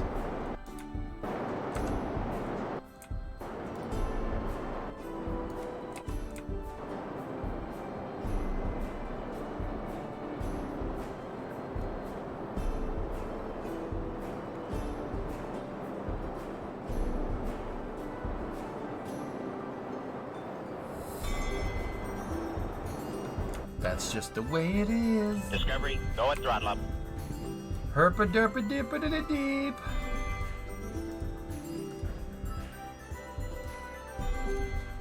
Hey, Jensen, 73-month resub. That, dude, that looks cool back there. I like that thing bringing up the rear. That's cool.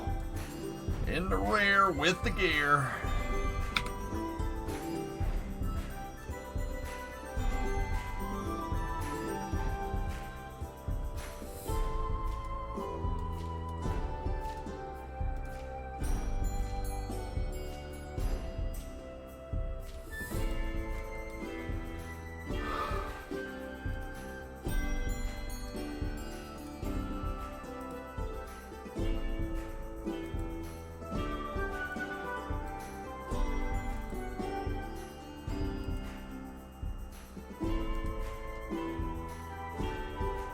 Yeah, Elon, we did work, man.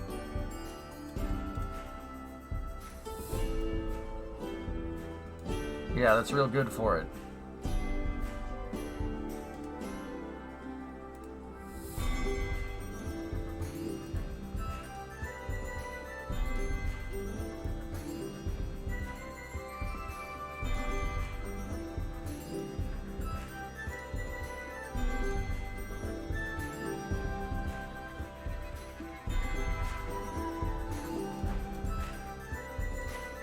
I don't know why this is all happening all of a sudden.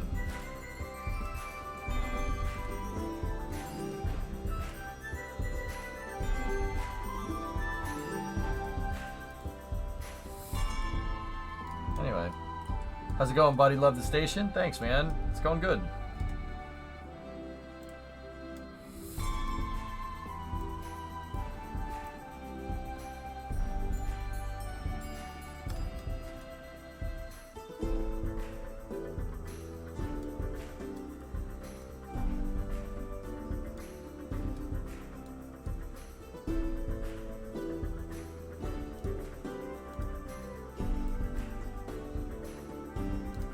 Yeah, that's real good for him. Just flapping them around like that.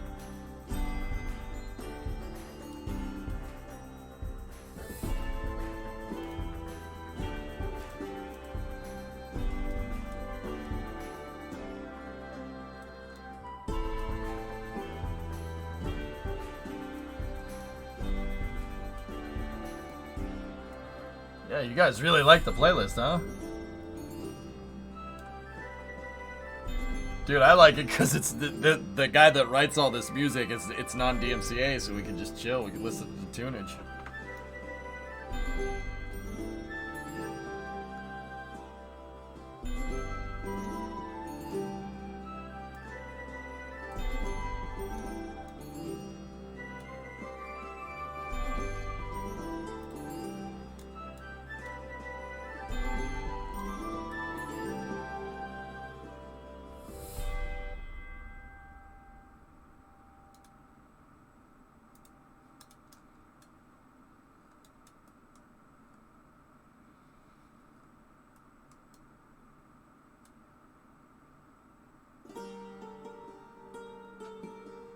No. No, no, no, no, no, no, no, no, no, no, no, no, no, no, no, no.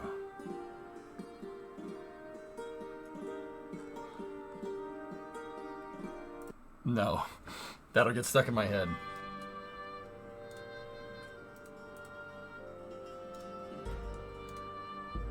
Ding! Present done. Crap! No! No! No! No!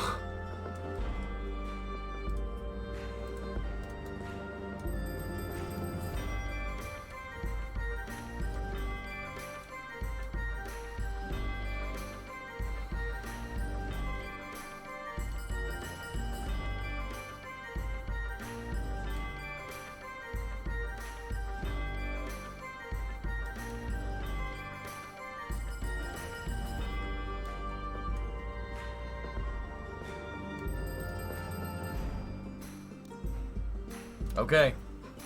Transfer vehicle is good, man.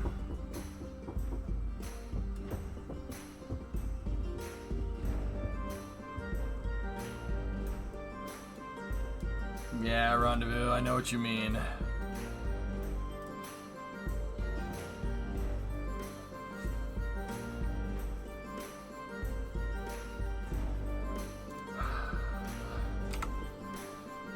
Transfer vehicle separation.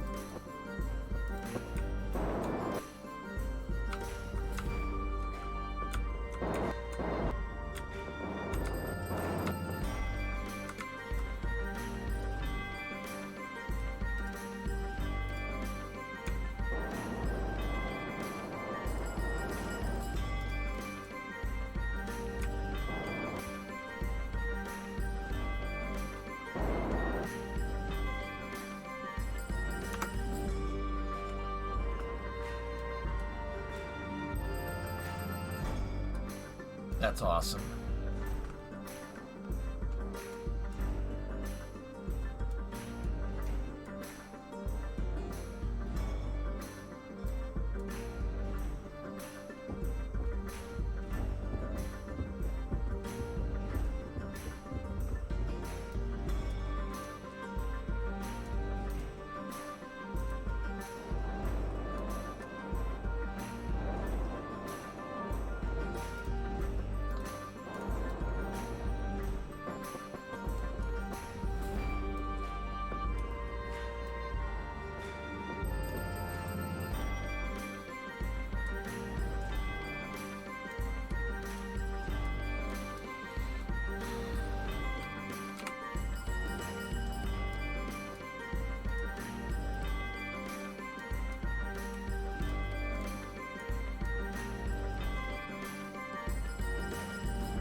Trying to make sure this stuff doesn't happen again, fellas. We gotta set grandparent part, lock it, and unlock it.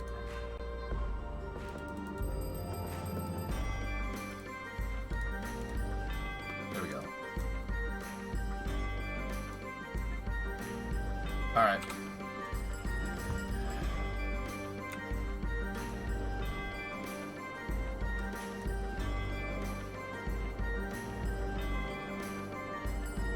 Good.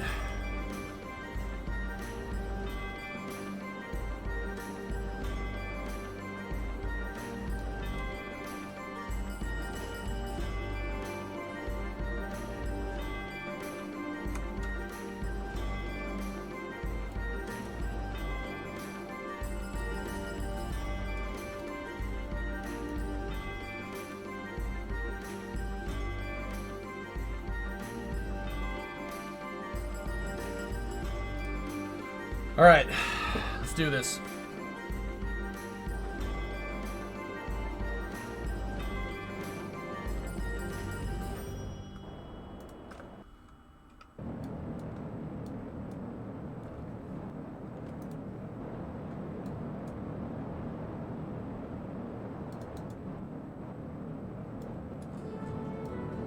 They're flags, Kerbal, yeah.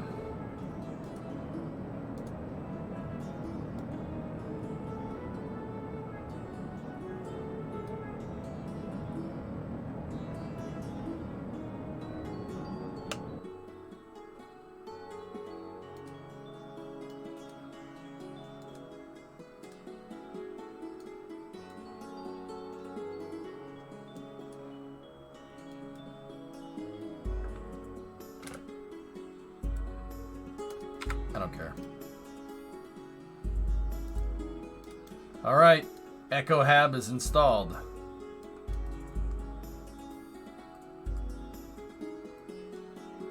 Yeah, it's an expendable transfer vehicle right now, Frank, but later I'm going to use that as a service module for vehicles that go out to the moon. This is just test missions. And I'm installing the rest of the station modules with it just so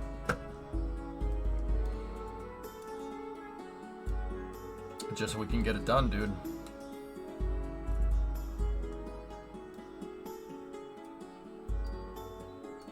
Station looks good, man. We need another one. We need to put the Foxtrot lab up, which is right here. That's the next module.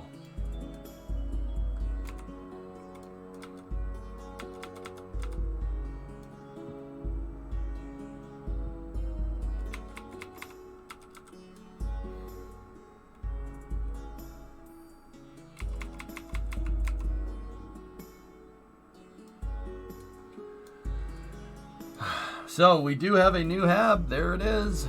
New hab module.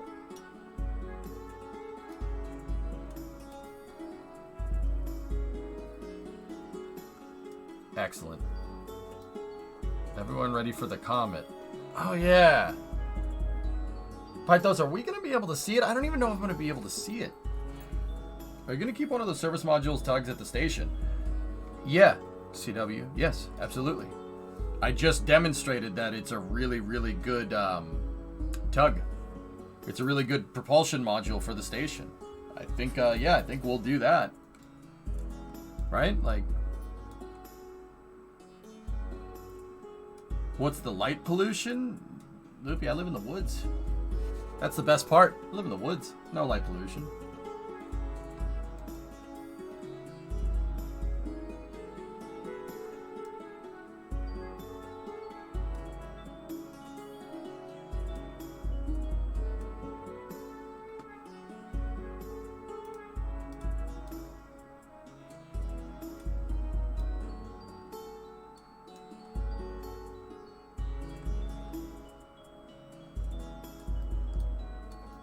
All right, guys, ready for another module?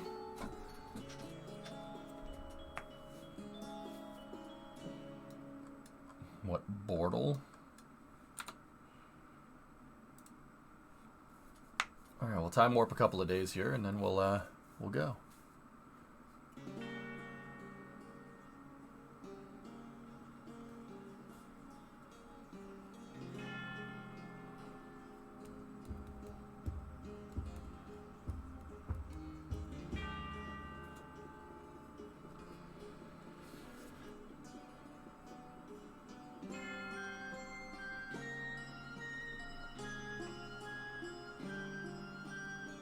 Yeah, Vinos, I don't know how cool that would be. This station is so impressive. Thanks, man.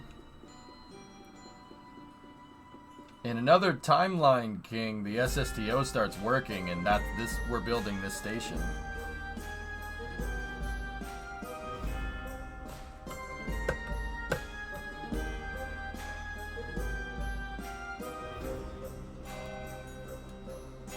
Right after sunset, it's north. Ah, there's trees to the north of the garage, Pythos. I can't see anything.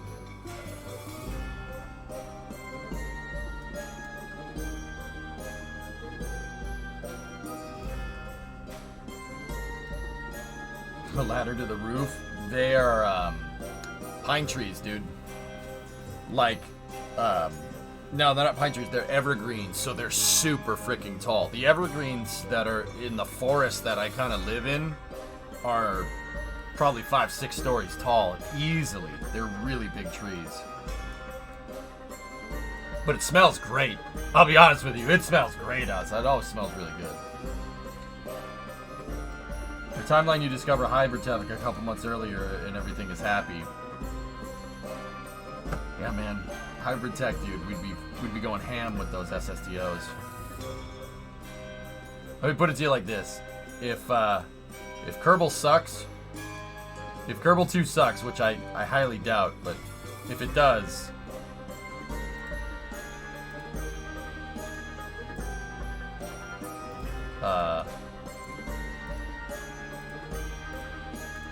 we'll do it.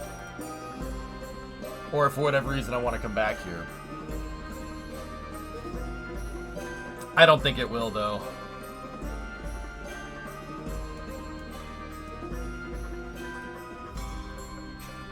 I don't think... Yeah, Tars, that's... It kind of felt weird saying that. That's not happening. Kerbal 2... Dude, all I've been saying this for a while. All Kerbal 2 has to be is literally this with better simulation and better graphics. It can literally be the exact same game, and I wouldn't care. I would buy it, and I would play the trash out of it. It could literally be KSP 1 with better graphics and better simulation. That's literally all they had to do to meet my minimum viable expectations. You know what I mean? MVE. That's it. That's all they had to do. And, man, did they hit it out of the park from what I've seen.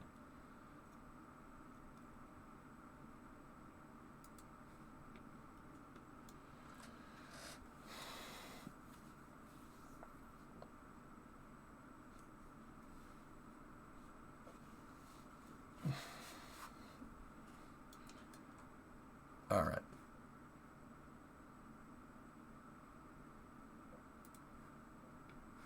All right. We launch again.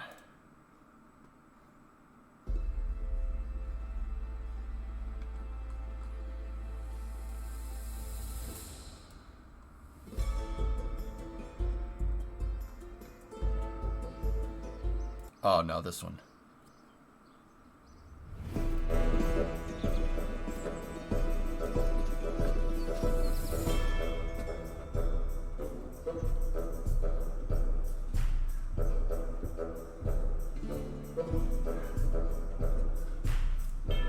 Oh!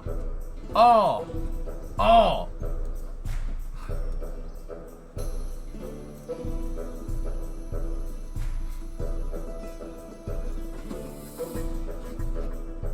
I have played those, yes.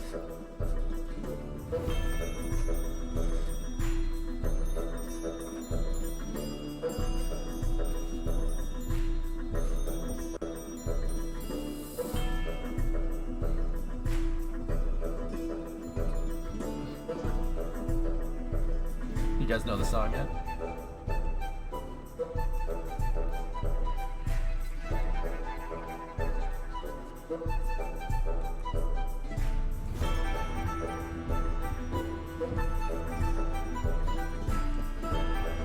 Okay, Vic, they will, and frick them. Someone's gonna be pissy about something, dude. Like, the game isn't exactly my misguided expectations of what a good game should be. No! You know it's gonna happen. Frick those people. I know the game's gonna be awesome. It ain't bothering me, man.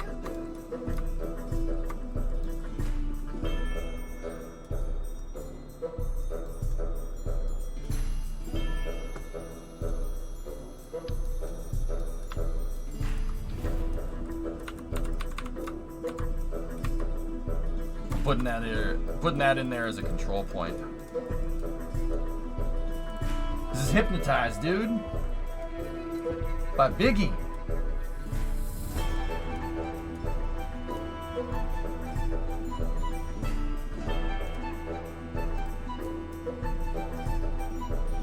Oh. This is an amazing song, dude.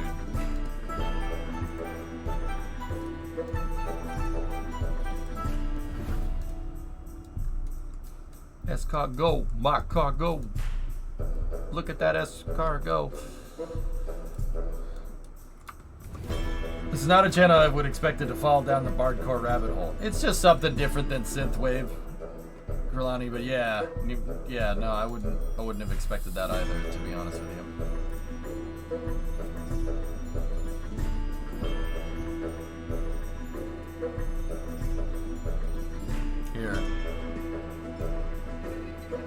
Here we go. Boom.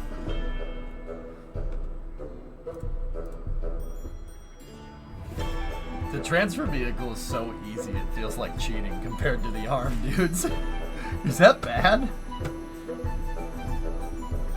Oh.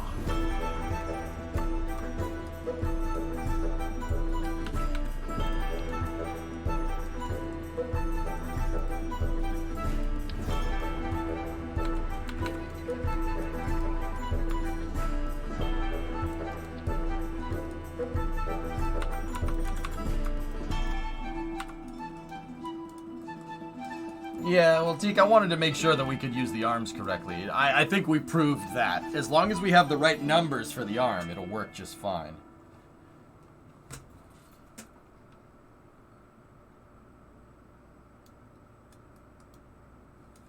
We gotta make this right. Hold on.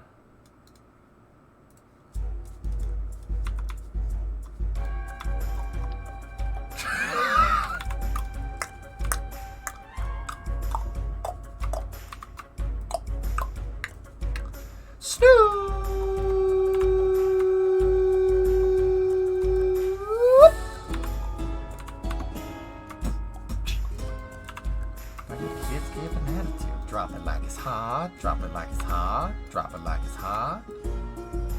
Drop it like it's hot, drop it like it's hot, park it like it's on. This is freaking stupid. I love that. Why this song of all songs?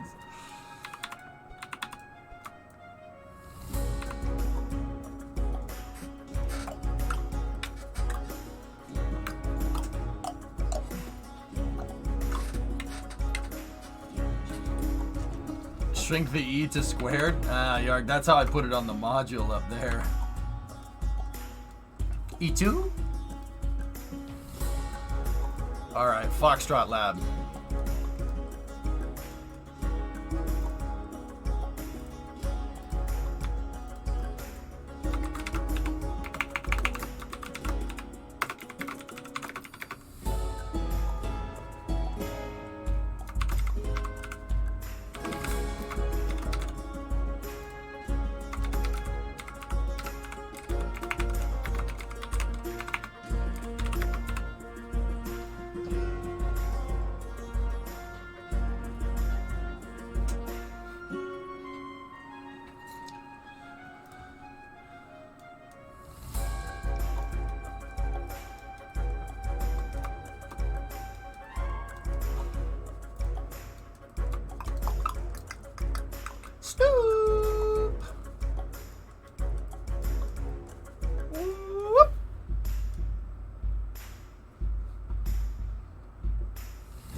This is weird, man.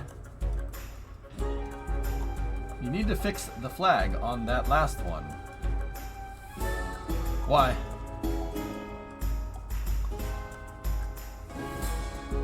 The module's upside down. I already know what you're talking about. The module will get installed like this.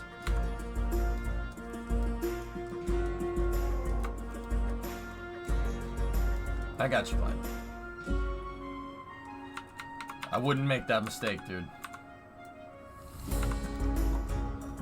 The reason why it's upside down is because that's how I would have had to have put it in the space shuttle payload bay to install the thing. But screw that. We got a better solution.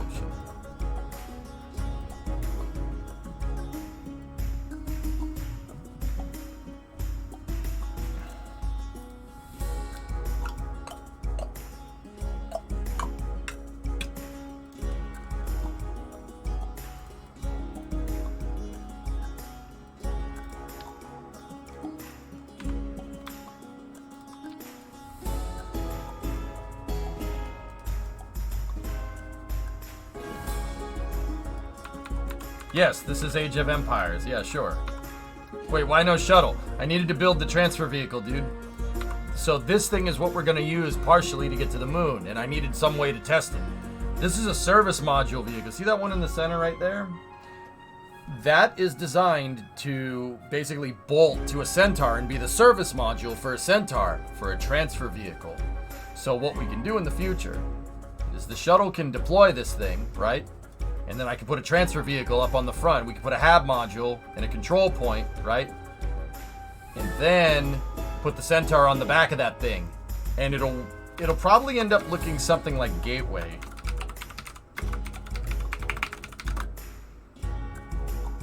My transfer vehicles will, yeah, they'll end up looking like this. Or like that. Yeah, it'll look cool. Dude, I remember when this song came out. That's weird.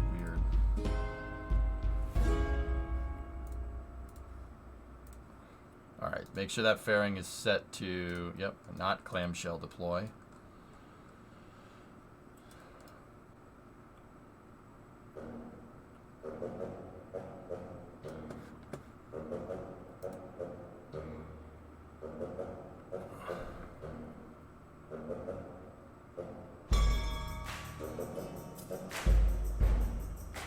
Wait a minute. Hold on. That's a good song, but how do you...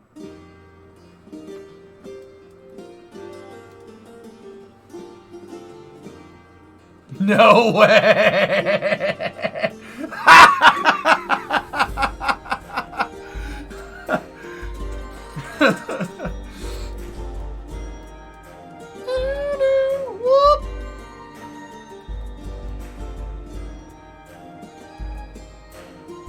No barking from the dog, no smog. And mama cooked the breakfast, no hogs? I forget the rest of the lyrics.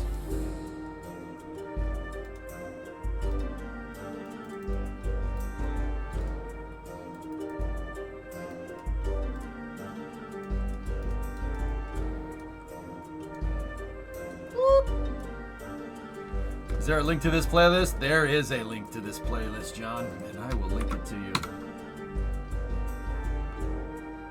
Nothing like Snoop Dogg. This is not Snoop. This is the Cube, man. This is the Cube, son.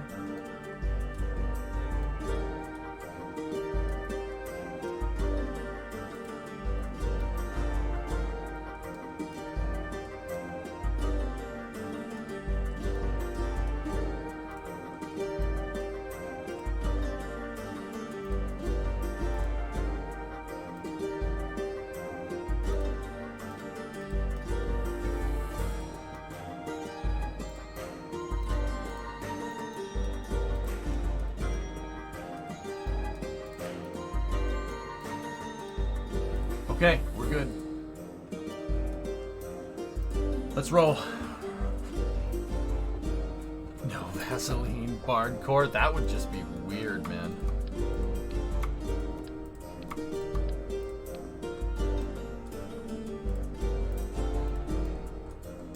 Will you build a crude transfer vehicle? Yeah. So that transfer vehicle that's in here, guys, once again, that is the service module for the Centaur. You guys remember the Centaur? We called it the Puma. Kind of looks like a walrus or a big cat or something, or like a chupacabra or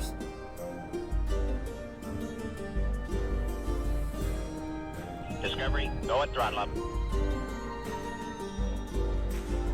Nice, John. Hey, Ogme, 1 year. So the Puma's designed to attach to this thing. it attaches to the front of it. So we'll have a Centaur with a service module, and then I could put whatever I want. We could put a lander in front of that, or we could put a crew transfer vehicle in front of it, or we could put both of those things in front of it. That's the whole idea. Modularity, that's what the shuttle program was supposed to offer. And it demonstrated it with the ISS, you know, the modularness of the modules. You can move the modules around, right? On the space station with the arm. That's what I'm trying to do. Are your funds at 77K? No.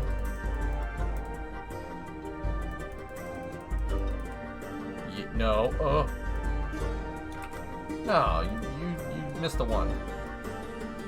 Yeah, direct sucks. The more you guys talk about direct, the more I'm like, nah, Constellation's better.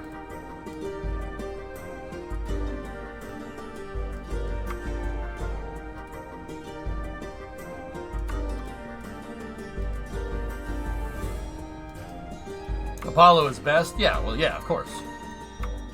Wait, that's illegal! Say's like, no!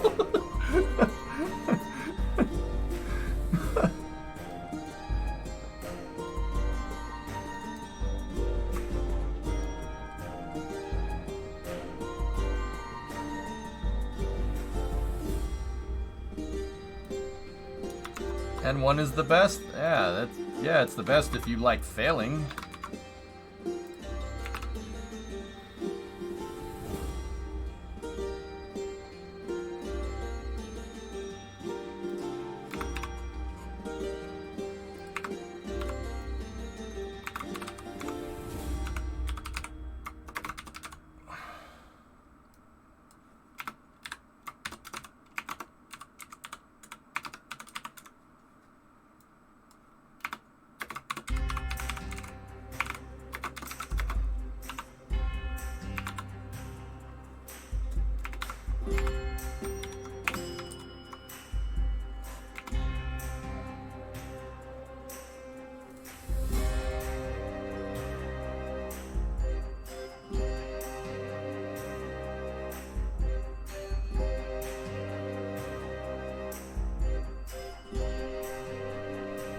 You'd prefer Lunar Gemini? Yeah, we'll do that if we like killing people.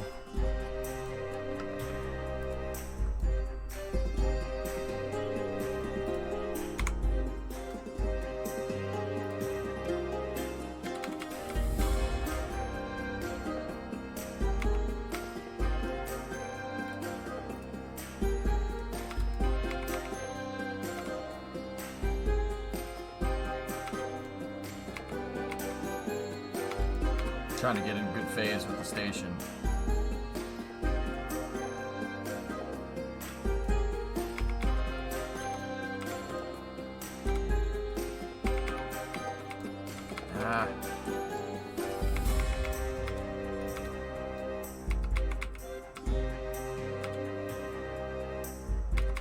That'll work. Okay.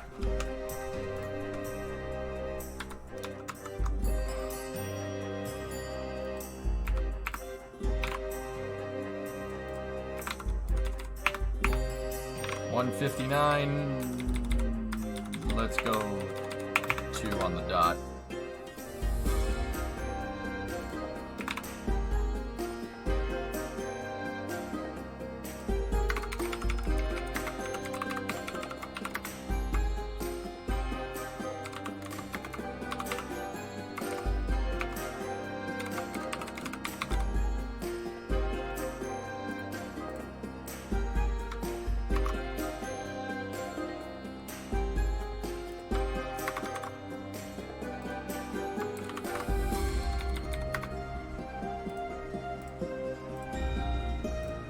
Okay.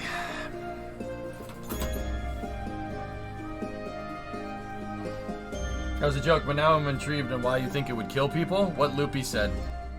Do you think KSP2 will have a stock skybox close to this good? Yeah, I do.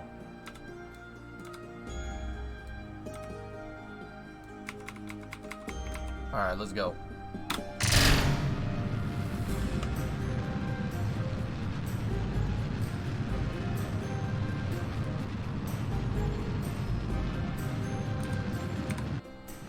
96 is the corridor. Vehicles pitching downrange. Here we go. All systems looking good. This is the 5th launch of the night here. Real space events, no Apollo should never been canceled. Oh yeah, absolutely. I'm a shuttle fanatic, Savvy, and I could have told you that. We've been over this. Duh. You'd have to be stupid to want Apollo to be canceled in favor of this shuttle, man. And I'm saying that as a shuttle. Freaking nutcase. Vehicles pitching over. Okay, vehicles now supersonic.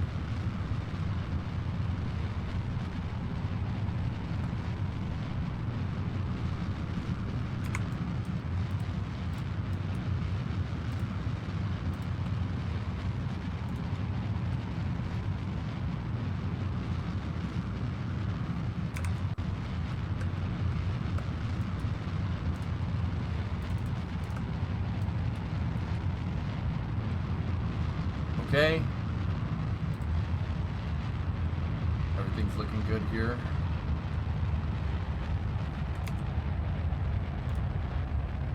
Thrust tailing off. Stand by for separation on the solid.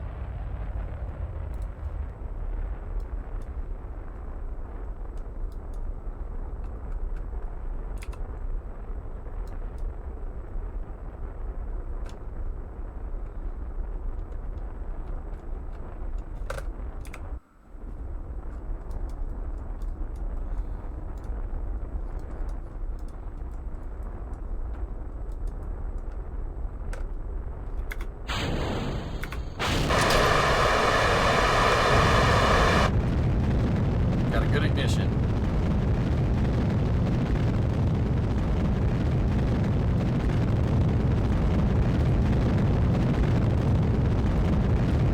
Man, that thing comes out of there like a bat out of hell.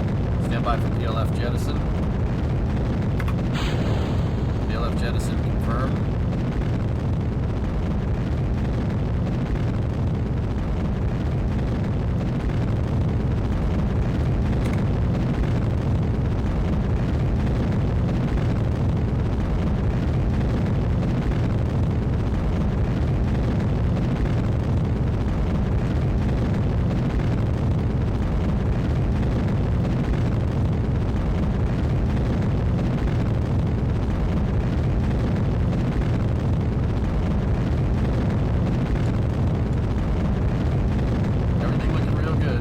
MECO, main engine cutoff. But this is SECO, second stage engine cutoff. Should be happening soon.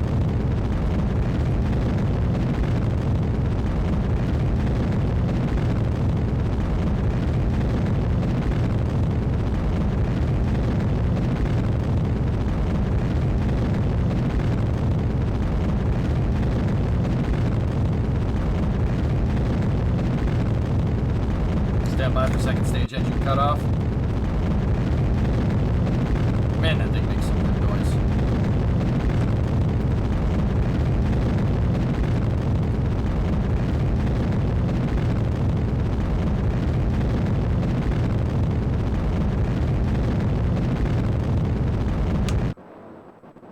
We have second stage engine cutoff confirmed. Stand by for separation.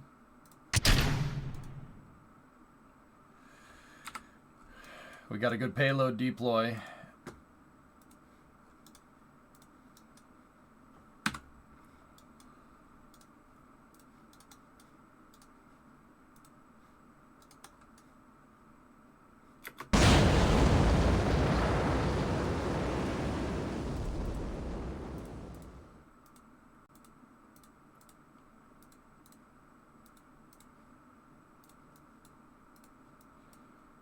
Okay, fuel tanks are pressurized and good to go.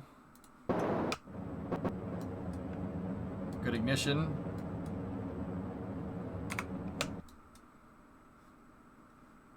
All right. Good. You need lights? Why, you having trouble seeing? Okay. We were 92 by like 10 there. That was a good insertion. All I gotta do is just fly this thing a couple of times, you know, and we'll, you know, I get it eventually.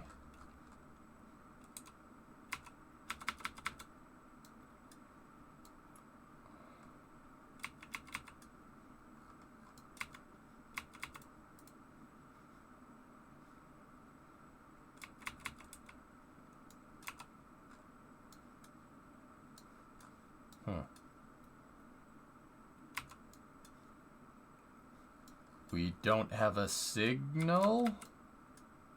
Oh no. No, no, no, no, no, no, no, no, no, no, no, no, no, no, no, no, no, reacquire. How the No, the S-band antenna should be enough. How are we not relaying to anything? Tidris is right there. Well, this one's lost. Yep, it's lost, dudes. We ain't getting it back. P is too low. I mean, we might be able to recover it. Might be able to get in range of freedom before we die. Yep.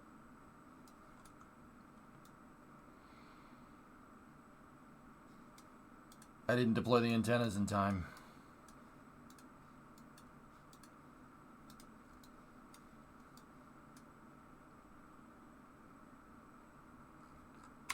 I mean, what we could do is I could switch to the station and time warp around. That would fix it.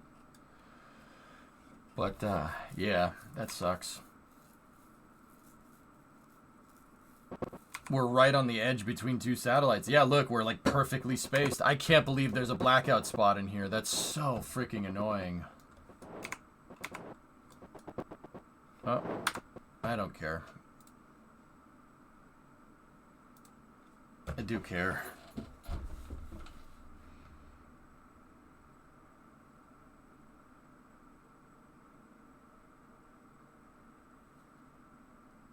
This is what happens when you go fast, Zay. Let's watch it burn up. No, let's not waste time. How about that? That's stupid.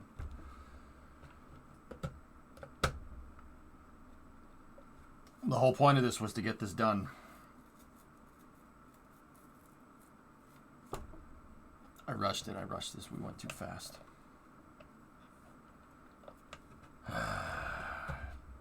Now think of the shuttle missions.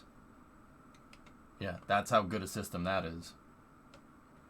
Single-handedly within one night, EJ is able to make the most unreliable vehicle of this save and lose money on it 3 times out of 6. I'm sorry, but it's ironic.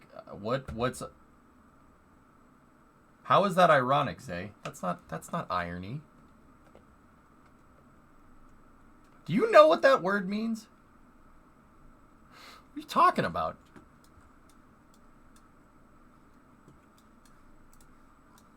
Yeah, what are we gonna do here? I'm just gonna watch that thing.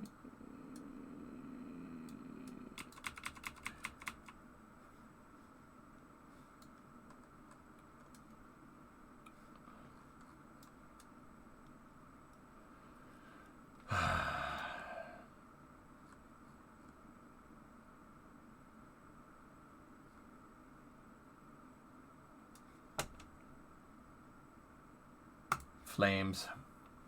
I have done goofed, as the kids say. Yeah, no, I done goofed, man.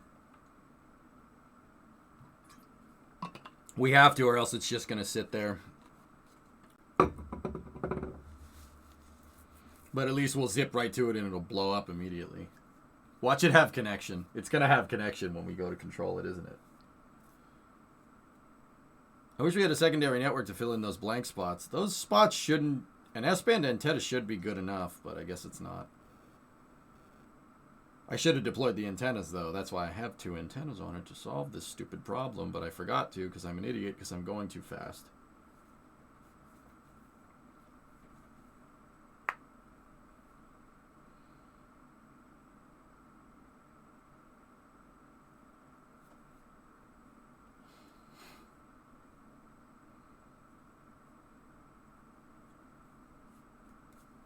Fire.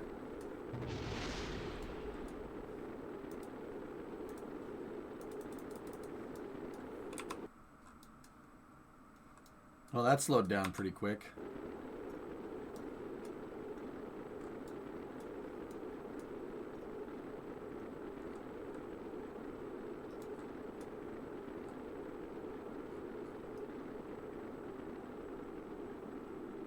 How did you survive re-entry? This doesn't look nominal. No, I forgot to deploy the antennas like a putz. Such a rook maneuver. We lost one solar panel. That's it. The body is mostly just a fairing. It makes sense that it survived. Solar panels, antennas, 95. All the RCS, the thermometers, struts, flags.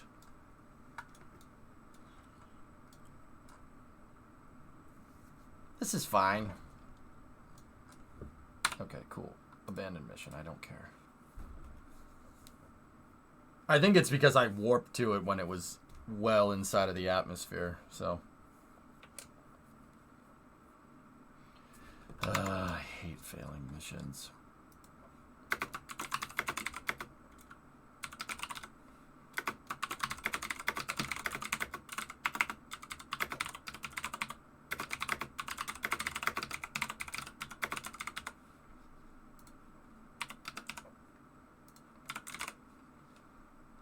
There we go. Next flight.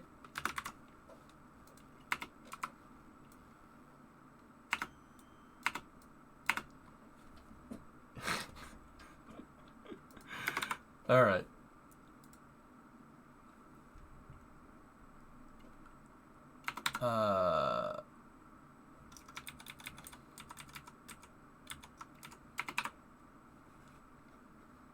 Let's get rid of that. Oh, no. Get rid of that.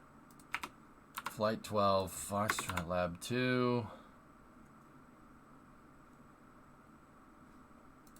There we go.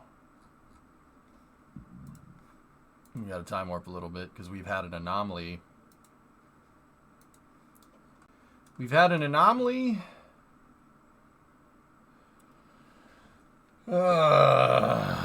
can't believe I'm blowing money on this. I can't believe I'm failing. That's ridiculous. But yeah, that's what happens when you go fast. Oh well. KSP called it's crying. Well, it made me. Hey, it made me mad first. So, think I wanted to do that. What is the time warp rule for failed launches? Nothing. I just want to time warp a little bit because you're not gonna launch a rocket the next day that blew up a second ago.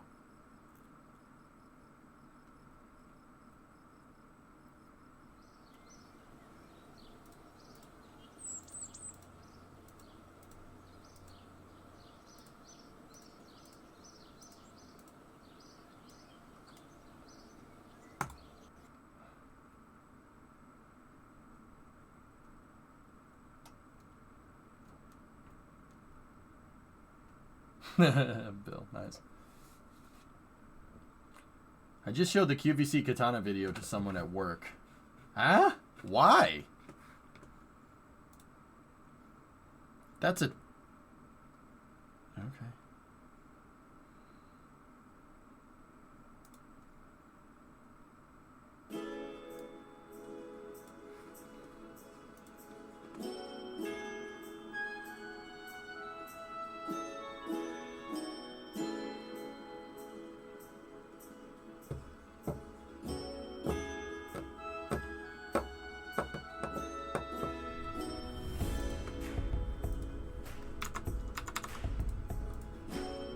Discovery, go at throttle up. Hey, Epic, what's going on?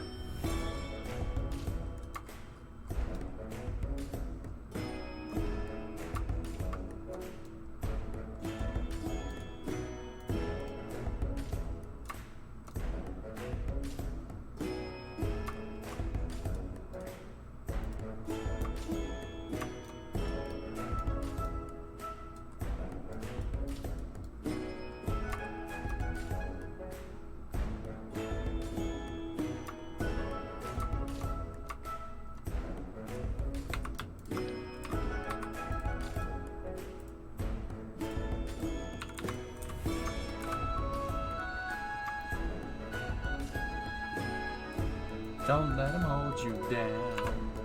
Reach for the stars. I like to eat mayonnaise.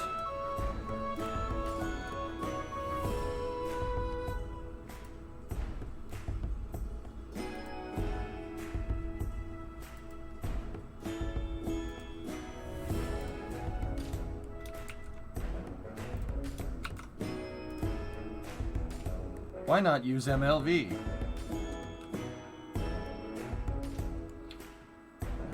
Because I want to use gemstone. I don't know. I don't understand why MLV would. I mean, if I was using MLV Nova Raptor, everybody would say, "Why not use gemstone?" Like, I don't know. I feel like using gemstone. Okay. I mean, I don't really have a technical reason. They're both good rockets. But, I mean, to be honest, they're both the same rocket, if you really want to know. They have the same upper stage and the same payload fairing. Nobody noticed that. Whoops.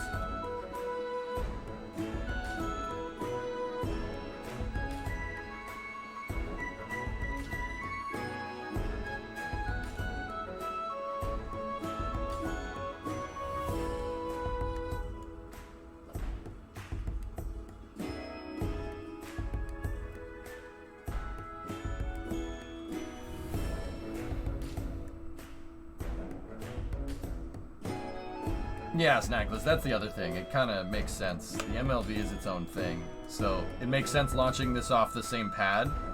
Loopy was talking about using Kerbal Konstructs to make that MLV's pad and landing zone over there, and I actually kind of like that idea. We should do that.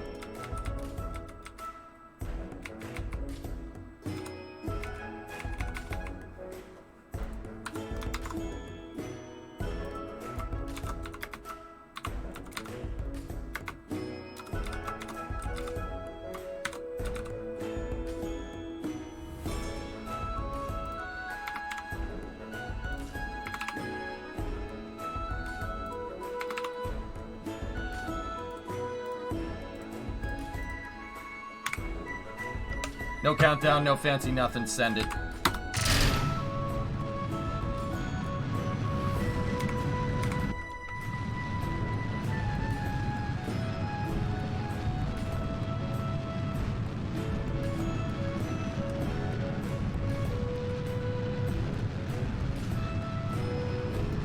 Did Ares 1 really use Atlas 5's guidance systems?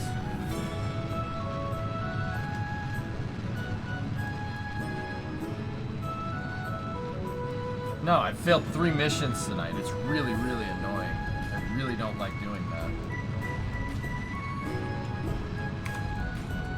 And they were all stupid mistakes. But, yeah, whatever. I've lost 3 space station modules, but whatever. Vehicle supersonic. It's just a game, don't be mad. Yeah, you know, chillin', we could say that, but with all the hours that I have in this game, I should not be forgetting to put an antenna on things, dude.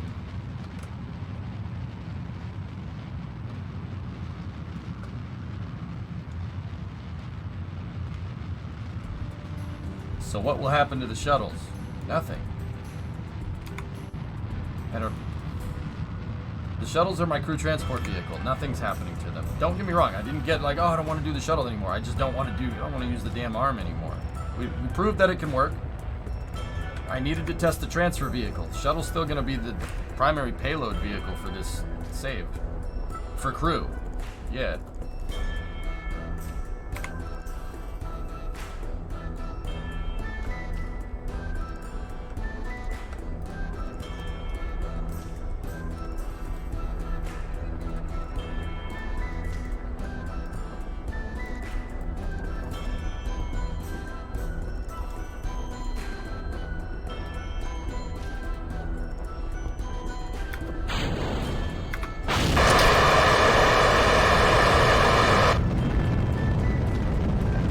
That did not do what I wanted. Whatever. Well, that's fine. Stand by for payload fairing jettison.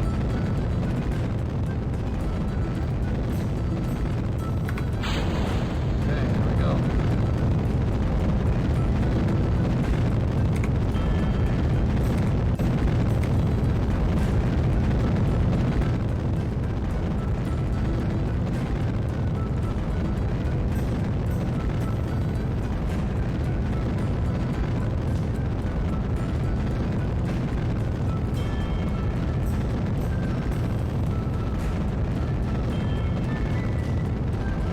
ships don't carry trusses. Yeah, of course. I moved a solar panel truss up with it earlier. No, but this is like the second to last module, dude. The space station's almost finished.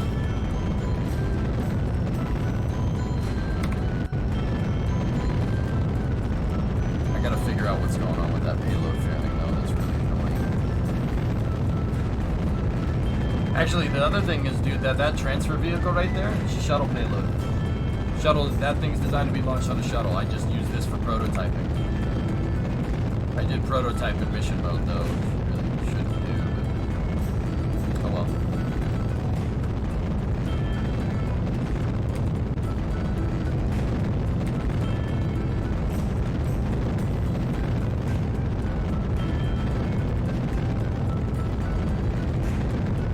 Stand by for Seco again.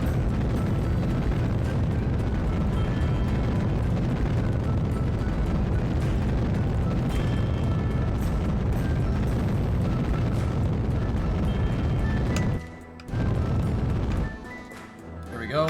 All right.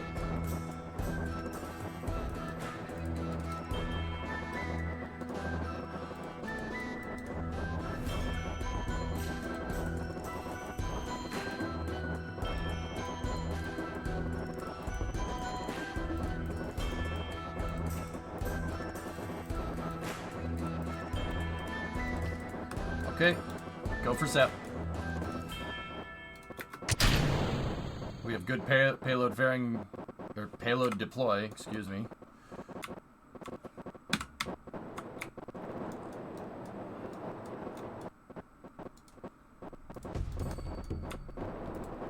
I already extended the antenna just so that crap wouldn't happen. Alright.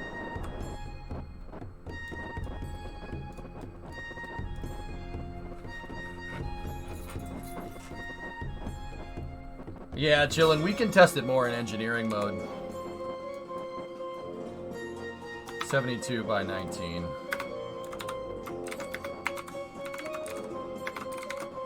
It's not really phenomenal. But it's close enough.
Okay. Razmio, do you already have planned your first build in KSP 2? No, dude. I actually haven't been doing that on purpose, Raz, if you really want to know. I don't know what I'm going to build. Let's just have fun with it, dude. Razmio, I think the one thing that I can, like, definitely tell you that I'm going to do in KSP 2 is break it. Like, if you really want to know, that's what's going to happen. We're going to break it. Am I right?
1.2 is fine. We can get that done.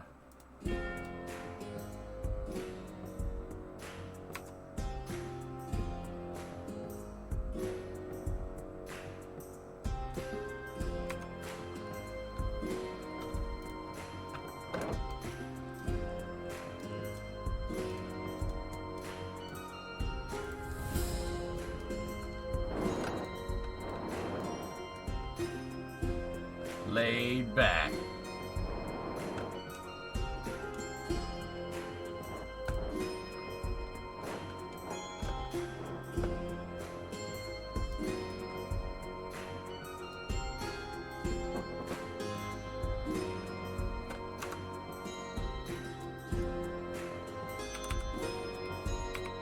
Okay, get a quick pulse on the engines here.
Okay.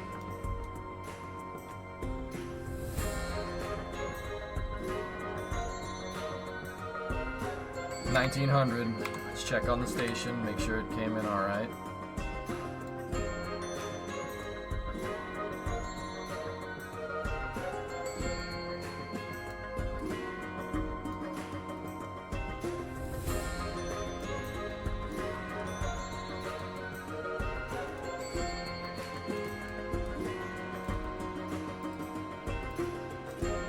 Station's cherry, all right.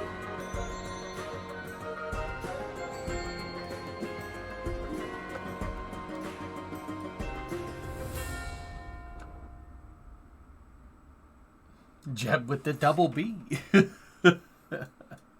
Nice. I got my mind on Minmus and my Minmus on my mind.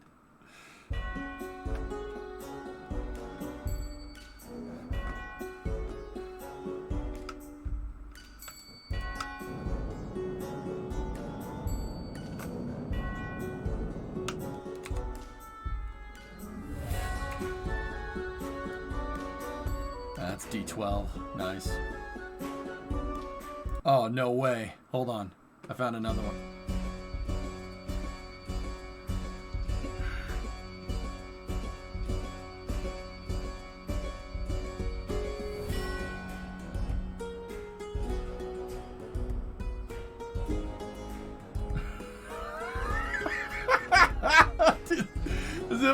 You know what? I blame the Bard Corps for the failures, okay? I blame the Bard Corps.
station around.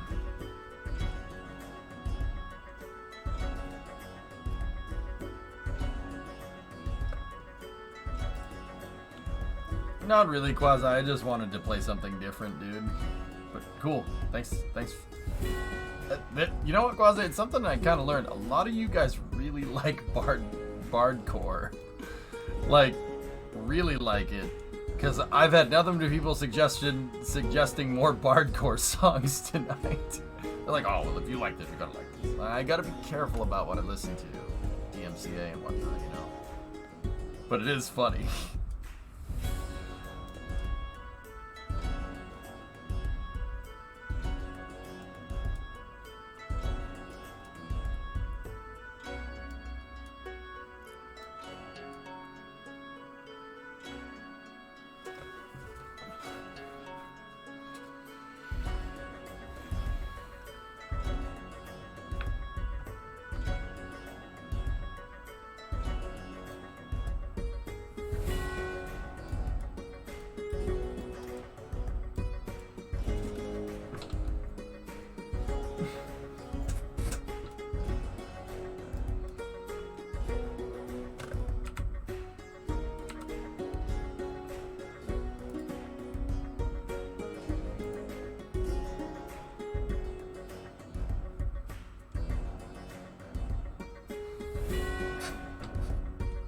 Exactly, caveman, yeah.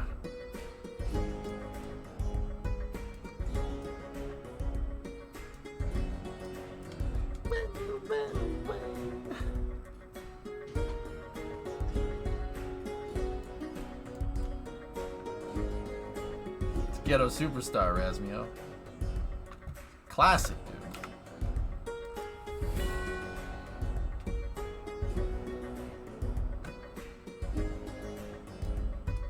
Shut up, Zay. I'm gonna bust my balls in here again. Quiet. I mean, good night.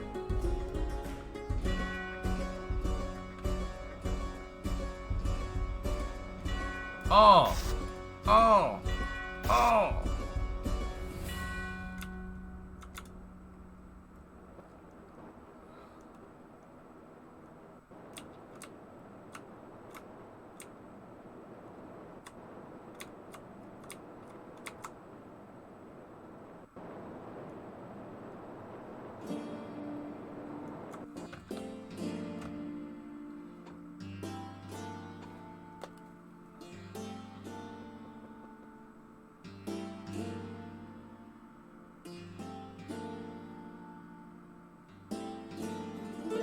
GTA 3?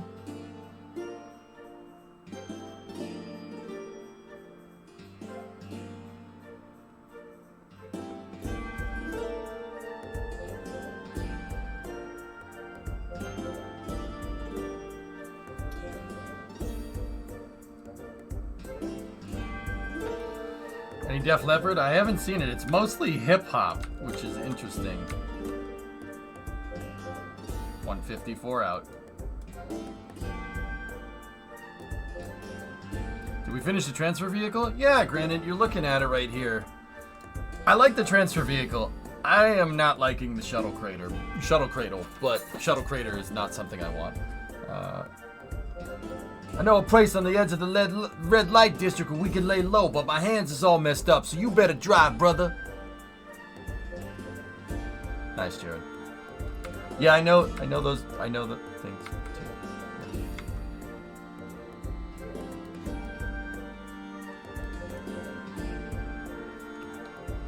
Tommy Vassetti. Thought they never let him out.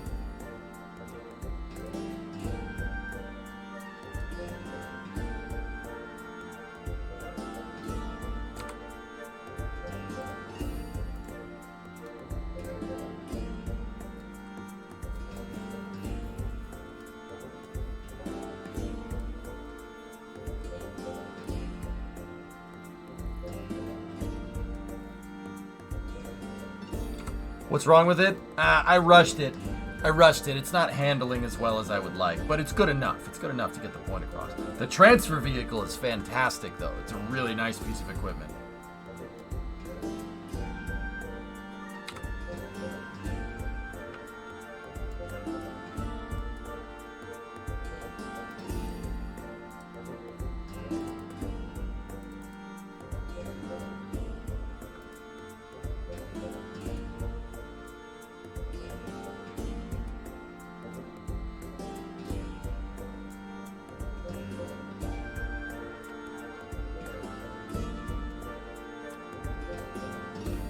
Do I remember BBS? No. BBS? No.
Nice, Cygnus. Thank you.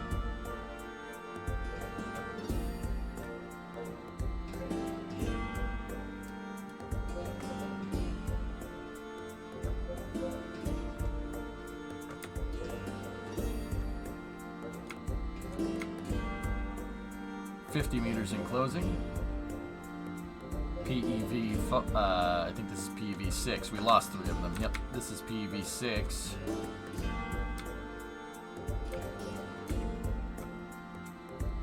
Now approaching the station.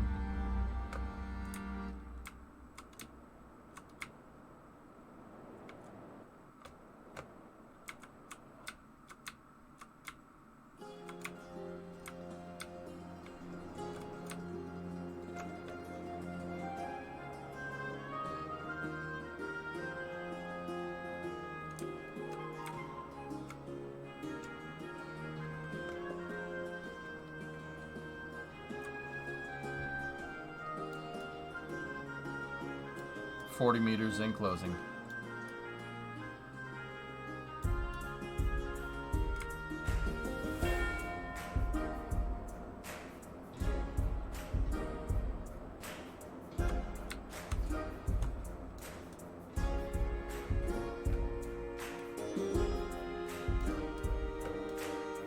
It's Foxtrot Lab, dude. Technically Foxtrot Lab 2. Foxtrot Lab 1 is at the bottom of the ocean. Jebstone, I pushed it into service too quickly. JS4, yeah, I had problems with the fairing to fit this module. So yeah, it hasn't been a good night for Jebstone. Jebstone's 50% reliability right now. Jebstone 4. I'm really not happy about that, but.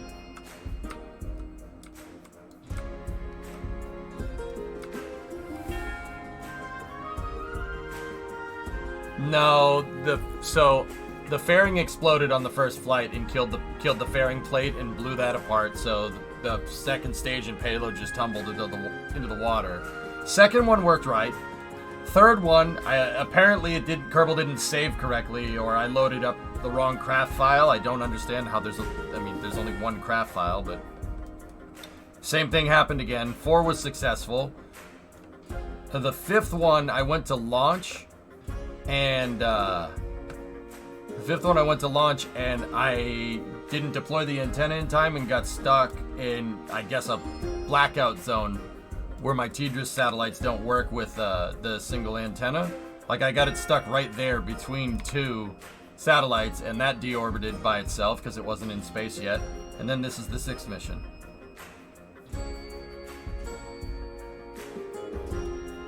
Yeah, Jebstone, man. Look, the station's done, dude. I have one more module. I really wanted to get that module done I really wanted to get that done tonight with the cupola, but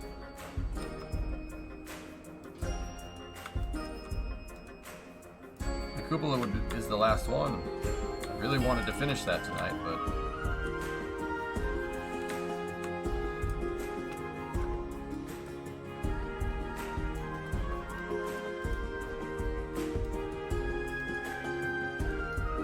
it is what it is.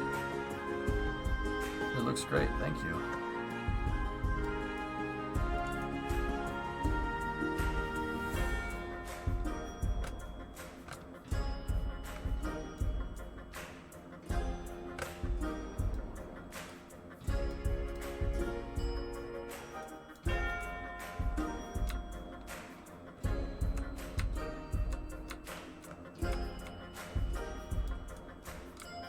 So RJ, this transfer vehicle that I built, the Cygnus, right?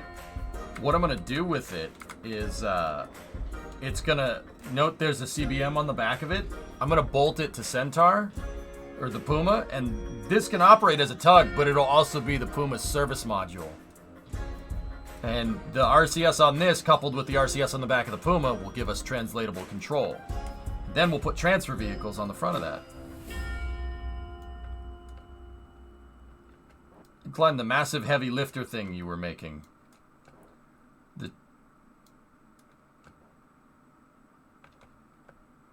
Yeah, I've made a lot of those. You're gonna have to be more specific.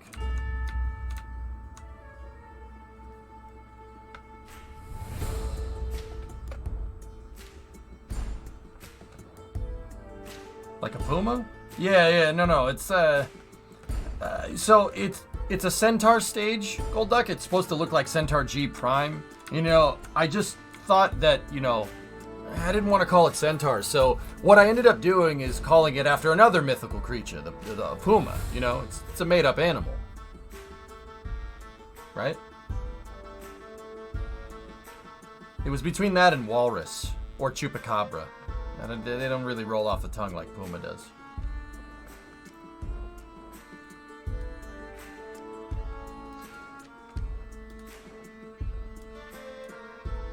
Oh, better than Warthog. Oh, yeah, absolutely. Warthog just sounds ridiculous, man.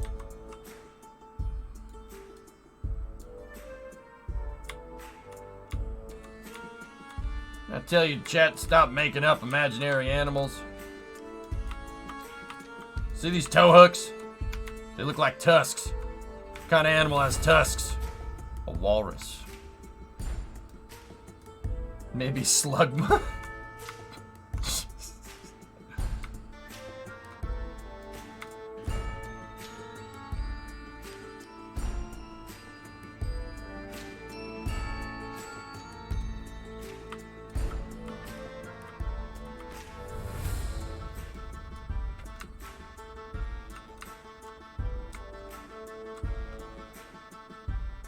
All right.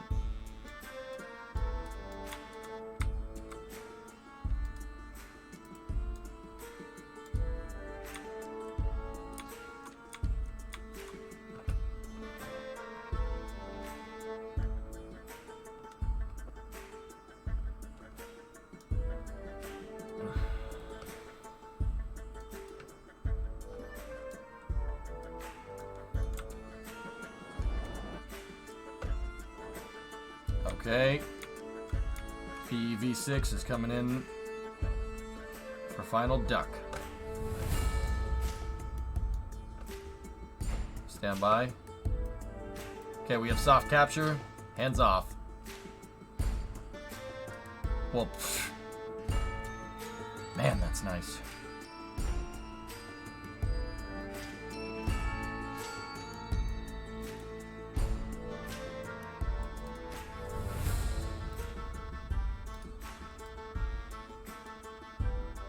Man, that thing is easy to use.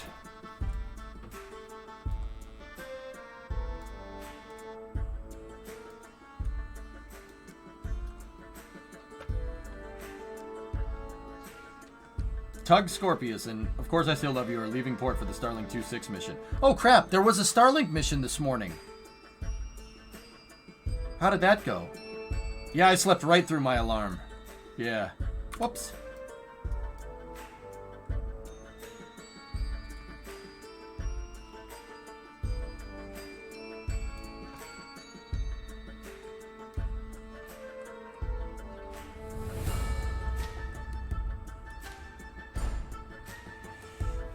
Oops. It went up and came down. That was the 9th flight for 1067, Mutter, right? Was it good?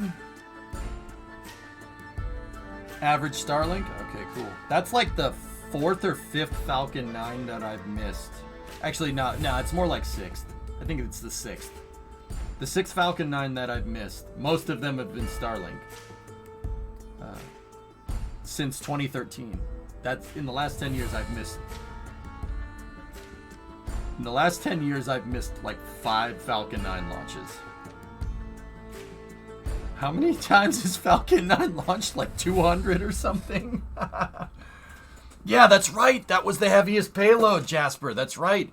Yeah, they had 17 tons of payload. And Falcon 9 landed on the drone ship with 17 tons. That is absurd.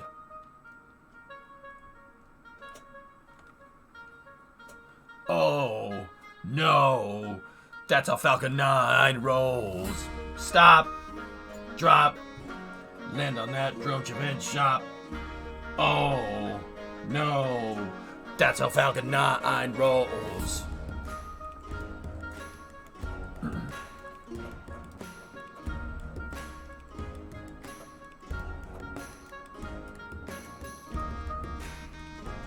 Yeah, that's right, Rother. You're not wrong. Oh, no. That's a rough the rider's roll. It was the heaviest. It was one of the heaviest payloads that Falcon his drone ship landed with, Yarg. 17 tons in a drone ship landing is really stretching the limits of Falcon. That's... So, okay, just think about this for a second. Falcon 9 is expendable at 22 tons. This was 17. That was close. That's why that's crazy.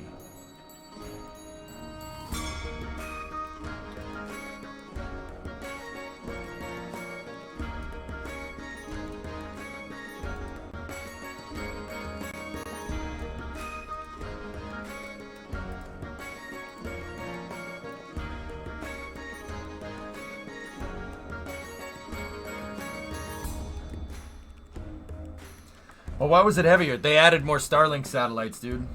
No, Yark. Starlink launches aren't the same, dude. They started by launching 60s, like 60 satellites, 2 sets of 30, and then they moved down to like 50. Starlink, I guess Starlink got a little chunkier. They actually put less and less Starlink satellites. They started going back up. Thomas, are you here? What was the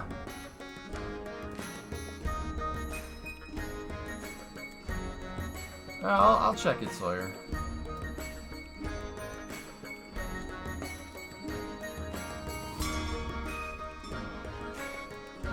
Initiate auto destruct. It's /me. Fine. Nice try, though. Yeah, belt blocks. Well, they're just optimizing. There's plenty of room for optimization. SpaceX uses neural nets to optimize trajectory. Actually, well, that's not entirely true. SpaceX doesn't exactly use neural nets to optimize trajectory. They check that Falcon flight against every other one, and then use a neural net to figure out the best trajectory. That's not entirely true.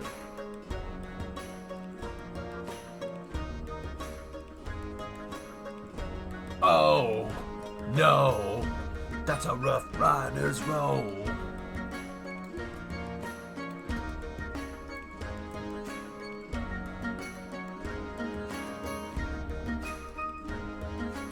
Yeah, I think they added the laser links. Yeah, Joseph, that sounds right, dude.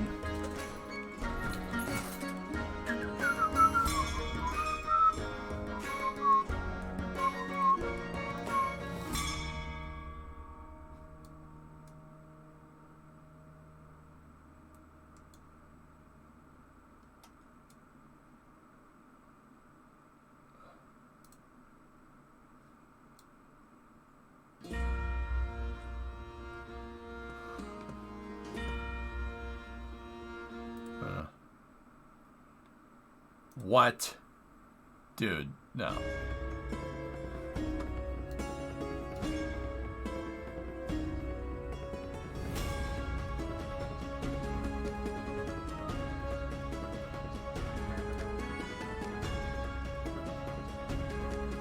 How is this in here?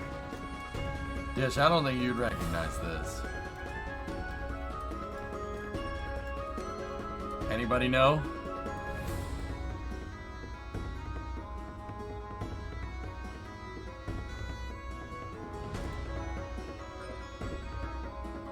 That's right, Dwarfman. It's Attack on Titan. Medieval Attack on Titan. That's pretty funny, dude. I did not expect this one.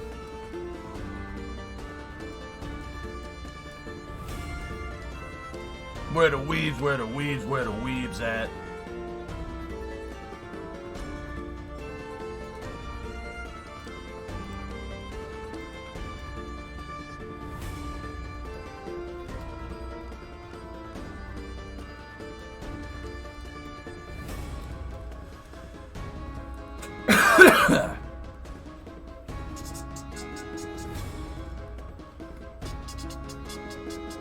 Dude, there's over like 200 tracks in here.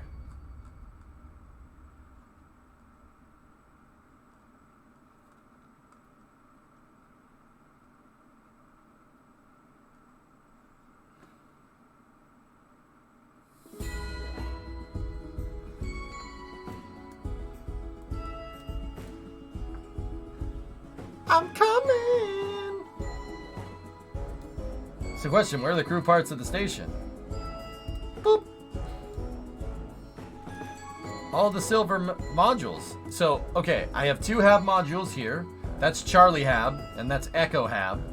And then we have Alpha Lab and Foxtrot Lab. There's 2 labs, 4 Habs. Well, 4 hitchhiker tanks in there. I'm surprised you knew what Attack on Titan is.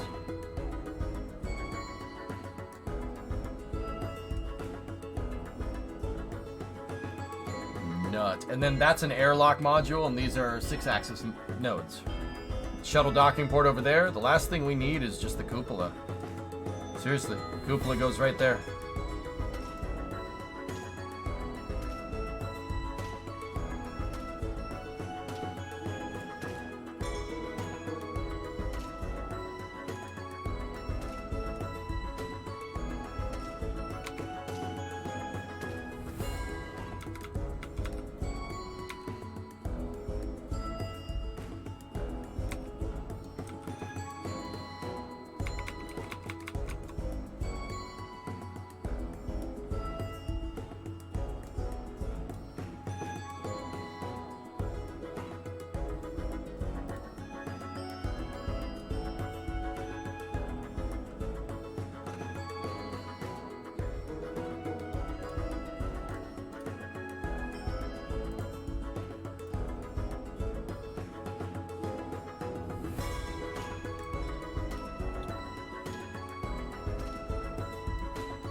Not gonna lie, totally excited and nervous about the upcoming interview.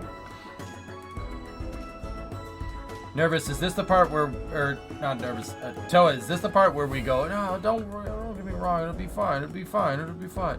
Oh, you'll do just fine. No, frick that, dude. Everybody says that crap. That doesn't help, right? Doesn't help. Screw that. No. Dude, go in, know your stuff, and honestly, tell them exactly what they need to know. You need to prove that you're the right person for the job. If you're confident in that you're the right person for the job, it'll just come through in the interview. If it isn't, if you aren't what they're looking for, and you lay it on the line, and they say, nah, never mind.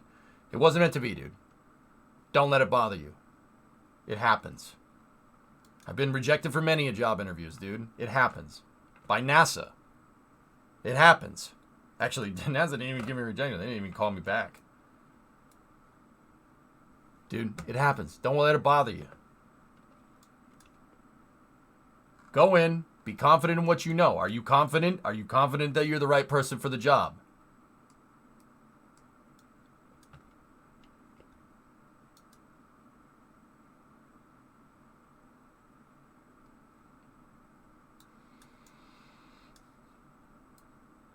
If you are, then you'll get it.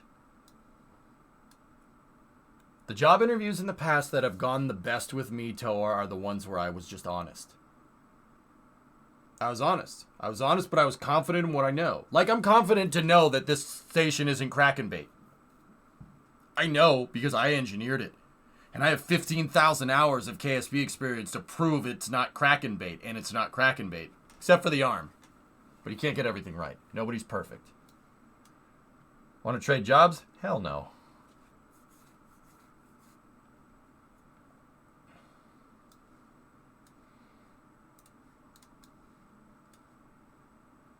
You know, I'm confident in my abilities, but don't be arrogant either. You know, you have to be confident in what you can do. Just lay it on the line, dude. If it's not what if it's not what they're looking for, it's not what they're looking for.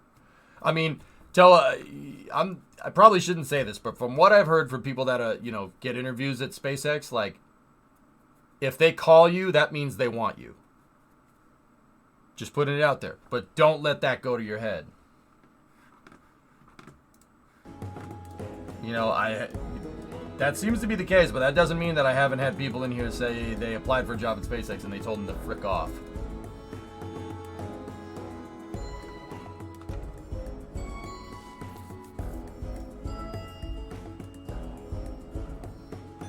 So, just take that for what it's worth.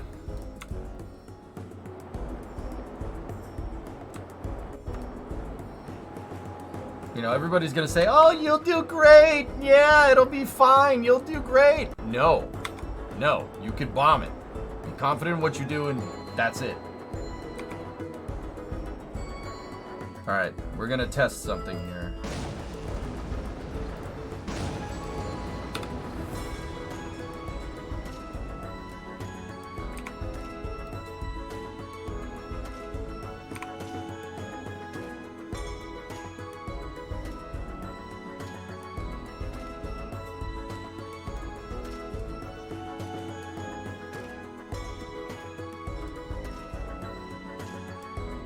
I love CMGs.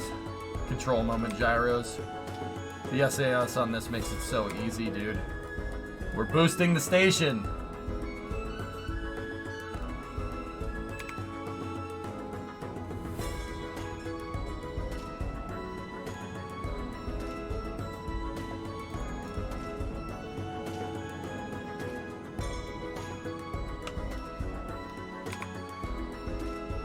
Dude, it actually did that, and it was really not a big deal. That's awesome.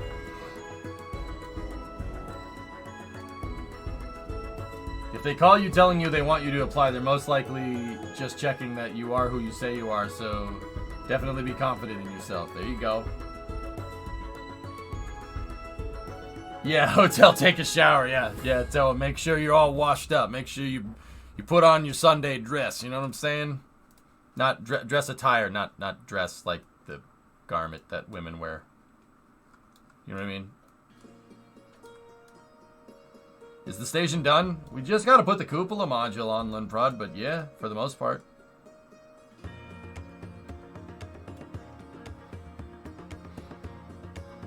How many parts are we at? 1024.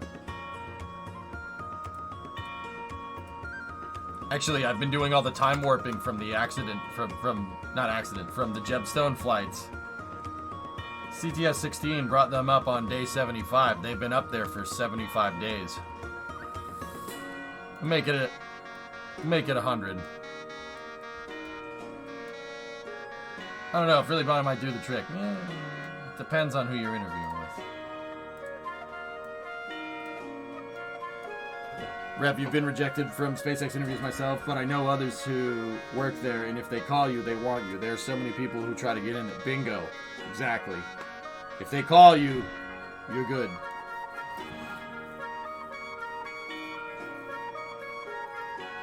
There you go, Jared.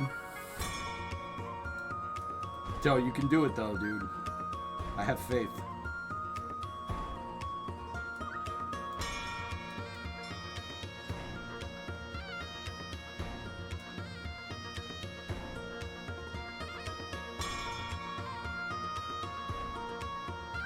Yeah, Foo Face, there you go.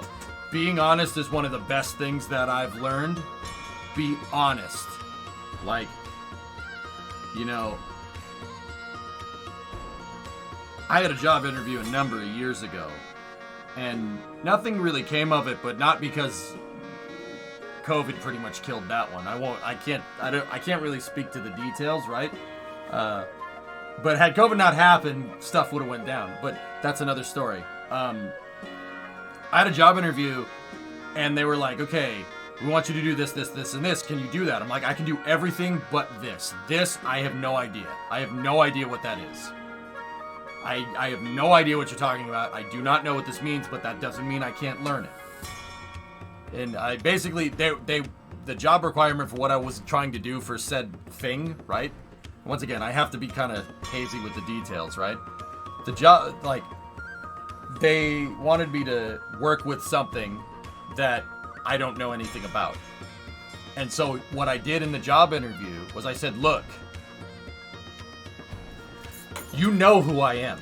You know who I am. You watch the stream. You know who I am. You know I can figure it out. I know I can figure it out. And my work speaks for itself. So I would be able to figure this out, even though I don't know how to do it. I'll get it. It's just going to take me some time, but I will get it. And they were like, yeah, no, we know. And it sucks that COVID killed that project, but hey, whatever. It is what it is. Did you interview with Mixer? No, Element, I can't say. I can't say. Unfortunately, Mixer. That's good. What the... Dude, I remember that. I remember when everyone's like, oh, Twitch is so done. Twitch is so done. Mixer's where it's at. Mixer's where it's at. Twitch is so done. Yeah, how'd that work out?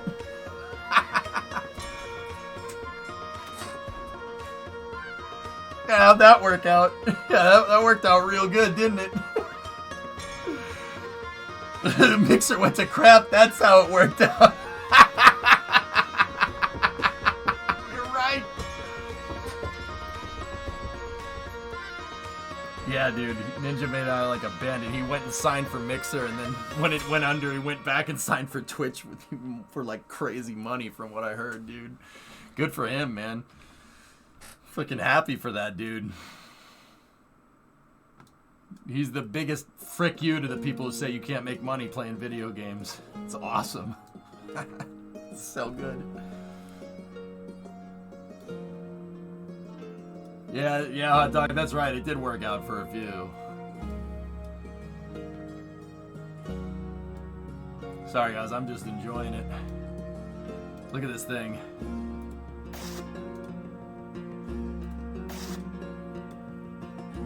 Dev, I interviewed at Google.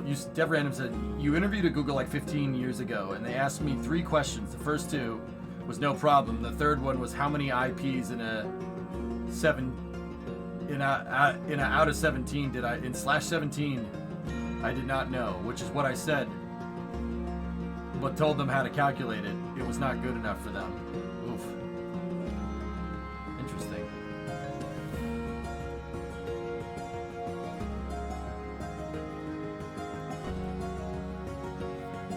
Look at that, dudes. Hey, I'll be right back. 1 second, dudes. You guys enjoy the view, okay?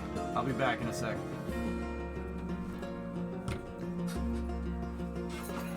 Oh, okay, weather guy. Yeah, I didn't know what that means. I'll be right back. 1 second.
Alright, I'm back.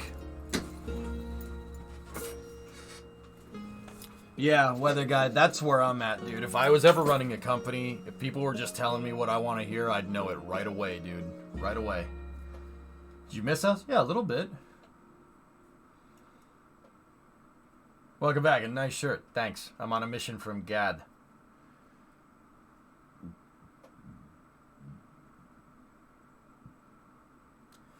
So you figured out your drive shaft issues. You have the wrong transfer case. You have a Borg Warner 1356. You need a Borg Warner 4407. The F250 350 heavy duty version. Oh. Is the 1356 Sawyer for an F150? I am applying at EJSA. Canard suck. Can I have a job now? Oh yeah. Nice shirt. Did you successfully deliver your check to the assessor of Cook County? Yep. Some kind of movie director or something. Man, this ain't no Hank Williams song.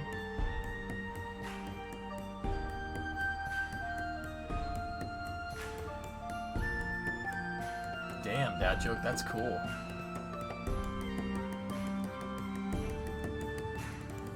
Hut! I'm finally setting down science base on Elu. A couple more modules to deliver. Look at that lander, Maz. That's a beast. This is merry-go-round? Howl's Moving Castle, whatever that means. I'm applying to Northrop Grumman. I will provide express services to have a 30-ton-to-orbit stick rocket flying by 2026. Hail, stick! Animu? Oh, we already... Okay. How about this?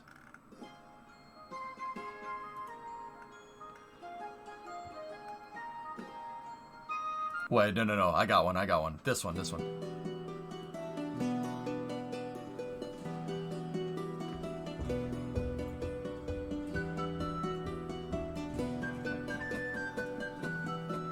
Bob's Country Bunker.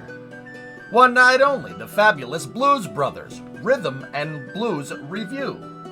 Lennon, when I do space news, I call the space news segment EJ's Space and Rocket Review. I really don't think people get it. Most people, maybe it's like half and half. One night only. This is glue. Very strong stuff.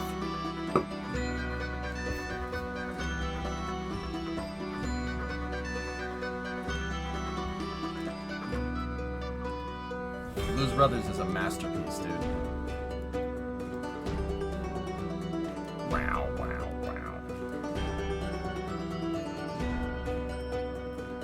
We got two people out there dressed like Hasidic diamond merchants. Say what? They look like they're from the CIA or something. What they want? The tall one wants dry white toast, and the short one wants 4 fried chickens. Jake, shoot the Blues Brothers.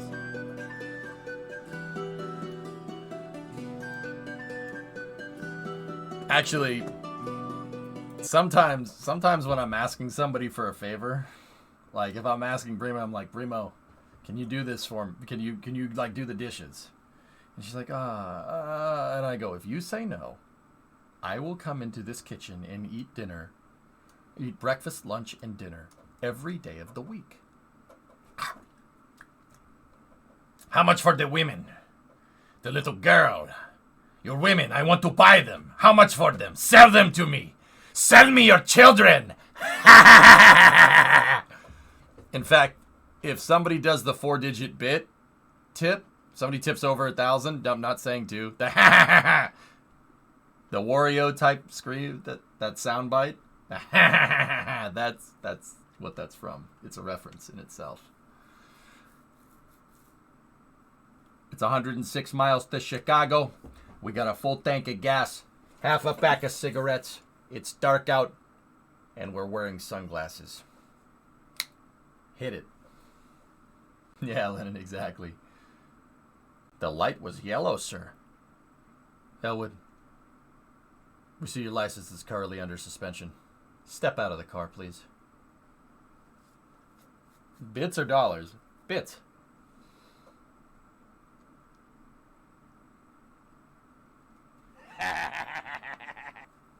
I said you didn't have to do it, but also...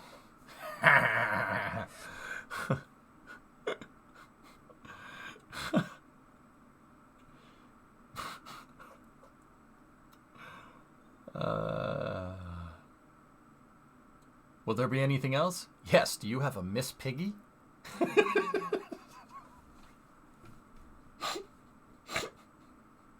That scene still makes me laugh. Anytime, Lennon, anytime me and my dad are driving around and we go by a Pier 1 Imports, I go, Pier 1 Imports.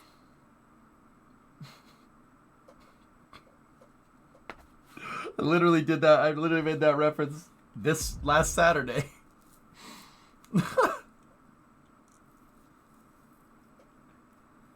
Here, have the rest. Oh, thanks, Oki. You didn't need to do that, but yeah. Oh. I don't think you understand how this works. Oh, I didn't? All right. You want me to give it back? I'll give it back. Wait a minute. This was the next song. Hold on.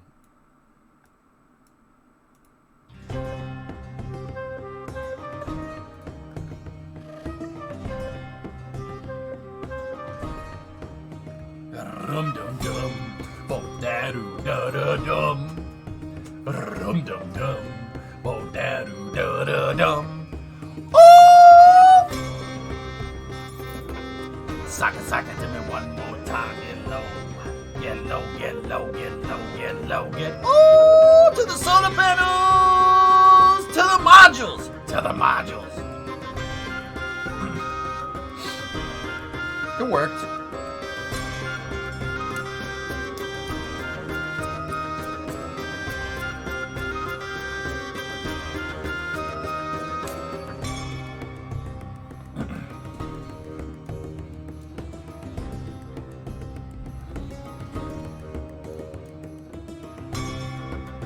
Thanks, Commerce.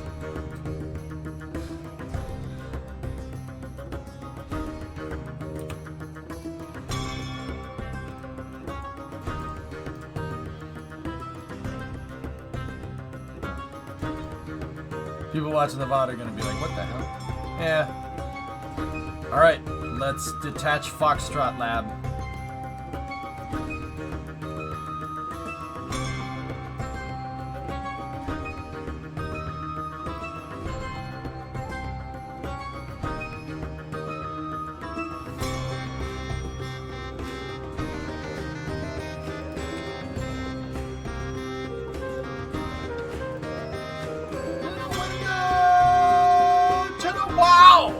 Wow!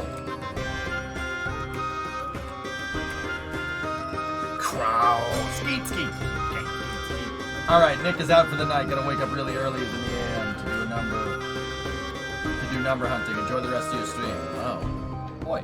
Thanks, mate.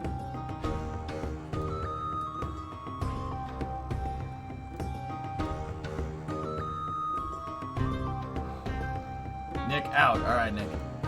See you, buddy. Station done.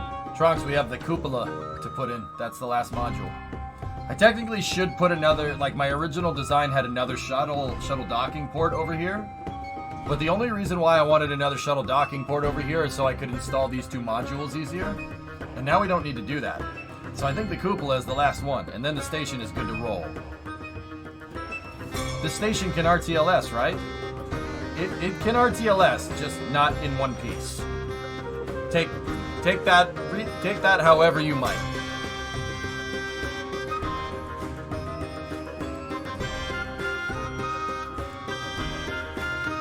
Crow. I could disassemble it and bring it down in the shuttle's payload bay in pieces. Just think of how cool it would be if you docked two shuttles at the same time, man. It'd be like 2,000 parts, dude.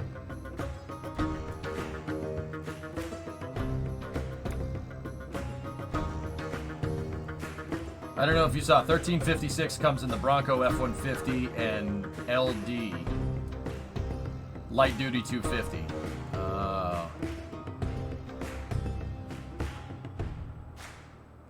So it wouldn't work. That thing wouldn't work in mine either, Sawyer, would it? Or would it? No, don't. Like, it's not even joking. Freaking, I don't have the right transmission. Get low. Get low. To the wow. To the wow. Crows.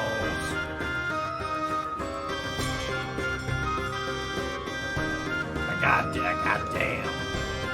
As long as it bolts up, there's a way. Oh yeah, of course, Hellfish. The first thing I need to do is either A, get rid of the twin eyes in the front and replace it with a solid axle, or go with the Dana 50 TTB on the F250. I'd like to make that thing 4x4 because I tried to drive it around in the snow the other day to move it around the driveway when it snowed. It sucks. It sucks 4x2 with an open diff. That thing is terrible in the snow. Like, hot garbage. Sucka sucka to me one more time. Get low. Get low, get low, get low, get low. To the wow. To the wow.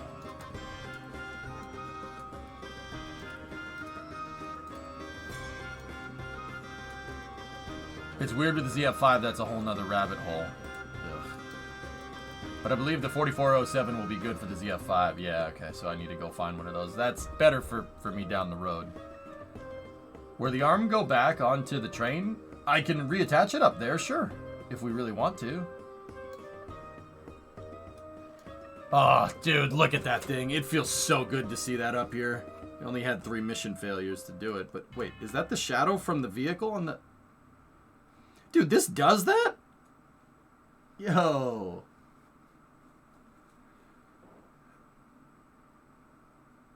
That's cool.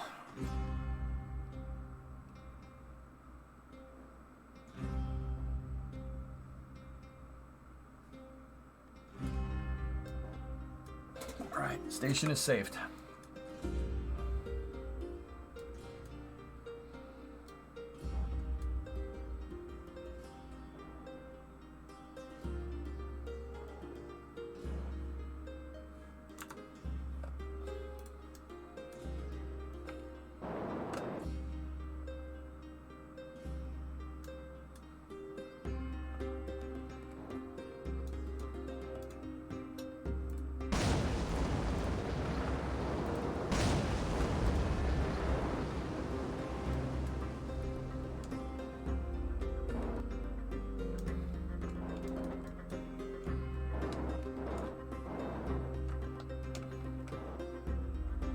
Time to deorbit the Cygnus?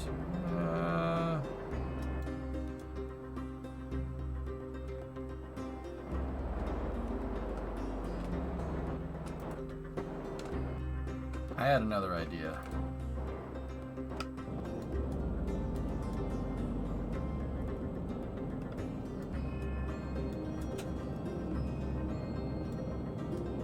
This isn't something I could do before, but...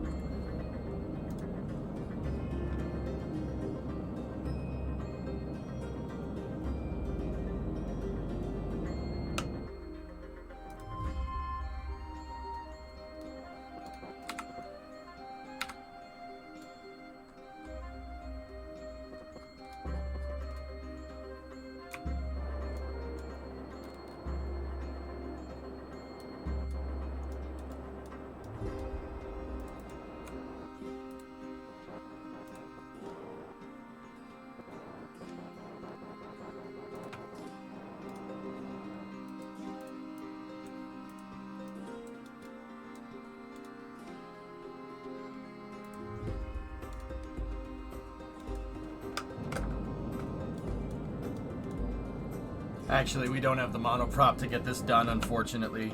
Crap. I was gonna jettison the carriage again and see if we could just install this as a boost module, but it's not gonna work. We don't have enough mono. I use too much. Oh well, we'll just deorbit it.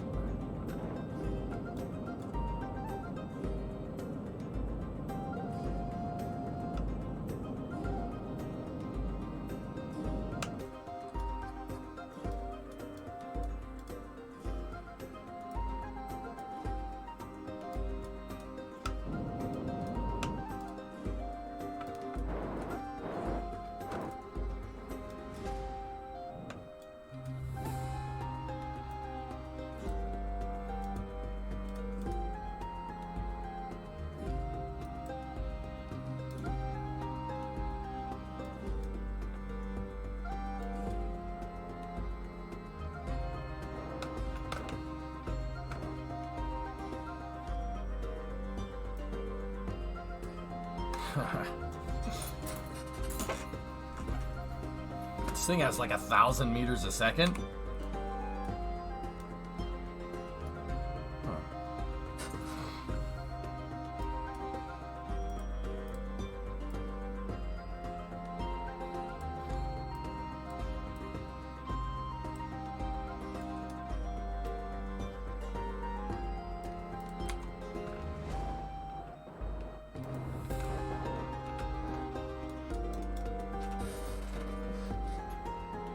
Why do we have bard music playing?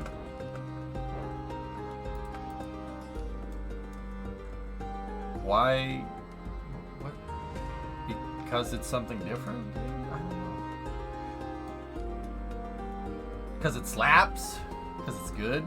Because we like chicken?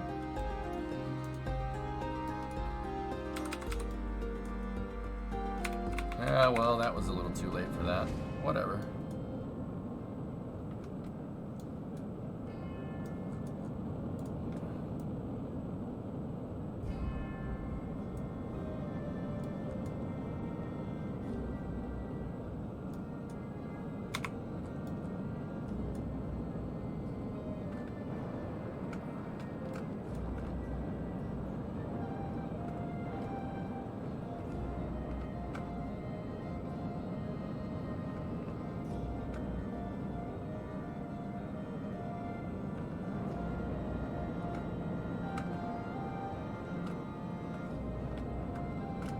Why do you love refrigerators?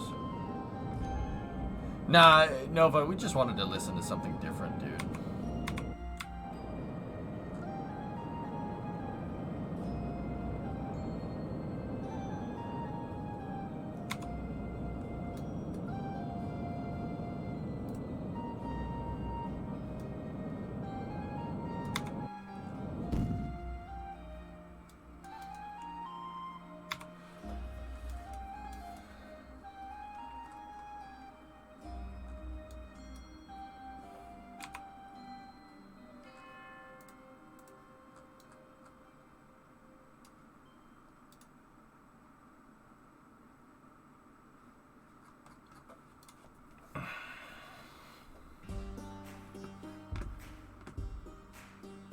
Yeah! Yeah! Yeah! Yeah, yeah, yeah, yeah, yeah!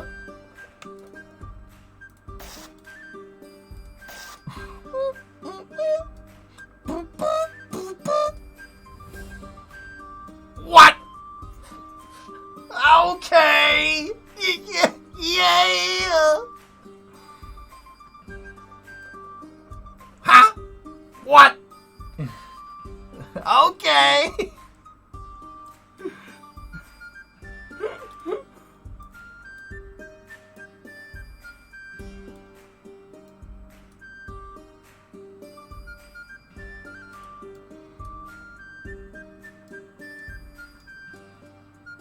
No, Etta? Oh. Dude. The solar panels. Oh, nope. I was gonna say the solar panels were acting like wings, but nope. No, they're not. They were actually causing some pretty hefty drag there.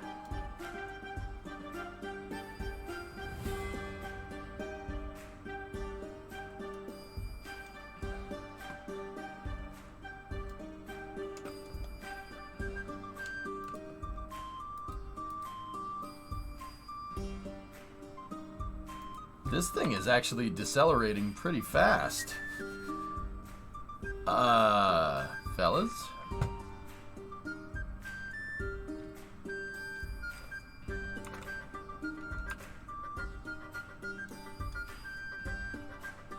Dude.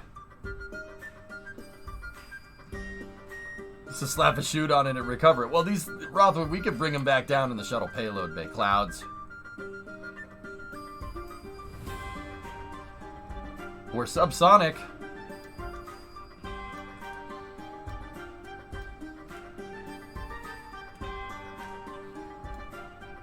Dude.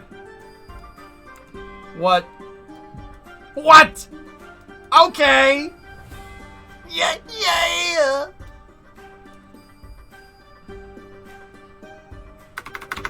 We don't have any chutes. Chutes? We don't need no stinking chutes.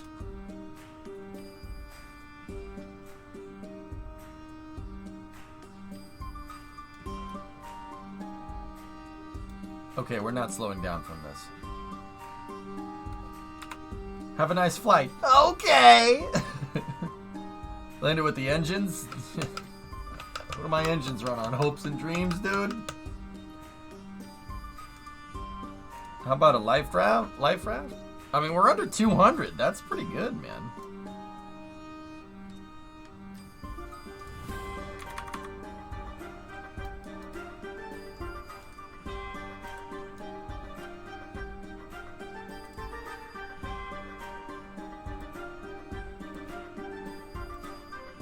Disco, disco!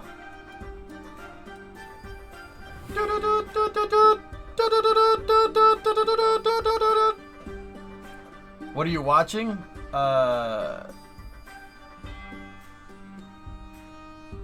You're watching loud noises. Seriously, headphone users, Kerbal overdrives the sound when stuff hits the water. I'm serious. Turn the volume down if you're like going to bed or something. Headphone users, you've been warned. Okay, I'm going. See?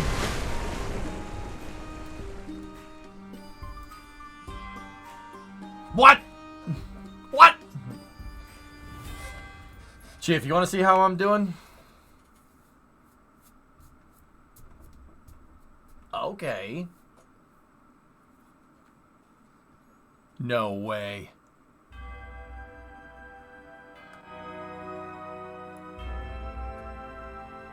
Nah, Jim, no parts.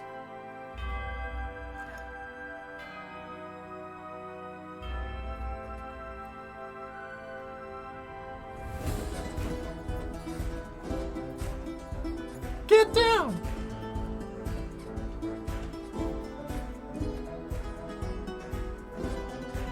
No problem, Siren, I got you. Take me to your Xbox to play Fortnite today! I really want to chug jug with you. I'm not playing Fortnite, dude. I guess I wasn't watching anything. You were watching death. Alpha and the Omega. The beginning and the end. No, seriously, look at this. This is where you draw the line, Savvy? Ah.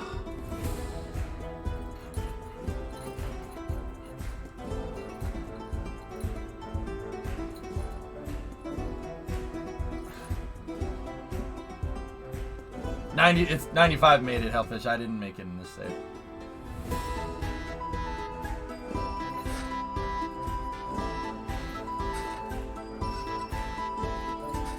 Song gets better every time I listen to it. Cheap. Look at this. Are you high? No, I'm happy. Everybody gotta say the UK. So the press don't frick with me.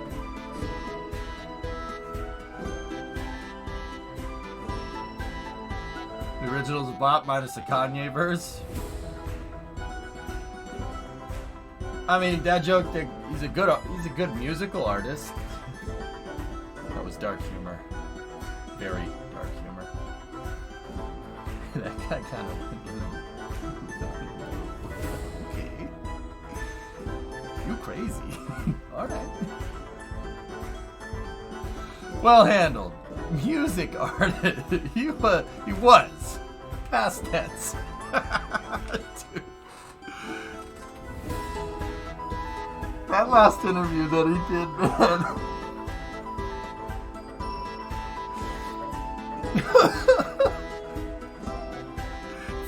Dude. I'm laughing at the absurdity. His words were so screwed up, dude.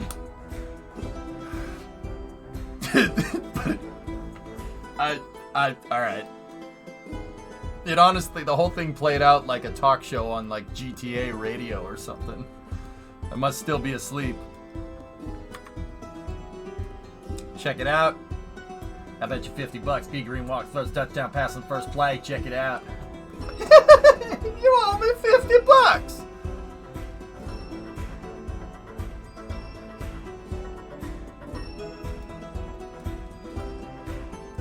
Chief, what you are seeing there is a transfer vehicle. You know how I said the other day I was going to put a transfer vehicle on the Puma, the Centaur upper stage?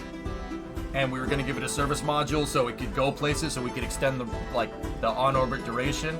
That's what that was. I prototyped it by installing the modules, the last modules on the station. We still got to put the cupola on, but she's good, man. So did Bill Burr, Golden Goose.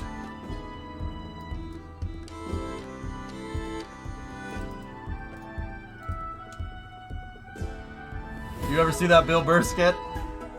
The Bill Burr did about God.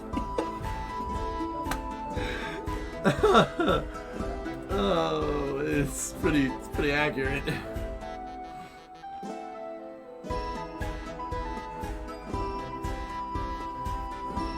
Station is looking good. That's right.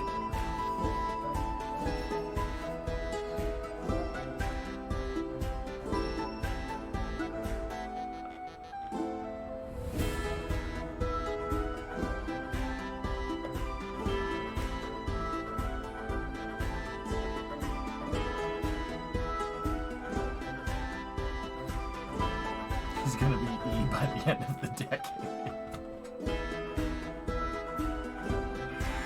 Oh my god, dude. Alright. We'll throw the cupola on tomorrow and then we'll work on transfer vehicles, okay? And guys, I'm thinking, you know, we'll throw the cupola module on the station and then I'm thinking work on the transfer vehicles a little bit and then jump right into those things. Start launching them. We got to get people to the moon. I will never get good at landing planes in KSP with the keyboard. Just, it's your best friend.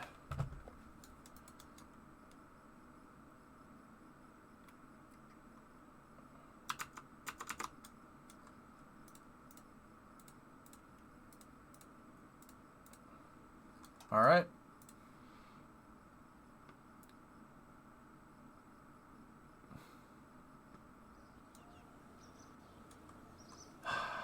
Cool. We got a lot done. I am very happy. Very happy. I'm not happy that those missions failed, but had some teething problems with Jebstone today. But we'll work out those kinks. Are you gonna do a gateway? I mean, Mutter, I don't know. Should I? Like, I could. Could do that. Dad joke, thanks for watching. It's good to have you back, dude. It always kind of makes me pretty happy when I see somebody who hasn't been in the stream for a little while just come back. That's a really good feeling, dude. It's a really good feeling. Yeah, Bob Bear, I was thinking more Apollo style, less gateway. We could make a moon station. I have the parts. We have the parts already made. The good thing about this station and how I went about engineering it and why it took a little bit of time for the station is literally so we could just throw stuff together and get stuff places. The last part of the puzzle that we need is the lander. And that I can make a module derived lander. That's not a problem. Easy. Doesn't Gateway require a Lagrangian point? Gateway requires lunar precession, which we do not have. So, yeah. I could fake the orbit, Chief. I can fake it, and we could do something kind of like it. But I don't think I want to do that. I took a long Twitch break, but I missed this channel. And I've had Kerbal on the brain so much. Sometimes that's what you got to do. Would it be easier to do Gateway and KSP with the whole planetary basis thing? Yeah, something like that, 10th, yeah. KSP 2, don't think there's enough time before then to plan, design, and launch a gateway. Siege, and if we did, it would be my transfer module with a hab module with some trust segments. It would, like I said, all the pieces are engineered. We engineered all the Legos, and now we can just... Like, you see how quickly we made the transfer vehicle? I mean, don't get me wrong, it had a couple of bugs, but... Watch this.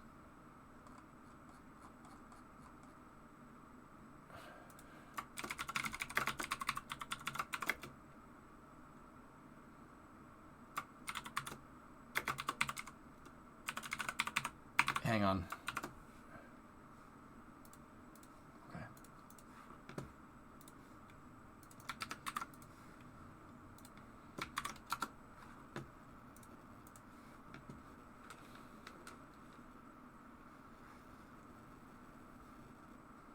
What the frick is this?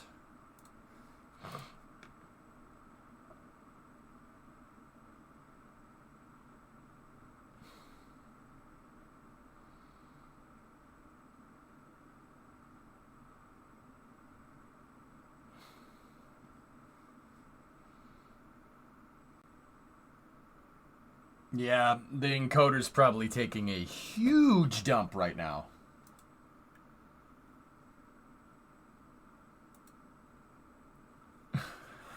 The encoder hates that CFD. Yeah, that's a ducted fan, right?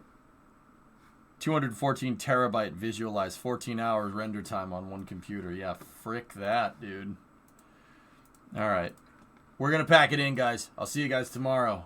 What's today, Thursday? Yep, see you guys tomorrow at noontime.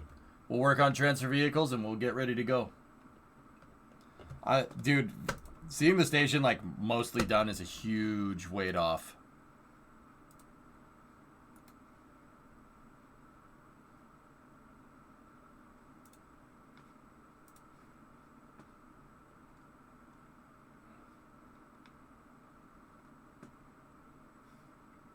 That's a huge weight off. Anyway, have a good night. All right. Because it's in space and not on the surface. Yep. It's a completed project. We didn't complete it originally as completely intended, but... Hey, you know what? I'll take it. To the moon. Well, we got to put the cupola module up there, and then it's done. And then moon. Anyway, I'll see you guys tomorrow. Let's see who we can raid, okay? The Bard playlist is hilarious, by the way. I kind of want to keep listening to it.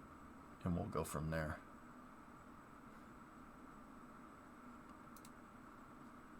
Who's out and about? Grabshark is playing Kerbal. Let's go see what Grab's up to. To the moon. To the min-miss. To the min. That doesn't work. Anyway. Go see what Grab's up to. And we'll send the rave over. We'll send the rave. We'll send the raid over to him.